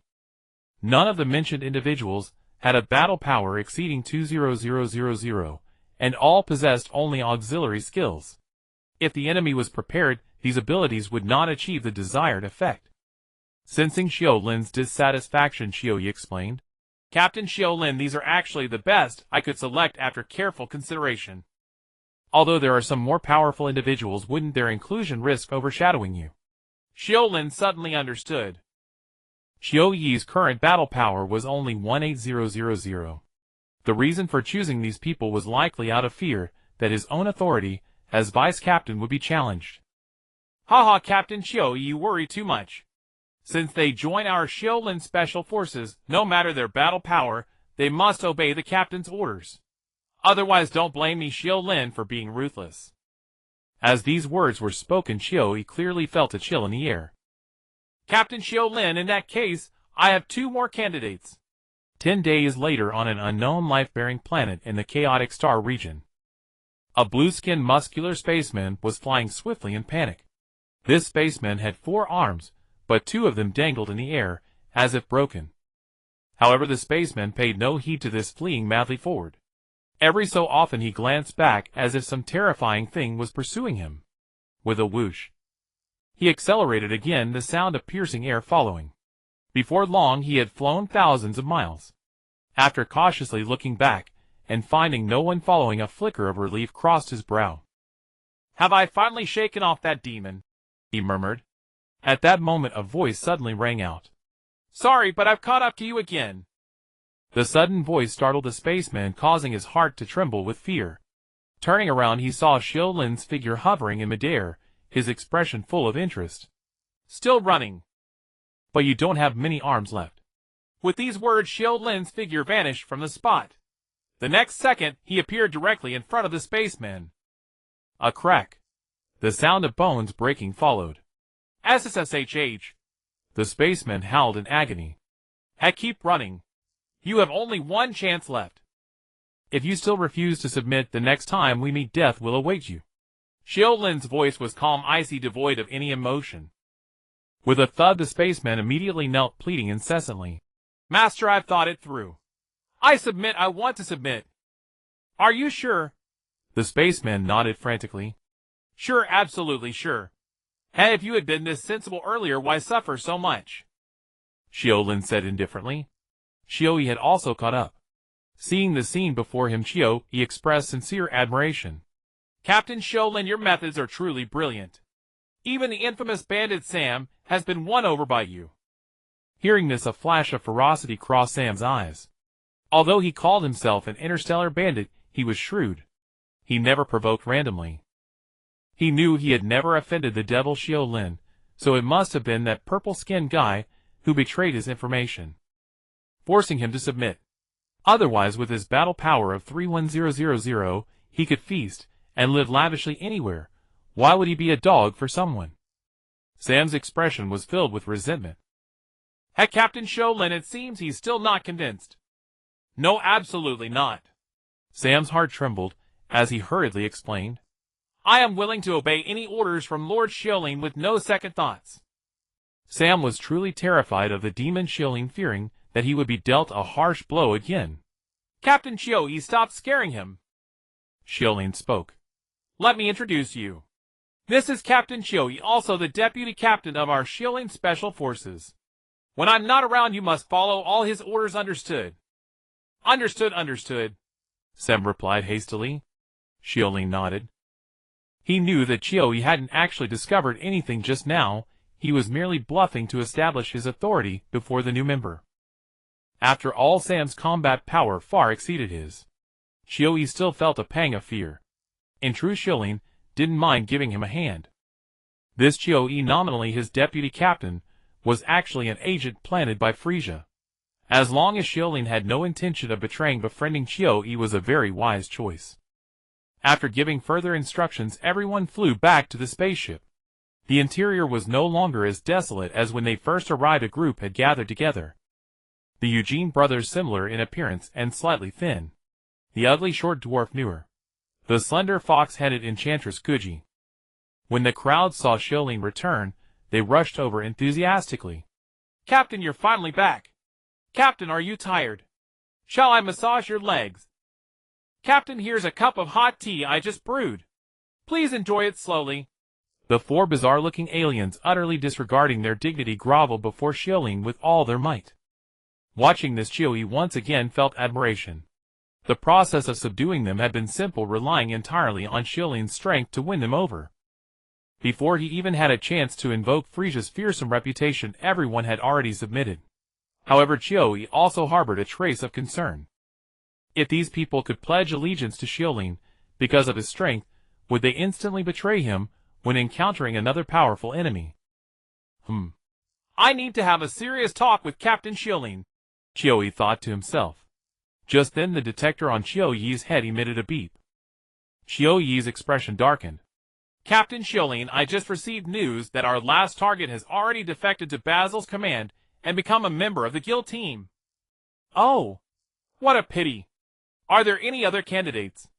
"No, we've basically achieved our goals. The rest are just some unremarkable ones with combat power only a few thousand," Xiu said helplessly. Xiu Lin thought for a moment and said, Actually, we can give them a chance. What? Xiu Yi was surprised. I mean, we shouldn't disillusion the cosmic warriors who wish to serve Lord Frisia. But, recruit them all together, Xiu Lin said firmly. In truth, for Xiu Lin now, the few aliens on the ship were no different from those with combat power of only a few thousand. All were mere riffraff unable to withstand a single punch from him. In battle, these people would be of no effective help to him. Yet Xiu Lin still wanted to recruit them, partly because they could provide Dr. Gero with various genetic samples. On the other hand, when they lost their value, they could be absorbed as nourishment. It was a win-win situation. Xiu Yi had no idea of the terrifying plan in Xiu Lin's mind. Instead, he kindly reminded, Captain Lord Frisia permitted us to establish the Xiu Lin Special Forces, not the Xiu Lin Special Army. If we recruit so many people, will it displease the Lord? Captain Xiu Yi, haven't you figured it out yet? Actually, the Lord sent us to the Chaos Starfield to recruit people with the purpose of letting us do our utmost to strengthen ourselves. Otherwise, would these turncoats even be worthy of joining Lord Frisia's ranks? Could they be cannon fodder? Combining some information, he knew Xiu Yi suddenly understood. His gaze toward Xiu Lin changed. He hadn't expected his captain to be not only extremely powerful, but also far surpass others in wisdom. No wonder Lord Frisia had personally appointed him as the captain of the Special Forces. Captain Xiu Lin, you are truly amazing. From now on, I will follow all your arrangements. Thus, after assembling the Special Forces members, Xiu Lin did not rush to leave. Instead, he continued to use Frisia's banner to recruit more people. This time Xiu Lin turned no one away, as long as their combat power exceeded 1,000 regardless of background or reason. They were directly accepted. Xiu Lin also had people put up a slogan outside. This is Myanmar. No, this is the Frisia Army, the place where I grew up. Welcome to join us, brave cosmic warriors. Inspired by the slogan, soon the team's size exceeded 100 people. If not for the sudden order from Frisia to return, the final number would have swelled even further. On the spaceship, Xiu Lin looked excited, seriously doing calculations. He muttered to himself, There are 113 people here, with total combat power exceeding 320,000. If I could devour them all, then... Lord Xiu Lin, what did you say? Xiu Yi asked curiously. Oh, nothing. Xiu Lin's expression instantly turned serious. I was just wondering why Lord Frisia urgently summoned us. If it weren't so hasty, we would have recruited more help for the Lord. Xiu Yi also felt a bit wistful. During these days, he had truly experienced the joy of commanding 100 followers. As the deputy captain, he held absolute authority here. Many female members even sneaked into his room at night to curry favor. The feeling. Fortunately, the captain didn't share that taste, allowing him to enjoy such bliss. But alas, such pleasures were fleeting, and they had to return eventually. Captain Xiu Lin, thanks to your reminder, I have some guesses too. Having grown trustful of Xiu Lin over the days, Xiu Yi spoke directly. Before we set out, Lord Frisia had already contacted his brother Lord Cooler. It seems they will soon take action against the Red Wolf Basil. War is coming. Xiu Lin's eyes lit up. If the northern galaxy fell into chaos, he could fish in troubled waters, and rapidly grow stronger. Exactly, war is coming, Xiu Yi confirmed. At first, I couldn't understand why the Lord chose to recruit in the Chaos Starfield where loyalty is non-existent. But after hearing your words, I finally grasped the Lord's intention. Based on the current situation, war is indeed imminent. As he spoke, a hint of fear appeared in Xiu Yi's eyes. Captain Xiu Lin, you must help me this time. As he spoke, Xiu Yi's eyes revealed a pleading look. He knew that once the battle began, Xiu Lin's special forces would surely charge at the front. With his own combat power of merely 18000, he feared he wouldn't even know how he died. He had only recently become the deputy captain, and hadn't enjoyed the position for long. He didn't want to lose his life so inexplicably. Hearing Xiu Yi's plea, Xiu Lin revealed a slight smile. Captain Xiu Yi, the great king has treated us with immense kindness, providing us with all kinds of equipment as a priority. Don't talk about sacrificing our lives in return, but we shouldn't harbor any other thoughts, Xiu Lin warned. I know, but Before Xiu Lin could explain, Xiu Lin interrupted directly. Captain Xiu Lin, no need to say more. I understand your thoughts. You have done me a great favor, and when we truly go to the battlefield, I will certainly not abandon you. Having received Xiu Lin's promise, Xiu Lin left contentedly. Watching Xiu Yi's retreating figure, Xiu Lin said with a sardonic smile, Frisia, I'm afraid this special forces of yours will soon bear my surname. Then the North Galaxy Frisia's headquarters. In a thoroughly modern palace, Frisia sat leisurely on the throne in the Great Hall. Before him were numerous aliens of various forms. Seeing that Xiu Lin had set out with only 2 people, but returned with no less than 100, Frisia was first surprised, then burst into laughter. Ho ho! Our Captain Xiu Lin is truly astute and capable to have recruited so many men. Frisia looked pleased. Although in his eyes these people were a motley crew with war imminent, these free cannon fodder could still serve some purpose. Mr. Xiu Lin, you have done well not disappointing my expectations, Frisia praised. You flatter me, great king. All this is thanks to Captain Xiu Yi's suggestion, so we lowered the threshold and recruited many talents for you. Hearing Xiu Lin credit the achievement to him, Xiu Yi instantly puffed out his chest with pride, and cast a slightly provocative glance at Zarbon beside Frisia. What's the use of high combat power? What's the use of being deeply trusted by the king? In terms of contributions, haven't I, Xiu Yi, surpassed them? This Captain Xiu Lin is truly reliable. Frisia narrowed his eyes slightly, and said to Xiu Lin, I'll note the merit for now. Now there is a more important matter for you to handle. Frisia's smile vanished, a flash of cruelty in his blood-red eyes. Mr. Xiu Lin, I order you to destroy Planet Nade and annihilate the Gil team. As his words fell, the temperature in the hall instantly dropped several degrees. Xiu Yi was jolted out of his recent glee, his heart trembling. So war is finally coming. Planet Nade was a high-level planet under the command of Bezier the Red Wolf. This planet was highly technologically advanced, able to provide Bezier with a steady stream of technological creations, vast numbers of spaceships, and cutting-edge weapons. All were manufactured here. More importantly, this was also where the strongest team under Bezier, the Gil team, was stationed. Frisia ordering Xiu Lin to attack this place was tantamount to directly striking at the heart of Bezier's power, initiating a full-scale war with Bezier. Upon this analysis, Xiu Yi's heart sank into deep fear. However, facing Frisia's order, Xiu Lin seemed not to perceive the danger. He thumped his chest and said, Rest assured, great king, I guarantee the mission will be completed. Ho, I certainly did not misjudge you. Go ahead, Mr. Xiu Lin. Go boldly and do it. Xiu Lin nodded, then withdrew with his team. The hall fell silent once more. Great king, can Captain Xiu Lin really accomplish that mission? Zarbon beside him asked worriedly. It's fine. Although that Gil has a combat power of 250000, our Captain Xiu Lin far surpasses him. Frisia's gaze was profound. In truth, he cared little about this weakling's battle. He only cared whether the enraged Bezier would dare to show himself after the destruction of Planet Nade. That way Frisia could coordinate with his brother Gula to kill him. You see, the difficulty in a war between cosmic overlords was not the confrontation between 2 forces, but how to find each other in the vast cosmos.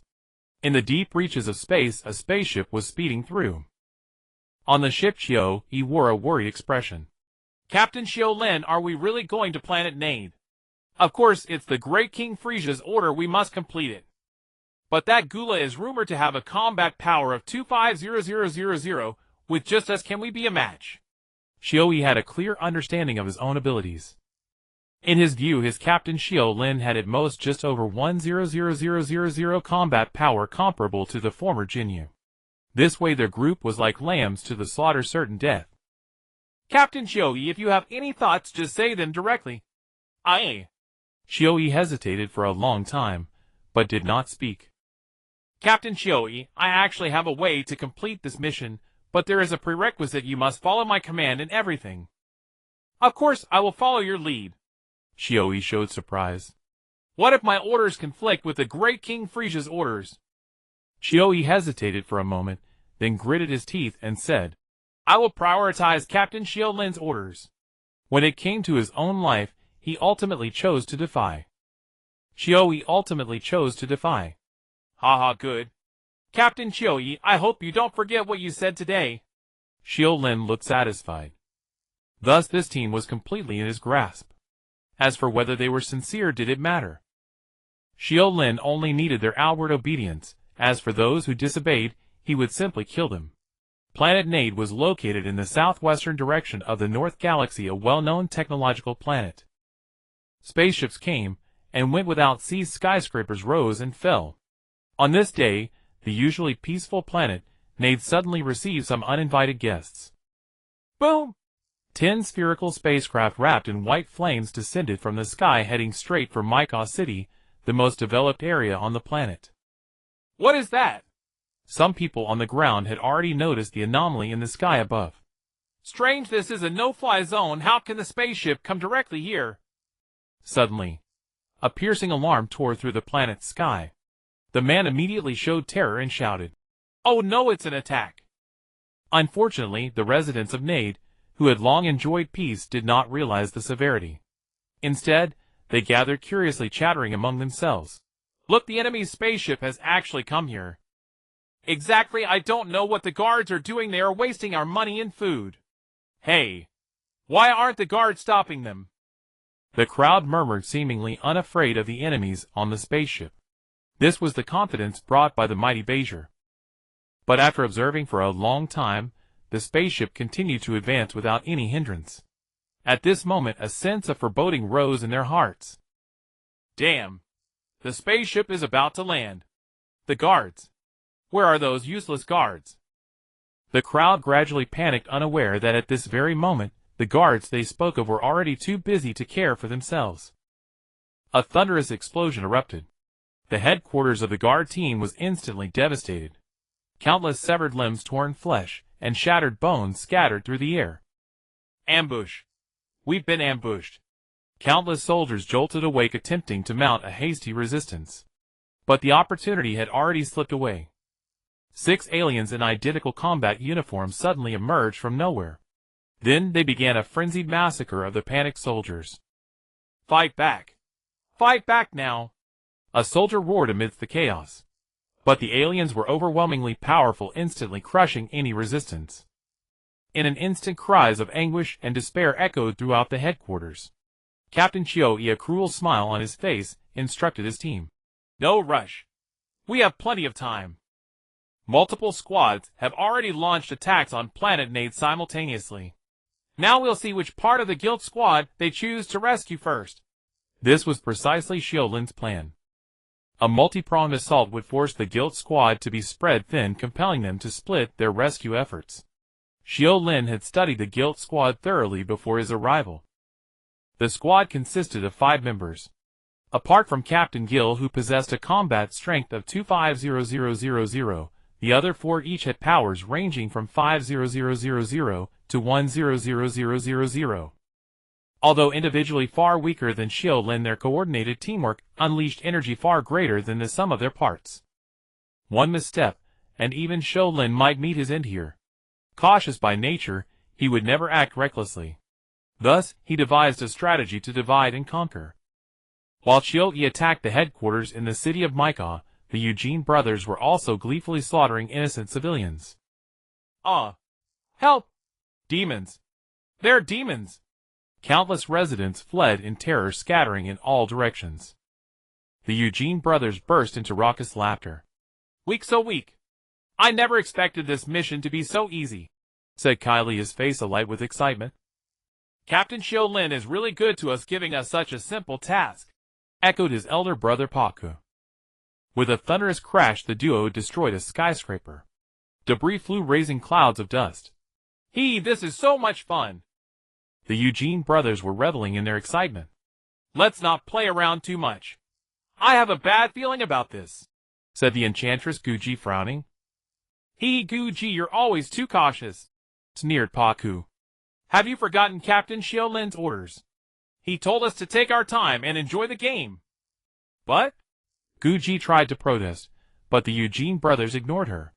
With bloodthirsty grins, they continued their assault on other parts of the city. Now staring at the rubble-strewn streets, the enchantress Guji felt uneasy. Is there really nothing wrong here? She muttered. Before the mission, Xiu Lin had not told them about the guilt squad. After all, these people were bullies, who only preyed on the weak. They had been forced into joining by Xiu Lin. If they learned the truth, they would likely flee at the first opportunity. Even if he tried to stop them, he might not succeed. So Xiu Lin simply chose to conceal the information. After all, pawns were meant to be sacrificed. Another explosion. A raging fire erupted in the city center. The Eugene brothers grew even more arrogant. The destruction escalated. Suddenly a furious roar came from afar. Damn it! You're all going to die! The voice grew closer, hurtling toward the Eugene brothers. Before the figure arrived, a devastating ball of light shot forth first. What? What is that? The Eugene brothers' faces twisted in horror. The light orb contained a terrifying concentration of energy, an attack more violent than anything they had ever experienced. Years of life and death experience told them this energy was absolutely unstoppable. But no one had ever warned them that such a being existed here. Without a second thought, they tried to dodge, but their bodies seemed frozen in place, unable to move an inch. Move! Move! No! That light orb is locked onto me. I can only face it head-on. Damn it! The brothers cursed furiously, hastily raising their hands. But the light orb suddenly accelerated. How is this possible? Before their shock could register, a deafening boom. The light orb swallowed them whole. The Eugene brothers were no more. Such feeble strength, yet so arrogant. Moments later, a tall, sturdy figure landed on the spot, sneering at their remains. The enchantress Guji, pale as death, trembled as she stared at the newcomer. Who are you? How you dare attack Planet Nade without even knowing the name of the guilt squad? Should I praise your bravery or mock your ignorance? The man sneered. Guilt squad. The unfamiliar name startled Guji, but she quickly connected it to Xiu Lin. Wasn't he also claiming to be from a special team? Could these guys be as terrifying as him? But she was given no time to think. The next moment, a fierce attack came without warning. Guji reacted swiftly, using her charm. But the man was only briefly stunned before resuming his assault. His menacing fist with unstoppable force hurtled toward her. The sharp wind from his punch seemed to split the ground. It's over. Guji's face turned ashen. This man was far too powerful, she couldn't resist. Finally, she closed her eyes, waiting for death. But after a long moment, the fatal blow never landed.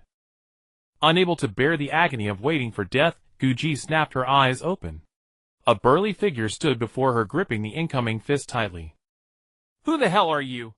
The guild squad member's right fist was crushed in Xiu Lin's grip, as if it would be pulverized. He struggled desperately, but couldn't move an inch. Was it you who killed my team member? Xiu Lin's voice was icy, his eyes blazing with uncontainable murderous intent. Then you'll pay with your life. The next second, the guild squad member felt a tremendous force surge from Xiu Lin. His body was hurled into the air. Damn it! He roared in fury, about to counterattack, when a terrifying blue light shot toward him. Soul-draining strike. A familiar scene, but this time, he was the victim. No! He screamed in terror. In less than half a moment, the blue light consumed him. You know, only I have the right to deal with my team members. The cold voice echoed through the ruins. Guji finally came to her senses and hesitantly asked, Are you Captain Xiu Lin? Guji had never seen Xiu Lin's transformed appearance. But at this moment, the only one who could claim such a title was Xiu Lin. It's me, Guji. You've worked hard. Upon hearing the reply, Guji was instantly overwhelmed with joy. It's really the captain. I won't die, I'm saved. In an instant, the exhilaration of surviving a disaster filled her entire being. Guji wanted to vent the joy in her heart to the fullest. However, Xiu Lin did not give her much time, and directly instructed. Your mission is complete. You can now return to the ship and assemble, or you can come with me to the next location. Captain, I'll go back to the ship, Guji said eagerly. She was truly terrified of this place, and wished to leave immediately. Good. Xiu Lin wasted no words. Then his entire body turned into a blur, swiftly flying toward another direction. The tactic of defeating them one by one was very successful. Guji's location was already the third place he had arrived at. 52000680009300. Those were the combat powers of the three Gero team members Xiu Lin had killed. Their nourishment also caused Xiu Lin's battle power to skyrocket to 140000. Hey, indeed, no windfall, no riches. It's a pity I came one step too late, allowing the Eugene brothers to die worthless in the enemy's hands. Xiu Lin licked his lips. It was unclear whether he was mourning for the Eugene brothers or lamenting the waste of a supply. Perhaps Xiu Lin himself didn't realize it. Having entered the cosmos, he was extremely indifferent to life, or perhaps in his heart he never considered these aliens as his own kind. He merely regarded them as fuel to enhance his strength. Perhaps only Saiyans could earn his special regard. But Xiu Lin did not intend to change his own doghead system. No, perhaps it was more appropriate to call it the killing system. Since he had embarked on this path of power, it would be a bloody journey of mountains of corpses, and seas of blood never ceasing until death. If the enemy does not die, then he himself dies. Thus, with his inherently selfish nature, Xiu Lin could only ask the enemy to go first. Another member of the Gero team was eliminated by Xiu Lin. This person provided Xiu Lin with 32000 combat power. Feeling the energy pouring into his body, Xiu Lin's eyes revealed madness. This feeling of rapid enhancement was utterly intoxicating, even slightly addictive. Hey, is there only one last big meal left? Gero with 250000 combat power, truly one to look forward to. Xiu Lin's eyes flickered. Perhaps I don't need to go looking for him anymore. Xiu Lin looked up at the sky. Suddenly a sound of breaking air came from afar. Then a figure entered Xiu Lin's sight. He had a human-like torso, sharp and elongated ears, and the only difference was his azure blue skin. You are Gero, right? Xiu Lin asked expectantly. Gero did not answer directly but returned the same question. Are you Xiu Lin? Upon hearing the question, Xiu Lin then noticed that Gero was holding something in his hand. Looking closely, it was actually a human head. Don't be surprised. He told me. Gero threw the head to the ground. The head bore a terrified expression, eyes wide open, as if it had experienced something horrifying. The dwarf new heir has also fallen. What a pity. Xiu Lin sighed. Let's talk. Gero suddenly spoke. I know you only joined Pilaf's command not long ago. Pilaf seems to value you, but in reality, he just treats you as cannon fodder. Why not consider switching sides? Oh. Xiu Lin became interested, asking with a half-smile. But I killed 4 of your members. Had those losers are dead, so be it. Gero didn't care. But what if I kill you next? As the words fell, the surrounding temperature instantly dropped a few degrees. Gero shook his head. It seems some people just don't know when to die. Since that's the case, I'll send you on your way. With that, a terrifying aura burst forth. Gero's body instantly split into 3 figures, attacking Xiu Lin from 3 different directions. Did you know? Your team members also died from this move. The 3 figures attacked together, blocking all of Xiu Lin's paths. Xiu Lin did not rush to counterattack, but carefully sensed them. In his perception, these 3 figures seemed indistinguishable, all real bodies. Moreover, the 3 figures had the same strength, no reduction at all. Another innate ability. These aliens are truly blessed. I wonder if killing all 3 figures would give me triple the feedback. Xiu Lin's eyes shone with a sharp light. The next second, a million combat power exploded. Instantly, the world changed color.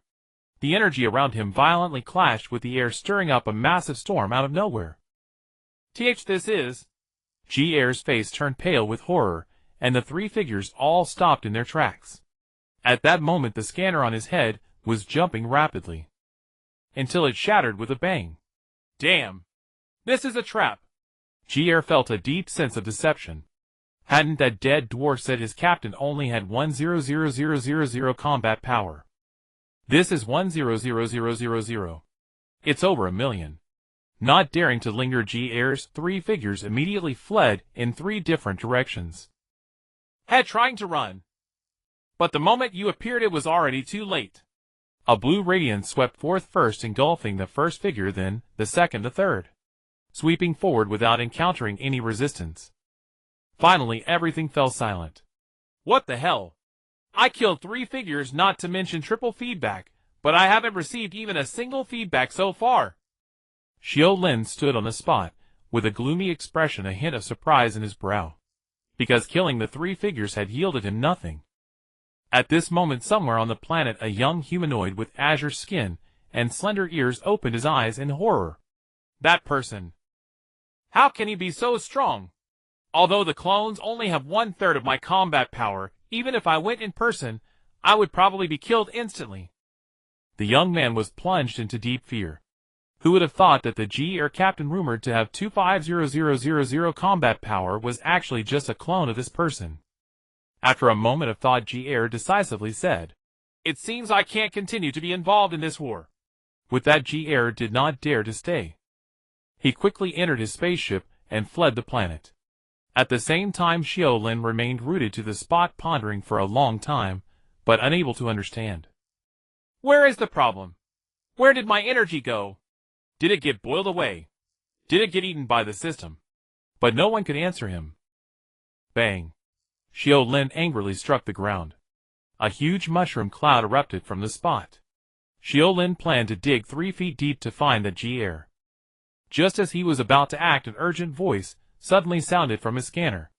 "Captain, something terrible has happened. The ship has been attacked. You better come back quickly." In the sky, a streak of light flashed past rapidly. It was Xiu Lin returning at breakneck speed. Seeing the spaceship under siege, fury and anxiety surged within him. Now even these petty thugs dare to trouble me. The failure to obtain Jill's energy had already left Xiu Lin deeply aggrieved. Now, with the enemy cutting off his retreat, his rage reached its peak. A starship was indispensable for interstellar travel. If it were destroyed here, everyone except himself would be stranded on this planet forever. Xiu Lin would never allow that to happen. "Die!" Xiu Lin roared. In an instant, several beams of light shot from his hand, hurtling toward the attackers surrounding the spaceship. "Look! The captain is back!" Aboard the ship, everyone showed joy. "No! Someone's trying to ambush!" Their eyes caught a figure swiftly approaching Xiu Lin. Immediately, Xiu Lin's body was sent flying backward. What? The crew was stunned. The captain, who had never known defeat, was actually knocked back. Little did they know, Xiu Lin himself was shocked. How long had it been since he last took a hit? The ambusher stood aloof, arms crossed, hovering silently in the high-altitude wind. Seeing Xiu Lin's condition, the man remarked with surprise. "Not injured. I was right. That astonishing energy earlier came from you. Captain, this is Kuze Basil's strongest fighter, the general." Xiu Yi's trembling voice came through the communicator. Xiu Lin gazed at Kuze. Beep. Beep. The scanner on his head vibrated violently. Finally, even after Dr. Gero's enhancements, the scanner could not withstand the immense pressure and shattered. Xiu Lin's expression turned grim. This man's power must exceed 1,000,000. This battle would be far from easy. "Did you kill Jill?" Kuze asked coldly. "Maybe." "Good. Apart from a few, you're the first to speak to me like that." Xiu Lin paused, as if hearing a joke, and burst into laughter. "Kuze, is it? Would you be disappointed if I told you that a few might actually number over 100? TCH, just words. Hope you can still talk tough later." Kuze's eyes glinted with murderous intent. He vanished from his spot, his solid fist hurtling toward Xiu Lin like a cannonball. Bang! A dull thud echoed, as the fist collided with Xiu Lin's right arm, unable to advance an inch. "You can withstand my attack." Kuze showed surprise. His first strike, though a surprise, was mostly a test, not his full strength. But his second blow was solid with tenfold power, yet still blocked. "Interesting." Kuze chuckled lowly. The next second, he came like a storm, raining down blows on Xiu Lin. Bang! Bang! Bang! Bang! Bang! Thunderous echoes resounded. Neither used energy techniques, they fought with raw primal attacks. Fist to flesh. Yet the force rivaled that of energy blasts. In moments, the area was shrouded in dust. Under the collision of supreme power, The ground finally cracked open. Molten lava burst from the fissures carrying a pungent searing odor. Heavens, is this a million-level battle? General Kuze is one thing, but how does that man have such power? Boom. Another fierce clash. An energy storm brewed around the two, instantly erupting with a whoosh and sweeping outward. No, it's coming. Get away. Countless aliens took flight. But some were too slow, swallowed by the storm. Crack. The sound of bones grinding echoed, terrifying those who had narrowly escaped. This is horrifying. A battle of this level can't even watch with a mere few thousand power. They trembled. In the settling dust, two figures stood in silence. You're impressive, lasting this long under my attacks. Kuze was relaxed. Though the brief exchange hadn't subdued Xiu Lin, he seemed unconcerned. Is that so? But if this is all you've got, killing me is rather hard. Xiu Lin panted, taunting. He wasn't as fine as he appeared. The clash seemed equal, but he was on the losing end. Even now his muscles throbbed with pain. Xiu Lin was bewildered. Where did this Kuze come from? His base power had exceeded 170000 after accumulation. With a 10x boost from deaths to sit, his strength had reached a terrifying 1.7 million. Yet this power, already at the universe's top tier, was easily suppressed. This struck Xiu Lin's pride like a blow, cooling his inflated ego. Seems I can't underestimate anyone. Xiu Lin's gaze hardened. You said I can't kill you easily, right? At that moment Kuze sneered. What if I told you I was just warming up? Would you be terrified? Damn, warming up. Xiu Lin couldn't believe it. How lucky you. You'll see my final form. A cold gleam flashed in Kuze's eyes. His aura surged to a peak, and his body began to transform. No. He can transform. Seeing this, Xiu Lin was horrified. In base form, he already struggled against Kuze. Now this man could transform. If left unchecked, he might be caught off guard. But could he stop it? Xiu Lin's expression was grim. Fine, I'll have to use that move. He made a decision and shouted to the ship. Xiu, stop him. Buy me time. If he completes his transformation, we're all dead. Stop him. The crew hesitated. Damn. How could they stop a million-power enemy? Then, they saw a purple storm swirling around Xiu Lin. Xiu Yi's nerves eased. The captain was also charging a big move. Fine, let's fight. Brothers, charge with me. Only by buying time can we survive. Xiu Yi steeled himself and led the crew reckless toward Kuze. Now their only hope was the captain's ultimate technique. Captain, don't let us down. Countless energy blasts rained on Kuze. Boom. Explosions roared. This puny power wants to stop me. Transform. Kuze bellowed. His muscles bulged, white aura coiled, and a vast, overwhelming energy erupted. Damn. We can't stop him. Don't fear. Captain Xiu Lin is also charging. Just stall him. Each attack struck Kuze, not harming him, but slowing him down. Finally, Xiu Lin completed his charge first. The captain's ready. We've won. That guy hasn't finished transforming. Monster. You're dead. All team members were filled with anticipation, though they had been forced into this, their focus now absolute. Damn. I'm too late. Sweat beaded on Kuze's forehead. Don't struggle, General. Xiu Yi mocked. At this moment Xiu Lin's aura peaked. The raging storm, the terrifying purple light. Everyone could foresee the next strike would be apocalyptic. Indeed. Xiu Lin roared, and all the energy rapidly contracted. Brothers, we're witnessing a miracle.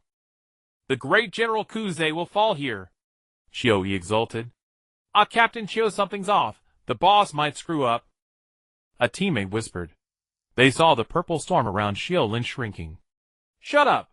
You don't understand. It's returning to simplicity. Concentration is essence. But it's gone, the crewman said in terror. At that moment Xiu Lin's voice drifted over. Brothers, I'll run first, you cover me. One day when I soar high, I won't forget your great kindness. Silence. Utter silence. Eyes wide, faces pale. Holy crap, the captain wasn't charging, he was running away. They couldn't believe it. Behind them Kuze had completed his transformation. A bloodthirsty gleam filled his eyes. Hey, have you heard? Something huge has happened. I've known for a while. No one expected this commotion to escalate so dramatically. Frieza has returned in full force, and his ace Xiu Lin directly wiped out the Guild Squad. By the way, I heard he even injured General Kuze. Inside a command center on a certain technological planet, several extraterrestrials were discussing the matter. The incident on Nate Planet had already spread instantly, causing a considerable stir. It was said that King Bajir was so enraged that he personally killed the extraterrestrial who brought the intelligence on the spot. Consequently, when there was new information, everyone was too terrified to deliver it. In the end, they had to resort to drawing lots. Hey, do you have any idea what Xiu Lin's background is? Not sure. All I know is that he's the captain of a special forces squad under Frieza. But now his squad is all but gone. Word has it that General Kuze killed every single member with a single palm strike. I can't believe someone actually managed to escape from General Kuze. That guy's combat power must be at least 1 million, right? 1 million. That extraterrestrial sneered disdainfully, then glanced around. Seeing no one was paying attention, he lowered his voice. Probably more. I've heard General Kuze's combat power is no less than 3 million. For someone to escape from him, they'd have to be at least this much. As he spoke, the extraterrestrial held up 2 fingers. The others nearby gasped in shock. How is that possible? You mean that guy named Xiu Lin actually has a combat power of 2 million? Of course, and that's just a conservative estimate. Hey, what are you all talking about? Just then someone entered the command center. The person wore a combat suit and walked with a confident stride. He looked like a leader. This person was indeed their commanding officer. Whoosh! Seeing the officer enter, the gossiping extraterrestrials immediately returned to their seats, straightened their backs, and pretended to be working. Everyone hold on for a moment. Look over here. I've just received a notice. We have a new assignment. The officer called out. The higher-ups want us to spread this information. Anyone who can provide any clue will immediately receive a reward from King Bajir. The officer handed the documents to the group. As they looked, 5 large characters were printed on the document's galactic warrant. Below the warrant, 2 photographs were printed. One was the image of a young man, Xiu Lin, in his normal form. The other showed a dog-headed figure, its body wreathed in purple electric light, Xiu Lin's transformed state. Xiu Lin was unaware that he had been marked for capture, and at this moment, he had no time to dwell on such matters. On Kalair Planet, the first technological planet Xiu Lin had ever visited, a purple light ring materialized out of thin air in an empty lot. After a moment, the ring expanded larger and larger. Finally, Xiu Lin's body tumbled out of the light ring. He slowly rose to his feet, his expression grim and displeased. I miscalculated. I didn't expect Kuze's combat power to be so high.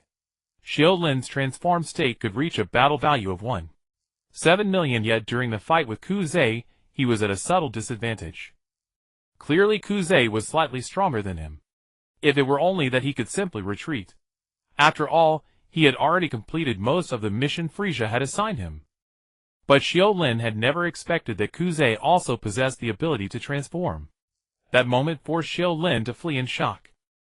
Xiu Lin had no desire to know just how high Kuze's combat power was after transformation. He only knew that he was definitely no match for him. Consequently, Xiu Lin decisively activated his teleportation ability and fled in panic. Crack! Xiu Lin clenched his fists in frustration. Since he had entered the cosmos, he had never suffered such a great loss. 100 soldiers with a combined battle value of 320000 had been wasted so easily. Xiu Lin doubted there was any chance they had survived. After all, on Nate Planet, these people had left behind too much blood debt. Death might even be a luxury. Ah well, where there's life, there's hope. Kuze, our account will be settled next time we meet. Xiu Lin adjusted his mindset, gradually dispelling the gloom in his heart. He now carefully surveyed the surrounding environment. This place where he had once killed Bat and Good had now been rebuilt into a park. Weeping Willow's lush greenery, a vibrant scene. No trace of battle could be seen. Is this the infrastructure capability of a technological planet? In just 3 months, such a tremendous change has occurred. Xiu Lin's teleportation ability could send him to any location. He had previously visited Earth, the Zerd planet, Kalair planet, and Frisia's cosmic fortress. Theoretically, Xiu Lin could reach any of them directly. However, he did not want to reveal this trump card. If he teleported directly to the cosmic fortress, Frisia would likely be unable to rest easy. After all, if someone could enter your home at any time, even if they claimed to have no ill intentions, the owner of the house would still be uneasy. As for returning to Earth, or the Zerd planet, those options were not even considered by Xiu Lin. Because both places had extremely low technological levels, it would be very difficult for him to step back into interstellar travel. After much deliberation, only Kalair planet remained an option. Returning to a familiar place, Xiu Lin had no desire for sightseeing. He only wanted to leave quickly. Sorry, looks like I'll have to trouble you once more. That day, another zero-cost shopping incident occurred on Kalair planet. An unidentified man broke into the trade tower, injured several guards, seized a small spacecraft, and vanished without a trace. In the North Galaxy, Frisia's headquarters. I never expected our Captain Xiu Lin to give me such a pleasant surprise. On the throne, Frisia wore a smug expression, with his favorite red wine placed beside him, clearly in a very good mood. Great King Frisia, it is said that at the last moment Captain Xiu Lin used some unknown means to escape from General Ku Zei's grasp. Zabo, standing beside him, reported. Mr. Zabo. Frisia paused. Have you received any latest news about him? Zabo was about to speak when an extraterrestrial entered and whispered something in his ear. Zabo smiled. By the grace of the great king, Captain Xiu Lin has returned. He is currently waiting outside. Oh! Frisia showed a surprised expression, then beamed with joy. Call him in. Yes, great king. Xiu Lin was battered and pale, limping into the great hall. Seeing his disheveled state, Frisia remarked, Mr. Xiu Lin, you have truly endured great hardship. Your Majesty, you must seek justice for me. Xiu Lin, as if seeing a kindred spirit, instantly became emotional. The mission was proceeding smoothly, but that wretched Q suddenly appeared. Not only did he protect the planet Nade, but he even took Captain Xiu Yi and the others. As he spoke, a glint of tears faintly shimmered in Xiu Lin's eyes. Did Frisia care about the lives of his subordinates? Of course not. But he could not say so outright lest it chill the hearts of his men. Thus he casually said, I am deeply grieved by Mr. Xiu Yi's misfortune. However, it is fortunate that you managed to escape Q's pursuit and return safely, a silver lining amidst the tragedy. Xiu Lin noticed the red wine beside Frisia. What the hell? Is this what they call grief? But as a seasoned actor, he naturally refrained from exposing the truth and instead said with gratitude, I am grateful for your Majesty's concern. Frisia waved his hand. Then a thought struck him. Mr. Xiu Lin, as far as I know, Q's combat power level is as high as 3000000. How did you manage to escape from him? Xiu Lin's heart skipped a beat. There it was. He knew Frisia would ask about this. He explained, Reporting to your Majesty, under my bloodline talent, I can unleash 10 times my power in a conventional transformation. But in a life or death crisis, if I am willing to consume my lifespan, I can momentarily gain a 50-fold boost.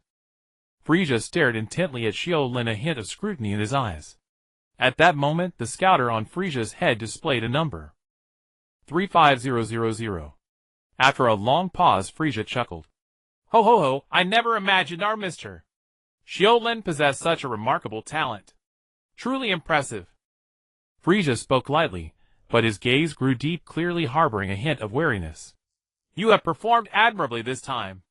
I will note your merit. Once we have thoroughly defeated Basil, I will grant you 20 life-bearing planets to govern. Xiu Lin showed delight and hastened to express his gratitude. For now, focus on recovering from your injuries. The battles ahead may be even more arduous. Your subordinate would gladly lay down his life for your Majesty's cause. Watching Xiu Lin's display of loyalty, Frisia nodded in satisfaction. Leaving the hall, a trace of relief flickered in Xiu Lin's eyes. Fortunately, he had made a breakthrough in the study of Qi, allowing him to conceal his own combat power. Otherwise it would have been difficult to explain to Frisia. Just now in the hall, Xiu Lin had clearly sensed that when he mentioned the possibility of a 50-fold burst by consuming his lifespan, deep wariness flashed in Frisia's eyes. Frisia was a man with no tolerance for others. He himself possessed nearly 100 million in combat power, yet his strongest subordinate barely reached 100,000. A gap of nearly 1,000 times. His jealousy of talent was evident. If not for the threat of Basil at this moment, even he himself would likely be intolerable for Frisia. In truth, Xiu Lin had considered not returning. But for one, Gero was still aboard Frisia's spaceship. For another, without Frisia's intelligence support, it would be difficult for him to grow rapidly, unless he was willing to return to the days of gaining only a few hundred in combat power each day. Having tasted the sweetness of explosive power growth, would Xiu Lin willingly go back to that life? The answer needed no words. Returning to his quarters, Gero remained secluded, engrossed in his research. Huayan tremblingly handed him a hot drink, then stood nervously at the side. Times had changed. Through various channels, Huayan had learned that Xiu Lin had become a great figure in the universe, commanding the allegiance of millions with a wave of his hand. He feared that in Xiu Lin's eyes, he was now less than an ant. Thus Huayan dared not even speak. Seeing Huayan state, Xiu Lin smiled. Don't be so formal. After all, you are a fellow townsman who came from Earth with me. Yes, my lord, Huayan replied, but his face still showed fear. Seeing this, Xiu Lin said no more. He asked directly, How is Gero doing? Reporting to my lord, the 113 genetic samples you sent have all been handed over to the doctor. According to the doctor, his research has achieved a major breakthrough. He can now create androids with combat power exceeding 1000. And Huayan glanced around, then leaned close to Xiu Lin and whispered, and by combining the genes of the Cybermen, if long-term sustainability is not a concern, he can also produce temporary warriors with combat power over 5000. Huayan glanced around, then leaned close to Xiu Lin and whispered, and by combining the genes of the Cybermen, if long-term sustainability is not a concern, he can also produce temporary warriors with combat power over 5000. What? Xiu Lin revealed a look of delight. The very reason he had chosen to control Gero was to artificially create strong opponents for him to defeat. He had expected to wait some time, but Gero had achieved results so quickly. No one has discovered this, right? Xiu Lin asked cautiously. Reporting to my lord, absolutely not. As per your orders, we have stayed in the room since arriving and have not gone out. Xiu Lin nodded. According to the doctor, his androids cannot be detected by sensing Qi. As long as they don't attack, even Scouter cannot read their energy levels, so there is no worry about outsiders discovering them. Huayan explained. Before arriving at Frisia's spaceship, Xiu Lin had warned them never to contact anyone. For the sake of his own life, Huayan had strictly obeyed. You have done well, Xiu Lin praised. After following me for some time, you must have gained some insight. You should know that you are currently serving a cosmic overlord as the captain of his elite squad. Huayan stood silently. He knew all this, which only deepened his fear. Xiu Lin's elite squad was no ordinary group of subordinates. It could even be said that his position was second only to the overlord himself. Xiu Lin continued, This cosmic overlord has promised to reward me with 20 life-bearing planets. I intend to place one of them under your governance. Really? Huayan's eyes widened and his breathing quickened. He could hardly believe that Xiu Lin would grant him such a great favor. Of course it's true, Xiu Lin chuckled. You know my situation. I have few confidants. As a fellow townsman from Earth, who else can I trust but you? Huayan was instantly overwhelmed with joy. A life-bearing planet, a place like Earth. Xiu Lin was going to entrust him with ruling an entire world. And my lord, Huayan's eyes brimmed with excitement. Keep your mouth shut and do your work well. That is my only requirement, Xiu Lin said calmly. As you command, my lord. Xiu Lin. Dismissed. Go to Dr. Gero and bring me a sample. Yes. Watching Huayan's energetic retreating figure, Xiu Lin chuckled softly. A pie in the sky, it does have unexpected effects. Too bad only a fool like Hwaiyan would believe it. I, on the other hand, don't believe a word of it. Hwaiyan excitedly arrived before Dr. Guluo's room. Seeing no one was paying attention, he gently knocked on the door.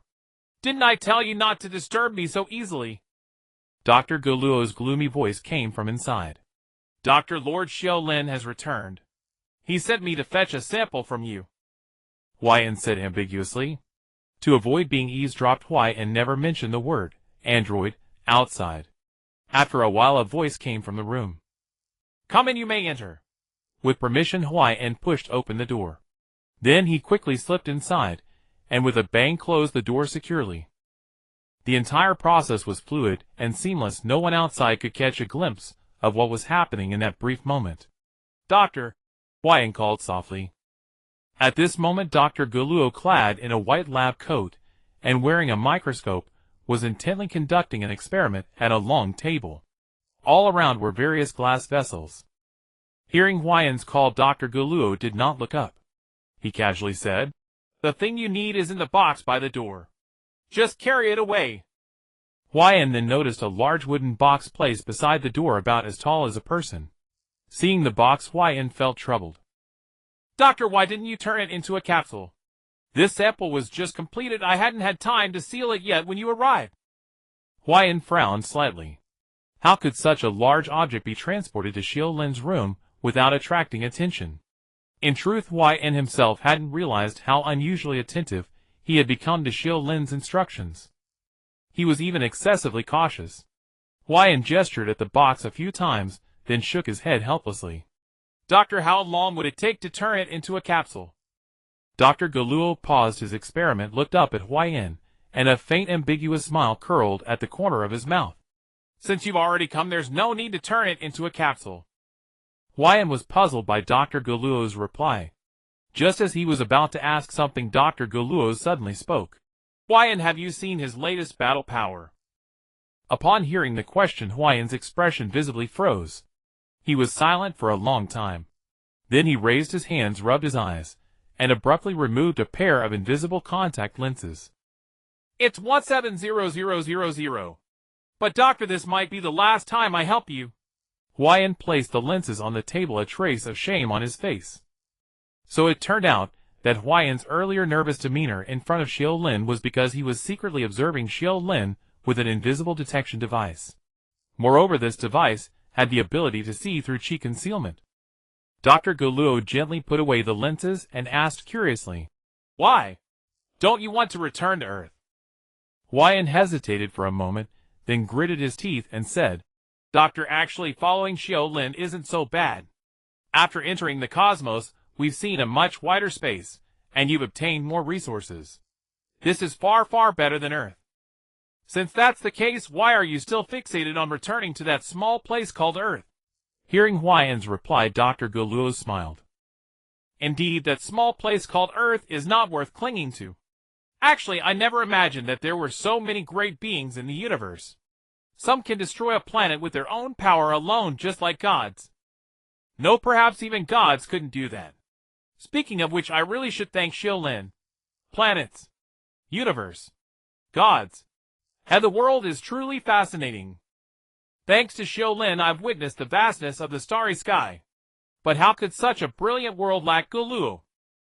Hwaiyan, tell me, if I could master such planet-destroying power, then could I also be called a god?" As he spoke, a hint of madness gleamed in Dr. Guluo's eyes. Hwaiyan, standing nearby, was deeply frightened by that gaze. Doctor, perhaps we shouldn't seal that thing in a capsule. It's just a box, no one will notice." Hwaiyan felt panicked inside. Dr. Guluo's gaze made him extremely uncomfortable. He couldn't help but think of leaving quickly. Hwaiyan walked to the box and was about to lift it. Suddenly, a human arm shot out from the box and seized Hwaiyan's throat. Hwaiyan's expression turned terrified. He looked at Dr. Guluo in disbelief. However, Dr. Guluo revealed a cold sneer, standing by with a detached expression. He watched him impassively. Huh? Hwaiyan couldn't believe it. He desperately tried to call for help, but his throat was firmly gripped by that right hand, unable to make a single sound. Hwaiyan, don't struggle. I told you your timing was just right. Actually, let me tell you a secret. Goluo will never be bound by anyone. Dr. Goluo said each word deliberately. Crack. Huayan died in shock. Dr. Goluo fetched a bottle of liquid and poured it over Huayan's body. In a moment, the corpse vanished without a trace. At that moment a soft sound came from the box. Then the sounds grew more frequent. Finally the box shattered completely, and a figure walked out from within. Looking closely, the figure was actually identical to Huayan. Who am I? No. 11. The figure's eyes showed confusion. No, my name is Huayan. I am Huayan. Lord Xiu Lin, the item has been brought. Huayan entered the room with a smile. Xiu Lin for some reason always felt that Huayan's expression was somewhat stiff. However, Xiu Lin didn't pay it much mind. His gaze was already drawn to the capsule in Huayan's hand. My lord, inside this is the fusion of Cybermen and other genes. This new creation breaks the limitation that Cybermen can only form from soil. Once the capsule is released, we can obtain a warrior with a battle power exceeding 5000. However, this warrior has a major flaw. It will likely break down after a single battle. A flaw? That's fine. This kind of thing is meant to be expendable. Xiu Lin took the capsule and examined it carefully. Curiosity shone in his eyes. Is there really a warrior of 5000 battle power hidden inside? Xiu Lin gestured for Huayan to withdraw. When only he was left alone in the room, Xiu Lin slammed the capsule hard onto the ground. With a bang, a puff of pink smoke erupted. Immediately a green figure appeared on the spot. That figure was short and ugly. Upon closer inspection, it was about 70 similar to a Cyberman. As soon as it appeared, it showed a fierce glare and brandished its claws at Xiu Lin. Seeing this, Xiu Lin was not alarmed but delighted. Through its chi, he could clearly perceive that the little monster before him truly had a battle power of 5000. Soul Draining Strike. Xiu Lin eagerly activated the skill. The next second, a surge of abundant energy flooded into his body. Haha, as expected of Dr. Goluo. With earthling wisdom, he can create such a masterpiece, truly a genius. Xiu Lin's eyes were full of excitement. In his heart, he couldn't help but look forward even more to Dr. Goluo's subsequent research. Perhaps with the help of androids, I might become stronger than Yukong of Universe 7. In the room, Xiu Lin fell into a reverie. 10 days passed in a flash. With the assistance of Dr. Gero, Xiu Lin's strength rapidly increased. In the room, another android was absorbed by Xiu Lin. Xiu Lin opened his eyes with satisfaction. Panel, he whispered softly. Character Dog Head LV9. Combat Power 22300. Talent Ghostly Dash Teleport. Passive Soul Devour. Skill 1 Soul Sucking Strike 5 can enhance the next normal attack, dealing 10 times damage. If this skill kills the target, permanently increases part of combat power based on the target's strength. Skill 2 Wither 2 slows target enemy, reducing their attack speed by 100 for 3 seconds. Skill 3 Dharma Heaven and Earth 1 releases soul flames in the target area, power intensity proportional to combat power. Skill 4 Death's Descent 1 temporarily infuses Death's bloodline, increasing combat power by 10 times. Note: combat power cannot stack simultaneously with Soul Sucking Strike. Compared to 10 days ago, Xiu Lin had increased his combat power by a full 50000 points. On one hand, Soul Sucking Strike had been fully learned, reducing its cooldown from 1 day to half a day. On the other hand, thanks to Dr. Gero's supply of androids, Xiu Lin could absorb 2 per day, accumulating an additional 5000 points. However, unfortunately, such androids required cultivation human seeds as raw materials. After days of consumption, the seeds seized from planet Claire were nearly depleted. In the room, Xiu Lin initially felt a hint of regret. But then, he suddenly thought of something and couldn't help but smile wryly. Hell, I almost forgot. Now I'm part of an organization. In the logistics department, guards were posted every few steps. Security was tight. Armed space beings patrolled continuously. Although this place was deep within Frisia's army's territory, safety was not a concern. But due to the storage of numerous strategic weapons, the guards had to be cautious. As Xiu Lin walked along, he was repeatedly questioned, but upon seeing his captain's badge, they stopped and saluted. Once Xiu Lin was far away, the crowd began to whisper. Who is that guy? You don't know him. He's the captain of the Xiu Lin Special Forces. Huh? Didn't he just receive a batch of equipment not long ago? Should keep your voice down. The soldier looked around, and seeing no sign of Xiu Lin lowered his voice. I heard that everyone who used that batch of equipment is gone, only Captain Xiu Lin returned alone. Judging by today's situation, he must have recruited another bunch of short-lived fools. Really? Could it be false? I've heard people say that once you become Captain Xiu Lin's subordinate, it's certain death. Another soldier was terrified upon hearing this. He quickened his pace, afraid that Xiu Lin might take a fancy to him, and force him to join the team. Xiu Lin was unaware of their conversation. But even if he were, he wouldn't care, as these space beings with only a few hundred combat power were beneath his notice. At that moment Xiu Lin arrived at the allocation center. Today's duty officer was an octopus-like space being. Seeing Xiu Lin, the octopus being immediately stood up and asked enthusiastically, Captain Xiu Lin, how can I assist you? The octopus being wore a sycophantic smile. Xiu Lin didn't waste words. He took a seed from his pocket and handed it over. How many of these cultivation human seeds do you have in stock? The octopus being examined it, then checked with a device. Captain Xiu Lin, currently there are 1013 seeds in stock. What do you need? Allocate all of them to me, I have urgent use. Hearing this, the octopus being showed reluctance. Captain Xiu Lin, if it were 100 or 200, I'd give them to you directly. But 1,000 is too many. I need Lord Frisia's approval. Xiu Lin's expression darkened. Need to report to the king. Very well, I also need to discuss personnel matters with the king. Xiu Lin stared straight at the octopus being, making him uneasy. Damn, he's not going to make me join the special forces, is he? The octopus being began to panic. You're quite good. It's rare to find someone so diligent and responsible. I'll put in a good word for you with Lord Frisia. If only my team had a member as diligent and responsible as you. Xiu Lin praised with a half-smile, then turned to leave. Wait, Captain Xiu Lin. Wait. If the octopus being didn't understand by now, he wouldn't have been the logistics officer for so long. Xiu Lin was clearly using the threat of joining the team to intimidate him. The octopus being gritted his teeth and said, 800 seeds, that's the most I can provide. The warehouse must keep some seeds for seedlings. Xiu Lin was somewhat satisfied with this number, but he still haggled. No matter how he threatened, the octopus being held firm on that number. In the end, they settled on that quantity. With the seeds in hand, Xiu Lin didn't leave immediately. Curiously, he asked, Where do these cultivation human seeds come from? From what you said, it seems we can cultivate them. To answer Captain Xiu Lin, these seeds were originally discovered by the Saiyans. Later, before the Saiyans rebelled, the king took back the seeds and gave them to the coal people. They are currently responsible for cultivation. Through the explanation, Xiu Lin learned that the coal people were a technological team under Frisia. They specialized in biotechnology. Although Frisia had lost many soldiers in the battle against Basil, the research side suffered little loss.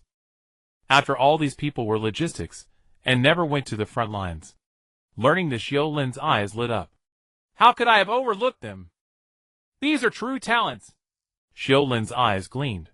One person's wisdom is limited, but two minds are better. If these people joined Dr. Gero's research would surely advance further.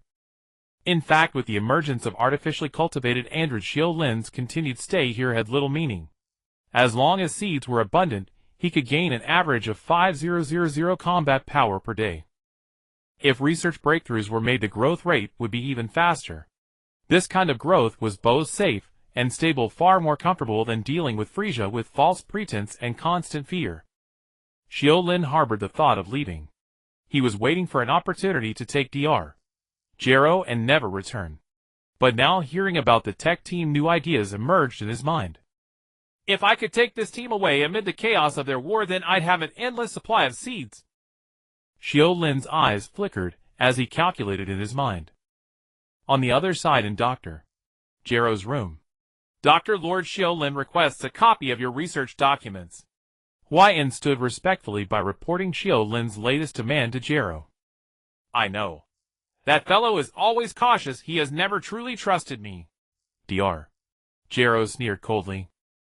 But does he really think that submitting regular reports will allow him to keep track of my research progress? How laughable! True science can never be deciphered by mere mortals. Huayan listened in silence without responding. By the way, has there been any reaction from his body lately? Reporting to the doctor, Lord Xiu Lin has shown no changes other than increasing his combat power each day. Good. It seems he hasn't noticed yet. The cultivated androids I developed contain a vast amount of negative emotions. By devouring them as nourishment, Xiu Lin will eventually be corroded by stray thoughts and become a madman. Dr. Gero's face turned sinister. He believed he had grasped the method by which Xiu Lin enhanced his power, so he played along by providing the failed product, the cultivated androids. He hoped to trap Xiu Lin. However, this was only one part of Gero's scheme. How is the body double project progressing? Reporting to the doctor. I have already befriended 3 space aliens. I will bring them to your room tomorrow. Good, very good. Dr. Gero nodded with satisfaction. The body double project was another method he devised to escape Xiu Lin using self-developed androids to replace the aliens in Frisia's base. Then at the right time, he would make his escape. Thanks to the continuous supply of Xiu Lin's genes, Dr. Gero's research had made a breakthrough. The manufactured androids were not only powerful in combat, but also possessed independent personalities. Huayan was a typical product. If observed with Gero's detector, one would be astonished to find that the unremarkable Huayan had a combat power of 100000. This was no weaker than the original Jinyu. Such a leap in power occurred because every individual's genes contained hidden talent potential. Normally a person might only unlock 1 or 2% of that potential. But Dr. Gero could rearrange the gene sequence to unleash all latent abilities. Thus the android's strength far exceeded that of their genetic hosts. Doctor, I heard that the Frisia force is about to make a major move. Huayan shared the news he had overheard. Oh! Does that mean the opportunity we've been waiting for is finally here? Gero's eyes flickered a glint of anticipation in his gaze. 3 days later in Frisia's hall, numerous space aliens gathered. The crowd was dense, numbering in the hundreds. Xiu Lin hid among them, quietly observing the surrounding aliens. So this is Frisia's final reserve. Sensing the auras of those around him, Xiu Lin shook his head. It seemed this universe's overlord was no longer worthy of his reputation. Though the crowd was large, their average combat power hovered around 5000. None exceeded 10000. Many were even weaker than Gero's cultivated androids. In other words, this was a rabble. This also showed how much Frisia's forces had been reduced under Basil's pressure.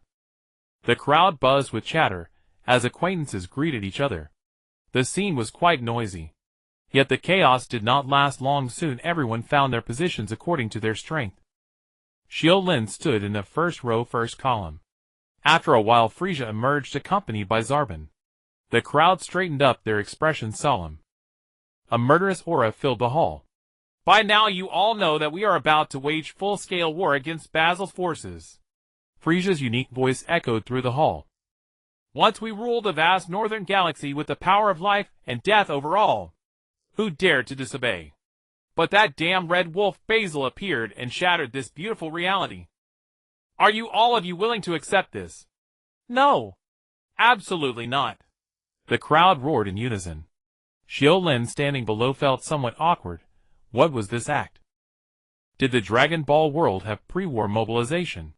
But not to stand out, Xiu Lin feigned agreement. He he he. Truly my bravest warriors. I am unwilling as well. So I will lead you to kill Basil and reclaim everything we once had. Kill Basil! Kill Basil! The crowd shouted. The mobilization did not last long, as they were merely a bunch of weaklings good only for cheering. It was merely a formality before the expedition. Dismissing the crowd, Frisia kept Xiu Lin behind. Mr. Xiu Lin, how is your recovery lately? Frisia asked casually. Reporting to His Majesty, my external injuries are mostly healed, but the overuse of energy makes it hard for me to unleash 50 times my power in the short term. Xiu Lin answered perfunctorily. In his mind, being singled out by Frisia could only mean trouble. Perhaps another dangerous mission like last time. As expected, Frisia said nonchalantly. Mr. Xiu Lin, you have a task ahead. You just need to show your face within Basil's territory. Bait! That was Xiu Lin's first thought. Damn it, Frisia really has no good intentions. By now Frisia must know that Basil hated Xiu Lin deeply, even issuing a universal bounty for his capture. According to the latest news, after the Battle of Planet Nade, the captain of the guild squad had never been seen again, and rumors spread that Xiu Lin had killed him. Moreover, the zero-cost shopping incident on Planet Claire was confirmed to be Xiu Lin's doing. He had single-handedly, directly or indirectly, killed 2 of Basil's squad captains. Basil was so infuriated that he publicly declared that should Xiu Lin appear again, he would personally kill the one who had caused him such losses. Your Majesty, I really haven't fully recovered. Could we wait a few more days? Xiu Lin tested the waters. But as soon as he spoke, the temperature in the hall dropped sharply. Hey, my dear captain. Now that everyone has been mobilized, do you think I would order a halt to the operation and wait for your slow recovery? Frisia's eyes turned crimson, filled with a cold, merciless glare. Xiu Lin felt a chill in his heart. Perhaps because he was a transmigrator, he had never held any reverence for Frisia. He had even overlooked the fact that Frisia could easily crush him at this moment. Xiu Lin knew this mindset was extremely dangerous. So he quickly changed his tune. Forgive me, my lord, I was inconsiderate. I will follow all your arrangements. When you are under someone else's roof, you have to bow your head. Xiu Lin understood this principle very well. However, agreeing verbally was one thing, but how he acted was another. There was no need to indulge in sharp-tongued disputes. Seeing that Xiu Lin was sensible enough, Frisia's attitude softened somewhat. Rest assured, you won't be alone in this operation. There will be another group to assist you. Frisia turned his gaze to a corner and smiled. You can come out now. As his voice fell, 3 aliens slowly emerged from the corner. The leader was short in stature with azure skin and a wild punk hairstyle. In Xiu Lin's perception, this person had a battle power of 170000. The middle one was slender with mustard yellow skin and a head resembling a frog, possessing 160000 battle power. The last one was tall and burly with a fierce countenance. His strength reached the highest among the 3 at 180000. Gula Armored Force Saucer. Nez. Door. At your service, Lord Frisia. The 3 wore arrogant expressions, using the honorific in their words. Yet subtly, they seemed not to hold Frisia in high regard. Frisia showed displeasure, but since these 3 were subordinates of his own brother, he could not say much. So he turned to Xiu Lin and said, Allow me to introduce you. These 3 are members of the Gula Armored Force. They will be coordinating with you in your mission. Before Xiu Lin could answer, the mustard skin Nez said directly, A piece of trash with a mere battle power of 35000, and we the Gula Armored Force are supposed to assist him. Lord Frisia, you may not have fully grasped our strength.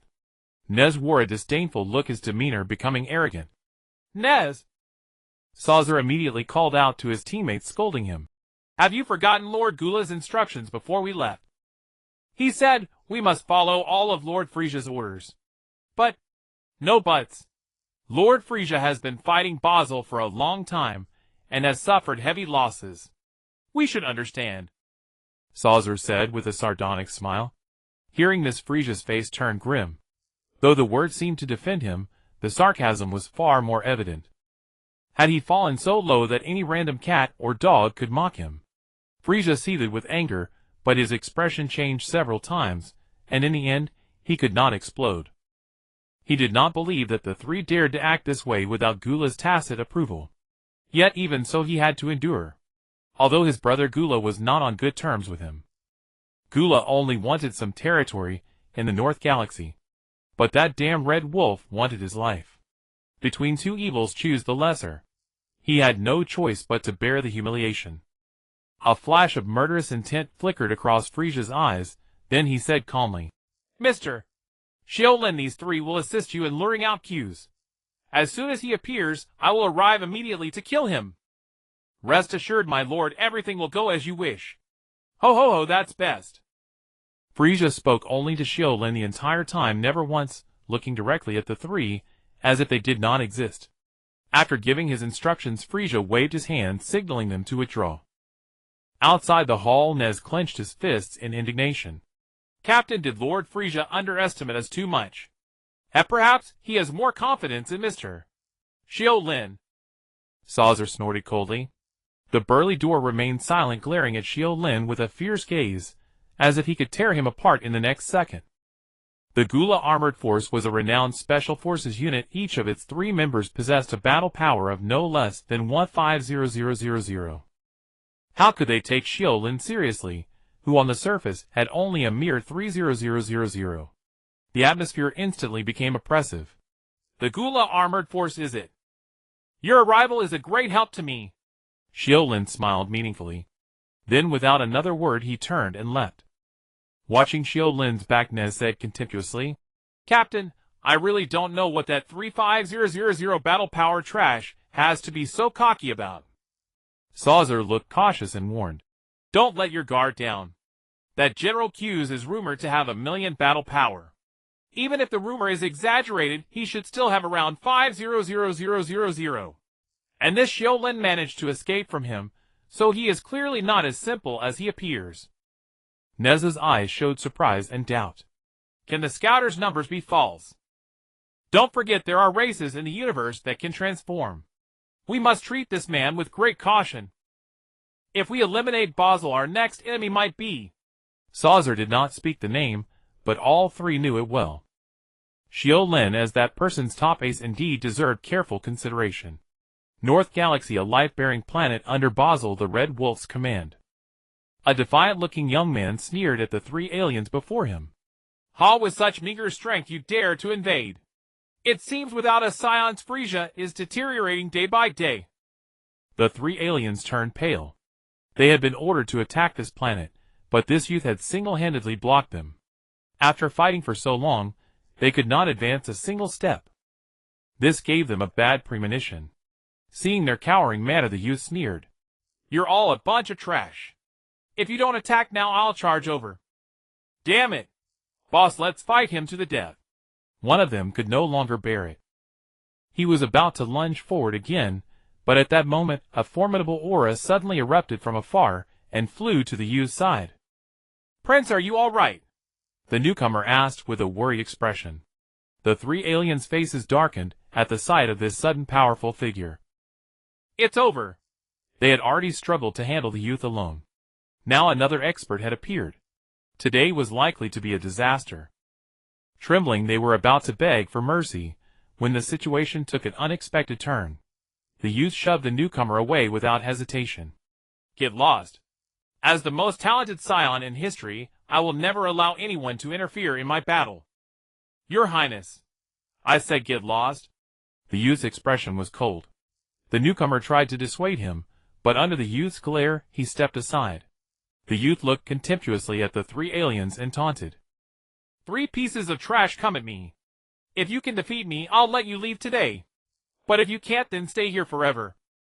The 3 shifted their gazes uneasily. Boss, if it's just him, should we? One of the spacemen showed a vicious expression. Damn it. Let's fight him. The boss roared. The 3 hesitated no longer. With a thunderous crash, their figures shot up like cannonballs. They charged at the youth from the left, right, and above. Yet the besieged boy did not dodge in the first instant. The youth stood arrogantly, a sinister smirk curling at the corner of his mouth. The next moment, a formidable aura erupted from his body. An invisible shockwave instantly enveloped him. I'll show, sneered the leading spaceman, his expression ruthless. Though it was a 3-on-1 fight, the Saiyan expert stood by, who knew when he might suddenly strike. So they had to subdue the youth immediately, for that was the only chance to survive. Light coalesced in the spaceman's hand, and a massive energy blast shot forth. Don't hold back. This time we must overpower him. Ha, how foolish. Haven't you realized all along that I haven't been using my full strength? Watch me, Prince's battle technique. The youth bellowed. In an instant, an energy storm erupted on the spot, and countless light bullets poured out like a tempest, wave after wave, relentlessly hammering the 3. What? One of the men in front cried out in terror. We're both at 5,000 battle power. How can he unleash such terrifying energy? But before his words faded, the torrent of energy blasts arrived. Boom, boom, boom, boom, boom. A series of explosions rang out without end. In an instant, the surrounding space was engulfed. A blinding radiance surged forth, and the world turned a pale white. Long after the light faded, the youth stood alone, proud and aloof. Before him, aside from the craters left by the ravaging energy, there was no one. Prince, you've grown even stronger. The nearby Saiyan gasped in disbelief. But soon, that all was replaced by fervent zeal. Though the Saiyans had been devastated with only 100 or so survivors clinging to life, having a prince with such terrifying potential meant that perhaps before long, they could restore their former glory. Just 3 pieces of trash. The youth's demeanor was arrogant. This prince was none other than Vegeta. In this timeline, Frieza had also destroyed planet Vegeta. But not because he was ordered by the god of destruction. Rather, the Saiyans had indeed plotted rebellion. That was the reason. Frieza failed to wipe them out completely. Many Saiyans escaped, and took refuge under Vegeta's command. Gina, your performance today disappointed me, Vegeta said coldly. Remember, I am the most talented Saiyan in history. I will surpass all the kings of Vegeta, and elevate our race to new heights. So do not question my decisions. Yes, King Vegeta, Gina replied hastily. Perhaps he hadn't noticed that unconsciously he had changed his address to the young prince. Good, that's more like it. Vegeta nodded in satisfaction. King, there are other matters. Gina seemed to recall something, and reported to Vegeta. We just received a notice from headquarters. Multiple life-bearing planets under King Vegeta have been simultaneously attacked by Frieza's army. Headquarters orders us Saiyans to provide immediate support. Is a full-scale war about to break out? Vegeta's eyes flickered. Though his nature was arrogant, that arrogance was built on confidence in his future. As for now, there are many beings on both sides who could crush me, so I must be cautious. Tell the others we can provide support, but they must prioritize self-preservation. Our race can no longer afford any loss, Vegeta commanded. In truth, there was something he didn't say to him. Frieza and Vegeta were no different. Both were future targets he wished to defeat. After all, if Frieza could sit on the throne of the universe and Vegeta could too, then why couldn't the blessed Saiyans? He, Vegeta, was not like his foolish father who plotted rebellion and got caught. And he had the confidence to surpass everyone to become the strongest king in Saiyan history, Super Vegeta. At the same time, aboard a spaceship, a spaceman respectfully reported to Xiu Lin. Captain Xiu Lin, we are attacking on multiple fronts, but the situation is grim. Several teams have already lost contact. Just cannon fodder. If they die, they die? Get to the point. Have you found any trace of Q's? Before Xiu Lin could speak, Nizi interjected. His words showed no regard for Xiu Lin. The spaceman was at a loss, glancing between Xiu Lin and Nizi, unsure whether to answer Nizi's question or wait for Xiu Lin's response. Are you deaf? Did you hear me? Nizi's gaze was fierce, as if he wanted to devour the man. The sudden outburst made the spaceman tremble, stammering incoherently. Shuiza watched with a mocking smile, as if aloof, staring at Xiu Lin as though wondering how he would handle this. Take your time and tell us everything you know. Xiu Lin spoke slowly, seemingly unbothered by Nizi's interruption. The spaceman took a deep breath. Just as he was about to answer, Nizi's eyes suddenly turned cold, and a murderous intent enveloped the spaceman. Very well. You're ignoring me, are you? Then you have no reason to exist. As his words fell, Nizi's body vanished, and the next moment, he struck to kill the spaceman. Just as everyone thought the spaceman was doomed, a dull thud rang out. Nizi's fist was tightly grasped by Xiu Lin. When did you move? Nizi's eyes widened in shock. He had intended to kill the spaceman to embarrass Xiu Lin. So he had carefully observed Xiu Lin's position before striking. But he never expected Xiu Lin to be so fast. He blocked the attack in an instant. Nizi tried to pull his fist back, but Xiu Lin's grip was like a vice, holding him immobile. Damn, what kind of power is this? At this moment, Shuiza, who had lost his earlier composure, hastily pressed the scouter on his head. Beep! 35000. That's right. But how can he block Nizi? Xiuiza's expression was incredulous. Are you trying to kill someone in front of me? I really wonder where you get your confidence. Xiu Lin sneered. Instantly the air temperature seemed to drop below freezing. An invisible pressure swept over them, and the three members of the Gula armored squad felt a jolt of fear followed by an ominous premonition. Beep, beep, beep. The detector pulsed violently. The numbers on it soared like gasoline prices. Watching the jumping digits, Xiuiza's forehead was covered in fine sweat. Indeed, he had indeed concealed his battle power. Finally the numbers on the detector reached their peak. 223,000. Xiuiza let out a long breath. Phew? That's a relief. Although this battle power was terrifying, it was still within an acceptable range. With the combined strength of their Gula Mech Corps, they had even killed opponents with battle power close to 300,000. Xiuiza was about to taunt when suddenly, as if struck by a thought, his expression changed drastically. No! The battle power reading was wrong. According to the intelligence they had obtained, this Captain Xiu Lin possessed the ability to transform. But looking at his current state, he appeared perfectly human. Not at all the dog-headed human-bodied form described in the intelligence. Could he still be hiding something? How I have to say, you're the first person who has provoked me and still been allowed to walk away. Xiu Lin sneered coldly. Although from the first moment he saw the Gula Mech Corps Xiu Lin had harbored ill intentions, the group was currently in space, which was not a suitable place for a fight. So Xiu Lin only issued a mild warning.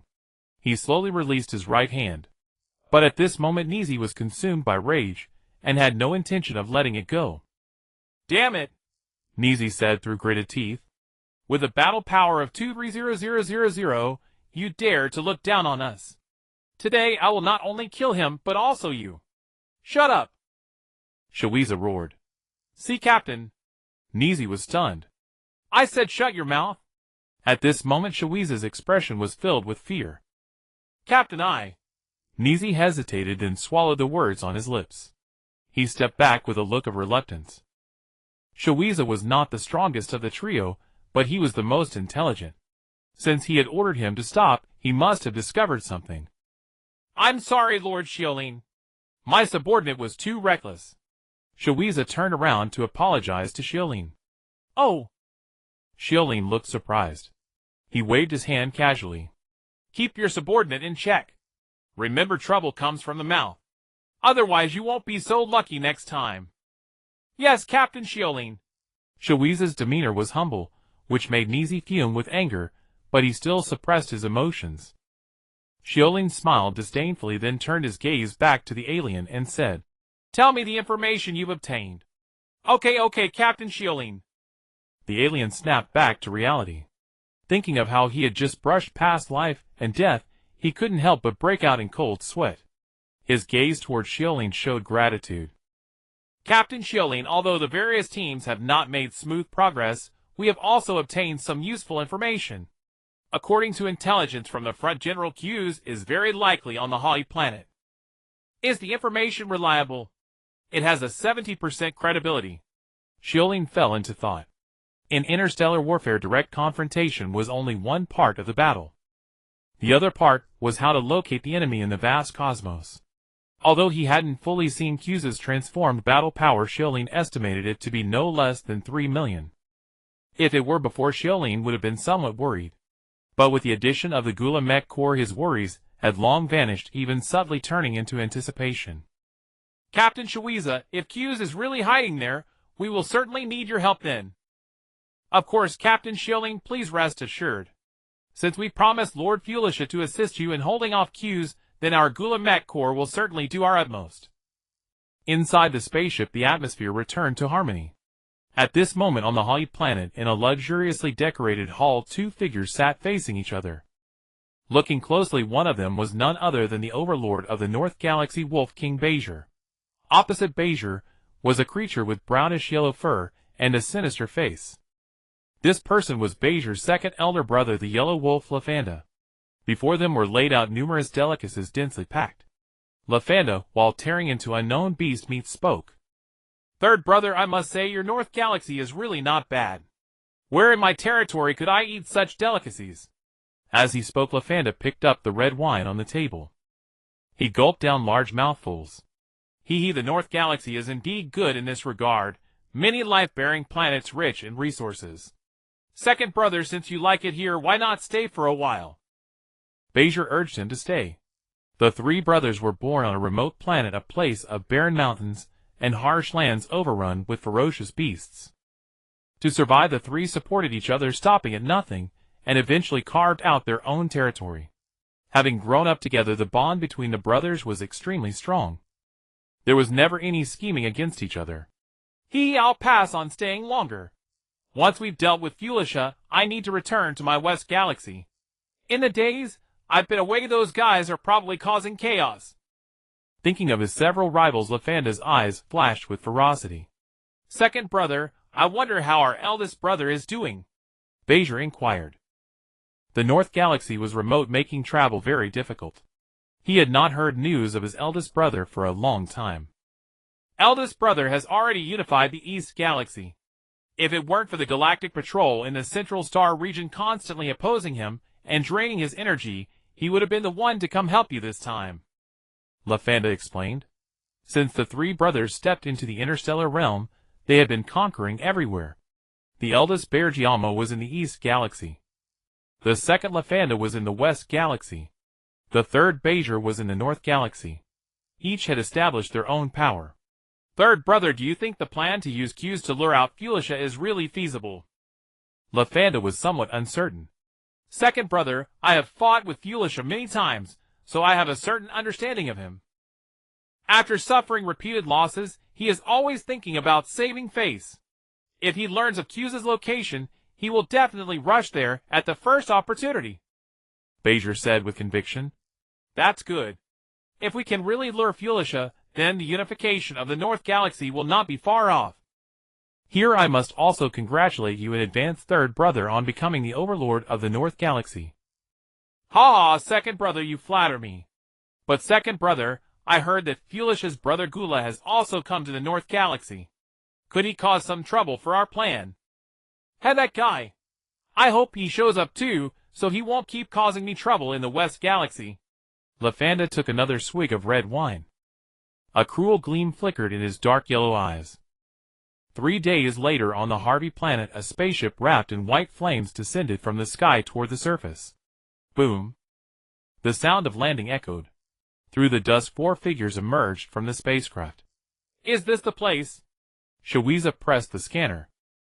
It completed the scan of the entire planet in an instant. But the display showed a mess of garbled code, no findings. What's going on? Why did the scanner break at a time like this? Xiu slapped it a few times, his expression dark. Captain, something seems off. Nizi reminded from the side. My scanner seems broken too. I can't even see the captain's combat power now. Xiu looked at Delii, who was equally confused. Damn, could there be some interference on this planet blocking the scanner? Captain Xiu Lin, how is it over there? Xiu asked. After a moment of silence, Xiu Lin replied. Mine too. At that moment, Xiu didn't notice that Xiu Lin's face was extremely grim. It could even drip with water. Others might not know, but Xiu Lin, with his ability to sense auras, immediately detected 3 terrifying presences. One of them was Q's, while the other 2 were as abyssal as terror. Xiu Lin only lightly brushed against them, and quickly withdrew, not daring to probe further. Damn, we've fallen into a trap. This is a conspiracy. He was now certain that the Harvey planet was a setup. Otherwise, how could it be such a coincidence that he would encounter 2 beings far stronger than Fulisha just by arriving here? Thoughts raced through Xiu Lin's mind. He did not alert the 3 in front of him. Since Q's and the others hadn't appeared immediately, the ambush was clearly not aimed at small fry like them. The target was probably Fulisha behind them. What should we do? Shall we capture some alive and ask? Nizi suggested. Just as Xiu was about to reply, he suddenly looked at Xiu Lin with suspicion. Captain Xiu Lin, what are you doing? It turned out that Xiu Lin, taking advantage of the moment, had directly sent a signal into space. He informed Fulisha of Q's presence. Xiu Lin, the situation is not confirmed yet. What if Q's is not on this planet? How will we explain? Xiu said discontentedly. Not here. Then who is that? Following Xiu Lin's gaze, they saw a figure suspended in midair looking at them with a mocking expression. It was Q's. Quick reaction. Doghead, we meet again. But this time, do you think you can escape from me? In the sky, Q's demeanor was cold, his words filled with murderous intent. In his memory, this was the first time he had been toyed with like this. Q's. Bang. A terrifying aura erupted from Q's, waves of energy roaring around him. Seeing this, Xiu and the other two were horrified. Their faces turned pale. Although the scanner was temporarily unusable, the terrifying aura from Q's made it clear to anyone who wasn't blind that they were no match. How can he be so strong? Only then did they realize how ridiculous it was to think they could hold off Q's. What do we do? Xiu looked at Xiu Lin for help. But what happened next made his eyes wide with fury, and he instantly fell into madness. Xiu Lin, whom he regarded as his savior, completed his transformation in an instant. But instead of flying up to fight Q's, he grabbed Nizi beside him. Damn! What are you doing? Let him go! Xiu roared. What am I doing? Of course I'm going to hold off Q's, but before that I need your help. That's all. Xiu Lin said sinisterly. Bang. With a dull sound, Nizi's head was instantly crushed. Bastard! Xiu's face twisted in fury. He never expected that with a common enemy before them, Xiu Lin would turn on his own teammates. Nizi! Delii roared in anger. A murderous intent surged uncontrollably from within him. They couldn't believe it. Xiu Lin would take revenge regardless of time and place. Even Q's in the sky was stunned, stopping his hands that were about to attack. He watched the scene with interest. How I didn't expect such a thing. What exactly do you want? Xiu's face was as cold as frost, speaking through gritted teeth. He still had a shred of rationality, and didn't want to push things too far. Still not attacking me. How naive. I'm going to make you useful. Xiu Lin sneered. He swallowed a Xian bean, and the next moment a blue sphere of energy surged toward the two again. Strike now. He has betrayed Lord Fulisha. Xiu roared. By now, he realized that Xiu Lin's attack on them was not a spur-of-the-moment decision, but premeditated. The blue sphere drew closer. Xiu gathered all his energy to resist desperately. But Xiu Lin's attack was like a raging sea. Xiu's power was like a child's before him. He was instantly engulfed. Captain! Don't shout. You'll join him soon. Before Delii could even be shocked, Xiu Lin's terrifying attack arrived. Like the sky collapsing, like the earth splitting. There was no escape. With a crack, an arm pierced through his chest. Delii stared in disbelief at the dog head before him. He never imagined that his combat power of 180000 wouldn't even make a ripple. He couldn't even block one of his attacks. What? What kind of monster are you? Delii asked tremblingly, but before he got an answer, a huge blue light reflected in his pupils and swallowed him instantly. Silence returned. Clap. Clap. Clap. Brilliant. Truly brilliant. Q's applauded from the sky, smiling. If you had defected to Lord Bajor at our first meeting, I might have given you a chance. But you managed to anger me, and even if you killed a few teammates, I won't give you that chance. A cold glint flashed in Q's eyes, and he was about to attack Xiu Lin. Wait, Q's. If I'm not mistaken, this is not your strongest form. I can give you time to transform. Have you forgotten our last fight? You still can't defeat me now. Q's looked surprised. Xiu Lin's behavior was baffling. First he killed his teammates, and they thought he would beg for mercy. But now he looked calm, as if unafraid. Please transform first, Q's. Xiu Lin said with a smile. Through the recent slaughter, Xiu Lin had devoured Xiu's Nizi, and Delii, gaining a combat power increase of 255000. His transformed strength was now close to 4.9 million. He was not afraid of Q's. If it weren't for the two faint auras lurking nearby, Xiu Lin would have crushed Q's with one palm. But since their target is Fulisha, I'll play along, slowly stall for time, and wait for Fulisha's arrival. In the cosmos, near the Holly Star region, a spaceship flickers in and out of subspace, racing swiftly toward the planet. Lord Fulisha, we should arrive at that place in about 10 minutes. Sabo reported from the side. Captain Xiu Lin is truly my lucky star. I never expected to find Kuzei so quickly.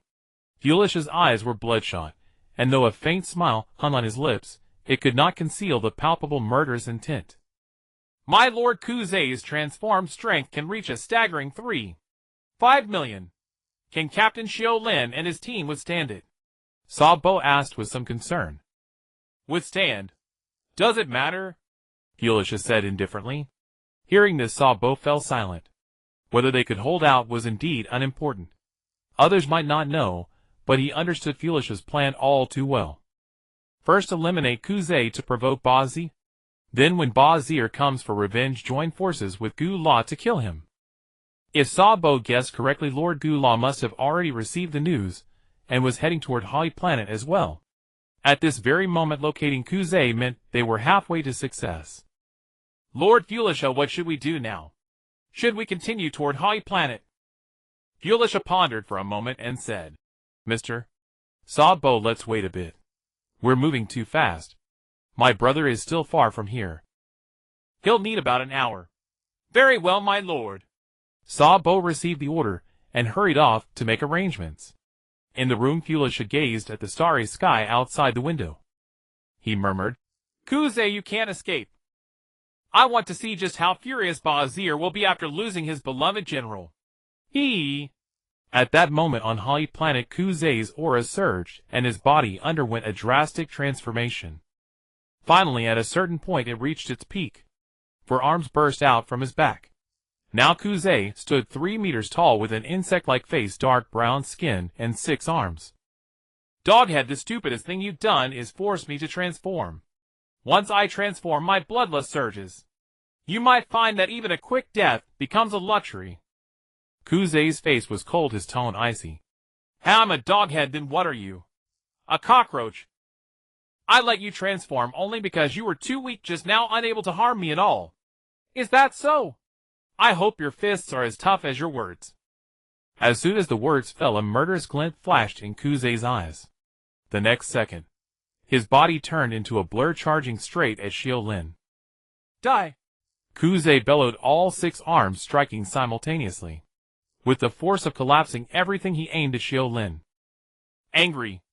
Then I'll play with you for a while. Xiu Lin neither dodged nor retreated. He rushed forward. The two figures inevitably collided. Boom! The immense impact instantly erupted with a deafening explosion. Then, like lightning, they exchanged blows rapidly. Rumble. The thunderous sounds continued. Though Kuzei's 6 arms gave him an advantage in number, Xiu Lin's punches were faster. Figures interweaving sounds like thunder. Crack, crack, crack.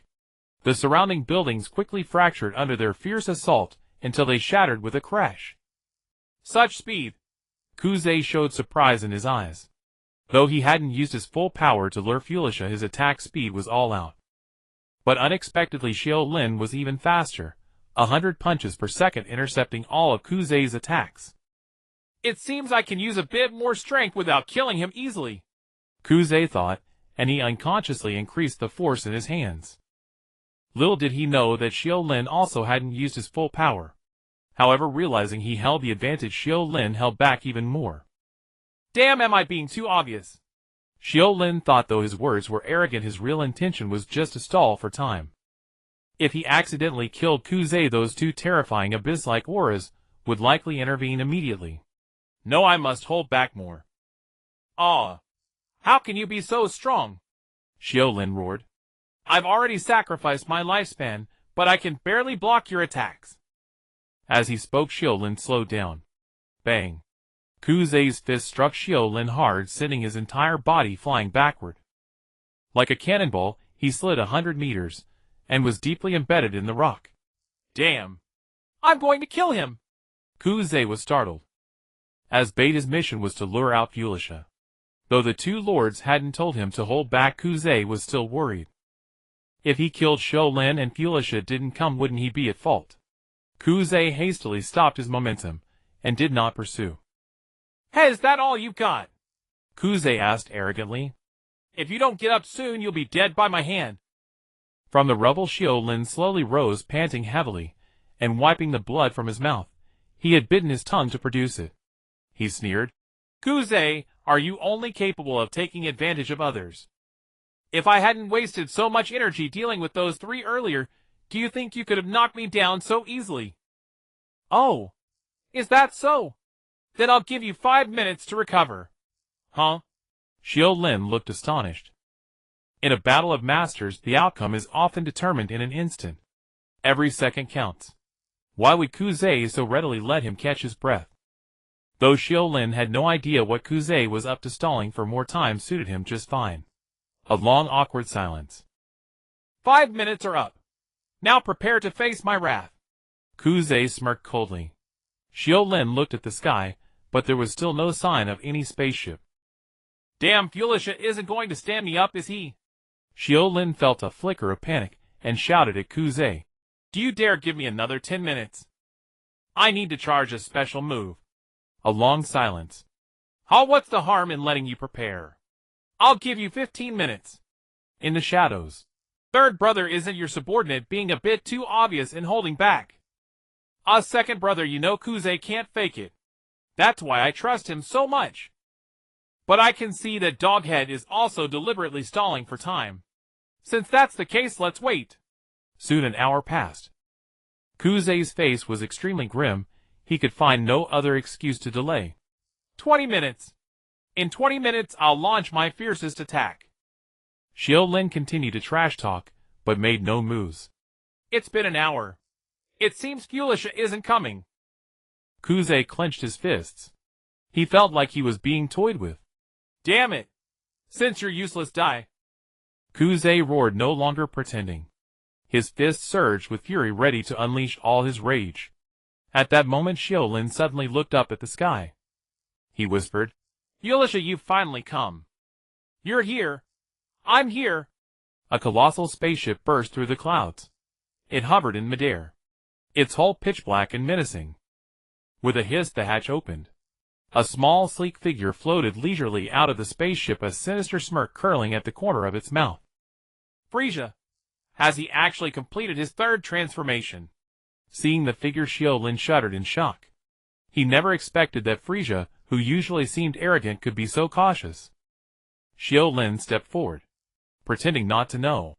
Are you Lord Frisia? Hey, of course it's me in my transformed state. Seeing Xiu Lin's trembling expression, Frisia felt a hint of smugness. Mr. Xiu Lin, my fine captain, I never expected you to hold out so long. Truly resourceful and capable. Frisia praised him. Is that one over there, Mr. Kuze? Yes, my lord. Xiu Lin replied respectfully. Yet his body unconsciously edged toward the sidelines. Since the main target had appeared, the two concealed in the shadows would surely make their moves soon. Let's hope I don't get caught in the crossfire. Good. Excellent. Mr. Xiu Lin, your mission is complete. If you're interested, you may stand aside and watch my performance. With that, Frisia cast a cold glance at Kuze. Kuze's face was grim, his expression tense. Though Frisia displayed no overt aura, the invisible pressure weighed on him, like a boulder lodged in his chest. Crackling electricity began to spread around Frisia. To the naked eye, the air around Frisia started to warp. Mr. Kuze, you have caused me no small trouble. As repayment, how should I deal with you? Shall I blast your body to pieces with one punch? Or shall I flay your flesh inch by inch? Give me an answer. Frisia's voice was sinister. An aura of terror erupted instantly, weighing down on everyone's hearts, making it hard to breathe. Frisia stared calmly at Kuze, hoping to see a flicker of fear. But after a moment, he was disappointed. The expected plea for mercy never came. Instead, Kuze stood his ground, composed. Though tense, he showed no fear. So you won't shed a tear until you see the coffin? Frisia sneered. Lord Frisia. At that moment, Kuze spoke. I want to tell you that it seems you are the one who will see the coffin. As his words fell, two terrifying auras suddenly appeared. One above, one below. They sealed off all of Frisia's escape routes. What? Frisia's heart lurched. looking closely. The one below was covered in red, for the one above had pale yellow skin. These two were none other than the Basil brothers. Damn it! Frisia clenched his fists. He had never imagined that while he planned to ambush others, he would fall into a trap they had set in advance. Mr. Frisia, you have caused me no small trouble. As repayment, how should I deal with you? Shall I blast your body to pieces with one punch? Or shall I flay your flesh inch by inch? Give me an answer. Ha ha ha. On the ground, Red Wolf Basil laughed arrogantly. He threw Frisia's own words back at him. Frisia's face turned ashen, frosty as ice. Basil, don't you think your actions are rather shameless? Oh! Basil feigned surprise. So Lord Frisia is the virtuous one. Don't tell me you came to this place just to have a chat with my subordinate Kuze. Ha ha ha ha. Basil cackled wildly. Didn't expect this. We've been waiting for you all along. Damn it. Do you really think you've got me cornered? Still bragging at death's door. Let me guess, who gave you the courage? Could it be that person in the spaceship? A dangerous glint flashed in Basil's eyes. The next second, a massive energy sphere shot toward the spaceship. Boom! A colossal lightweight exploded between heaven and earth. The spaceship was instantly torn to shreds by the terrifying energy. Moments later, the light faded, revealing a figure similar to Frisia floating in midair. The figure was entirely purple, with white sandstone covering its chest, shoulders, and head. Its aura was restrained, yet faintly more powerful than Frisia. So this is your trump card, Cooler from the Western Galaxy. Ha ha, second brother. It seems today we brothers will have to settle all our problems at once. Cooler's face darkened, as if it could drip water. He had expected a 2-on-1 fight, but now he realized Frisia had dragged him into a trap. He had jumped right into the snare. Cooler turned his gaze to Lavender, who had remained silent, and his eyes revealed deep wariness. In the Northern Galaxy, Frisia against Basil could be considered evenly matched. But in his own Western Galaxy, Lavender's terror was such that he needed to join forces with multiple others to contend. Cooler, you're the only one from the Western Galaxy who came, aren't you? At that moment, Lavender spoke slowly. Did you come here to join Frisia in killing my brother? Boom! A murderous aura burst forth, overwhelming and sweeping toward Cooler. Damn it! Cooler tensed, immediately summoning his full energy. Now that things had come to this, no words were necessary. Fierce battle power blazed within each of them, a suffocating pressure radiating in all directions. Finally, the buildup reached its peak. All of them struck at once. White, red, purple, yellow. For different colors shot into the sky. With a thunderous roar, the powerful collision unleashed an energy storm that instantly shattered all surrounding buildings. Crash! The ground fractured into a 10,000-meter crack zone. Go to hell! Amid roars, a rapid, violent series of explosions rang out in the sky. Bang! Bang! Bang! Bang! Bang! Like thunderclaps. Deafening. The shockwaves of their clash scattered everywhere, the entire sky flickering with lightning like the apocalypse. Is this a battle of over 100 million power levels? On the ground, Kuze watched the fight in awe, for figures appeared and vanished. He couldn't make them out, only hear the violent impacts. Suddenly, a sense of crisis surged through him. He saw a stray blast heading straight for his position. No good! Kuze cursed under his breath and immediately dodged. With a whoosh, the energy sphere grazed past his body. The light wave continued forward. With a deafening boom, Kuze looked back. He saw that the energy had broken through the ground, leaving a bottomless pit. And soon, scorching magma erupted from the pit. Smoke and dust filled the air. Get out of here! This fight is not something you can meddle in. Basil shouted to Kuze while attacking Frisia.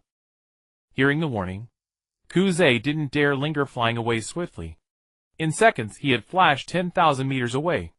At that moment, having escaped the battlefield, a question suddenly occurred to him. Strange, where did that dog-headed man go? I haven't seen him since Frisia appeared. Kuze muttered to himself. Suddenly, a voice sounded from behind him. Mister, Kuze, were you looking for me? The sudden voice startled Kuze. However, Kuze reacted swiftly, instantly entering combat mode. He located the sound by ear, and with a swift elbow strike he blasted towards the source. Bang! A dull thud. Xiu Lin effortlessly blocked it. Had Lord Kuze, why so flustered? Xiu Lin. Seeing the figure clearly, Kuze's face turned grim. He could stealthily approach to his side without any notice. What if Xiu Lin hadn't spoken and instead launched a fatal strike? At this thought a surge of rage rose from his heart. Damn it, are you only capable of sneaking around? Sneaking around. I think Lord Kuze has misunderstood something. I have been standing there all along, it's just that your strength is too weak to notice. Xiu Lin sneered. Ridiculous. What nonsense are you spouting? Kuze snorted coldly, his eyes blazing with a chill. If you had fled, that would be one thing, but since you dared to show up, then stay here for good. The next instant Kuze turned into an afterimage charging at Xiu Lin. His 6 arms swung simultaneously. A terrifying burst of power sealed off all of Xiu Lin's evasive routes from 6 directions. This strike. Let's see how you counter it. Kuze roared, but Xiu Lin remained calm and composed, barely glancing at Kuze's attack. Just as the fist was about to land on him, Xiu Lin shifted sideways by an inch as if a phantom. The 6 attacks whistled past him, hitting nothing. What? Kuze's eyes were filled with shock. How could he be so fast? How could he be this fast? Mr. Kuze, I know you haven't used your full strength just now, but do you think I have shown all my power? Kuze ignored Xiu Lin and continued his assault. 1 strike, 2 strikes, 3 strikes. His fists were like lightning. But Xiu Lin was faster. With just a slight movement, all attacks landed on empty air. Damn it, why? You clearly can't defeat me, so why can you dodge my attacks? You cowardly rat who only knows how to dodge, take this. Kuze grew increasingly frantic, shouting endlessly. Take this. Like this. Xiu Lin revealed a cold smile.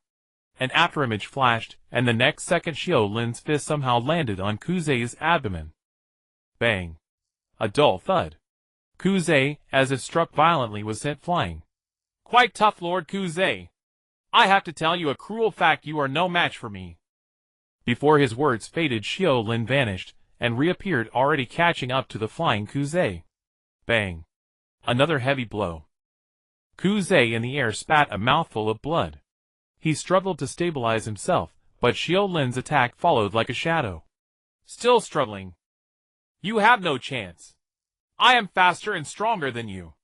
If we continue, you will only be killed by me. Xiu Lin's voice rang out coldly. This enraged Kuze. Zzz. A terrifying energy sphere appeared in Kuze's hand.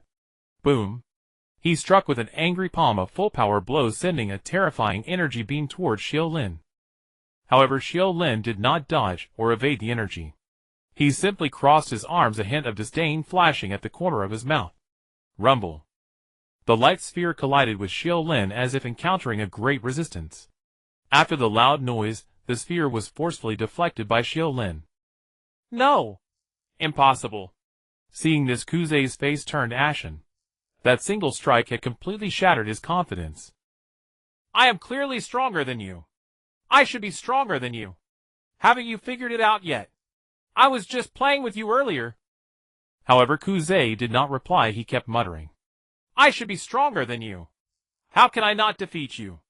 It's fake, all fake. At this point, Kuze had completely lost his fighting spirit, and his mind even seemed slightly abnormal. Seeing Kuze like this, Xiu Lin also lost interest in continuing the fight. It's over, Lord Kuze. Whir. A blue light glowed from Xiu Lin's right palm, emitting a terrifying aura. As time passed, the blue light in Xiu Lin's palm grew denser, like a nameless flame eager to devour. Soul-draining strike. The skill was unleashed, and the blue light engulfed Kuze without any resistance.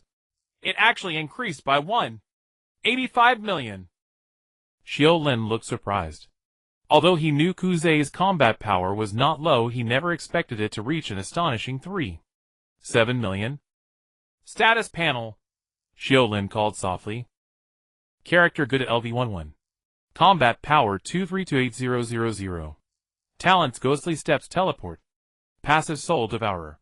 Skill 1 Soul Draining Strike 5 enhances the next normal attack dealing 10x damage. If the target is killed with this skill, permanently increase combat power based on the target's strength. Skill 2 Wither 2 Upgradable slows the target enemy, reducing their attack speed by 100 for 3 seconds. Skill 3 Dharma Manifestation 1 Upgradable unleashes soul flames in a target area with power proportional to combat power. Skill 4 Death God's Descent 1 Upgradable temporarily infuses the bloodline of the Death God, increasing combat power by 10x. Note: cannot stack with other skills. Note: cannot stack with other skills. It actually increased by 2 levels. Without hesitation, Xiu Lin first invested points in Death God's Descent. Ding! A level up sound came. Seeing the description of the level 2 skill, Xiu Lin's face lit up with ecstasy. It actually became a 20x boost. No! There are other gains. Looking at the panel description, Xiu Lin's breathing grew more rapid, and he was instantly overwhelmed by a great surprise. The description clearly stated Death God's Descent 2 temporarily infuses the bloodline of the Death God, increasing combat power by 20x. Note: skill stacking effects are have during use. Xiu Lin paid special attention to the last sentence. Does it mean that skills can take effect while transformed? Xiu Lin could hardly believe it. Take Soul Draining Strike as an example. Even when transformed, it allows a 5x boost. 20 times 5. That means he could deal 100 times the damage of his normal state with a single strike. Xiu Lin's eyes flickered. Finally he gritted his teeth and swallowed a senzu bean. Death God's Descent. Xiu Lin activated the skill, his body rapidly growing taller, his head transforming into that of a dog. Purple lightning appeared out of nowhere, crackling, wrapping around his body. Xiu Lin felt this powerful force, and without hesitation he flung a blue light towards the sky. Soul Draining Strike. In an instant, heaven and earth changed color. A terrifying power surged towards the starry sky. The violent recoil caused the surrounding ground to collapse instantly, and a huge crater expanded outward. It actually sank by 1,000 meters. This? In the pit, Xiu Lin stared at his hands in shock. He couldn't believe that he had unleashed such a terrifying attack. Meanwhile, on the other side, the 4 people who were fighting suddenly paused, and then looked over in disbelief. Damn it! They still have an ambush! Frieza explained in shock and uncertainty. Trapped in a series of schemes, he now saw shadows everywhere. The sight of this energy far surpassing his own power filled him with dread. Watch out! Don't lose focus! Cooler roared from a distance.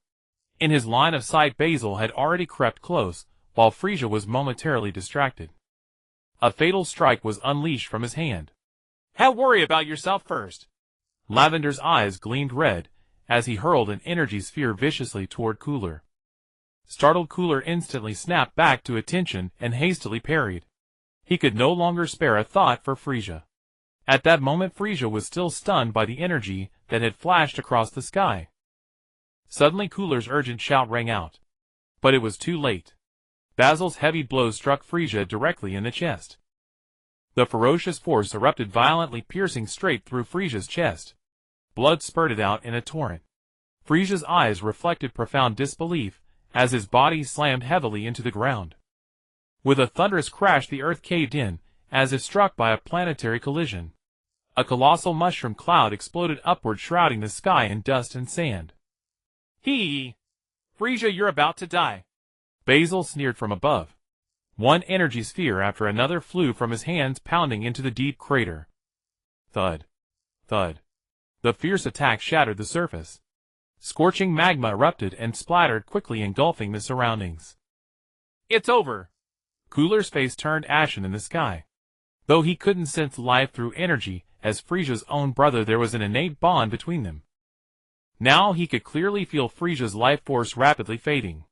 Frieza's death was trivial, but with him gone, Basil would surely turn his full attention to Cooler. At this moment, even a single misstep meant death. Cooler, if those few were still restraining you in the West Galaxy, I'd have trouble dealing with you. But your greatest mistake was coming to the North Galaxy alone.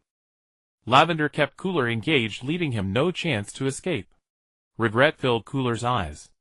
If he had known this would happen, he would have killed Frisia with a single palm strike long ago, sparing himself this calamity. As second brother, I've completely killed Frisia. Now it's time for us brothers to hunt together again. Basil stared at Cooler with a savage grin, recalling the times they had hunted together as children. Lavender's face twisted with malice, a bloodthirsty gleam in his eyes. Xiu Lin, unaware of what happened next, simply tested his transformed power briefly. Xiu Lin decisively activated his teleportation skill. Although the rank advancement allowed him to briefly unleash attacks exceeding 100 million, his base combat power was still weak. Xiu Lin's speed was far inferior to that of the seasoned veterans. If his strike missed, he would face brutal retaliation. Cautious by nature, Xiu Lin would not risk it. He chose to leave immediately. At that moment, Frisia's cosmic fortress. A purple light ring appeared out of nowhere, and Xiu Lin tumbled out of it. The fortress was enormous, 10,000 meters in diameter, housing thousands of personnel, Frisia's most cherished vessel. To avoid damaging it during battle, Frisia had used other ships. Now Xiu Lin returned to the fortress. In his plan, he intended to seize the opportunity to take Dr. Gero and some research staff. But Frisia was currently fighting on planet Nade, and nearly all capable fighters had followed him. Facing a fortress completely unguarded against him, a different idea stirred in Xiu Lin's mind. If he cut off all external communications, could he take it for himself? A flicker of light passed through Xiu Lin's eyes. After a moment, he made up his mind. Go all the way or not at all. He strode toward the main control room. The passing soldiers were curious why he had returned early, but none dared question him. A black door blocked his path before the main control room. Beep. Iris detection failed. Insufficient clearance. Access denied. A mechanical voice rang out. Not letting me through. Xiu Lin sneered. Then I'll have to be a bit more forceful. A cold gleam flashed in his eyes. The next second he kicked. Bang. The door shattered instantly. You?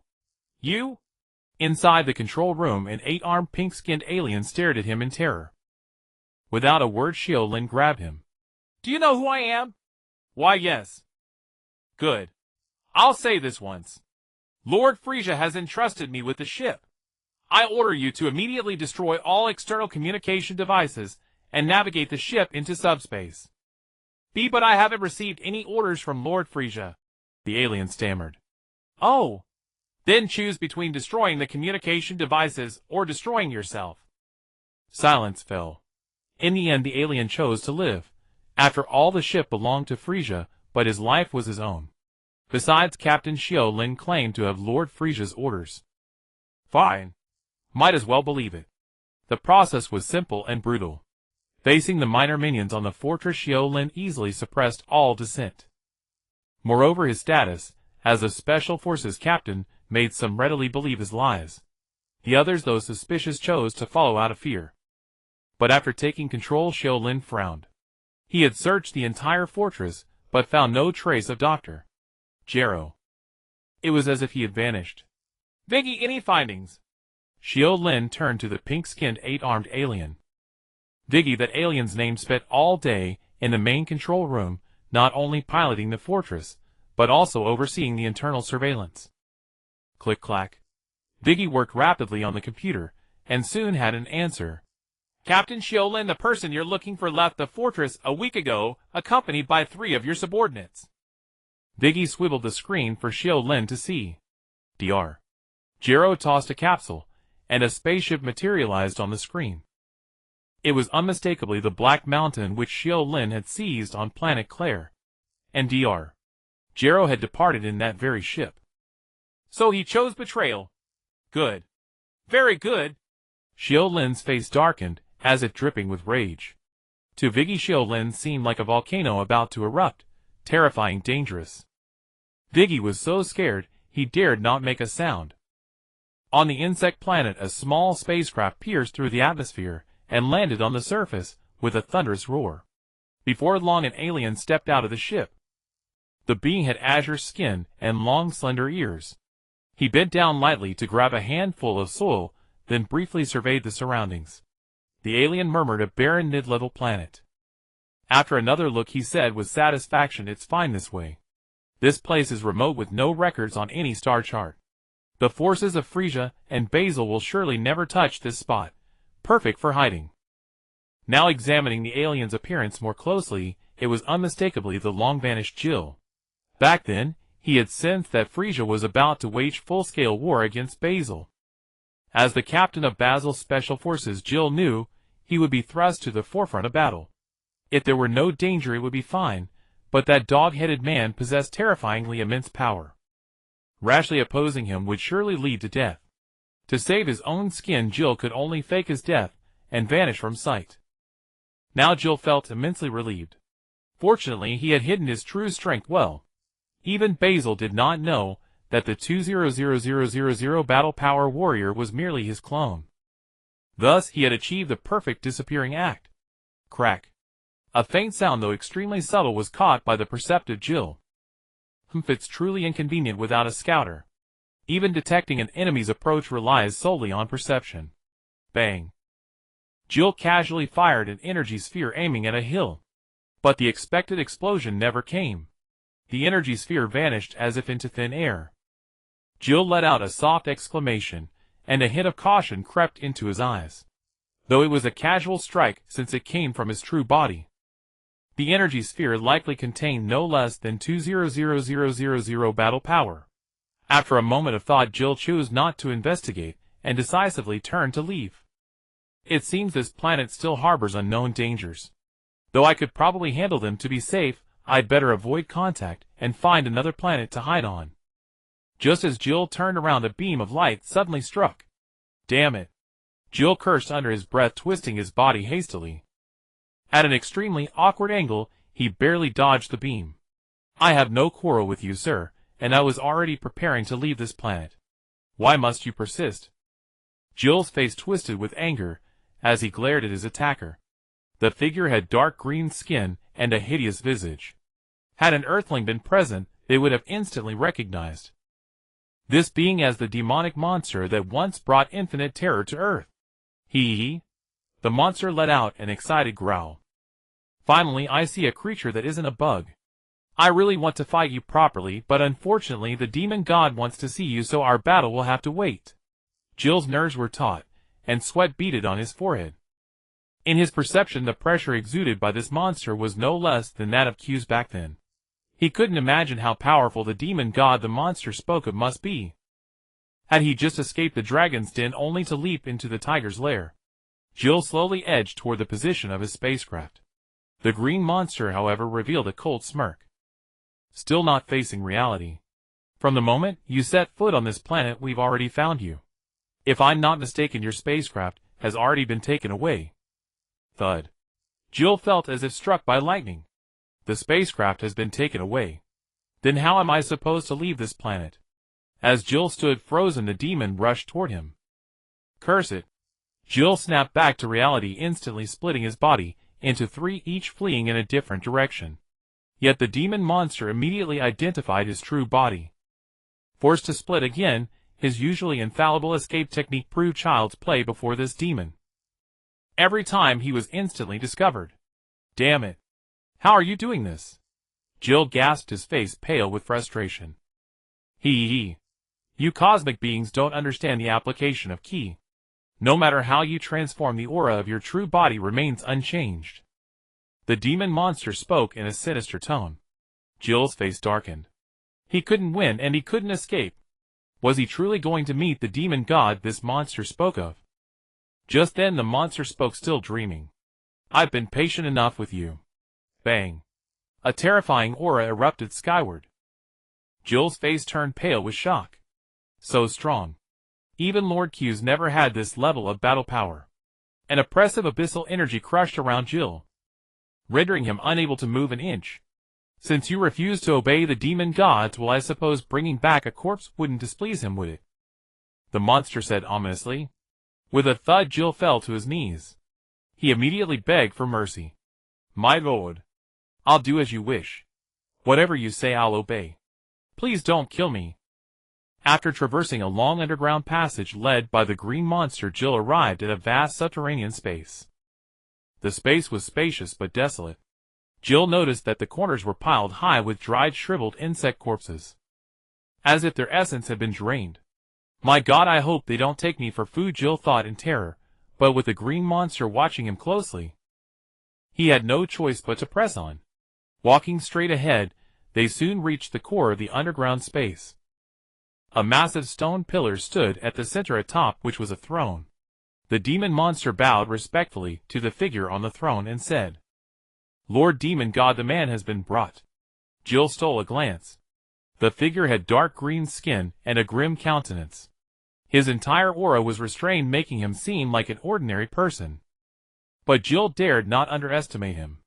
Any being who dared call himself a demon god was likely a contender for universal supremacy.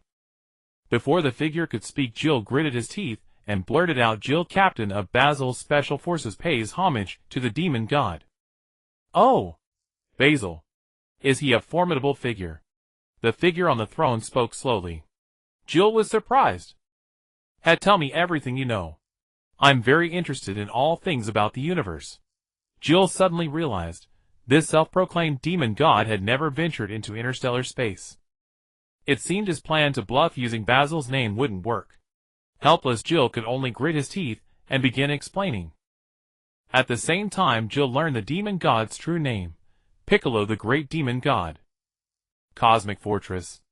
After several days of familiarization, Xiu Lin had fully grasped the fortress's situation. Now the fortress housed over 3,000 individuals. Among them 2,000 were garrison soldiers. They undertook basic tasks such as defense facility maintenance and base construction. Xiu Lin investigated these 2,000 soldiers and found that except for a few with combat power exceeding 1,000, most only had a few hundred. Seeing this, Xiu Lin lost interest in further inquiry. The remaining 1,000 were divided into 5 teams. They engaged in spaceship manufacturing, weapon development, electronic maintenance, information gathering, and biological exploration. These 5 teams were also the core logistical and scientific force of Frisia. They provided robust support for the Frisia army's campaigns. Xiu Lin attached great importance to these 5 teams and immediately intimidated them with threats. He declared that any disloyalty would be met with execution without mercy. The incidents involving Piccolo Daimaō and Dr. Gero had made Xiu Lin deeply abhor betrayal. He had resolved that any unstable factor would be eliminated at the first opportunity, even if such a person could create some value. The greater the value, the greater the harm. Take Dr. Gero for example. Xiu Lin feared that before he could grow strong enough, this man might develop androids far surpassing his own power. Thus Xiu Lin's pursuit of Dr. Gero never ceased. As days passed, on the 8th day of Xiu Lin's control over the fortress, the information gathering department intercepted a crucial message. This message plunged everyone on the ship into despair. But for Xiu Lin, it was an unexpected boon. The message was sent by Beizhi's subordinates, claiming that he had killed Frisia in the Great Battle, and was now formally assuming rulership of the Northern Galaxy. It demanded that all known planets send a representative to witness the ruler's coronation. In the room, everyone was panicked. Has Lord Frisia truly fallen in battle? It's highly likely. Beizhi wouldn't dare fabricate such an announcement to the entire universe. If the news were false, wouldn't he be slapping his own face? But how could the universe's overlord Lord Frisia be defeated so easily? The crowd was in chaos. Your Highness Xiu Lin, what should we do now? An alien asked Xiu Lin. Although the fortress was manned by mere rabble, Xiu Lin chose the best among them for easier management. He appointed several mid-level officers. The one who had just spoken was a captain Xiu Lin had recently promoted. Xiu Lin pondered for a moment. He realized this was a perfect opportunity to rally people's hearts. So he said, "Everyone, don't worry. Lord Frisia has arranged a contingency plan and left a secret mission. If executed properly, Lord Frisia will surely return as a king in the near future." Xiu Lin spun a grand tale, continuing his deception. "I am actually the executor of that secret mission. Say nothing, ask nothing, just follow my orders without question." The aliens nodded solemnly, their eyes filled with hope once more. Though Frisia had fallen, he still had a group of loyal followers in the universe. Xiu Lin didn't expect them to provide much help in combat power, but in terms of intelligence, controlling this group would be a significant asset. Can you contact those agents in hiding? Xiu Lin asked the information director. It's difficult, but we can still reach a few. Hearing this, Xiu Lin nodded with satisfaction. Tell them not to lose hope. From now on, obey my orders. In the near future, we will surely turn the tide. After another round of pep talk, Xiu Lin almost convinced himself before reluctantly stopping. In the days that followed, Xiu Lin ordered the fortress to head toward Earth while reviewing data to reconsider the android project. Although Xiu Lin's combat power had reached an astonishing 233 million, he knew well that such strength was enough to bully small fry, but utterly insufficient against a universal overlord like Bezier. One slap from Bezier might be enough to obliterate him. Moreover, there were countless beings like Bezier in the universe. These universal overlords were extremely warlike, most of them, like madmen, who attacked anyone on sight. What if one day they came for him? Wouldn't that be a tearful tragedy? Thus increasing his power was an urgent necessity. However, as Xiu Lin continued his efforts, a very serious problem confronted him. In the Dragon Ball world, there existed a severe power gap. Between 1 million and 100 million in combat power, there was a complete void. This brought Xiu Lin, who relied on killing to accumulate strength, to a bottleneck. Those with high power were too strong to defeat. Those with low power contributed little. The power scaling issue in the Dragon Ball world actually began from this point. In the laboratory, aliens hurried about. These aliens had brown skin, were short, barely over a meter tall. But in stark contrast to their height, each possessed a massive head. These were Friesia's biological team, the Cold People. How is it? Can you replicate it? Xiu Lin asked one of the elders. Your Highness Xiu Lin, we have analyzed the data you provided. We must say the creator of this data is truly a genius. The alien praised, a trace of admiration flashing in his eyes. This person used gene recombination to make the cultivation humans unleash 5 times their combat power. Truly incredible. However, the genetic composition in the document is ambiguous. To create such cultivation humans, we will need many more experiments. Hearing this, a shadow of gloom crossed Xiu Lin's face. As expected, Gero had harbored treacherous intentions from the start. Even under constant surveillance, he had tampered with the materials. Restarting the android research was a crucial part of Xiu Lin's plan. Faced with the power gap, Xiu Lin decided to temporarily return to Earth to recuperate. On the other hand, he placed his hopes on the androids, wishing they could continuously provide him with power supplies, helping him through this difficult period of accumulation. Difficulties are inevitable, but this matter is of great importance. The cultivation humans must be successfully developed, Xiu Lin commanded.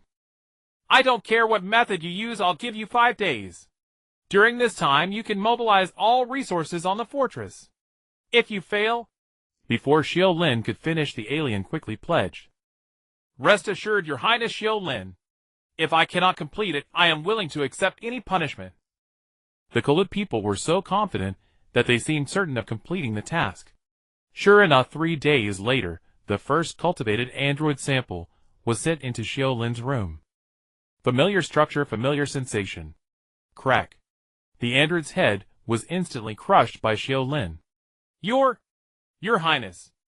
The Goku person beside him knelt nervously, his mind in turmoil, unsure where the error lay. Yet the expected fury did not come. Instead, Xiu Lin spoke with a smile. Not bad, it is indeed a perfect replica. You have done well. Hearing the praise, the Goku person breathed a sigh of relief. Seeing the Goku person's terrified expression, Xiu Lin reassured him. Don't be nervous. It's not that the experiment went wrong. I just wanted to gauge his strength. Does gauging strength require crushing the head directly? The Goku person grumbled inwardly, but dared not speak. From now on, send the completed cultivated androids directly to my room. Moreover, you must conduct deeper research to develop androids with greater power and combat capability. Xiu Lin commanded. The Goku person nodded earnestly. At that moment, the corpse of the android on the ground suddenly transformed into a crimson light. It merged into Xiu Lin's body. The colored person seemed not to see it, not even blinking. This scene pleased Xiu Lin greatly. If only Dr. Luo could be like this too. Unfortunately, reality is not a game. It is hard to have everything go as desired. In truth, the colored person did not care what Xiu Lin needed these things for. He only wanted to carry out Xiu Lin's arrangements. Years of serving Fulisha had cultivated in him the good habit of only executing orders without asking questions, a wisdom that helped him stand firm in Fulisha's organization. This behavior perfectly suited Xiu Lin's desires. He wanted exactly this kind of tool, one that could complete tasks without any other thoughts. After offering a few more words of encouragement, Xiu Lin waved his hand. The colored person tactfully withdrew. Inside the room, Xiu Lin began to calculate. To reach a combat power of 100 million after transformation, I need a base strength of 5 million. There is a gap of 7 million from the target. At my current rate of 5000 per day, it would take about 540 days. What a long time. Xiu Lin sighed. Calculating the time, it's been almost a year since I left Earth. Every day has been either fighting or on the way to a fight, more miserable than a 996 work schedule. Well, consider this a long vacation. Truth be told, I do miss Earth a bit. With a whoosh, the ship leaped into subspace, speeding toward Earth's coordinates. Meanwhile, on the Zerd planet, the universe is divided into 5 regions, all named after directions. Our region is called the North Galaxy. Lord Bazir is the overlord of this region, ruling over thousands of life-bearing planets. His strength is staggering, and no one dares challenge him. Gero explained nervously. Overlord of the universe. Who is stronger, him or me? Piccolo asked curiously. This. Gero's eyes wavered, unable to answer directly. Piccolo sneered. The next second, space shook violently. A terrifying aura burst forth from Piccolo. Green lightning coiled, like several icy serpents winding around Piccolo. Now take another look. Piccolo stared at Gero, a glint of eerie light flashing in his eyes. Gero instantly became dazed. In his perception, Piccolo now seemed like a black hole abyss in the universe. Dangerous, terrifying. Yet it attracted everything around, impossible to break free. Who is stronger, Bazir or me? Gero, without thinking, wanted to say the demon god was stronger. But the word stuck in his throat, unable to come out. The image of Bazir unleashing his full power kept flashing in his mind. Comparing the two, Gero murmured, Lord Bazir is stronger. Boom. The aura instantly dissipated, and the surroundings returned to calm. Gero felt relieved, his mind clear again. Thinking of his state just now, Gero looked at Piccolo in terror. No, I clearly wanted to say the demon god was stronger. How did I speak the truth in my heart? Could it be that he manipulated me? Gero was incredulous. In fact, he was not wrong. Piccolo had devoured hundreds of thousands of giant insects on this planet, not only greatly increasing his power, but also gaining the ability to briefly control consciousness. If someone had observed Piccolo with the latest scanner, they would have been shocked to find that Piccolo had a combat power of 70 million. Absolutely terrifying. But hearing Gero's answer, Piccolo was somewhat disappointed. Am I still not the strongest? Lord Demon God, perhaps he was just lying. The demon beside him comforted. Piccolo shook his head. Don't deceive ourselves. In the past, I was indeed a frog at the bottom of a well. This world is vast beyond measure, hiding countless secrets. Just like this planet, who would have thought that its creatures could fuse with me? Speaking of this, Piccolo showed a hint of pride. Though my body has reached its limit, and devouring more insects won't increase my strength, there is still one person, the one who shares the same origin as me. Once I fuse with him, no matter who, Bazir is the only overlord of this universe, will be me, Piccolo, the great demon god. Piccolo was full of confidence. Who would have thought that he, once oppressed and even enslaved, could have his day of reversal? And all of this was thanks to one person. That was Xiu Lin. Boom. The once calm underground space once again erupted with a storm of energy. A suffocating aura pressed Gero and the demon beside him flat to the ground, unable to rise. Terrifying, murderous intent spread everywhere. Piccolo's demonic mutterings echoed around. He. Doghead, when we meet again, you better not be too shocked. I won't kill you easily. I will repay everything you did to me, completely no 100,000, 10,000 times over. I will make even death a luxury for you. Ha ha ha ha ha.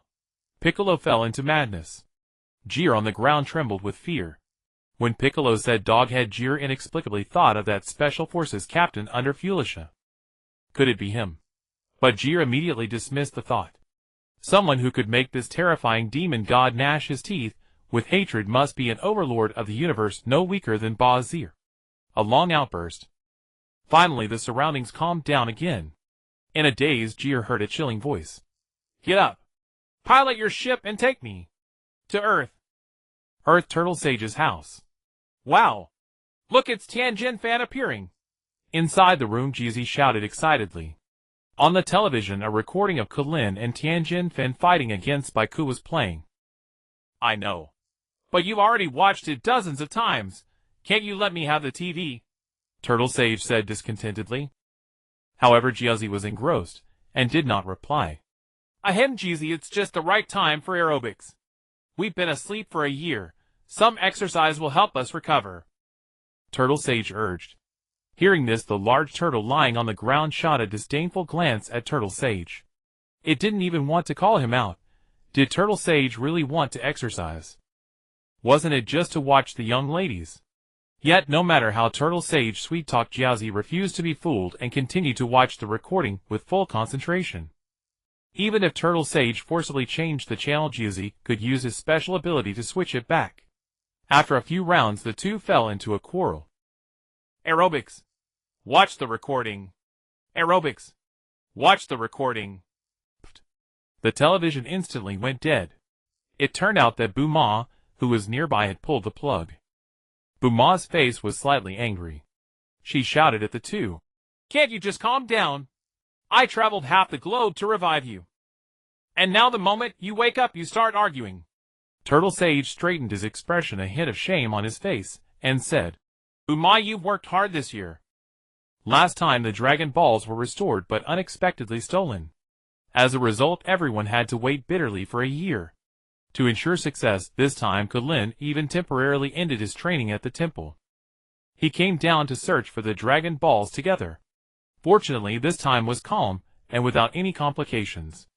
Thus the people who had been murdered by Baku were revived. Do you think the one who stole the Dragon Balls was really the dog ninja Xiu? But what wish did he make? Buma asked curiously. However, no one answered her question. Bang.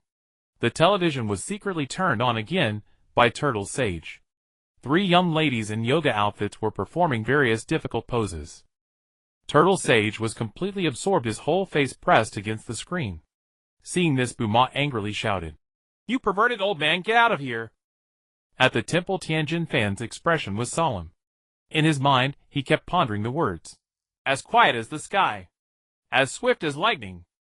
Tien Shinhan chewed on these words, as if they contained the ultimate truth of heaven and earth. Since being revived by Shenron and having rendered great service in protecting Earth, he had come to the temple together with Krillin for training. You'd better step it up, Kanjin. You've fallen far behind me now, Krillin said with a smile. Humph. Don't boast. The champion of the martial arts tournament was me, and the one who sealed Baku was also me.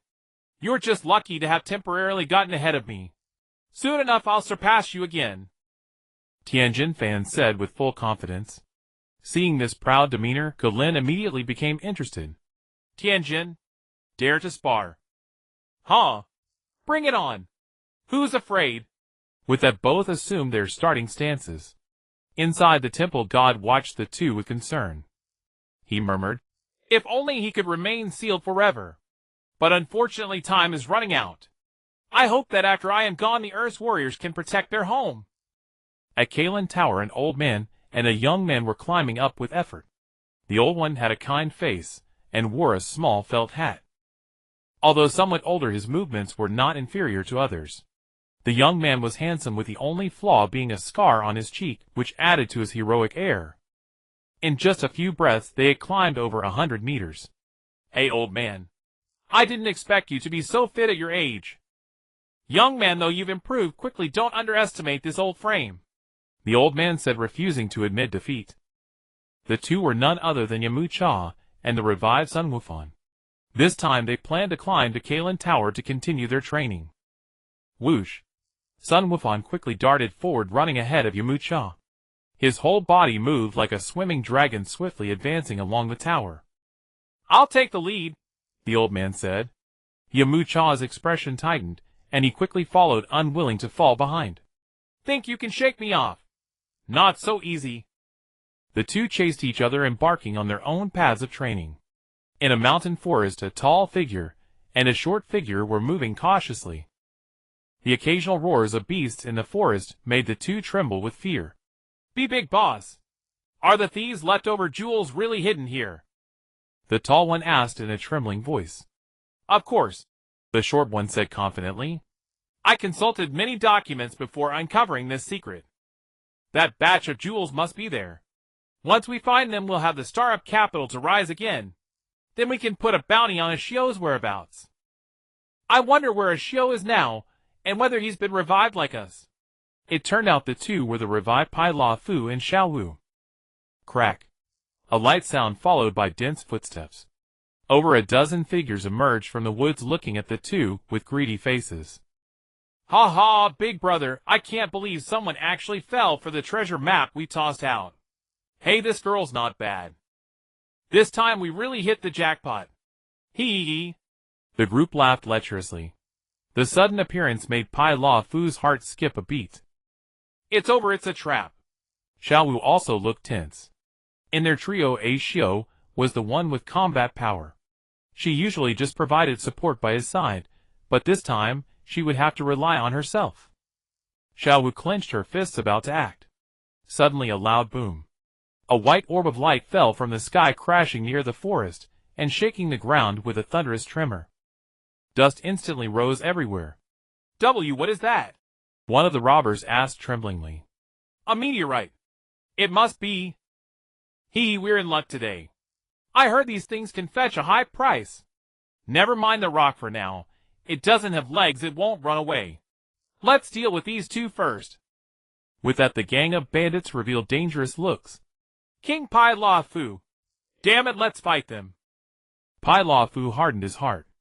If it were Great Demon King Baiku, that would be one thing, but these small fry weren't enough to make him submit. He slid his hand to his waist, where he had hidden a weapon he had developed. Once thrown, it would release a toxic fog, knocking out all living creatures nearby. Xiao Wu, get ready, Pilafu shouted. Suddenly a voice drifted eerily from the forest. I didn't expect to encounter you here, having just returned to Earth. The voice was somewhat familiar. Xiu, Xiao Wu explained excitedly. But as the figure stepped out, she saw the tall, upright stature and handsome features. Xiao Wu, however, felt a bit disappointed. So it's not a Xiu.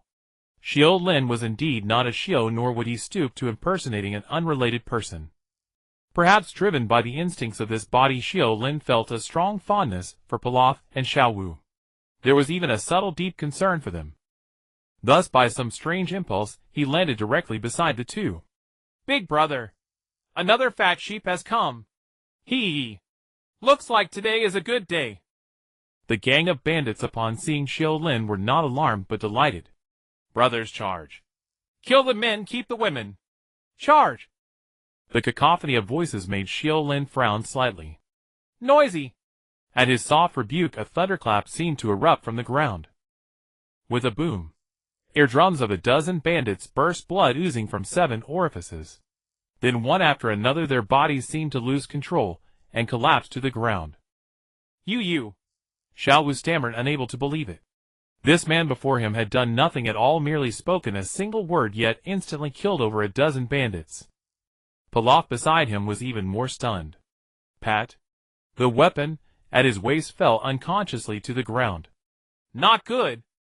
Pilaf cried out softly, about to dodge, but saw that the energy bursting from the weapon seemed to be controlled by an external force with no release whatsoever.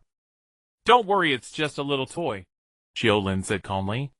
He looked at the two figures so familiar from his memories. For a moment, he hesitated.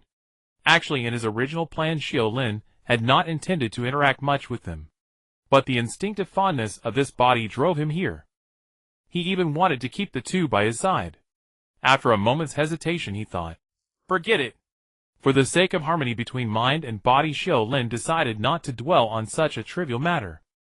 He already had thousands under his command, adding 2 more mouths to feed was nothing. Knowing that Pilaf and Xiao Wu did not recognize him at this moment, he introduced himself. Hello, I'm Xiu Lin. Oh! Hello. The two stammered back. A long silence. Xiu Lin broke the awkwardness first. Excuse me, do you know someone named Xiu? Xiu. That's right, actually I'm his older brother. Brother. Xiu Lin made up a random excuse, apologizing inwardly, as he explained. He came from a planet called Daimaō, where people send young children to other planets for training. Xiu was such a case. This time he came to Earth to take Xiu home. He had inquired along the way, and learned that the two were closest to Xiu, so he found them here. Pilaf and Xiao Wu listened in astonishment, exchanging a glance. Both thought the man before them must be crazy. Him. How could he be Xiu's brother? Did they take them for fools?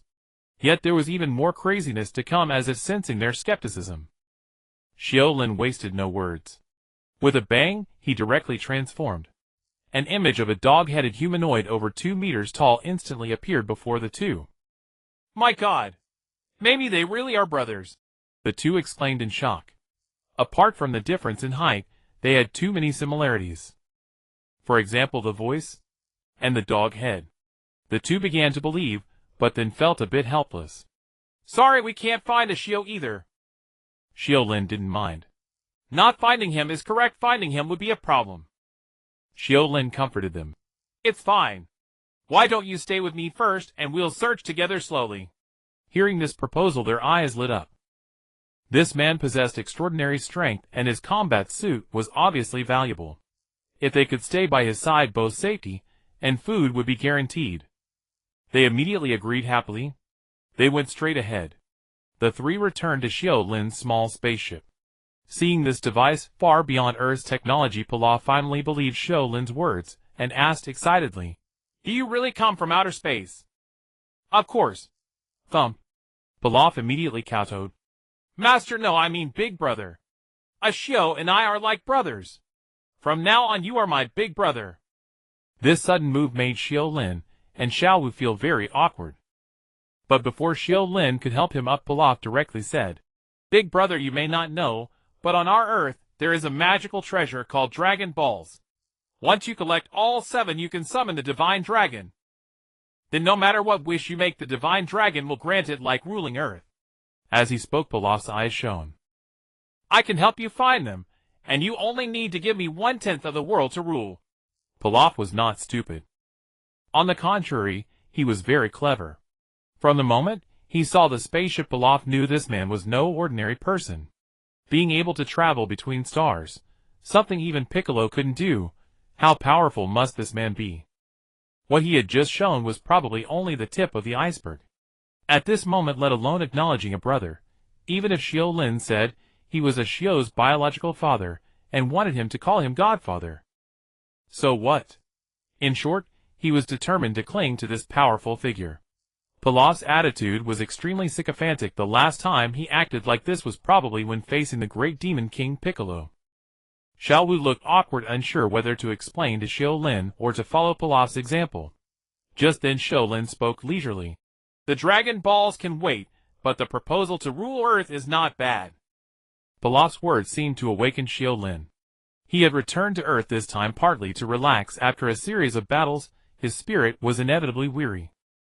On the other hand, he intended to acquire some supplies. His battle fortress was now parked at the edge of the solar system, and with over 1,000 people to feed, the daily consumption was astronomical. Xiu Lin didn't have that many sins of beans to squander, so replenishing food was imperative. But Pilaf's words made Xiu Lin suddenly think that controlling Earth might also be a good idea. It would save him from going back and forth using Earth's resources to support his own forces. It would also force Earth to integrate with cosmic technology and develop rapidly. Although it might stir up some people's rebellious feelings. But so what? He seemed should be and probably wasn't a bad person, was he? Overall, the benefits outweighed the drawbacks. Hearing Xiu Lin's affirmation of his suggestion, Pilaf's eyes gleamed with excitement. He asked eagerly, Big brother, when do we act? Xiu Lin smiled. Right now, but the method needs some discussion. After all, Earthlings and the Xiu Lin clan share the same root and origin. Therefore his methods should not be too aggressive. Only when facing cosmic beings could Xiu Lin be completely cold-blooded toward his own kind. He still had to show some restraint. With a plan in mind, Xiu Lin immediately sent a signal to the fortress. The next day, the cosmic fortress stretching 10,000 meters abruptly approached Earth. The fortress was pitch black and ferocious in appearance. Exuding an icy aura, it soon broke through the atmosphere and hovered over the city of Kaiserolgen. My God, what is that? Is it a meteor? Early morning exercisers spotted the fortress. Upon closer inspection, oh no! It's not a rock, it's an alien spaceship. A scream erupted. The crowd instantly panicked. Heavens! Run for your lives! Aliens are attacking Earth. With a roar, the tide of people surged, desperately fleeing. Kaiserolgen city descended into chaos in an instant. Yet there were some fearless souls who ran against the current, cameras in hand, snapping photos of the fortress. Moments later, shrill alarm sirens tore through the city sky, and massive groups of heavily armed soldiers began pouring into the city. Rumble, rumble. Armored vehicles shook the ground violently. Soon the soldiers had completed their deployment around the fortress. Just then a bizarre scene unfolded. The fortress did not launch an attack on the ground. The soldiers too advanced only to their designated positions, and then stopped. Both sides seemed to maintain a tacit silence. Meanwhile, at the presidential palace, the Catman president paced anxiously within his room. Guards entered and exited the room, frequently reporting the latest updates. Have the aliens attacked? Mr. President, not yet. Stay vigilant. Yes. Watching the retreating guard, the Catman president let out a long sigh. He wondered if he was having a run of bad luck. In his first year in office, the big crisis had erupted. In his second year, aliens came to attack Earth. It was simply disastrous. Yet the more chaotic the situation, the more he needed to remain calm. Calm down. Calm down. The Catman president kept muttering to himself. Mr. President. A guard rushed into the room. Fight back. Fight back. The Catman president roared. No, Mr. President, the aliens haven't attacked yet. The conference equipment has been set up. Then why are you panicking? Aye. Let's go. We'll head over now. The Earth Federation consisted of 32 regions. Given the urgency, the Catman president could only convene a video conference to discuss this crisis that threatened all of humanity. With a buzz, a massive screen descended, divided into 32 sections. In each section sat the representatives of their respective regions. Once the equipment was fully set up, the meeting officially began. Ladies and gentlemen, please look. This colossal object suddenly appeared over Kaiserolgen city. According to expert analysis, this is likely an alien spacecraft. The meeting host introduced. On the screen, the cosmic fortress looked especially ferocious. Its massive size, its dark cannon barrels, and the faintly visible alien creatures within, all signified that this object was a weapon of war. A gasp. Upon seeing the fortress, all representatives were stunned. Are there really aliens? I never imagined there was other life in the universe besides Earth. Murmurs spread among the crowd. Fellow delegates, I believe this is not the time for scientific discussion. I propose we strike first. Immediately launch an attack on the alien ship. A burly-looking man shouted. No, such an action would be a declaration of war. We cannot do that. Reckless action would plunge Earth into an abyss. Another retorted. But they've already flown into our home. Do you think they come with friendly intentions? Perhaps this is just their form of etiquette. In any case, I oppose direct war. Foolish. The delegates erupted into a heated argument. Quiet. Quiet. The Catman president banged on the table, but no one paid him any heed, continuing their quarrels. Since Earth was a federation, each region enjoyed a high degree of autonomy within its jurisdiction. Consequently, the president's authority was limited. Watching the clamorous crowd, the cabin president finally lost his temper and bellowed, "Have you all forgotten the great demon King Bic?" Boom. At these words the room fell instantly silent. Forget? How could they forget? That entity capable of annihilating an entire nation single-handedly had shattered their understanding of the world. With a wave of his hand, a city turned to dust. It was unimaginable that a human could achieve such feats. But could any of those aliens truly possess such power? Someone asked. They have crossed the universe. Who can say there isn't one among them stronger than Bic? Silence. A stifling silence. Everyone was stunned by this speculation. We must not strike first. If any accident occurs, we would push the situation to an irreparable point. The cabin president finally broke the silence, speaking in a low voice. The representatives nodded, involuntarily tacitly agreeing with this reasoning. I think we should send representatives to communicate with them. Since they can traverse the cosmos, they must possess unimaginable intelligence. They should be capable of dialogue. Someone proposed. The others nodded again. Thus a communication team composed of Earth officials, biologists, linguists, and other elite experts was quickly assembled. Escorted by the military, the team advanced slowly toward the cosmic fortress, waving a white flag. At that very moment, inside the fortress, Pilaf stared in shock at Xiu Lin, who sat upon the throne. Big brother. No, I should call you king. Is all of this yours? Xiu Lin nodded. Pilaf secretly pinched himself. Pain. It wasn't a dream. Though he knew he had latched onto a powerful benefactor, he never expected it to be a golden leg of such magnitude. Those cosmic beings radiating terrifying auras, those were weapons capable of destroying cities and stars. All were under this man's command. Ruling Earth is merely a matter of whether I want to, not whether I can, Xiu Lin said calmly. Pilaf, your suggestion is good, but I am not accustomed to rewarding only a tenth of a world. Here I appoint you as Deputy Minister of the Science and Technology Department. In the future I will grant you a planet. Hearing this, Pilaf was instantly overwhelmed with ecstasy. A planet? That's the equivalent of a whole planet. Thank you, King. Thank you, King. Having learned of Xiu Lin's power, Pilaf no longer dared to claim kinship casually, and like the cosmic beings began addressing Xiu Lin as king. As for you, Xiu Lin turned his gaze to Xiao Wu, who was still in a state of shock, and said softly, "For now stay by my side and serve as my secretary." Meanwhile, outside the fortress, a 10-person squad was slowly approaching. They held a white flag, their expressions tense. Their hands were placed in visible positions, constantly signaling to the aliens inside the fortress, indicating that they carried no dangerous items, fearing any misunderstanding.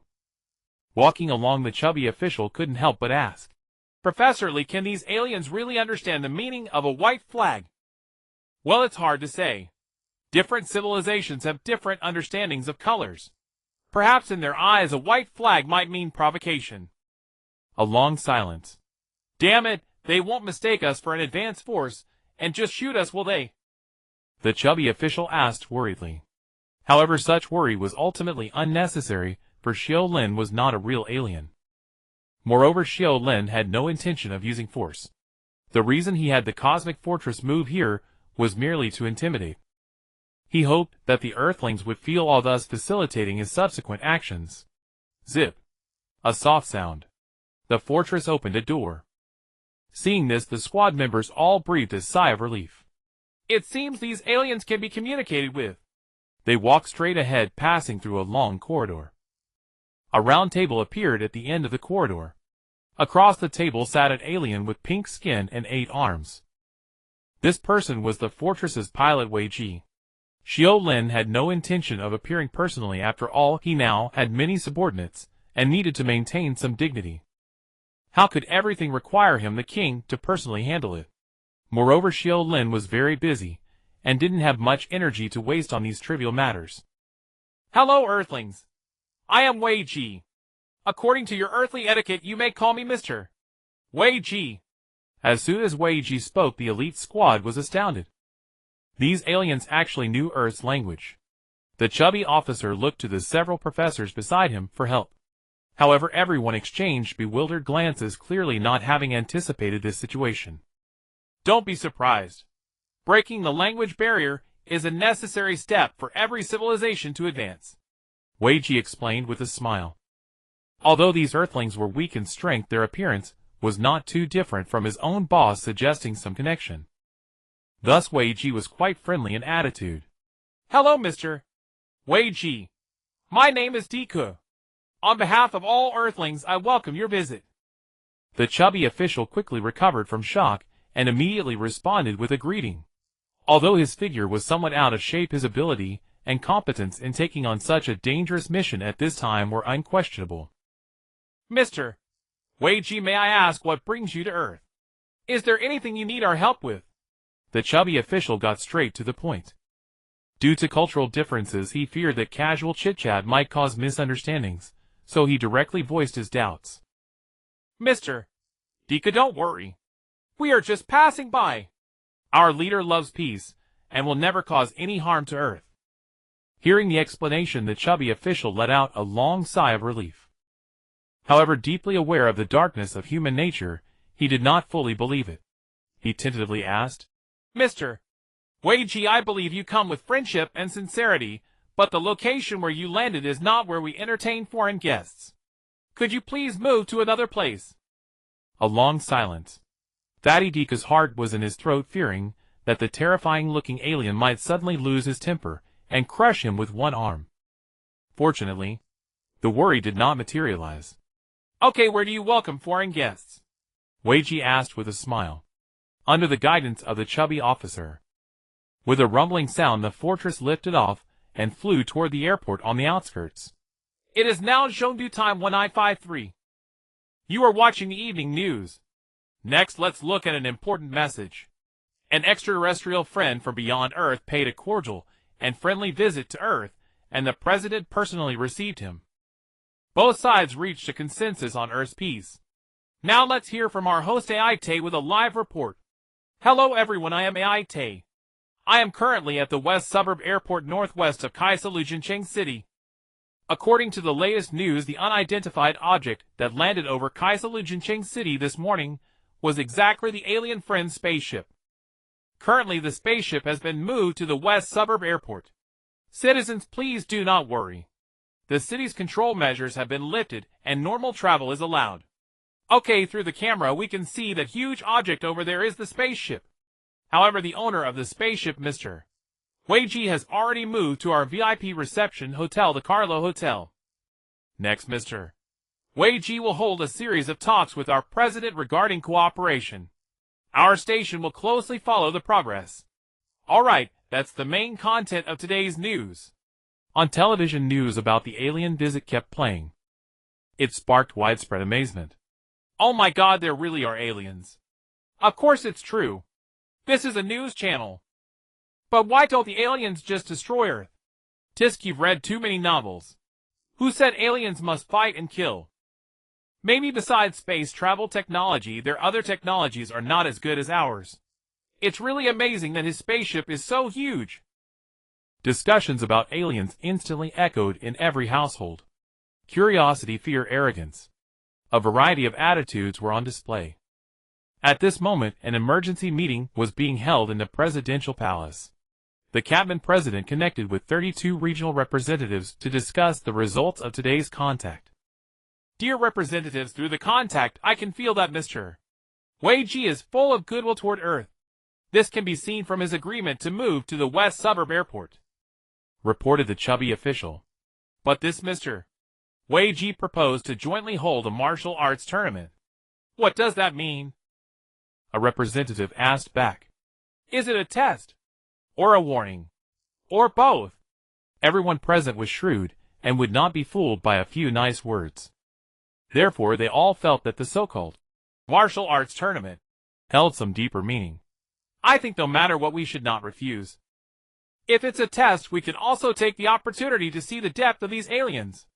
Agreed. Our Earth is full of talented people, especially recently many martial artists have been resurrected by gods. With their participation, we may not necessarily lose to those aliens in this tournament. Everyone joined the discussion. After a moment, the cabinet president made the final decision. Since everyone agrees, we will accept Mr. Wei Ji's request and jointly host the 23rd World's Greatest Martial Arts Tournament. The Catman president finalized the decision. Soon the news of jointly organizing a martial arts tournament with the aliens was publicized. I heard that the champion of this martial arts tournament will not only receive a hefty cash prize, but also be awarded a spaceship. A spaceship the kind that can fly into space. Of course.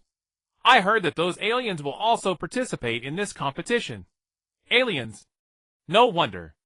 I wonder what kind of strength they possess. Just thinking about it is truly exciting. At the temple, the god looked worriedly toward Kaizilian City. Lord God, currently those aliens haven't done anything out of line. Popo beside him comforted. The god shook his head with a bitter smile. Earth is still too weak. Others might not know, but the enhanced god could clearly sense that. In the direction of Kaizilian City, there were thousands of auras no weaker than the former bike. Dense and terrifying as an abyss. Although these auras could be easily dealt with by the current god, for the fragile earth, every single one of them could be an irreparable disaster. Suddenly the god's mind tensed. In his perception there was a faint gaze seemingly curious about him. Although the gaze carried no malice, the powerful aura faintly leaking from it still made his heart tremble with fear. An illusion? It seems not. The god frowned. Just then, a voice suddenly echoed in his heart. I am curious. From my impression, you shouldn't possess such strength. Someone. The god was startled, but when he looked at Popo beside him, there was no reaction. As if this voice could only be heard by himself. No, this person is too powerful, already able to ignore spatial barriers and speak directly to me. The god was horrified in his heart. But to avoid causing worry, he did not show it. Mr. Popo, you may withdraw. The god dismissed Popo, then looked up at the sky with a troubled expression. Sir, who are you exactly? Me. Just an earthling. At the space fortress in Kaizilian City, Xiu Lin looked curiously toward the temple. Since returning to Earth, Xiu Lin had never stopped paying attention to the temple. After all, the resurrection of Lafu Xiaowu unequivocally indicated that the Dragon Balls still existed. It was evident that Bike, who had escaped back then, did not die. But that aside, the aura inadvertently released by the god greatly surprised Xiu Lin. Although he didn't use a detector to observe, Xiu Lin roughly estimated that this energy level was probably no less than 1 million. Interesting. Xiu Lin showed curiosity. Tell me, what kind of experience brought about such a change in you? Hearing the question, the god's expression shifted repeatedly. Sir, although you are extremely powerful, if you intend to harm Earth, I will stake my life to stop your actions. The god's eyes were resolute. Harm Earth? Mr. God, I think you have mistaken one thing. That is, I am an earthling myself. Why would I destroy my own home? Astonishment. Surprise. An earthling? Can an earthling actually be this powerful? The god was incredulous. However, Xiu Lin did not give him much time to think and directly said, Mr. God, if I truly had any malice, even with your enhanced strength, I'm afraid you couldn't stop me. The next second, a sharp light flashed in Xiu Lin's eyes. An energy beam suddenly shot out from the direction of Kaizilian City. In an instant it arrived at the temple. Bang! With a soft sound, the beam pierced through the stone foundation at the bottom of the temple, leaving only a thumb-sized hole. This? The god showed fear. If Xiu Lin had destroyed the temple with one blow, the god would not have been surprised, since this person had such power. But now, he only made a tiny hole in the temple. How terrifying was that level of control! Cold sweat broke out on the god's forehead. Indeed. Indeed. Such a powerful person indeed has no need to deceive me. Having understood the key, the god explained. Sir, the truth is like this. Initially, in order to become a god, I separated my evil thoughts from my body, forming like the great demon king. Under normal circumstances, we are independent entities. Our thoughts' actions are not affected by each other. Under normal circumstances, we are independent entities. Our thoughts' actions are not affected by each other. But we also share a crucial part, and that is life. Until the day I felt Bike's life force continuously weakening, but when it weakened to the extreme, it suddenly surged, and then it became unstoppable. Even I benefited from this dividend and gained the strength I have today. Hearing the god's explanation, a dangerous look appeared in Xiu Lin's eyes. Damn, he really did cheat after all. Although unwilling to admit existence with a protagonist status in the Dragon Ball world simply couldn't be judged by common sense. In a blink of an eye, combat power would skyrocket tens or hundreds of times. If it were a friend, it would be fine. But this bike was his mortal enemy. Xiu Lin didn't need to think the guy would definitely come to seek revenge at the first opportunity. But where did he get his fortuitous encounter? The insect planet. Xiu Lin's gaze turned solemn. Mr. God, can you tell me in detail about the process of your strengthening? Hearing Xiu Lin's question, the god looked toward the starry sky as if lost in recollection. About 10 months ago, a stream of energy came from the distant starry sky, causing my body to strengthen a little every day. But the change was not obvious at the time. Until a certain moment, I could feel that Bike had awakened and began to actively absorb this energy. The speed of my body's transformation accelerated, and it only gradually stopped 2 months ago. Listening to the god's account, a feeling of having missed out on billions welled up in Xiu Lin. Crack. Xiu Lin clenched his fist in anger. Damn it, why didn't such good fortune fall on me? Thinking about the improvements he had gained through life and death struggles, and comparing them with Bike's sudden surge in strength, Xiu Lin suddenly felt that he should never have left the insect planet. Perhaps that existence with combat power over 80000 was the fortuitous encounter Bike had obtained. If he could take it for himself, maybe he would be even stronger than now. At the same time, he would not have been exposed to cosmic overlords like Frieza and Bezier. He could have developed stealthily. Thinking of this, a cold glint flashed in Xiu Lin's eyes. Bike, oh Bike, did you really think you could steal my things and live in peace? Since I have discovered you, then I'll make you return everything. A chilling voice sounded. Then with a bang, a purple storm instantly enveloped Xiu Lin. In the god's perception, the terrifying being who called himself an Earthling seemed to vanish in an instant, disappearing from this planet. Disappeared from this planet. On the insect planet's surface, yellow sand filled the sky, gullies crisscrossed the land. Whoosh! A figure swiftly traversed the storm. This person was none other than Xiu Lin, who had been teleported here. Bike, where exactly have you hidden? Xiu Lin's perception blanketed the entire planet, yet he detected no trace of Bike's presence. Could it be that you've also learned to dwell underground like those insects? Xiu Lin sneered. Although he had unexpectedly learned from the god that Bike's power had surged, Xiu Lin felt no fear. Instead, he actively sought him out. The combat power of over 40 million after transformation granted Xiu Lin immense confidence. He absolutely refused to believe that Bike could be stronger than he was now. Hey, it's good that you've grown stronger. I truly miss the days when I could endlessly crack eggs. Bike, oh Bike, I hope the demon clan you spawn are equally formidable. Otherwise, I might just kill you directly. A terrifying aura emanated from Xiu Lin. The next second, a flash of light, and with a thunderous roar, a massive mushroom cloud erupted from the spot. Under the violent impact, the surface instantly collapsed, revealing a labyrinth of interwoven underground caves. A cold gleam flashed in Xiu Lin's eyes, and without hesitation he plunged into the caves like a cannonball. Bang! Rumble! Rumble! Xiu Lin kept tunneling underground. Though the soil impeded his perception, his actions were brutal. Instead of detouring around winding paths, he simply crashed straight through. Every barrier before him was as good as nothing.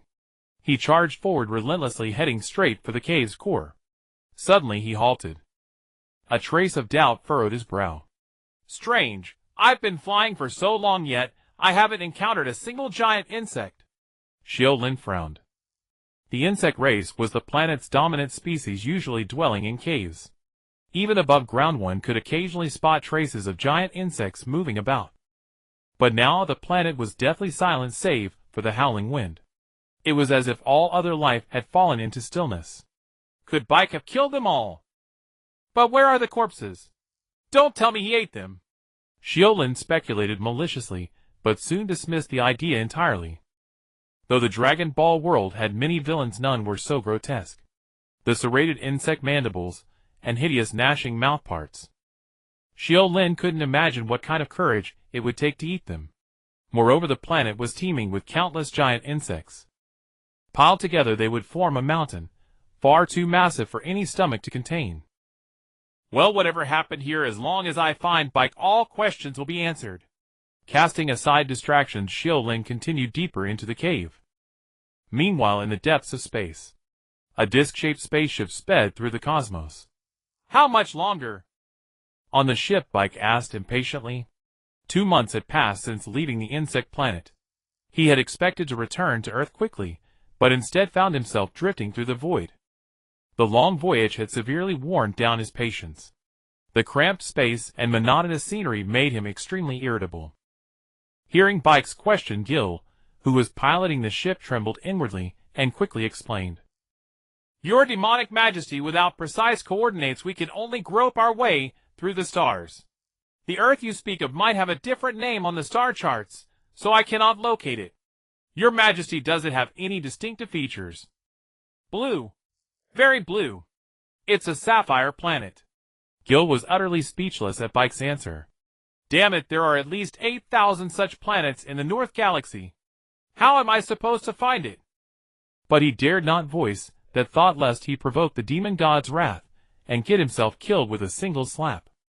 Gil stole a glance at Bike and said cautiously, Your demonic majesty, does this star region ring any bells? Ahead of us lies a nebula. If we can find the right direction, our journey to Earth will be greatly shortened. Bike raised an eyelid.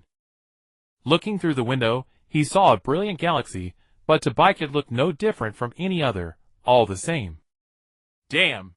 Back then I was sealed in a rice cooker. How the hell would I remember anything? But he couldn't say that. Otherwise it would severely damage his prestige. Southwest.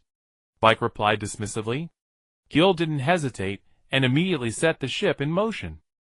With a hum, the ship darted through space, like a phantom covering dozens of light years in near breaths. Just then Bike's eyes lit up. It seems I actually guessed right. In his perception, he could dimly sense the existence of the god. Though the distance was vast, the direction was definitely correct. Hell, what a twist of fate. Who would have thought? I, the great demon king Bike, am about to return. A glint of anticipation shone in Bike's eyes, and he fell into a fantasy. When he appeared before the world in his invincible form again, wouldn't everyone be utterly astonished? Tien Shinhan. Krillin. Those two who sealed me must be killed first. I must not give them any chance. Then I will devour the god and reclaim my power. After that, nothing in the North Galaxy will be able to stop me. Oh, and that damn dog-headed creature. Though I don't know which corner of the stars you're hiding in, I will surely capture you. Bike's face alternated between smugness and menace. Witnessing this, Gil was terrified into silence, not daring to breathe heavily. My god, he's not going mad, is he? Gil thought to himself. Speed it up some more, Bike urged. Yes. Yes. Gil quickly responded, not daring to delay in the slightest.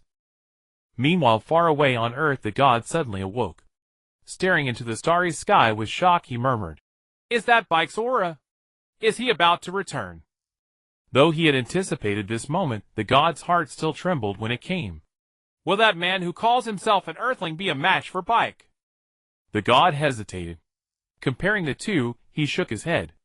Ah, well, that person seems to bear no ill will toward Earth. Since that's the case, let me end a mistake I made with my own hands. The people of Earth remained unaware of the terrifying calamity fast approaching. At this moment, all eyes were fixed upon a battle of the century. That was the 23rd World Martial Arts Tournament. Hello to all viewers at home. I am your host, Aite. Now I am standing at the registration site of the World Martial Arts Tournament. Through the lens, we can see the registration site is packed with people. Since it has been confirmed that our alien friends will participate in this tournament, it has stirred the competitive spirit of many hidden masters. Look, that middle-aged man filling out the form. If I'm not mistaken, he is the long-missing Iron Palm Liang Hong. According to records, Master Liang Hong once participated in the 19th World Martial Arts Tournament and achieved 7th place. Huh? Why do those two figures look so familiar? Ah, it's Fist King Ba Te and Sword Master Wang Lao. Unbelievable. To think that these two masters have also chosen to emerge from seclusion. This tournament is truly gathering the finest talents. Amid the host's commentary, waves of exclamations rose from the crowd. I never thought I'd see so many old friends gathered together. At the registration site, an elderly man in a top hat and suit couldn't help but sigh. Teacher Wu Tian, are they strong? Jiaozi asked curiously. Shenron nodded. In that era, I barely managed to surpass them. Recalling his past glory, Shenron couldn't help but sink into reminiscence. Humph. If you want to praise yourself, just say it. Why beat around the bush? Buma ever blunt exposed Shenron's thoughts. Ahem, they are indeed strong, but that was a long time ago. By the way, we're a Krillin and Tien Shinhan fan. Surely they wouldn't miss such an occasion. Shenron changed the subject. As he spoke, a voice called out, "Hey, Teacher Wu Tian, we're here." Turning toward the sound, they saw two figures wrapped tightly, sneaking and dodging through the crowd. It's Tien Shinhan, Jiaozi explained excitedly. How can you recognize him? Of course I know Tien Shinhan best. The two figures approached, removed their masks, revealing two bald heads, Krillin and Tien Shinhan fan. Why are you dressed like this? Shenron looked puzzled. Oh, it's because our appearances were exposed during the battle with the great demon king Baiku, which brought us a lot of trouble. It turned out that the battle in Kaisurikan City was broadcast live on cameras. That instantly made Krillin and Tien Shinhan fan famous. They became the object of adoration for many. Originally, after some time, the hype would have faded. But the sudden announcement of the tournament reminded everyone of the two heroes who had saved the world. Thus Krillin and Tien Shinhan fan had to disguise themselves when going out. Otherwise, they would be mobbed by fans seeking autographs, which was utterly annoying. Uh-huh. I never thought our world-saving heroes would have such troubles. Buma laughed joyfully. Buma, don't tease us, Krillin said helplessly.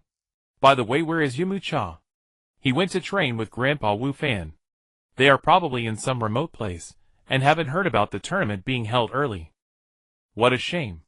The group reunited after a long time, sharing their recent experiences, the atmosphere harmonious. The tournament registration lasted 3 days, but until the very end Yamucha and Sun Wu Fan failed to appear. They had to miss the competition.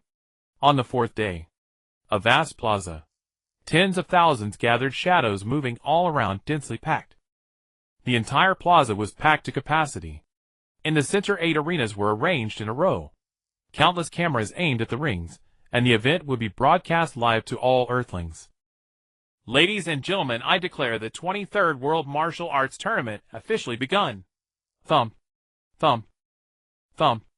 A helicopter flew over the plaza. Then a black-suited man in sunglasses leaped from the aircraft. With a thud, he landed firmly on the ground. Hello everyone, welcome to the World Martial Arts Tournament. I am your host, Aite. Aite pulled a card from his pocket and read. According to the latest information, the format of this tournament will change. Instead of one-on-one elimination, it will be a challenge-based competition. As the host explained, the cameras scanned the 8 arenas, and the people noticed that on each platform stood a bizarre-looking alien. Ha, how boring, an alien said arrogantly and disdainfully. Bear with it. They seem to be of the same race as His Majesty. We just need to follow the instructions and intimidate them. Remember, do not kill anyone. How can you intimidate without killing? I say we slaughter the humans in this city, then they'll know fear. Oh, if you have the guts, go ahead. But the consequences, you'll have to face them yourself. Several aliens grumbled among themselves. They were the contestants arbitrarily assigned by Xiu Lin to participate in the tournament. There was no other purpose but to flaunt their military might to Earth through this event. In Xiu Lin's mind, he had never taken this competition seriously. Fights with at most a few hundred combat power. In his eyes, it was like children playing house. He couldn't muster any interest. The reason for holding this tournament was simply that Xiu Lin wanted to use a gentle method to instill awe in Earthlings, allowing him to easily dominate resources. Soon the host finished explaining the rules. With a shout of, "Begin!" one by one Earth's elite stepped onto the platforms. But what followed stunned everyone. Boom, bang, thud, clang. 1 second. Just 1 second. All the Earth martial artists who challenged were sent flying. Gee, good heavens, they couldn't even block a single blow. What the heck? This can't be real. It's a total slaughter. The audience gaped in disbelief. The long-awaited clash of titans turned out to be such a farce. People couldn't believe it. Too fast. I didn't even see their moves, and they all lost. Sweat beaded on the host's forehead. He had no idea how to commentate. Fixed match. Fixed match. The crowd chanted in shock. But when two familiar figures appeared, everyone fell silent. Bang. Tien Shinhan was kicked out of the ring. On another platform, Krillin was unsurprisingly tossed into the air. When the cameras captured these two heroes, who had once saved humanity, a single thought arose in everyone's hearts. Are we Earthlings truly so weak? Of course. You are truly weak. As if hearing the audience's thoughts, the 8 aliens flew into the air together, each casually striking the arena below. Rumble. A series of deafening explosions. Fierce energy surged forward, instantly obliterating everything in its path. Where the platforms once stood, bottomless pits now gaped. The scene left the audience speechless, deeply shaken. This isn't a martial arts tournament, it's a show of force. The cat president was also watching the situation. He stared at the sidelong, silent. With a crackle, all broadcast signals were cut off. The presidential palace plunged into another emergency meeting. Hey, are we going to continue? Continue what? These guys are already scared out of their wits. Ha ha. The aliens laughed arrogantly, showing no regard for the tens of thousands of spectators around them. It seemed that such behavior gave them immense satisfaction. Yet at that moment no one dared to reprimand them. Silence. The tens of thousands of spectators made no sound. Only then did they realize how vast the gap was between Earth's warriors and these extraterrestrials. If these aliens were to directly attack Earth, the consequences would be unimaginable. Defeated, utterly defeated, without a shred of doubt. Krillin's face turned ashen. Yes, even facing Piccolo, I never felt such despair. Tien Shinhan wiped the blood from the corner of his mouth, a flicker of unwillingness in his eyes. On the arena, they were completely crushed by the aliens. If not for the opponent's restraint, a single blow would have been enough to kill them both. But how unwilling they were. Just as everyone was lamenting their defeat, they were unaware that these aliens, who seemed so invincible in their eyes, at this very moment were also thrown into chaos. Report: an unidentified spacecraft detected at the edge of the solar system.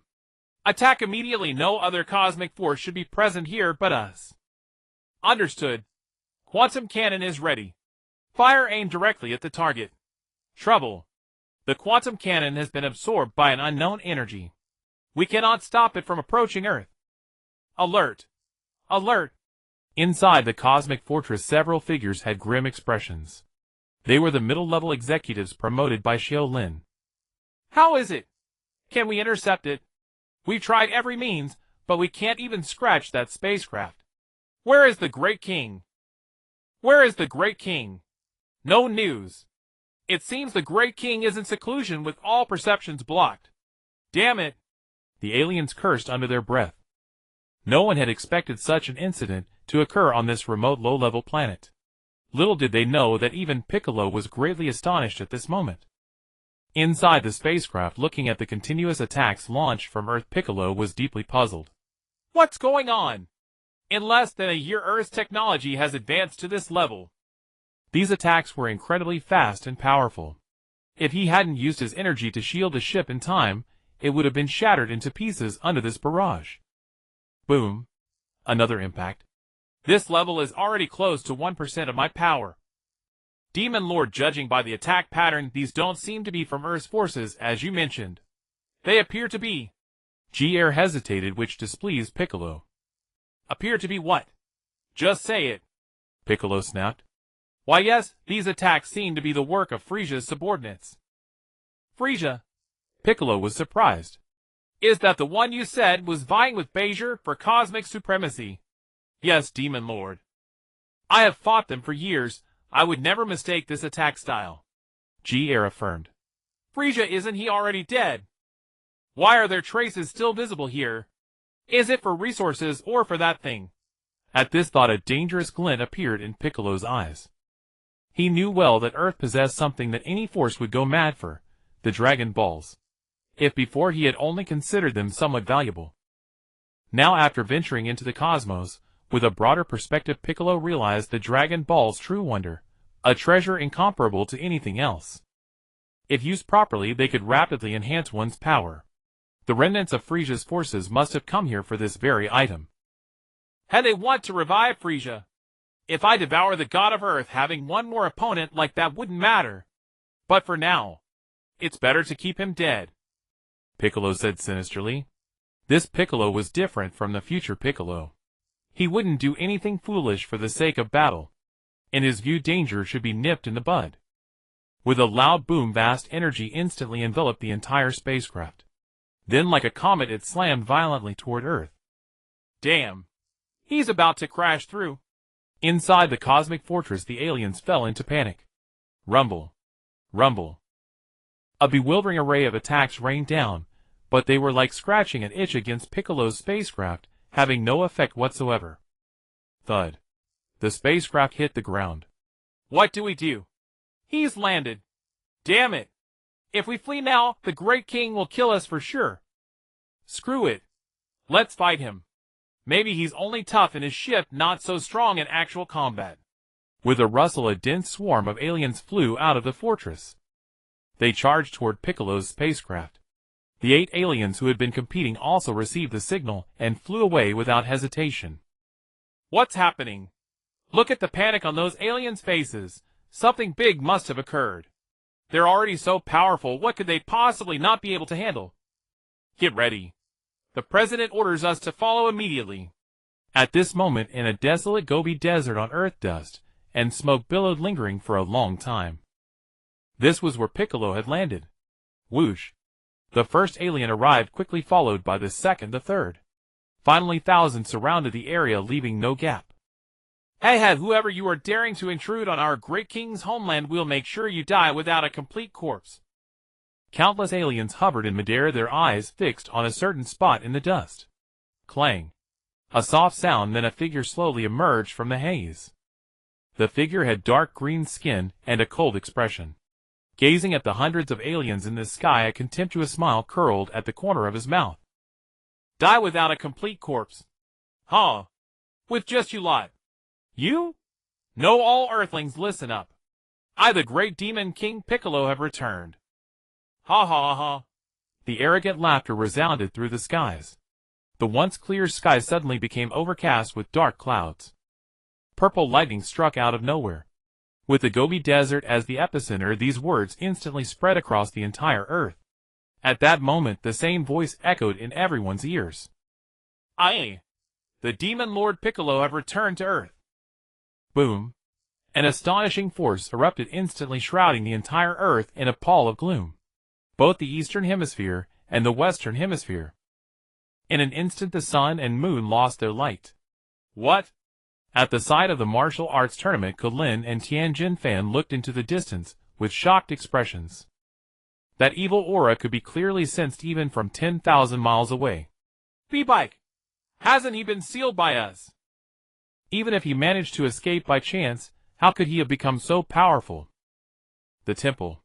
The heavenly god looked calmly toward the Gobi Desert, murmuring, "What is destined to come has finally arrived." At this moment, the Western Hemisphere had already fallen into night.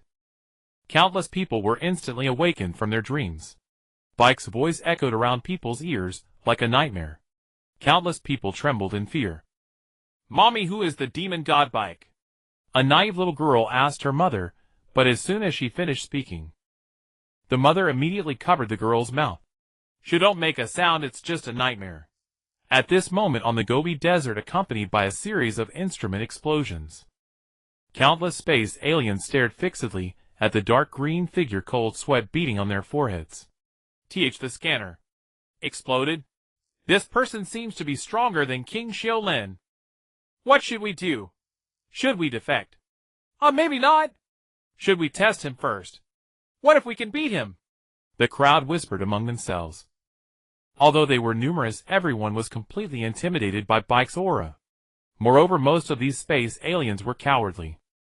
The truly resolute ones had either died in battle or been purged by Xiu Lin. Therefore, these people had no qualms about surrendering.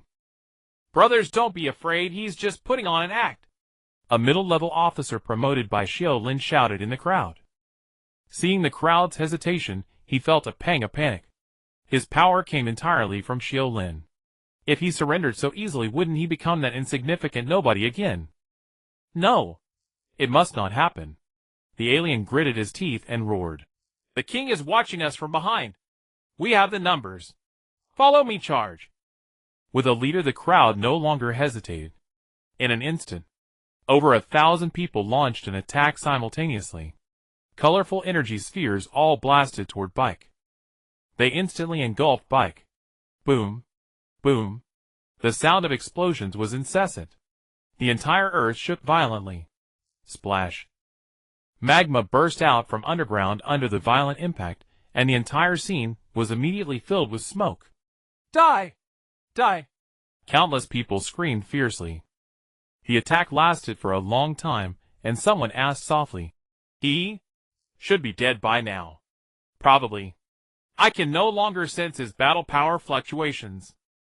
Hell, with so many of us attacking together, even if his battle power exceeded 100,000, he would probably be reduced to dust. The crowd slowly stopped their assault. Just when everyone thought it was over, a low, hoarse voice came faintly. Have you had enough? The Zerg planet. Xiu Lin stood in a vast underground space with a grim expression. The corners around were piled with dense, shriveled Zerg corpses. Occasionally white maggots crawled over them. A foul stench emanated around, making one nauseous. Damn, Bike really has a twisted taste. It seems he really is eating bugs. Without a doubt, everything around was Bike's handiwork. Xiu Lin flew around the underground space, but found no trace of Bike. Where is he hiding? And what kind of encounter could have caused Bike's power to skyrocket? Could it be the fruit of the spirit tree? Looking at the surroundings, Xiu Lin couldn't help but think of that plant, even more miraculous than senzu beans, the spirit tree. Legend had it that this plant could absorb the essence of an entire planet, and the fruits it bore were extraordinary. Not only could it instantly heal grievous wounds, but it could also skyrocket the user's power. Looking at the Zerg planet, now desolate and ruined. How similar this was to the places ravaged by the spirit tree in his memory. The more Xiu Lin looked, the more convinced he became. Little did he know that he was falling into a misconception. The vast universe is boundless. Who could exhaust all the opportunities?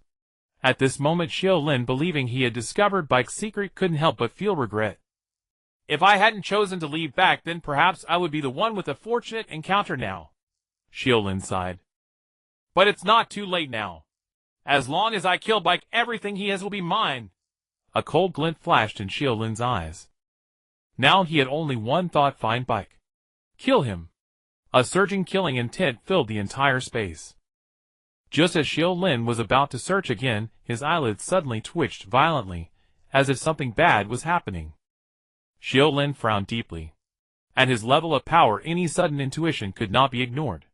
For the strong can already predict dangers that might befall them. What exactly is happening? Is there danger if I continue searching? Xiu Lin was uncertain. Suddenly a series of urgent audio signals sounded. Immediately the device on Xiu Lin's right wrist flashed red continuously. Seeing this, Xiu Lin suddenly came to his senses. Not good. Earth is in danger. It turned out that the device on Xiu Lin's right wrist was the control core of the space fortress. It was also linked to the personnel inside the fortress.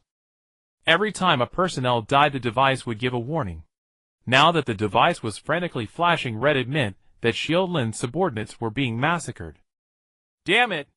Xiu Lin cursed under his breath. Unable to wait, he immediately used his teleportation skill. Meanwhile, the Gobi Desert had become a living hell. Cries and wails arose one after another. Bang! A cloud of blood mist exploded in the sky. I want to go home. This place is too terrifying. Lord Demon God, we were wrong. Please spare our lives. I surrender. I surrender. The aliens kept begging for mercy, but Bike's expression was cold. Like a merciless machine reaping lives one by one, he brutally slaughtered these aliens. At this moment, Bike had already realized that the king they spoke of was none other than the dog-headed man he hated to the bone, Xiu Lin. Uncontrollable, maddening killing intent erupted instantly. Huh? Come out. Get out here now. If you don't come out, I'll kill all your men. Bike roared. Crack. Another alien had his neck twisted by Bike. Are you only capable of hiding behind a bunch of trash? If you don't show up soon, I'll destroy this planet right now. Boom. Bike's killing intent was almost tangible. In an instant, the temperature of the entire Earth dropped several degrees. Bitterly cold and chilling. Just as everyone was sinking into despair, a voice slowly rang out. Bike, you've grown too arrogant. Crack. Piccolo clenched his fists. How familiar was that sound? Countless days and nights it was this very sound that constantly told him spit out the egg. Spit out the egg. Recalling that humiliation, Piccolo wished he could tear the man apart bone by bone to quell the seething hatred in his heart. Hey, you finally decided to show yourself, Piccolo said, enunciating each word. His ferocious gaze fixed on the sky where a young man hovered in midair. It was Xiu Lin, who had just teleported back. Excellent. You dare to slaughter my subordinates while I'm away. Piccolo, you've grown quite arrogant. Rage burned in Xiu Lin's heart. 800. In that massacre, fully 800 of his men had fallen to Piccolo's hands. Such a loss would sting even a cold-hearted man like Xiu Lin. Oh, you actually care about others' lives. Piccolo looked surprised. In his memory, Xiu Lin was the same kind as him, cold-blooded, selfish. The lives of subordinates should have been none of his concern. You're mistaken. They may be worthless, but let me make this clear, only I have the right to deal with my men. Boom. A terrifying energy erupted from Xiu Lin's body, soaring into the sky. His head transformed into a dog's head in an instant. Muscles bulged all over and his frame rapidly grew taller. Crackling. Countless purple lightning bolts seemed to appear out of thin air. In a flash, the air around Xiu Lin churned violently. Piccolo had never seen Xiu Lin in this form, and his expression flickered with surprise. So this is your true form? Back to a dog's head. It's somewhat stronger, but that's all. Piccolo's body rose slowly. The next moment, a green energy enveloped him. A chilling aura burst forth, devouring everything around. Crack. Countless beings fell to their knees under this pressure. The terrifying energy spread rapidly, halting only as it neared Xiu Lin. At this moment, from a distance, one could see two auras, green and purple, locked in a standoff. Heavens! How terrifying! What kind of monsters are they? Leave. Get out now, or the shockwaves alone will crush us. The surviving aliens, witnessing the awe-inspiring presence of the two, fled desperately, fearing they would be caught in the crossfire. Yet only a few managed to escape. Most were pinned down by the oppressive auras, unable to move, left to await death. Piccolo paid no heed to the insignificant rabble. His maniacal gaze fixed on Xiu Lin. Didn't expect this, did you? Not only did I survive, but my power has soared to such heights. Ha ha ha, doghead man. Since I'm alive, it's you who's going to die. I'll grind your bones to dust, drain your blood drop by drop, then heal you just to torment you again. I'll repay everything you've done 100-fold. Piccolo roared, his eyes blazing with intense hatred. How long had he waited for this moment? Countless days and nights.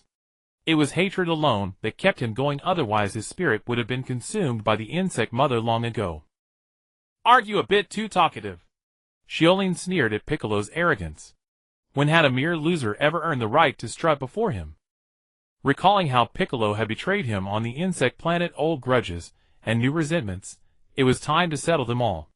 Words were useless now, they had to fight to the finish. Despite Piccolo's formidable aura, Xiu Lin didn't believe he could surpass him. After all, his own strength was forged through countless life-and-death battles. Did Piccolo think he could erase all that effort with just a mere fruit from the spirit tree? Ridiculous. Thump, thump, thump. Their auras continued to rise, energy rippling, tearing the very air around them. Finally, both reached their peak. With a whoosh, they vanished simultaneously. The next instant, their fists collided. A deafening blast. The shockwave annihilated everything around. The earth cracked rapidly, magma spewing everywhere. Rumble. Rumble. It was like the apocalypse. But it wasn't over. Xiu Lin quickly kicked and Piccolo reacted just as fast. Clang. Another impact sending a vortex of energy spiraling from the spot. Powerful. Extremely powerful. A cold glint flashed in Xiu Lin's eyes. In his transformed state his combat power exceeded 50 million. Yet even such a heavy blow couldn't overpower Piccolo. You know. I've waited a long time for today. Enough. Xiu Lin cursed under his breath, his hands never stopping. Their figures flickered in and out of sight, trading blows at lightning speed in the sky. Bang. Bang. Bang. The sound of flesh meeting flesh was chilling. The heavens seemed to collapse, the earth to cave in. Anyone with combat power below 1 million would be torn to shreds by the shockwaves. What's wrong? Is this all you've got? Piccolo taunted. Another dodge. Xiu Lin's fist just grazed his head, but hit empty air. Great strength, but your speed. Far too slow. Xiu Lin's eyes blazed. With over 50 million combat power, he still couldn't finish Piccolo. Inch punch. He used a technique from Earth. Redirecting at an impossible angle, he sealed off all of Piccolo's escape routes. Interesting. Piccolo sneered, throwing a punch to meet it. Once again Xiu Lin's attack was blocked. The violent collision sent both flying backward. Poor doghead, haven't you realized it yet? Now you can't beat me anymore. Suddenly Piccolo halted in midair. The next moment his body vanished like a mirage. Playtime is over. Piccolo appeared abruptly behind Xiu Lin, extending his right hand. A beam of light shot out. Not good. Xiu Lin's heart jolted, his face changing drastically. He quickly released a burst of energy, barely blocking the attack. But the next instant every hair on his body stood on end. A surge of danger washed over him. Piccolo had somehow moved to his front, swinging his right arm down with deadly force. At that moment Xiu Lin's focus was entirely on the light beam behind him. How could he muster the strength to block Piccolo's blow? Crack. The brutal force slammed into Xiu Lin's body. The sound of snapping bones followed. A gush of blood burst from his mouth. The next second he shot backward like a cannonball. Gliding over 1,000 meters through the air, he then crashed into the ground with unparalleled force. Rumble. The earth caved in violently. Xiu Lin's body was hurled into the deep pit. Doghead still want to continue. In the sky Goku wore a smug expression. Seeing Xiu Lin wounded, an immense sense of satisfaction surged within him. Beg for mercy. Maybe if I'm in a good mood I'll spare you today. You know, I don't really want to kill you so easily. Otherwise, I would have unleashed my full power from the very beginning. Goku grinned maliciously, a flicker of mockery in his eyes. Damn it! Xiu Lin cursed under his breath, never imagining that Goku had become so formidable. Judging solely by his aura, Goku's combat power had reached an astounding 60 million. Could the spirit fruit's effect really be this potent? But even the original Delias didn't reach such a level. Xiu Lin was stunned, wondering what kind of cheat Goku had activated. Yet the situation left him no time to ponder. The only option now was to reveal his trump card. With this thought, Xiu Lin took 2 senzu beans from his pocket and placed them in his mouth. The next instant, without a moment's hesitation, he unleashed his most powerful technique. Soul Drain Strike. A piercing roar echoed through the heavens. Blue energy erupted from within and Xiu Lin's battle suit shattered instantly. In that moment, the world changed color. With a combat power of 40 million amplified 5-fold, he unleashed a terrifying attack capable of annihilating heaven and earth. As if the sky were collapsing and stars shattering. Yet facing such a formidable onslaught, Goku remained impassive. A cold smirk flashed across his face as he taunted. Still using that trick again. If I hadn't prepared, you might have caught me off guard. But unfortunately, I know you too well. As he spoke, Goku's body moved swiftly, splitting into several afterimages. Looking up, 8 Gokus hovered in the air, occupying the 4 cardinal directions. Your burst is only 1 strike. Let's see who you'll hit. Doghead, if you choose wrong, you'll have no more chances. All 8 Gokus spoke simultaneously, a fierce glint flashing in their eyes. Seeing this, Xiu Lin's face turned pale.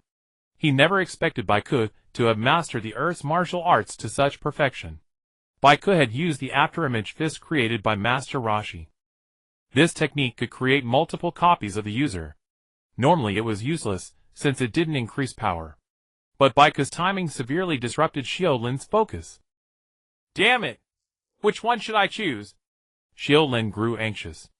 At this moment, the arrow had to be shot from the bow. I have no choice but to gamble. Xiu Lin chose the nearest target and struck. Whoosh! It was an afterimage. Haha, you chose wrong. Now it's my turn. Baiku revealed a sinister grin. Evil light bomb. With a roar, a dark green sphere hurtled toward him. Xiu Lin hastily crossed his arms. With a thunderous boom, dust flew, and chaotic energy scattered. Not dead. Your body is quite tough. After a few seconds of stillness, another sphere came flying.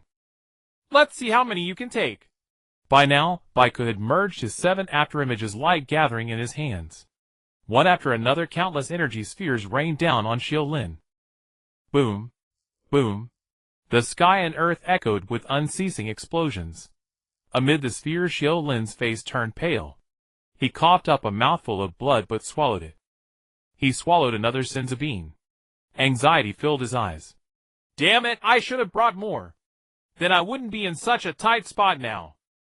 Since the Dragon Ball world lacked storage devices, Xiu Lin had only carried 3 senzu beans to avoid damage during battle. But he never imagined Baiku would be so tenacious. Just as Xiu Lin sought an opportunity to launch a fatal strike suddenly, Baiku's attack weakened. At the lookout, God, have you truly made up your mind? Bo looked at God with reluctance. Before God lay a pot of clear water, the super divine water from the dark cave. When consumed properly, it could unlock potential and drastically boost the user's power. But if used incorrectly, it was an incurable poison. Even Goku in the original story survived the super divine water's stimulation, but later developed heart problems and died during the android arc. This showed how potent the poison was. Clearly God wasn't using it to unlock potential this time. Alas, since this disaster started because of me, I will end it with my own hands. After I die, Krillin will be the next god. Gulp. After settling his affairs, God drank all the super divine water without hesitation. Feeling it was not enough, he fetched another pot. Soon the effect took hold. Intense pain churned like a storm, but God's expression remained calm. Bo, do you know? Although I am not truly an earthling, I have always regarded this place as my homeland. God gazed at the stars. But due to Baiku's influence, the sky was pitch black, not a single ray of light visible. The darkness will surely pass, God murmured. At the battlefield, Baiku, who was attacking, suddenly froze. Then he roared furiously toward the lookout. Damn it! Why? Why? I was so close to succeeding. We could have merged and ruled the universe. Why did you do this? Why are you destroying me? Baiku abruptly stopped his assault and flew toward the lookout, heedless of everything. He could feel his life force rapidly draining. And the culprit was none other than God. All thoughts of defeating Xiu Lin and conquering the universe were cast aside. Stopping God and devouring him became his sole obsession. With a whoosh, Baiku broke the speed of light and instantly arrived at the lookout. God had reverted to his aged form, slumped on the throne. Before him lay 2 empty flasks. Curses! It's the super divine water. Baiku, well-traveled, recognized the contents instantly. He had heard of it, but feared the poison and never dared to try. Cough, cough. Baiku, we meet again. God said weakly, blood gushing uncontrollably from his mouth with every word. Old fool. Even now you still try to stop me. Cough. Earth is my home. I will never allow you to harm it. Bullshit. Baiku flashed and grabbed God. Do you know? I was so close. Just a little more, and I would have killed that bastard. I could have become the strongest in the universe. And now you've ruined everything. Suddenly, Piccolo's internal organs began to churn, and an agonizing pain that felt like death and rebirth started tormenting him. At this moment, Piccolo's perception had begun to synchronize with that of the celestial god. Ah! Piccolo let out a beastly roar. The intense pain twisted his entire face. Why? Why must I share my life with you? Why am I not a complete being? Piccolo pressed down on the celestial god intent on merging with him. However, the fusion between Namekians requires the active cooperation of the other party. Without the celestial god's willingness, it was exceedingly difficult for the two to unite. Damn it! Piccolo roared in fury. Since you won't cooperate, I'll devour you. Gulp. Piccolo opened his massive mouth and swallowed the celestial god in an instant. Yet the tearing pain did not subside in the slightest, instead it grew more intense. Crack. A thin fissure appeared on Piccolo's body, followed by more and more cracks. No! No! Piccolo screamed. Indeed, devouring the celestial god had no effect. On the contrary, it accelerated his own collapse. Boom! Xiu Lin at that moment also flew to the heavenly temple and instantly saw Piccolo on the verge of collapse. Though he did not know the cause, Xiu Lin did not hesitate for a second. Whither? In an instant, a strange force field enveloped Piccolo. Xiu Lin, wielding a blue light, threw a punch at him. Strike while the iron is hot. Although it was not honorable, Xiu Lin had always cared only about results. The terrifying attack arrived in the blink of an eye, pressing down like an overwhelming tide of destruction. Seeing this, despair flickered in Piccolo's eyes. He knew that this attack would be difficult to evade. Even if he managed to dodge, the death of the celestial god meant his own life was at its end. Am I truly going to face defeat? At this thought, a deep sense of unwillingness surged within him. If not for the celestial god, if not for their shared life, how could he be in such peril today? Because of this dog-headed man before him. Utterly ridiculous. No! I, Piccolo, have not been defeated. With a furious roar, Piccolo's abdomen suddenly swelled. A split second before Xiu Lin's attack landed, a green light burst from Piccolo's mouth and was hurled into the depths of the cosmos. Thud. Xiu Lin's attack followed closely, piercing through Piccolo's chest. Yet there was no fear in Piccolo's eyes. Heh. Piccolo said nothing, his eyes blazing with murderous intent, but at this moment he could muster no strength. This is not the end, Piccolo murmured. Crack. His body began to disintegrate, the fissures multiplying. Finally his entire form dissipated, vanishing like dust into the void. With Piccolo's death, the gloom that had loomed over Earth slowly faded, and sunlight once again bathed the land. Is that demon god defeated? Someone asked in disbelief. I suppose so. People were still dazed. The disaster had come so suddenly, and ended so abruptly. At the heavenly temple, Xiu Lin's face darkened. Through Bobo's account, he had learned the cause of Piccolo's downfall. Yet Xiu Lin did not care how Piccolo had died. He cared only about one thing: why, after delivering the final blow to Piccolo, had he gained not a shred of energy? Could it be because of that last green light? Recalling the final scene, Piccolo had indeed spat a green light into space. Suddenly a sense of foreboding seized Xiu Lin. Recalling the original story, a terrifying guess surged into Xiu Lin's mind. That green light. Could it be Duan Di? Unlike Goku, Xiu Lin, who knew the plot well, was aware of Piccolo's contingency. But the more he pondered, the more plausible it seemed. Damn! How could this happen? He had thought that in this world Duan Di would not appear. Yet by a twist of fate, the second generation of Piccolo was born anew. At this thought, a sense of urgency arose in Xiu Lin's heart. In the original story, Piccolo, with a battle power of only 200, had given birth to Duan Di, who later surpassed 10 million. But in this timeline, Piccolo's base battle power had reached a staggering 60 million. How terrifying then would Duan Di's future be? Super Saiyan 2. Or Super Saiyan 3. Or even stronger. When Duan Di one day returns to Earth to seek revenge, would Xiu Lin be able to withstand him? Xiu Lin dared not imagine. Damn hard work can't beat those born with a silver spoon. He cursed under his breath. Though all roads lead to Rome, some are simply born in Rome. He had thought he could smoothly kill Piccolo and enjoy a massive boost in power. But instead, after a fierce battle that left him half dead, he had gained nothing at all. Utterly defeated. Just as Xiu Lin lamented, a familiar aura caught his attention. Sensing it, he narrowed his eyes. Maybe this time won't be so bad. Gero, former captain of Basil's special forces. To survive the war, he had used a decoy and betrayed Basil. He thought he had escaped, but by some misfortune, he had fallen into Piccolo's clutches. To save his life, Gero swallowed his pride and became Piccolo's driver, bringing him to Earth. Now Gero was cautiously approaching a spaceship. Hey, now that they're fighting, no one should notice me. I never expected that dog-headed man could hold his own against the demon god Piccolo. Good thing I escaped back then, or I'd probably be dead by his hands. And that demon god Piccolo is no good either. After using me, he'll likely kill me. Fight on. Keep fighting. I hope you both destroy each other, but that's none of my business. I'm getting out of here. Splat. Gero killed the guard and opened the hatch.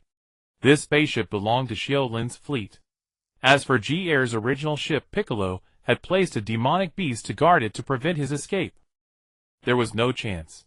Just as Gero excitedly reached the control panel, a figure appeared silently behind him. Killing my subordinate and trying to steal my property, you've got some nerve. The voice behind him, as if from nowhere, sent chills down Gero's spine. Oh no!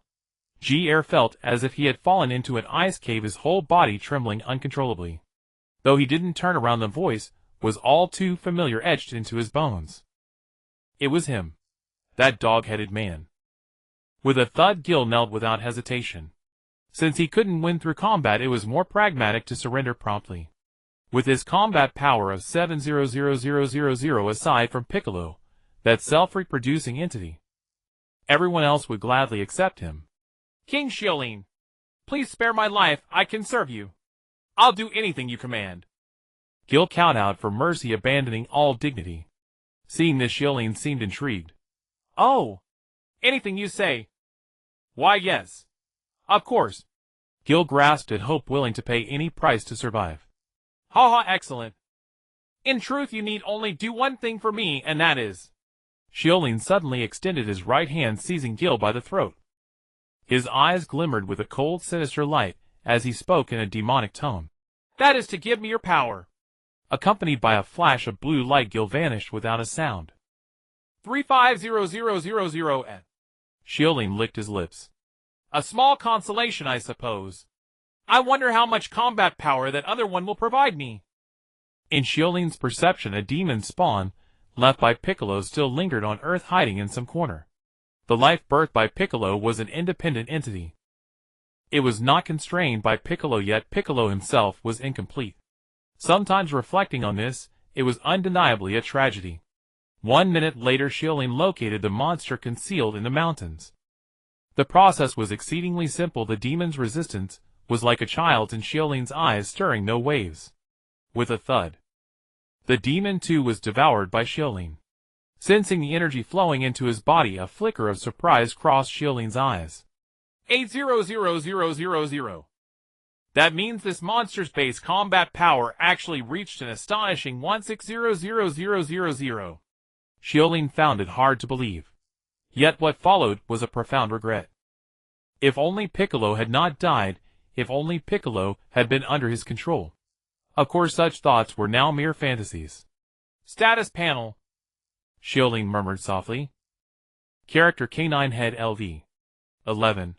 Combat Power 3778000. Talent Ghostly Strike Teleport. Passive Soul Devourer. Skill 1 Soul Sundering Strike 5. Enhances the next normal attack to deal 10x damage. If the skill kills the target, permanently increases combat power based on the target's strength. Skill 2 Wither 3. Slows the target enemy. The target's attack speed is reduced by 100 for 3 seconds. Skill 3 Dharma Manifestation 1. Releases soul flames in a target area. Intensity scales with combat power. Skill 4 Death's Descent 2. Temporarily infuses Death God Bloodline, increasing combat power by 20x. Note, when using this skill, stacking effects are halved. Compared to before, returning Xiu Lin's combat power had increased by 1450000. This result was admittedly rather slow.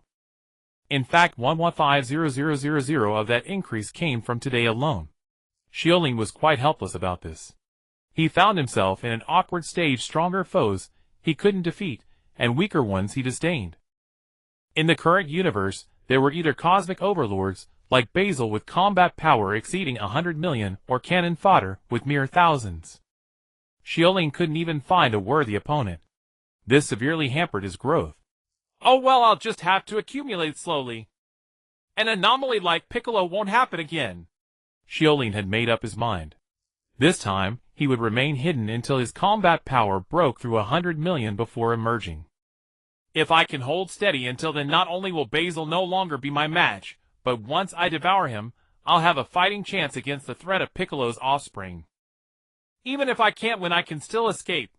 Truth be told, I don't want to push myself too hard, but the enemies are just too fiercely competitive. They cheat recklessly like Piccolo, who caught him off guard. If not for the hard work of the past year, without any slack, today might have been his brutal slaughter at Piccolo's hands. At this thought, a sense of urgency surged within Xiu Lin. I pray that no other surprises arise during this period. Meanwhile, in the depths of space, a green light streaked through the cosmos, at a speed far exceeding light. Floating meteorites shattered upon contact with the protective field around the light. Even more astonishingly, the green light accelerated. From near light speed it surged to 100 times the speed of light. 1,000 times light speed. 10,000. 1,000,000 times. In an instant the light crossed thousands of light years. Into an unfamiliar star region. A colossal planet blocked the light's path. Though called a planet, its volume exceeded that of the sun. The planet's surface was shrouded in mist, and due to its immense size, the interior was perpetually dark. The light collided with the planet, unable to avoid it, and plunged straight toward the surface. With a thunderous crash, the green light tore through the darkness, striking the ground. The violent impact sent a deafening roar echoing through the air, terrifying all creatures in the shadows. What had happened? All beings shivered in doubt. Looking over, the mountain peak had been instantly flattened, replaced by a bottomless pit. Deep within the pit, an eerie green glow emanated, looking utterly sinister. Rustling sounds arose, as countless creatures fled in haste. In this savage world of beasts, where the strong preyed on the weak, any curiosity could lead to a violent death. Retreat was the wisest choice. Suddenly, an enraged beast's roar split the sky thunderously loud. Then came a violent tremor of the earth, as if a colossal creature was rapidly approaching the pit. It was the ruler of this land, and the landing spot of the light was none other than its former lair. Thump, thump, thump. The giant beast drew closer, stepping over rubble and entering the deep pit. At that moment, overwhelming rage clouded its mind. It had only gone out hunting, and upon returning its lair was destroyed. As it advanced, the beast finally saw the culprit: an egg. A smooth egg less than half a meter in diameter, the egg of an oviparous creature. When the beast spotted it, fine cracks had already appeared on the egg's surface. Then the cracks rapidly spread, covering the entire shell. With a shattering sound, the egg broke completely, revealing a green infant. The beast's eyes turned bloodshot. Though the scene was bizarre, whether it was an egg or a human. Whatever it was, since it dared to provoke him, it must face death. With a roar, the beast launched an attack fueled by unparalleled fury. At that moment, the newborn infant also looked at the beast. What kind of gaze was that? Cold, profound, devoid of any emotion. With a bang, before the beast could reach the infant, it was flung back by an invisible force. Power! Is this the power Father gave me? The infant gazed at his hands. The next second he swung a palm. With a thunderous roar, an energy blast instantly engulfed the beast. With a whoosh, the massive body vaporized, leaving no trace. Seeing this, the infant first chuckled, then burst into maniacal laughter. Ha ha ha! Father, thank you for your gift. I will surely carry on your will and become the strongest in the universe. Earth. Xiu Lin. I, Piccolo Jr. will return. Northern Galaxy. A certain advanced planet. This planet was not large, only about the size of the moon. However, its gravity was astonishingly high, comparable to 10 times that of Earth. Long-term residence there would involuntarily hone one's strength. Due to its unique environment, it quickly caught the eye of Basil, the new ruler of the Northern Galaxy. He seized the planet outright, and made it his headquarters. The name it once held was no longer important. Now it was called Basil Star. At that moment, on Basil Star, a patrolling alien quietly slipped away from the team and headed to a secluded corner. The alien produced a special device, its faint red glow flickering. One by one, hidden messages were transmitted into the cosmos. My lord, Beizer's latest headquarters has been confirmed. Coordinates Mon Starfield. The indigenous population of the planet has been cleared, and it is currently garrisoned by Beizer's 1st Legion. This legion is formidable.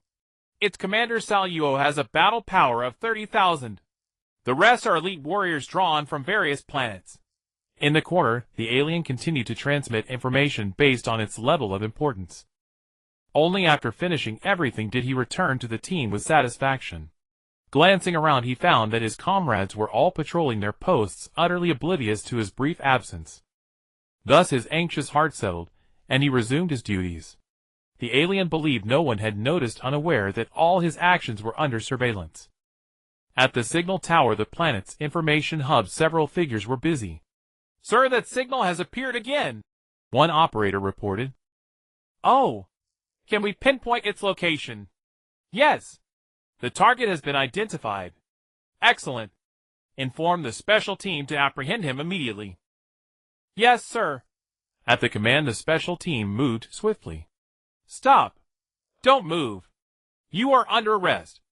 At that moment, the patrolling alien suddenly found himself surrounded by several figures. One of them exuded a dangerous aura.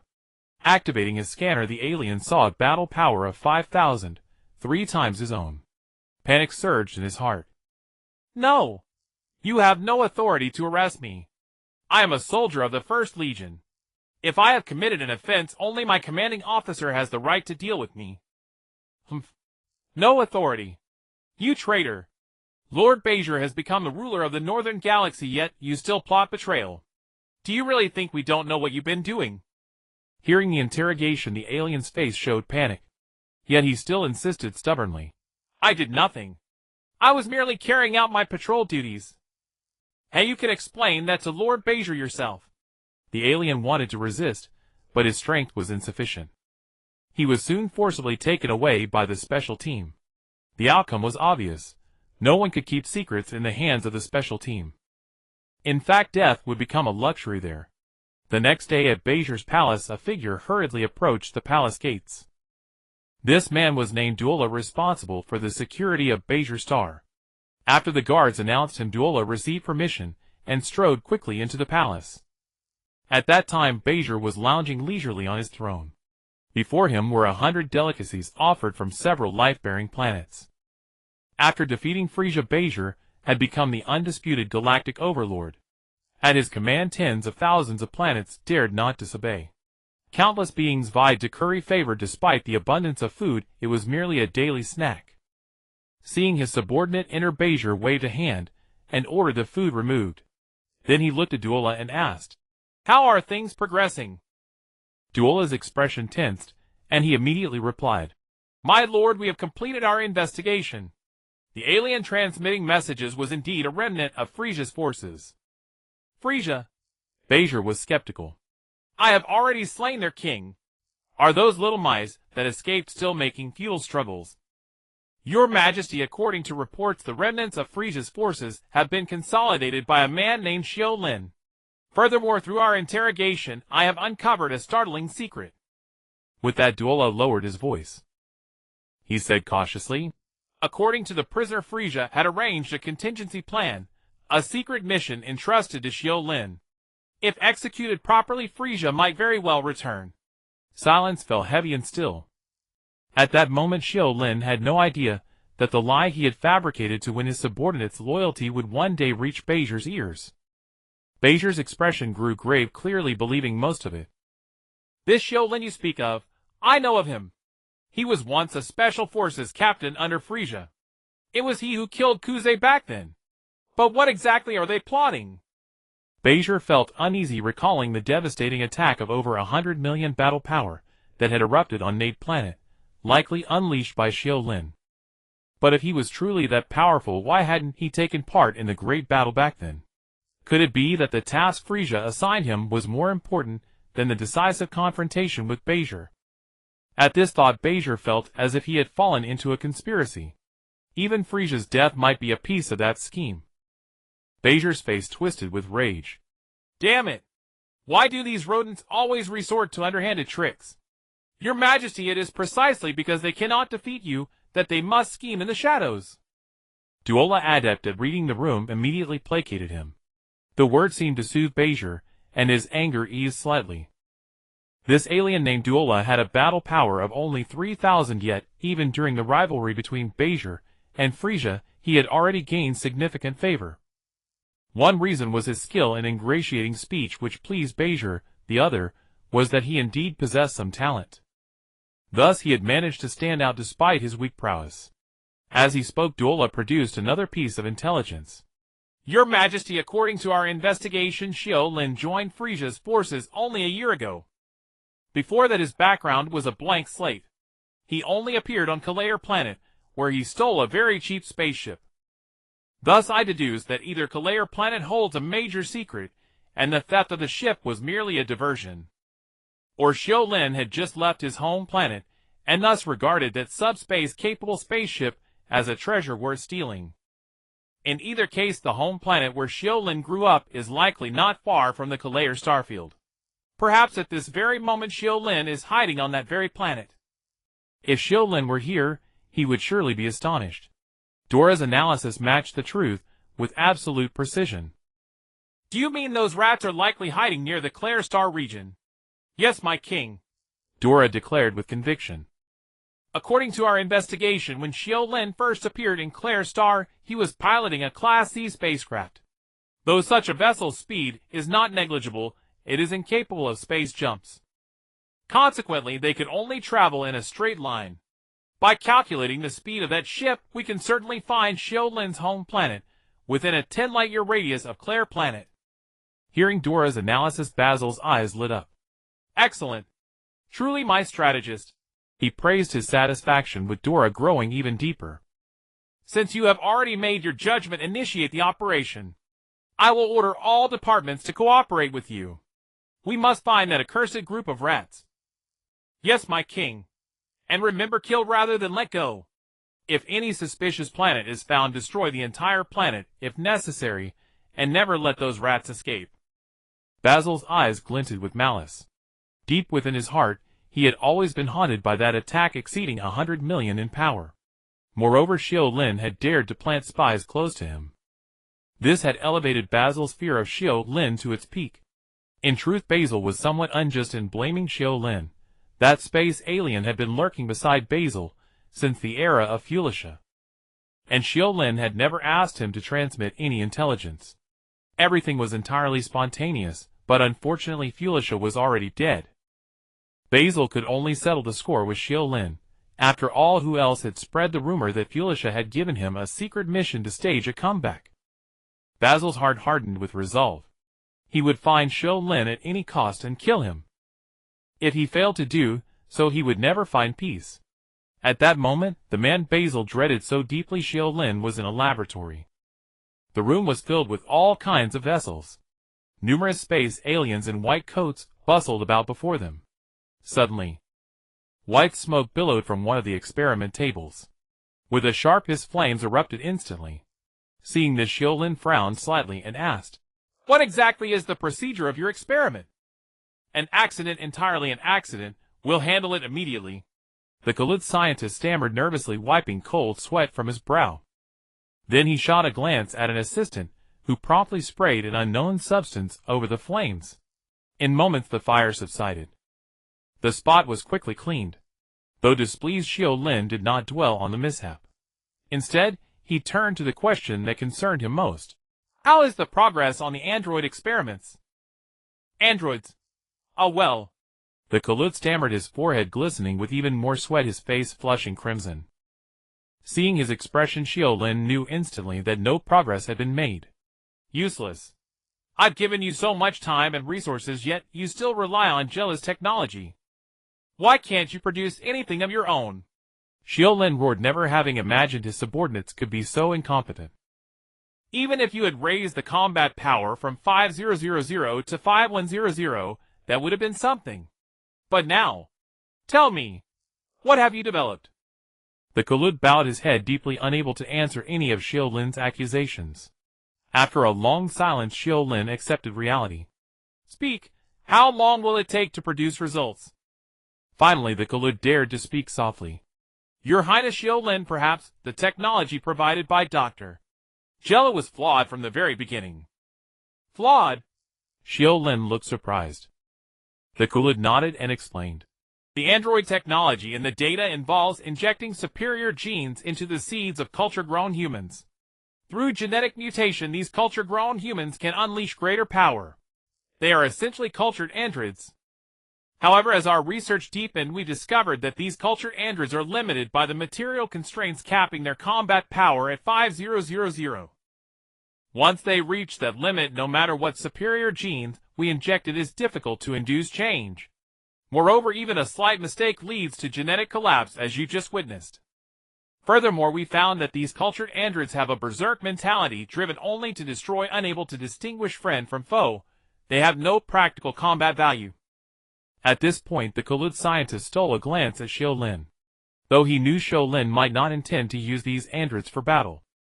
His professional conscience compelled him to offer an objective observation. Hearing this, Xiu Lin's brow furrowed deeply.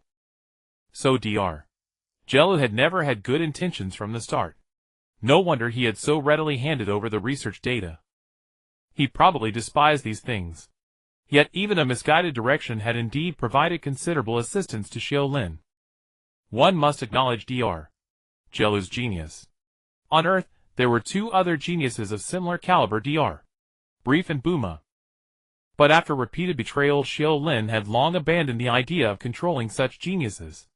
What if they developed even more powerful androids, and turned them against him? After all, the possibility was high. He was no champion of justice.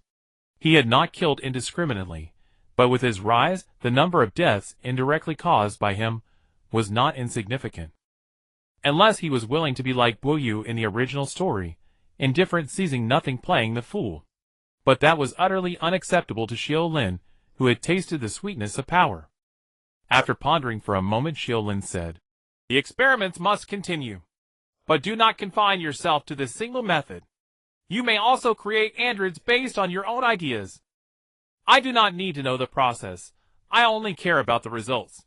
Though he knew the fault did not lie with the godhood, Xiu Lin continued to apply pressure. What if it succeeded? Xiu Lin understood nothing of science, but he knew that without pressure there would be no motivation. Back in his room, the two cultured androids for the day had already been delivered. With a soft click, Xiu Lin absorbed one of them. Without a better option, he had to continue with the daily 5000-point combat power increase. Meanwhile, Basil's search was proceeding with feverish intensity. Numerous search teams centered on Claire stars spread outward in all directions. Soon the insected planet was discovered. But by then no trace of life remained, so it did not draw Basil's attention. As the search radius expanded, finally someone caught a glimpse of something suspicious. 5 light-years away from the planet Kalair, a frozen planet. The interior of the planet was bitterly cold, a vast expanse of silver-white. With a thunderous roar, a spaceship landed on the surface. The violent impact surprisingly did not stir any waves. Moments later, 3 figures emerged from the spaceship. The leader appeared as a young man, not tall, with an arrogant expression and slick-back hair. Behind him, one was tall and muscular, completely bald. The other was of medium build with a humble demeanor, walking slightly behind. The 3 resembled Earth humans in appearance, but upon closer inspection one could clearly see that they all had long tails behind them. Beep. With a soft sound, the leading young man activated the scanner on his head. After scanning the surroundings, he said with satisfaction, "I didn't expect this seemingly barren place to actually be a life-bearing planet." As the young man spoke, the other tall, bald man chuckled. "We are truly lucky. Prince Vegeta, if we report this planet, we should be able to get a considerable reward again." The other person did not speak, just kept smiling obsequiously. So these 3 were Vegeta's group. Because Bezier had ordered a thorough search of the surrounding 10 light-years centered on the Kalair star region. As a subordinate of Bezier, Vegeta had no choice but to join this operation. After several days of searching, although they had not found any trace of Xiu Lin. But as luck would have it, they still discovered several unknown life-bearing planets, and made a hefty profit. At this moment, hearing Nappa's suggestion, Vegeta sneered. "Report them. We've already reported enough. With those pitiful rewards, it's hardly worth the time we've wasted." Prince Vegeta is right. If we sell this planet to space merchants, we can definitely get more profit. Raditz put on a flattering expression and quickly echoed.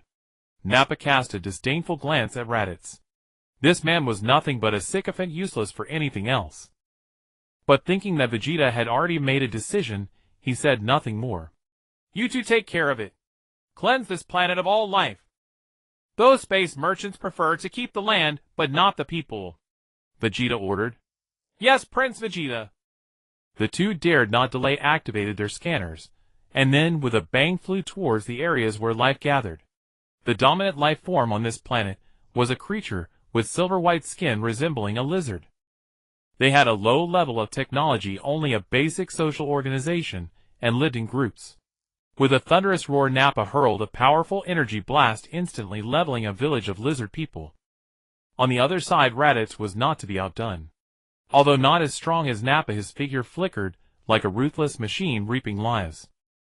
He continuously slaughtered all the silver-white lizards he encountered. The two, one in the south and one in the north, madly exterminated every life they came across. Vegeta did not join the massacre. Through his observations, he found that the top combat power on this planet was only a few hundred. This could not arouse any interest in him. At this point, Vegeta's combat power had reached 1,000 points stronger than his counterpart in the original story at the same time. The reason for this change was twofold. On one hand, Bezier did not suppress Vegeta's growth like Frieza did. Instead, he strongly cultivated him. On the other hand, the rivalry between the two universe overlords provided Vegeta with more combat opportunities, allowing his strength to increase. At this moment, Vegeta stood still, waiting for the two to complete their task. Just as he was resting with his eyes closed, an urgent call suddenly sounded from the communicator. Prince Vegeta, I'm in danger. Save me. Come quickly. The voice was Raditz's, brief and hurried. Hearing this, Vegeta frowned and said in displeasure, What a waste. Vegeta did not move. In his view, there could be no major danger on this planet, only minor troubles. If he couldn't even handle these minor troubles, then he was not worthy of continuing to follow him. Vegeta remained standing. After a while, Raditz's signal gradually faded. Vegeta's gaze turned icy. That can't even handle a native with a few hundred combat power.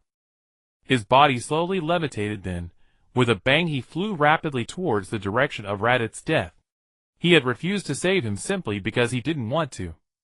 As long as the enemy had not achieved overwhelming superiority, Vegeta would not interfere in any Saiyan's battle. This was the pride of a prince. But that did not mean killing a Saiyan would come without a price. On the contrary, what awaited this planet next was Vegeta's most brutal revenge. ZZZ. Vegeta flew at high speed, his body violently friction against the air, creating a series of explosive sounds. Soon Vegeta arrived at the place where Raditz had died. The ground was littered with corpses and body parts of silver-white lizards. It was evident that Raditz had been engaged in a frenzied massacre. Vegeta circled the area several times, but strangely, there was no trace of Raditz at all. It was as if he had vanished into thin air. No, even if there were no body, there should be bloodstains. Why does the scene look as if it was cleaned up?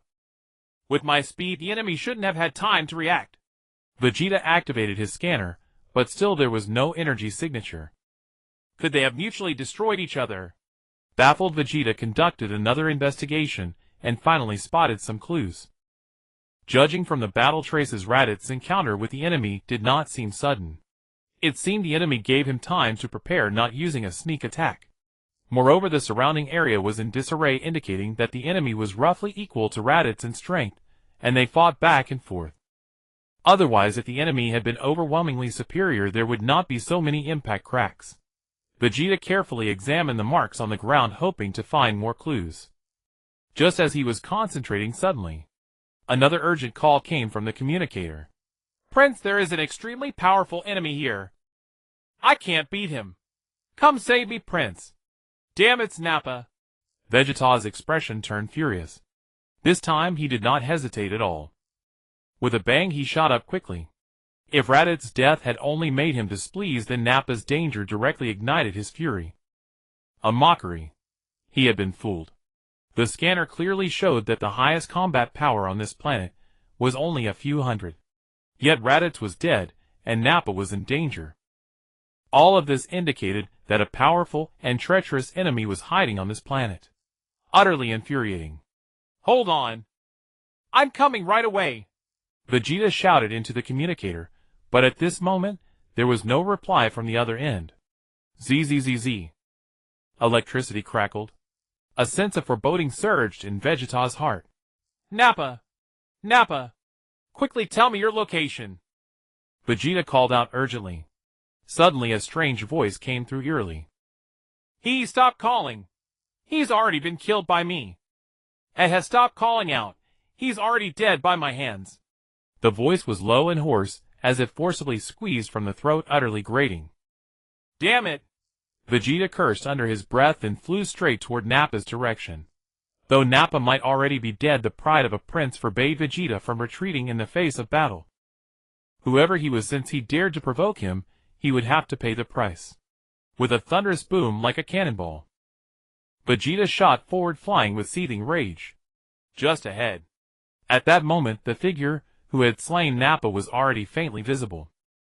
Unlike the natives of this planet, it was an upright biped. Though its appearance also resembled a lizard, it was clearly an entirely different species from the silver-white lizards. Good you didn't run. Vegeta glanced at Nappa's corpse, a glint of cold light flashing in his eyes. Why would I run? If you hadn't come, I would have gone looking for you. The lizard man laughed defiantly. With a crack, he crushed the scouter in his hand. Then, fixing a chilling stare on Vegeta, a bloodthirsty grin curled at the corner of his mouth. You think killing two worthless wretches gives you the right to act arrogant before me? Vegeta's tone was haughty and icy. Provoking me will only make your death more painful. The moment the words left his mouth, with a sharp whoosh, Vegeta's body vanished instantly, reappearing right in front of the lizard man. His right foot shot forward. Bang. One blow, just one blow. The lizard man was immediately sent flying. In that instant, sheer astonishment still lingered in his eyes. But it wasn't over. Vegeta had somehow materialized along the lizard man's trajectory. With a resounding clang, another brutal strike landed. A splatter of dark green blood painted the sky. The lizard man, like a kite with a broken string, tumbled over a dozen meters away. Finally, he crashed into the rock. Is that all you've got? You can't even withstand a single blow from me. Vegeta sneered contemptuously. He had expected a formidable opponent, but this was nothing but a blustering coward. Damn it!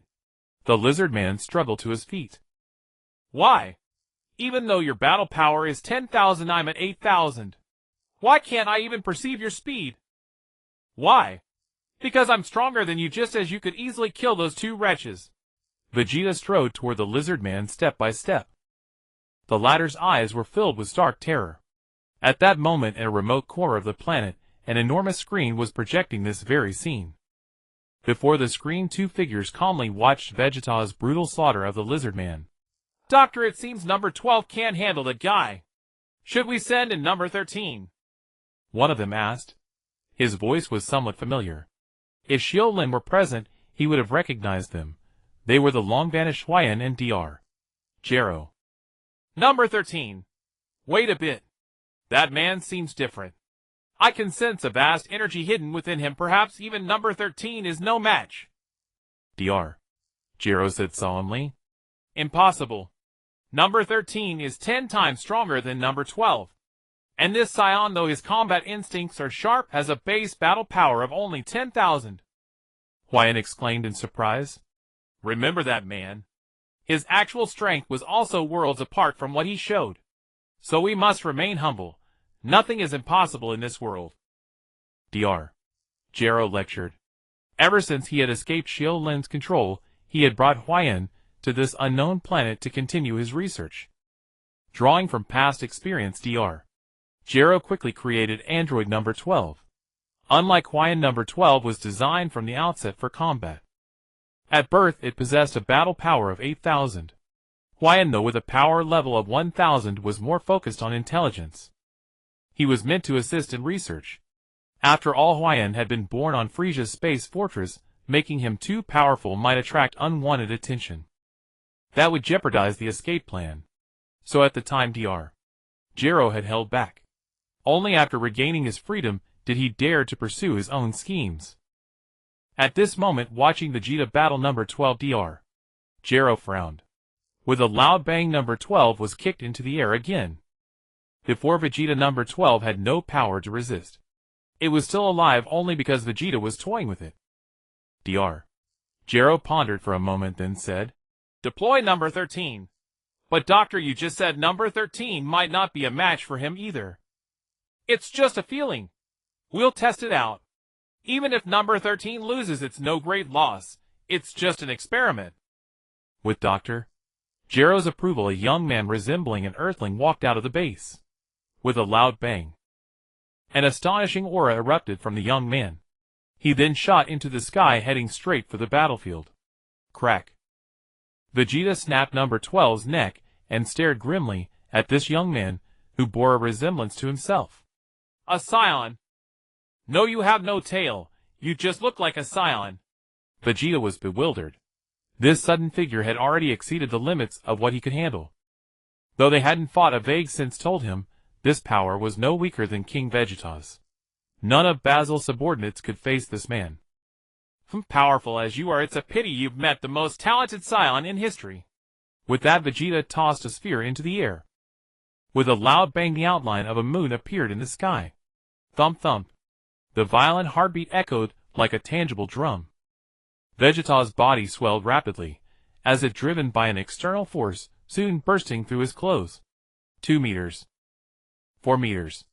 8 meters. Until finally a colossal giant ape over 10 meters tall stood in place, its face twisted with ferocity, as it glared at number 13. In the base, Dr. Gero watched with fascination. "Indeed, he is not as simple as he appears. What magnificent genes! If I could extract them!" In the original story, it was by obtaining Saiyan genes that Dr. Gero made leaps in his research. Unexpectedly in this world, Dr. Gero had once again encountered the Saiyan Vegeta by chance. "Kill him! If that fails, at least get a few drops of his blood." Dr. Gero commanded. With a thunderous roar, number 13, upon receiving the order, immediately launched an attack on the transformed Vegeta. But could he, with merely 80,000 in battle power, truly defeat the transformed prince? All remained uncertain. On Earth, a month had passed since Piccolo's invasion. Xiu Lin accumulated power at a rate of 10,000 combat points per day, and today his strength finally broke through to 4 million. With a thunderous crash, a terrifying aura erupted from the chamber, eliciting gasps of awe from his subordinates. "Has the king grown even stronger? Truly inconceivable. I suspect King Xiu Lin's power now rivals that of Lord Frieza in his prime. Ha ha ha. At this rate, we won't be trapped on this planet much longer." Hearing his subordinates praise, Xiu Lin smiled faintly and slowly retracted his aura. Compared to the vast cosmos, Earth's resources were pitifully scarce. To prevent his men from harboring rebellious thoughts, during the prolonged respite, Xiu Lin periodically unleashed his power to remind them of his strength. It also served as a warning. Seeing the desired effect, Xiu Lin resumed his cultivation. The battle with Piccolo had shown him that Earth's martial arts were not entirely worthless. When applied wisely, they could yield unexpected results, just like Piccolo's use of the afterimage technique to evade his attacks. No matter how formidable one's offense, it was futile if it couldn't land. "It seems that old man Liang Hong misled me." He recalled learning martial arts back then. That fellow Liang Hong had told him that before absolute power, technique was meaningless. Xiu Lin couldn't help but feel a pang of regret. That statement was true, but what about when opponents were evenly matched? At that point, only the one with superior skill would survive. Had the Guardian not sacrificed himself in time, the outcome between him and Piccolo might have been uncertain. Xiu Lin swore he would never make such a mistake again. Aware of his weakness, Xiu Lin refocused on martial techniques. With a single order, martial arts from across Earth began converging here. Thanks to the 23rd World Martial Arts Tournament, Earth's warriors now deeply understood the gap between themselves and the aliens.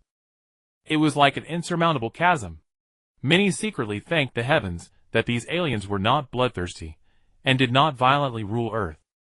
So when Xiu Lin requested the world's martial arts, many warriors eagerly offered their secrets, fearing their reluctance might provoke the cosmic strongman. Xiu Lin surveyed the mountain of martial arts texts, discarded most of the useless miscellanea, and selected several techniques that could change the tide of battle. These included the Solar Flare Four Witches technique and the Evil Containment Wave. The texts contained not only detailed move descriptions, but also practitioners' insights, mainly from Tien Shinhan and Krillin. Seeing this, Xiu Lin felt a pang of regret. These two possessed such remarkable intelligence and talent, yet, due to their bloodline limitations, they were destined to be mere extras. In the world of Dragon Ball, the rules were brutally cold. Talent reigned supreme. Xiu Lin counted his blessings. Thankfully, the doghead system gave him a chance to keep growing stronger. He wouldn't become cannon fodder in the cosmic tide. Just as he was studying the martial arts, a crisp sound of footsteps approached. Tap tap, tap tap. The owner of the footsteps was a tall figure in a female professional suit. Closer inspection revealed her to be Mai from the Pilaf trio. That day, Xiu Lin had brought the two into his space fortress. Pilaf was assigned to the RD department for scientific work, while Mai remained by Xiu Lin's side as his secretary.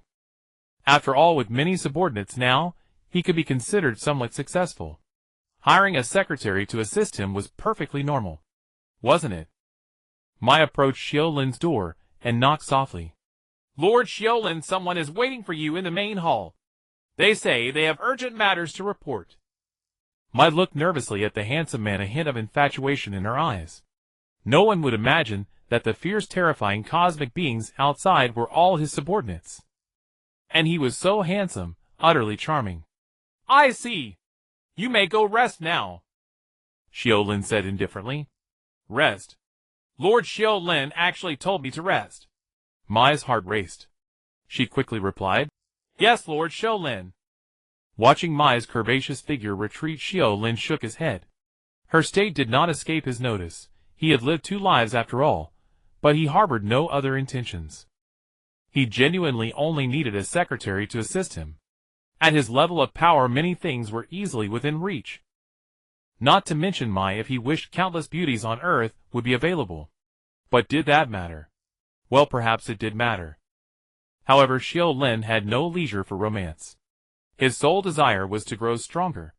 What use was love? Those cosmic powerhouses could shatter the entire Earth with a single blow. In the face of such might, love seemed utterly insignificant. Only when he was strong enough could he afford to think about other things. But now it was not enough. There were far too many beings far stronger than him. Shaking off distractions, Xiu Lin strode quickly to the main hall. A dark-skinned alien paced anxiously. Seeing Xiu Lin enter, he immediately bowed. Greetings, King Xiu Lin. Xiu Lin waved a hand. Speak. What happened? This alien was the head of Xiu Lin's intelligence department. Judging by his demeanor, something major had occurred. Your Majesty, we have just received word that our presence may have been discovered by Basil.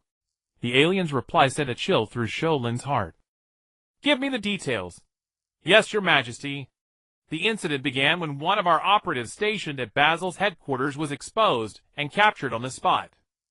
We don't know what he revealed, but since then all of Basil's forces have gathered near the Claire Star region.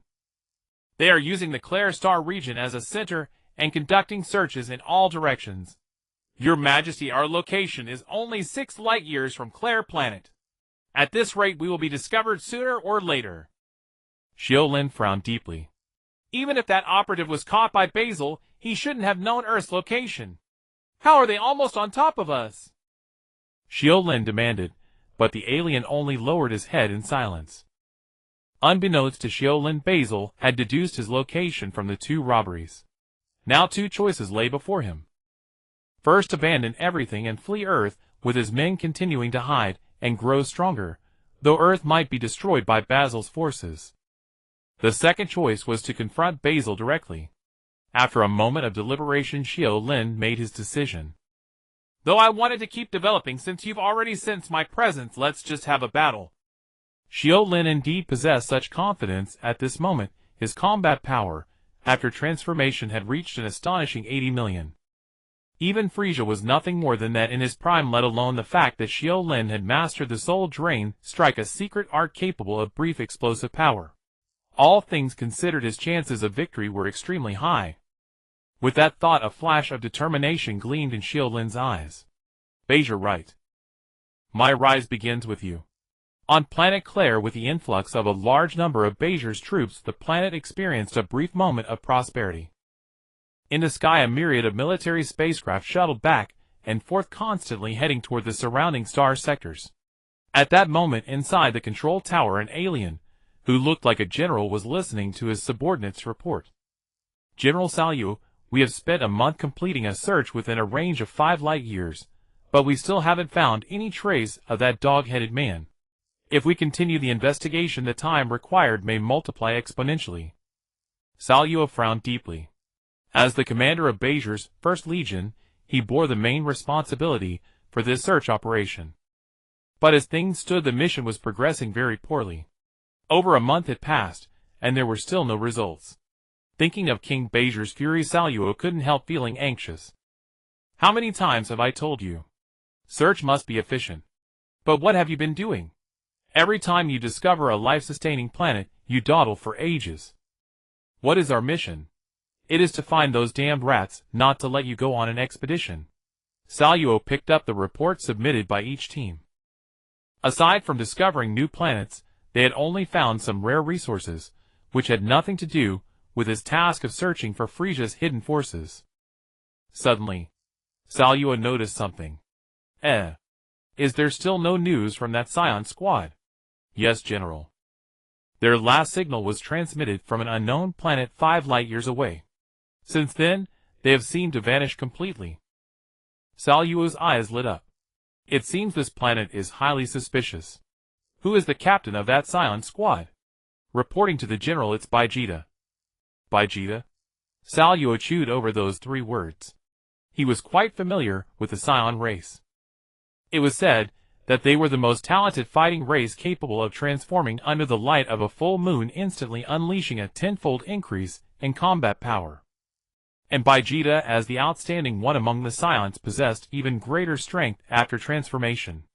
Not only did he not lose his mind, but he was also said to have an artificial moon that allowed him to transform at any time. If it weren't for Vegeta being too young and still in need of training, this position as commander of the First Legion might have been his. Could it be that they really found that dog-headed man? General Xiu fell into doubt, unable to explain the reason for Vegeta's squad losing contact. Just as he was pondering, a loud rumbling sound echoed. Then the ground began to shake violently. Rumble. Rumble. Cracks appeared in various buildings. Crack. Dense tiny sounds kept ringing out. Damn it, what's happening? Is it an earthquake? General Xiu cursed angrily. By then the communication equipment had been damaged, leaving him unable to receive any messages. Xiu wanted to fly out of the control tower to learn the latest situation. Suddenly an alien came running in a fluster, shouting, "General Xiu, it's bad. We are under enemy attack."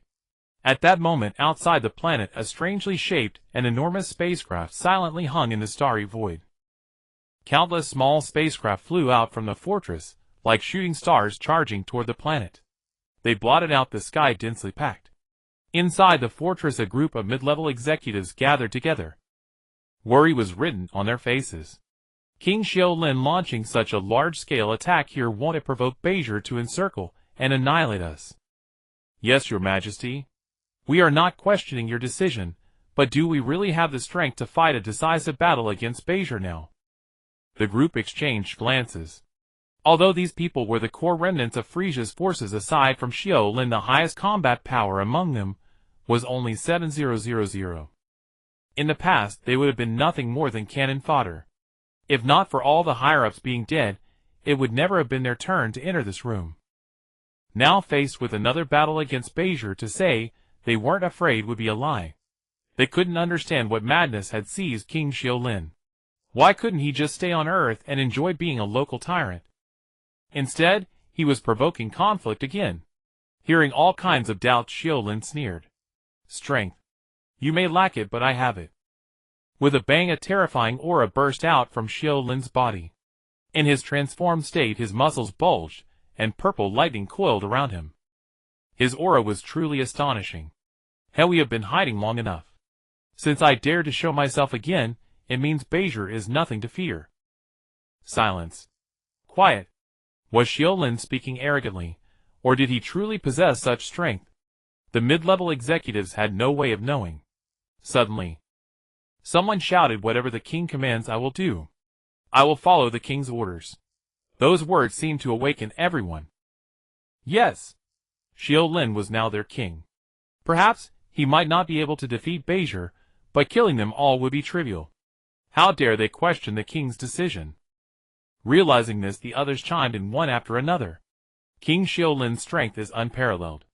A mere Beizher is no match. That's right. That's right. This time we emerge again, we will annihilate Beizher's forces completely. Ha ha ha.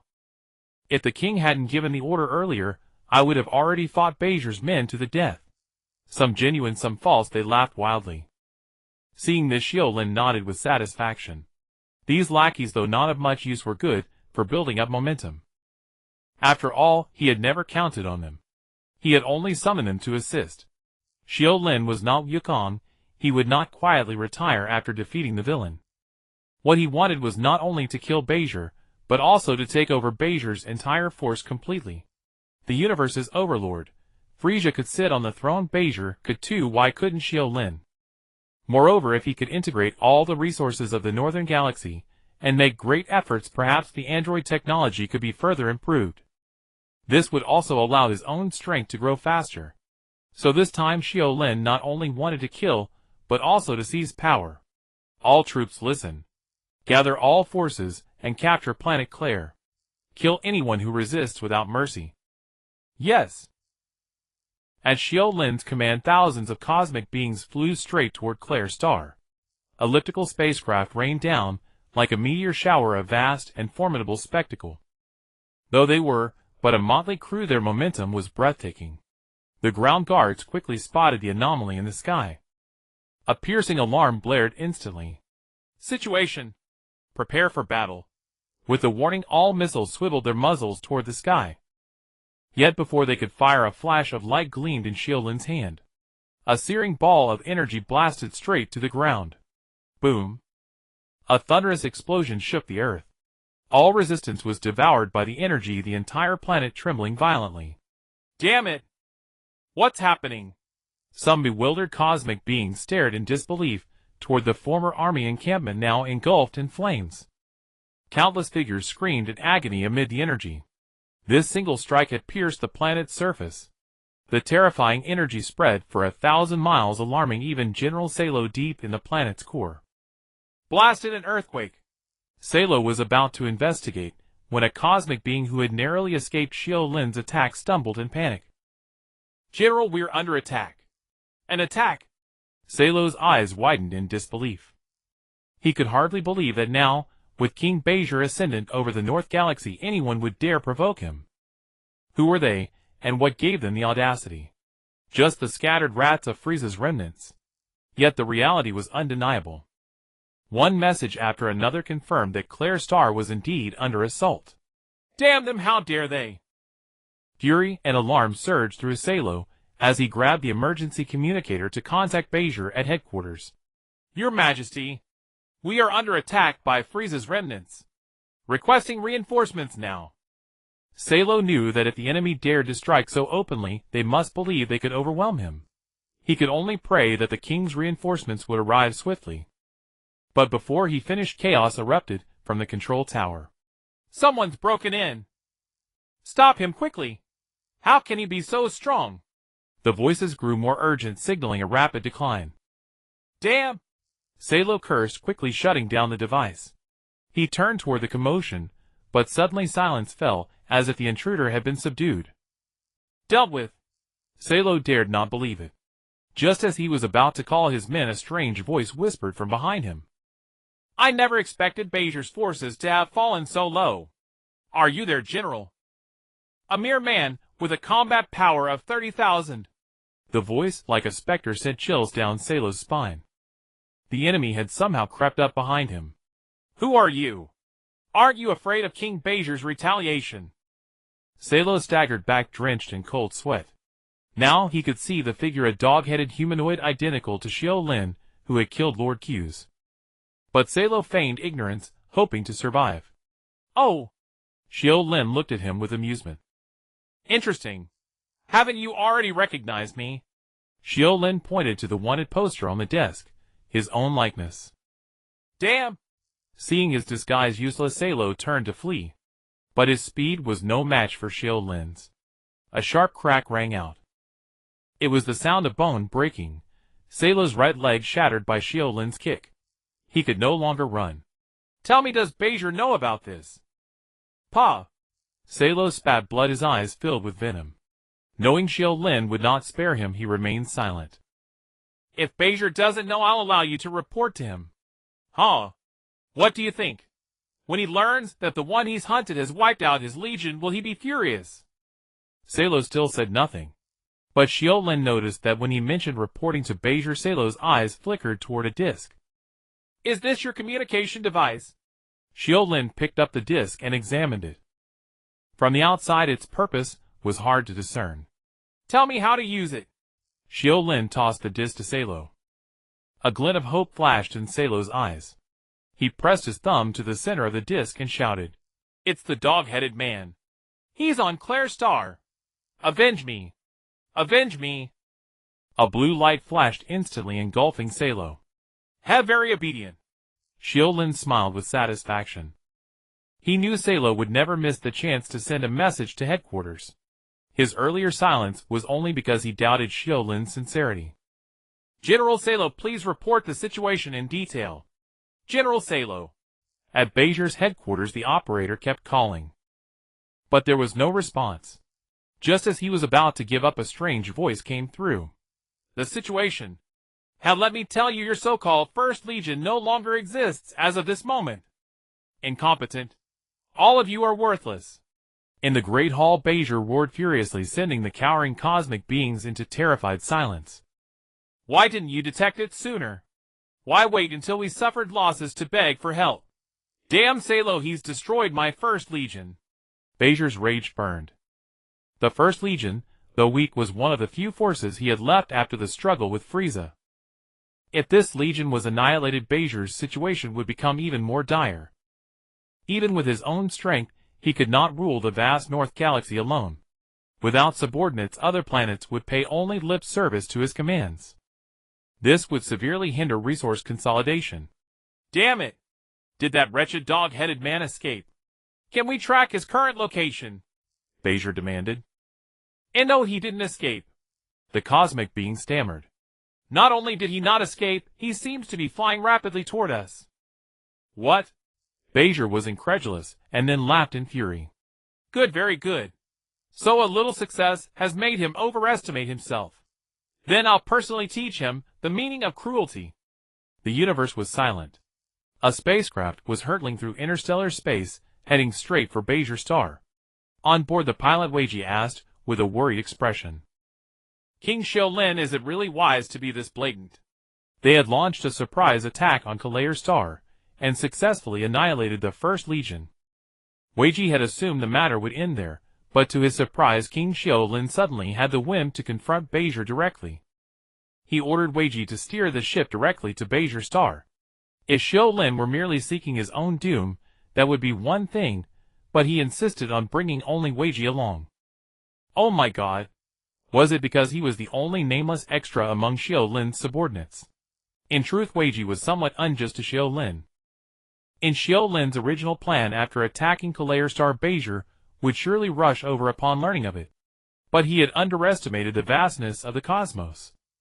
Beizhi was no master of instantaneous movement. Even with the most advanced spacecraft, a space jump would still require 2 days. Moreover, Beizhi judged that Xiu Lin would have fled long ago within that time frame, so he took no action. This left Xiu Lin waiting in vain for 2 days. Since you won't come to me, I'll go to you instead. Xiu Lin was determined to fight Beizhi, so he ordered Weiji to steer the ship toward Beizhi's star. As for his other subordinates, bringing them would only mean cannon fodder, and a pointless loss of strength, so Xiu Lin only took Weiji, who could pilot the ship. Seeing Weiji's anxious expression, Xiu Lin let out a cold laugh. Do you think I'm going to my death? No, no. King Xiu Lin. Weiji shuddered with alarm. He had lost his composure and blurted out his inner thoughts. He knew that King Xiu Lin was not someone to be trifled with. He might not be able to defeat Beizher, but he could easily crush Weiji. If he decided to make an example of him, before the battle Weiji would be left utterly helpless. My king, I mean, if we go swaggering into Beizher Star, won't that alert the enemy and make him too cautious to fight? Weiji said with a mournful tone. And these self-proclaimed cosmic powerhouses are all immensely proud. If I'm not mistaken, Beizher is already waiting for our arrival. And indeed things unfolded as Xiu Lin had predicted. When Beizher discovered that Xiu Lin hadn't hidden, but was instead flying straight toward his home planet, a surge of fury welled up within him. Very well. It seems you have no shred of reverence for me, the ruler of the Northern Galaxy. Beizher's eyes glinted with murderous intent. He had decided not only to grind that dog-headed man to dust and tear him to pieces, but also to record the entire process in full and broadcast it. He wanted every planet under his dominion to know that his authority would never tolerate any provocation. Are you ready? Beizher asked someone beside him. Your Majesty, we have added 10 super satellites with a transmission range covering 1000 light-years. Good, very good. Then let us begin now. At Beizher's command, all planets within 1000 light-years simultaneously received a special signal. Converted to audio. A wolf-headed humanoid figure, muscular, and with dark red fur, abruptly appeared in the sky's light curtain. And what is this? Countless space beings gazed in shock at the unfamiliar signal. Could this be King Beizher? Some nobles, who had attended Beizher's coronation, immediately recognized the image. They promptly bowed their heads. At that moment, regardless of their inner thoughts, not a single one dared to show the slightest defiance on their faces. My subjects, I am the great cosmic ruler King Beizher. What? He really is Beizher? Upon hearing that name, many who hadn't reacted in time also lowered their heads and knelt before the light curtain in the sky. Seeing the scenes projected from various planets, Beizher was highly satisfied, and his tone grew more fervent. Once upon a time, the Northern Galaxy was torn by warlords and ceaseless wars. Only after I, Beizher, appeared did I sweep across the cosmos and rise to dominance amid the chaos. Frisia is dead, and those insufferable cosmic experts are dead too. None who have stood against me have met a good end. Beizher's voice was calm, yet it sent chills down the spines of billions of beings. Because everything Beizher said was true. I thought after all this you would have some fear of me, but I never imagined someone would still dare to provoke me repeatedly. It seems you have not yet witnessed my terror. Very well, then I shall grant you an opportunity.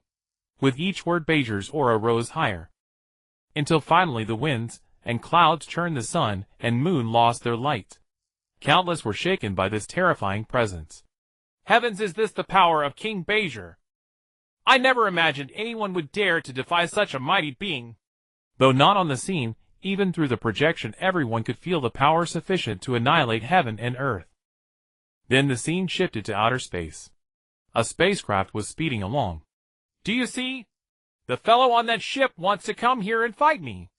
Ha ha ha, let all life in the Northern Galaxy witness what happens to those who dare to defy. In the projection, Xiu Lin's image appeared. At that moment, Xiu Lin also sensed the super satellite's surveillance. He could have blocked the signal immediately, but he chose not to. I've seen it. Then let us have a fair and open showdown. At the same time, on an unknown planet, two figures were also watching the sky projection. Doctor, is that person? Yes, it's him. Dr. Gero's face was dark, as if it could drip water. I never expected him to become so strong. Knowing him, he wouldn't act recklessly. Since he dares to challenge Beizher, he must at least possess comparable combat power. Heavens, it's only been a short time. That's tens of millions in battle power. Huayan was astonished. Though as an android he lacked many normal human emotions, Xiu Lin's rate of progress still shocked him. Doctor, do we still have a chance to defeat him? Huayan asked worriedly. A long silence. Finally Dr. Gero said firmly, We still have hope. Although we didn't capture that Scion, I extracted a special gene from the corpses of his two companions. This gene seems to allow a life form to transform, unleashing up to 50 times its normal power. 50 times. Hwaiyan felt his understanding being constantly upended. 50 times. What an exaggerated number that was. That's right, 50 times. Once I succeed in developing it, nothing in this world will be able to stop us. At that time, Gero will also become the ruler of the cosmos. In the northern galaxy on the planet Bajor. At this moment, the gaze of the entire universe converged upon this place. Who could be so audacious as to challenge the great Lord Bajor? Everyone wondered. Soon they found their answer. With a thunderous roar, a spacecraft pierced the outer atmosphere of Bajor. The defense forces moved to intercept, but Bajor waved a hand signaling them to stand down. He had gone to such lengths to stage this spectacle. How could he let Xiu Lin die before he even made his grand entrance? That would render all his preparations futile. Thus, with no attack launched, the ship landed steadily on the ground. With a hiss, the hatch opened, and a young figure slowly emerged. Is that him? He doesn't look all that strong. TCH, are you mad? Without strength, who would dare come here? Is he a Scion? He looks just like that race. Very likely. I've always said those creatures are restless. They're surely plotting betrayal. All those watching the scene murmured among themselves. Only the Scions wore grim expressions. He's not a Scion. Look, he has no tail. Yet no one heeded their words. At that moment, Xiu Lin calmly observed the cosmic overlord, who had never appeared in Orthodox history. He had the appearance of a red wolf, with powerful limbs and cold eyes. Now he glared at Xiu Lin with a fierce visage, killing intent blazing in his gaze. Was it you who killed Q's? Bajor asked in a frigid tone. Q's had been his most capable lieutenant. Without his support, Bajor's control over other planets had weakened. You mean the cockroach-like creature? Yes, it was me. And not only that, your Captain Gero also fell by my hand. With every word Xiu Lin spoke, the murderous intent in Bajor's eyes intensified. Yet he still refrained from striking. Bajor, seething with rage, said, Very well. I won't say I didn't give you a chance. Now you have two choices: kneel and serve me, or die. Xiu Lin knew that Bajor was merely putting on a show. He had already seen the super satellite outside. At this moment, countless billions of beings were watching. Bajor was only pretending to be magnanimous before his subjects. Ha ha, Lord Bajor, you seem to have overlooked one fact. I am here because what I desire is your position. A cold glint flashed in Xiu Lin's eyes. With a soft shout, his death skill activated. An immense boundless aura exploded from his body, churning the air around him into violent waves that howled in all directions.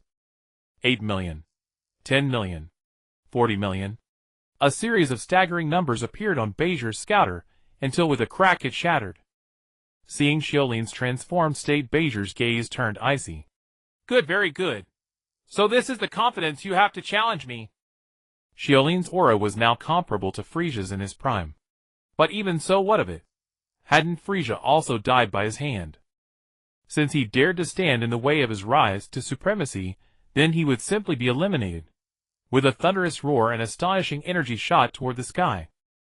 Clashing with Xiu Lin's aura, it instantly spawned a violent energy storm that swept everything in its path, carrying a force of utter annihilation. No! Save me! A cosmic being was caught in the storm, and hurled into the air, screaming. But the others could barely save themselves. Whether they were grunts with a power level of a few thousand, or generals exceeding 10,000, all were flung far away by the raging energy storm. They crashed to the ground, their fates unknown. Heavens, this is astonishing! Across countless planets, and billions of beings watching the satellite projection, they were all stunned into silence. Especially those plotting rebellion, who broke out in cold sweat. Previously they knew Bajor was strong. But having never seen him fight, they clung to a sliver of hope. Only now did they realize how mistaken they were. Fortunately, someone else had challenged Bajor first. Otherwise, that terrifying energy might have been directed at them. With a deafening crash, everyone's thoughts returned to the present. On Bajor, the two auras had reached their peak. At last they collided. Like a comet impact, the sky and earth quaked, with thunderous fury, darkness descending. In the eyes of the onlookers, two figures flickered in and out of view. They could barely see anything, only hearing violent clashes. The entire battlefield was shrouded in dust like the end of days. Xiu Lin struck swiftly, his fists blazing with light. His attacks incorporated Earth's martial arts, unleashing frenzied energy that pressed down with overwhelming force, as if finding a channel for its unbridled might. Feeling Xiu Lin's power, Beizher's expression shifted abruptly. This doghead's aura may be comparable to Frisia's, but the energy he unleashes is several times greater. Beizher found it hard to accept, and soon rage consumed him. Damn it! Such strength couldn't have been developed overnight. This man must have been hiding in the shadows waiting for Frisia and me to weaken each other so he could reap the benefits. Beizher's eyes blazed with fury. The more he thought, the more convinced he became. He held nothing back, unleashing his full power. Die! In Xiu Lin's perception, Beizher's strength surged abruptly. His fists contracted, and the force multiplied several times. The immense power transmitted through his arms to his entire body, leaving Xiu Lin numb. You thought that with power on par with Frisia, you could stand against me. How do you know? That Frisia was never a match for me. The reason he lingered so long was that he dared not fight me. He was always hiding. Bang! Beizher threw a mighty punch, which Xiu Lin blocked with his arms. Yet the force seemed unstoppable, carrying a momentum that crushed everything in its path. Xiu Lin's entire body was sent flying. At that instant, Beizher moved with incredible speed, keeping pace with Xiu Lin's trajectory.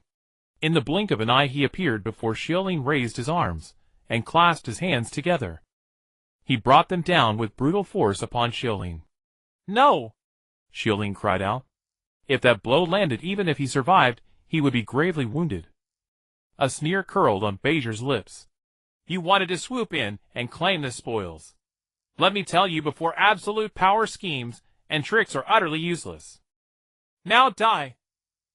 Xiu Lin had no idea what sinister schemes Beizher was referring to. But now, the moment of crisis had indeed arrived. Daring not to hold back, a strange fluctuation erupted from within Xiu Lin's body. Withering. As the skill activated, Beizher felt his body become several times heavier. His movements turned exceedingly slow. Just then Xiu Lin, who had been flung backwards, suddenly halted midair. Light gathered in his hand, and with a bang, a sphere of energy slammed violently into Beizher, instantly blasting his flesh into a bloody mess. Damn it, what kind of technique is this? Beizher roared in shock. He had roamed the cosmos for years, engaging in countless battles, yet he had never encountered such a bizarre skill, one that could actually weaken his power. But it was far from over. One hit landed, and another energy sphere followed immediately. Then came another one after another. Boom! Boom! The deafening roars echoed across heaven and earth. Each of Xiu Lin's strikes could easily tear half a continent apart. Yet now every blow was inflicted upon Beizher's body. In the sky, mushroom clouds of annihilation bloomed one after another. Damn it! Damn it! Beizher howled in fury. At this moment, he was battered and in a wretched state. But in Xiu Lin's perception, Beizher's breathing remained steady, his core had not been harmed. As expected, such attacks cannot kill you. Xiu Lin ceased his assault. Though the energy spheres he unleashed appeared formidable for an existence like Beizher, they inevitably fell under the law of smoke without injury. Tell me, what kind of technique was that just now? Oh! Are you afraid? A mocking glint flashed in Xiu Lin's eyes. Through this brief exchange, he realized that while Beizher's power exceeded his expectations, likely surpassing 100 million, he possessed no profound martial arts, fighting purely by instinct. Such a Beizher, though mighty, posed less of a threat than Piccolo. Having made his assessment, Xiu Lin sneered. It seems that after today, the title of Cosmic Overlord Beizher will cease to exist. Are you kidding me? Do you really think you've got me figured out just because you have a slight advantage? Beizher was furious. Ignoring everything, he charged again. I refuse to believe you can use the technique a second time so soon. Xiu Lin held a senzu bean in his mouth. Beizher was right. In his normal state, he indeed could not use that technique again. But who would have thought he possessed such a cheat as the senzu bean? If during the first wave he had used Soul Drain Strike instead of energy spheres. Beijing would likely have ceased to exist by now. However, Xiu Lin had no intention of ending the battle so simply. It was rare to encounter a worthy opponent. He might as well enjoy the fight a while longer and integrate his recent gains. Bang! A resounding clang echoed. Xiu Lin blocked Beijing's attack. Utilizing deflection techniques, he was pushed back only a few steps. Your strength is formidable, but it's nothing but brute force. Beijing's expression was bitter. Brute force is enough to kill you. Beijing mustered all his energy and attacked again. But this time Xiu Lin multiplied into 8 figures. Swish! Beijing's strike missed. Another punch only hit an afterimage. Come out, you cowardly rat. Is this all you can do? These petty tricks. Beijing attacked relentlessly, but every blow failed to hit Xiu Lin's true body. He roared in fury. Look up! I'm in the sky. Xiu Lin reminded him. Beijing instinctively looked up, and suddenly a blinding flash of light erupted. Heaven and earth turned a pale white. As such an obedient one. A demonic whisper seemed to sound right by his ear. With a bang, Xiu Lin seized the moment of Beijing's daze, and kicked him. Under the force of the blow, Beijing's body shot backward, like a cannonball crashing into the ground. The violent impact created a massive crater over 100 meters in diameter. The shattered terrain stretched for over 1,000 meters. Terrible! Too terrible! The scene was accurately captured by 10 super satellites, transmitted to countless planets. Am I seeing things? Was that just Beijing the Great who flew out? No, you're not mistaken. This dog-headed king's strength is astonishing. No wonder he dared to challenge Beijing. Countless beings watched in stunned silence. Unconsciously, they began to address Xiu Lin with respect. With a thunderous roar, Beijing sprang up, his eyes bloodshot, and his demeanor frenzied. He had fallen into a berserk state. With a fierce charge, he attacked Xiu Lin once more. Bang! Bang! Bang! Bang! Bang! The two clashed fiercely. In combat power, Xiu Lin was inferior to Beijing, but in martial technique, Beijing was no match for Xiu Lin. Moreover, the gap in their combat power was not insurmountable. Overall, Xiu Lin held the upper hand. Damn it! Beijing grew increasingly furious. The battle was being broadcast to countless planets via super satellites. Every moment he delayed, his reputation suffered. Don't you dare use those despicable tricks. Face me in a fair fight, Beijing roared. His strength was clearly superior, yet every attack was neutralized by Xiu Lin's bizarre techniques. It was like striking cotton, an utterly frustrating battle. Hearing Beijing's words, Xiu Lin scoffed. Haven't you realized yet? I could kill you quite easily. With a bang, they clashed again. Xiu Lin used the recoil to quickly create distance. His expression turned serious. Clearly, he no longer intended to play. Withering, instantly Beijing felt a layer of confinement envelop him. This again? Beijing was both shocked and angered, a hint of panic in his eyes.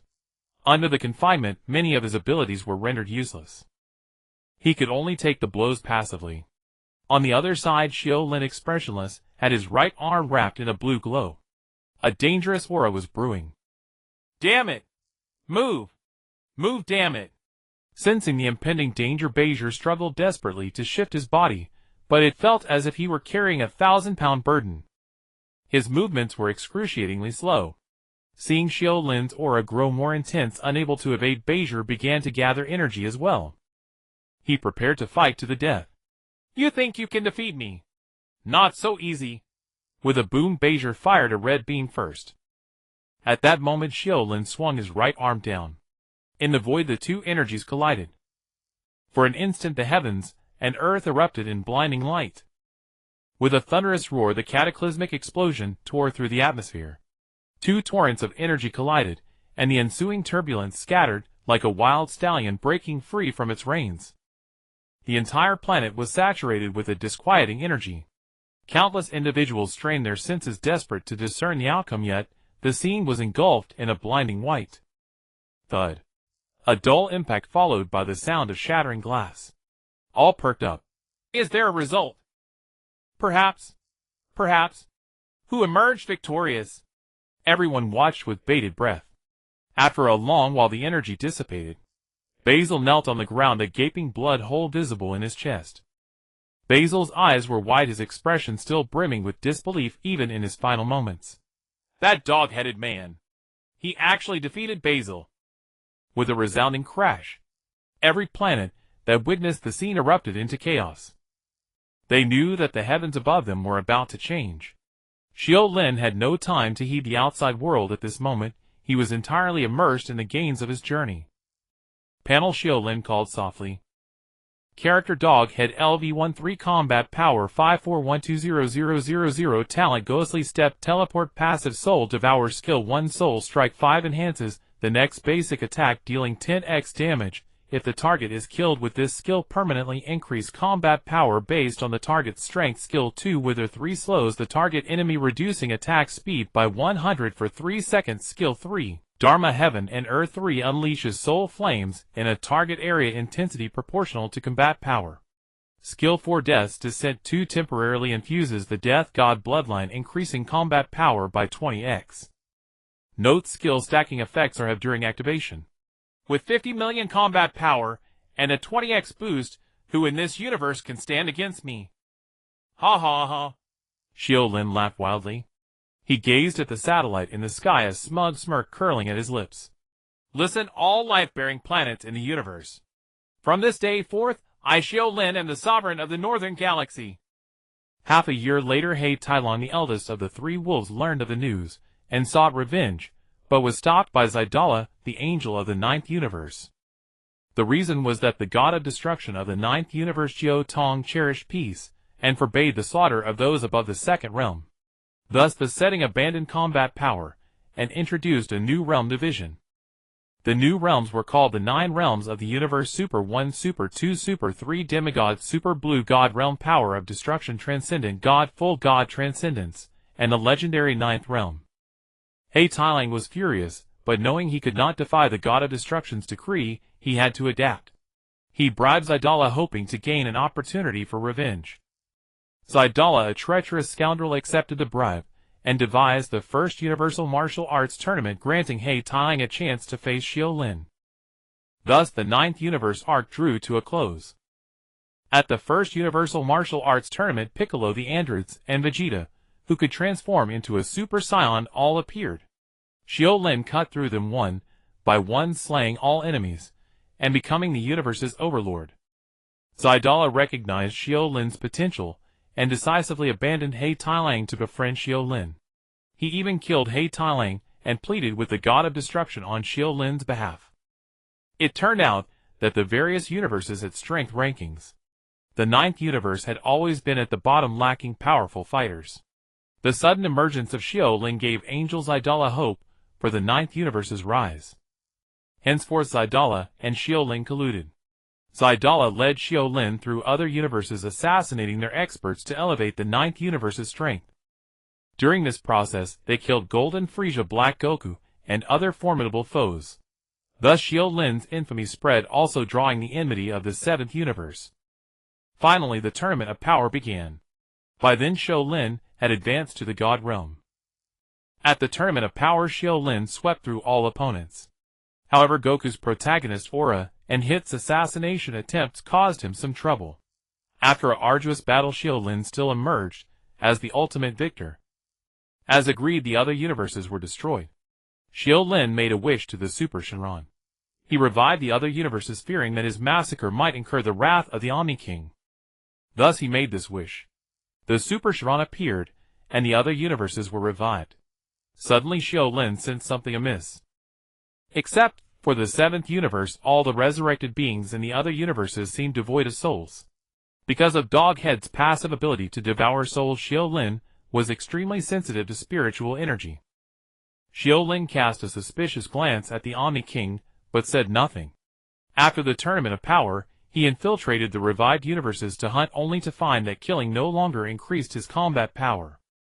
From this, he deduced that the resurrection was a sham. At that moment, the creator of the Super Shenron found Xiu Lin.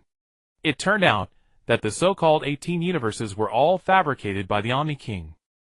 The purpose was to enable the Omni King to break through to the 9th Realm and achieve transcendence. The Omni King split his power into 18 parts, forming the 18 universes. When a universe was destroyed, his power would be released. The energy of every 2 universes could form an Omni King, and finally 9 into 1 would achieve transcendence. The creator of the Super Shenron discovered this secret, and to avert the fate of destruction embarked on a path of enmity with the Omni King. The creator of the Super Shenron recognized Xiu Lin's potential, and came to recruit him. Moreover, the situation was urgent. Of the 18 universes, 12 had already been destroyed, leaving 6 Omni Kings in existence, only 1/3 away from the 9-to-1 convergence. Xiu Lin, upon learning the truth, agreed to join, but harbored his own schemes. He intended to use this man to grow stronger. At this point, Super Saiyan Broly appeared. Following the creator's instructions, Xiu Lin went to recruit Broly, but Broly was extremely arrogant. Xiu Lin slew him. Half a year later, the great demon Moro escaped from prison. Moro was also a member of the resistance. However, Xiu Lin adhered to the philosophy that a stronger teammate is less desirable than a stronger self, so he devoured Moro as well. This aroused the suspicion of the Super Shenron's creator. Xiu Lin, however, remained indifferent. In his mind, these universe beings were merely resources for his own growth, because he too sought transcendence. Subsequently, Xiu Lin devoured Granola, the super android. As Xiu Lin grew stronger, the awakening of the full god approached its final stage. The universes were destroyed one by one, and all the gods of destruction perished. At this time, Goku also discovered the Omni King's conspiracy, and joined the resistance, but failed to stop him. In the end, 9 Omni Kings converged into one. The full god awakened. However, due to Xiu Lin having slain many powerful beings, the full god lacked sufficient energy, and failed to achieve transcendence.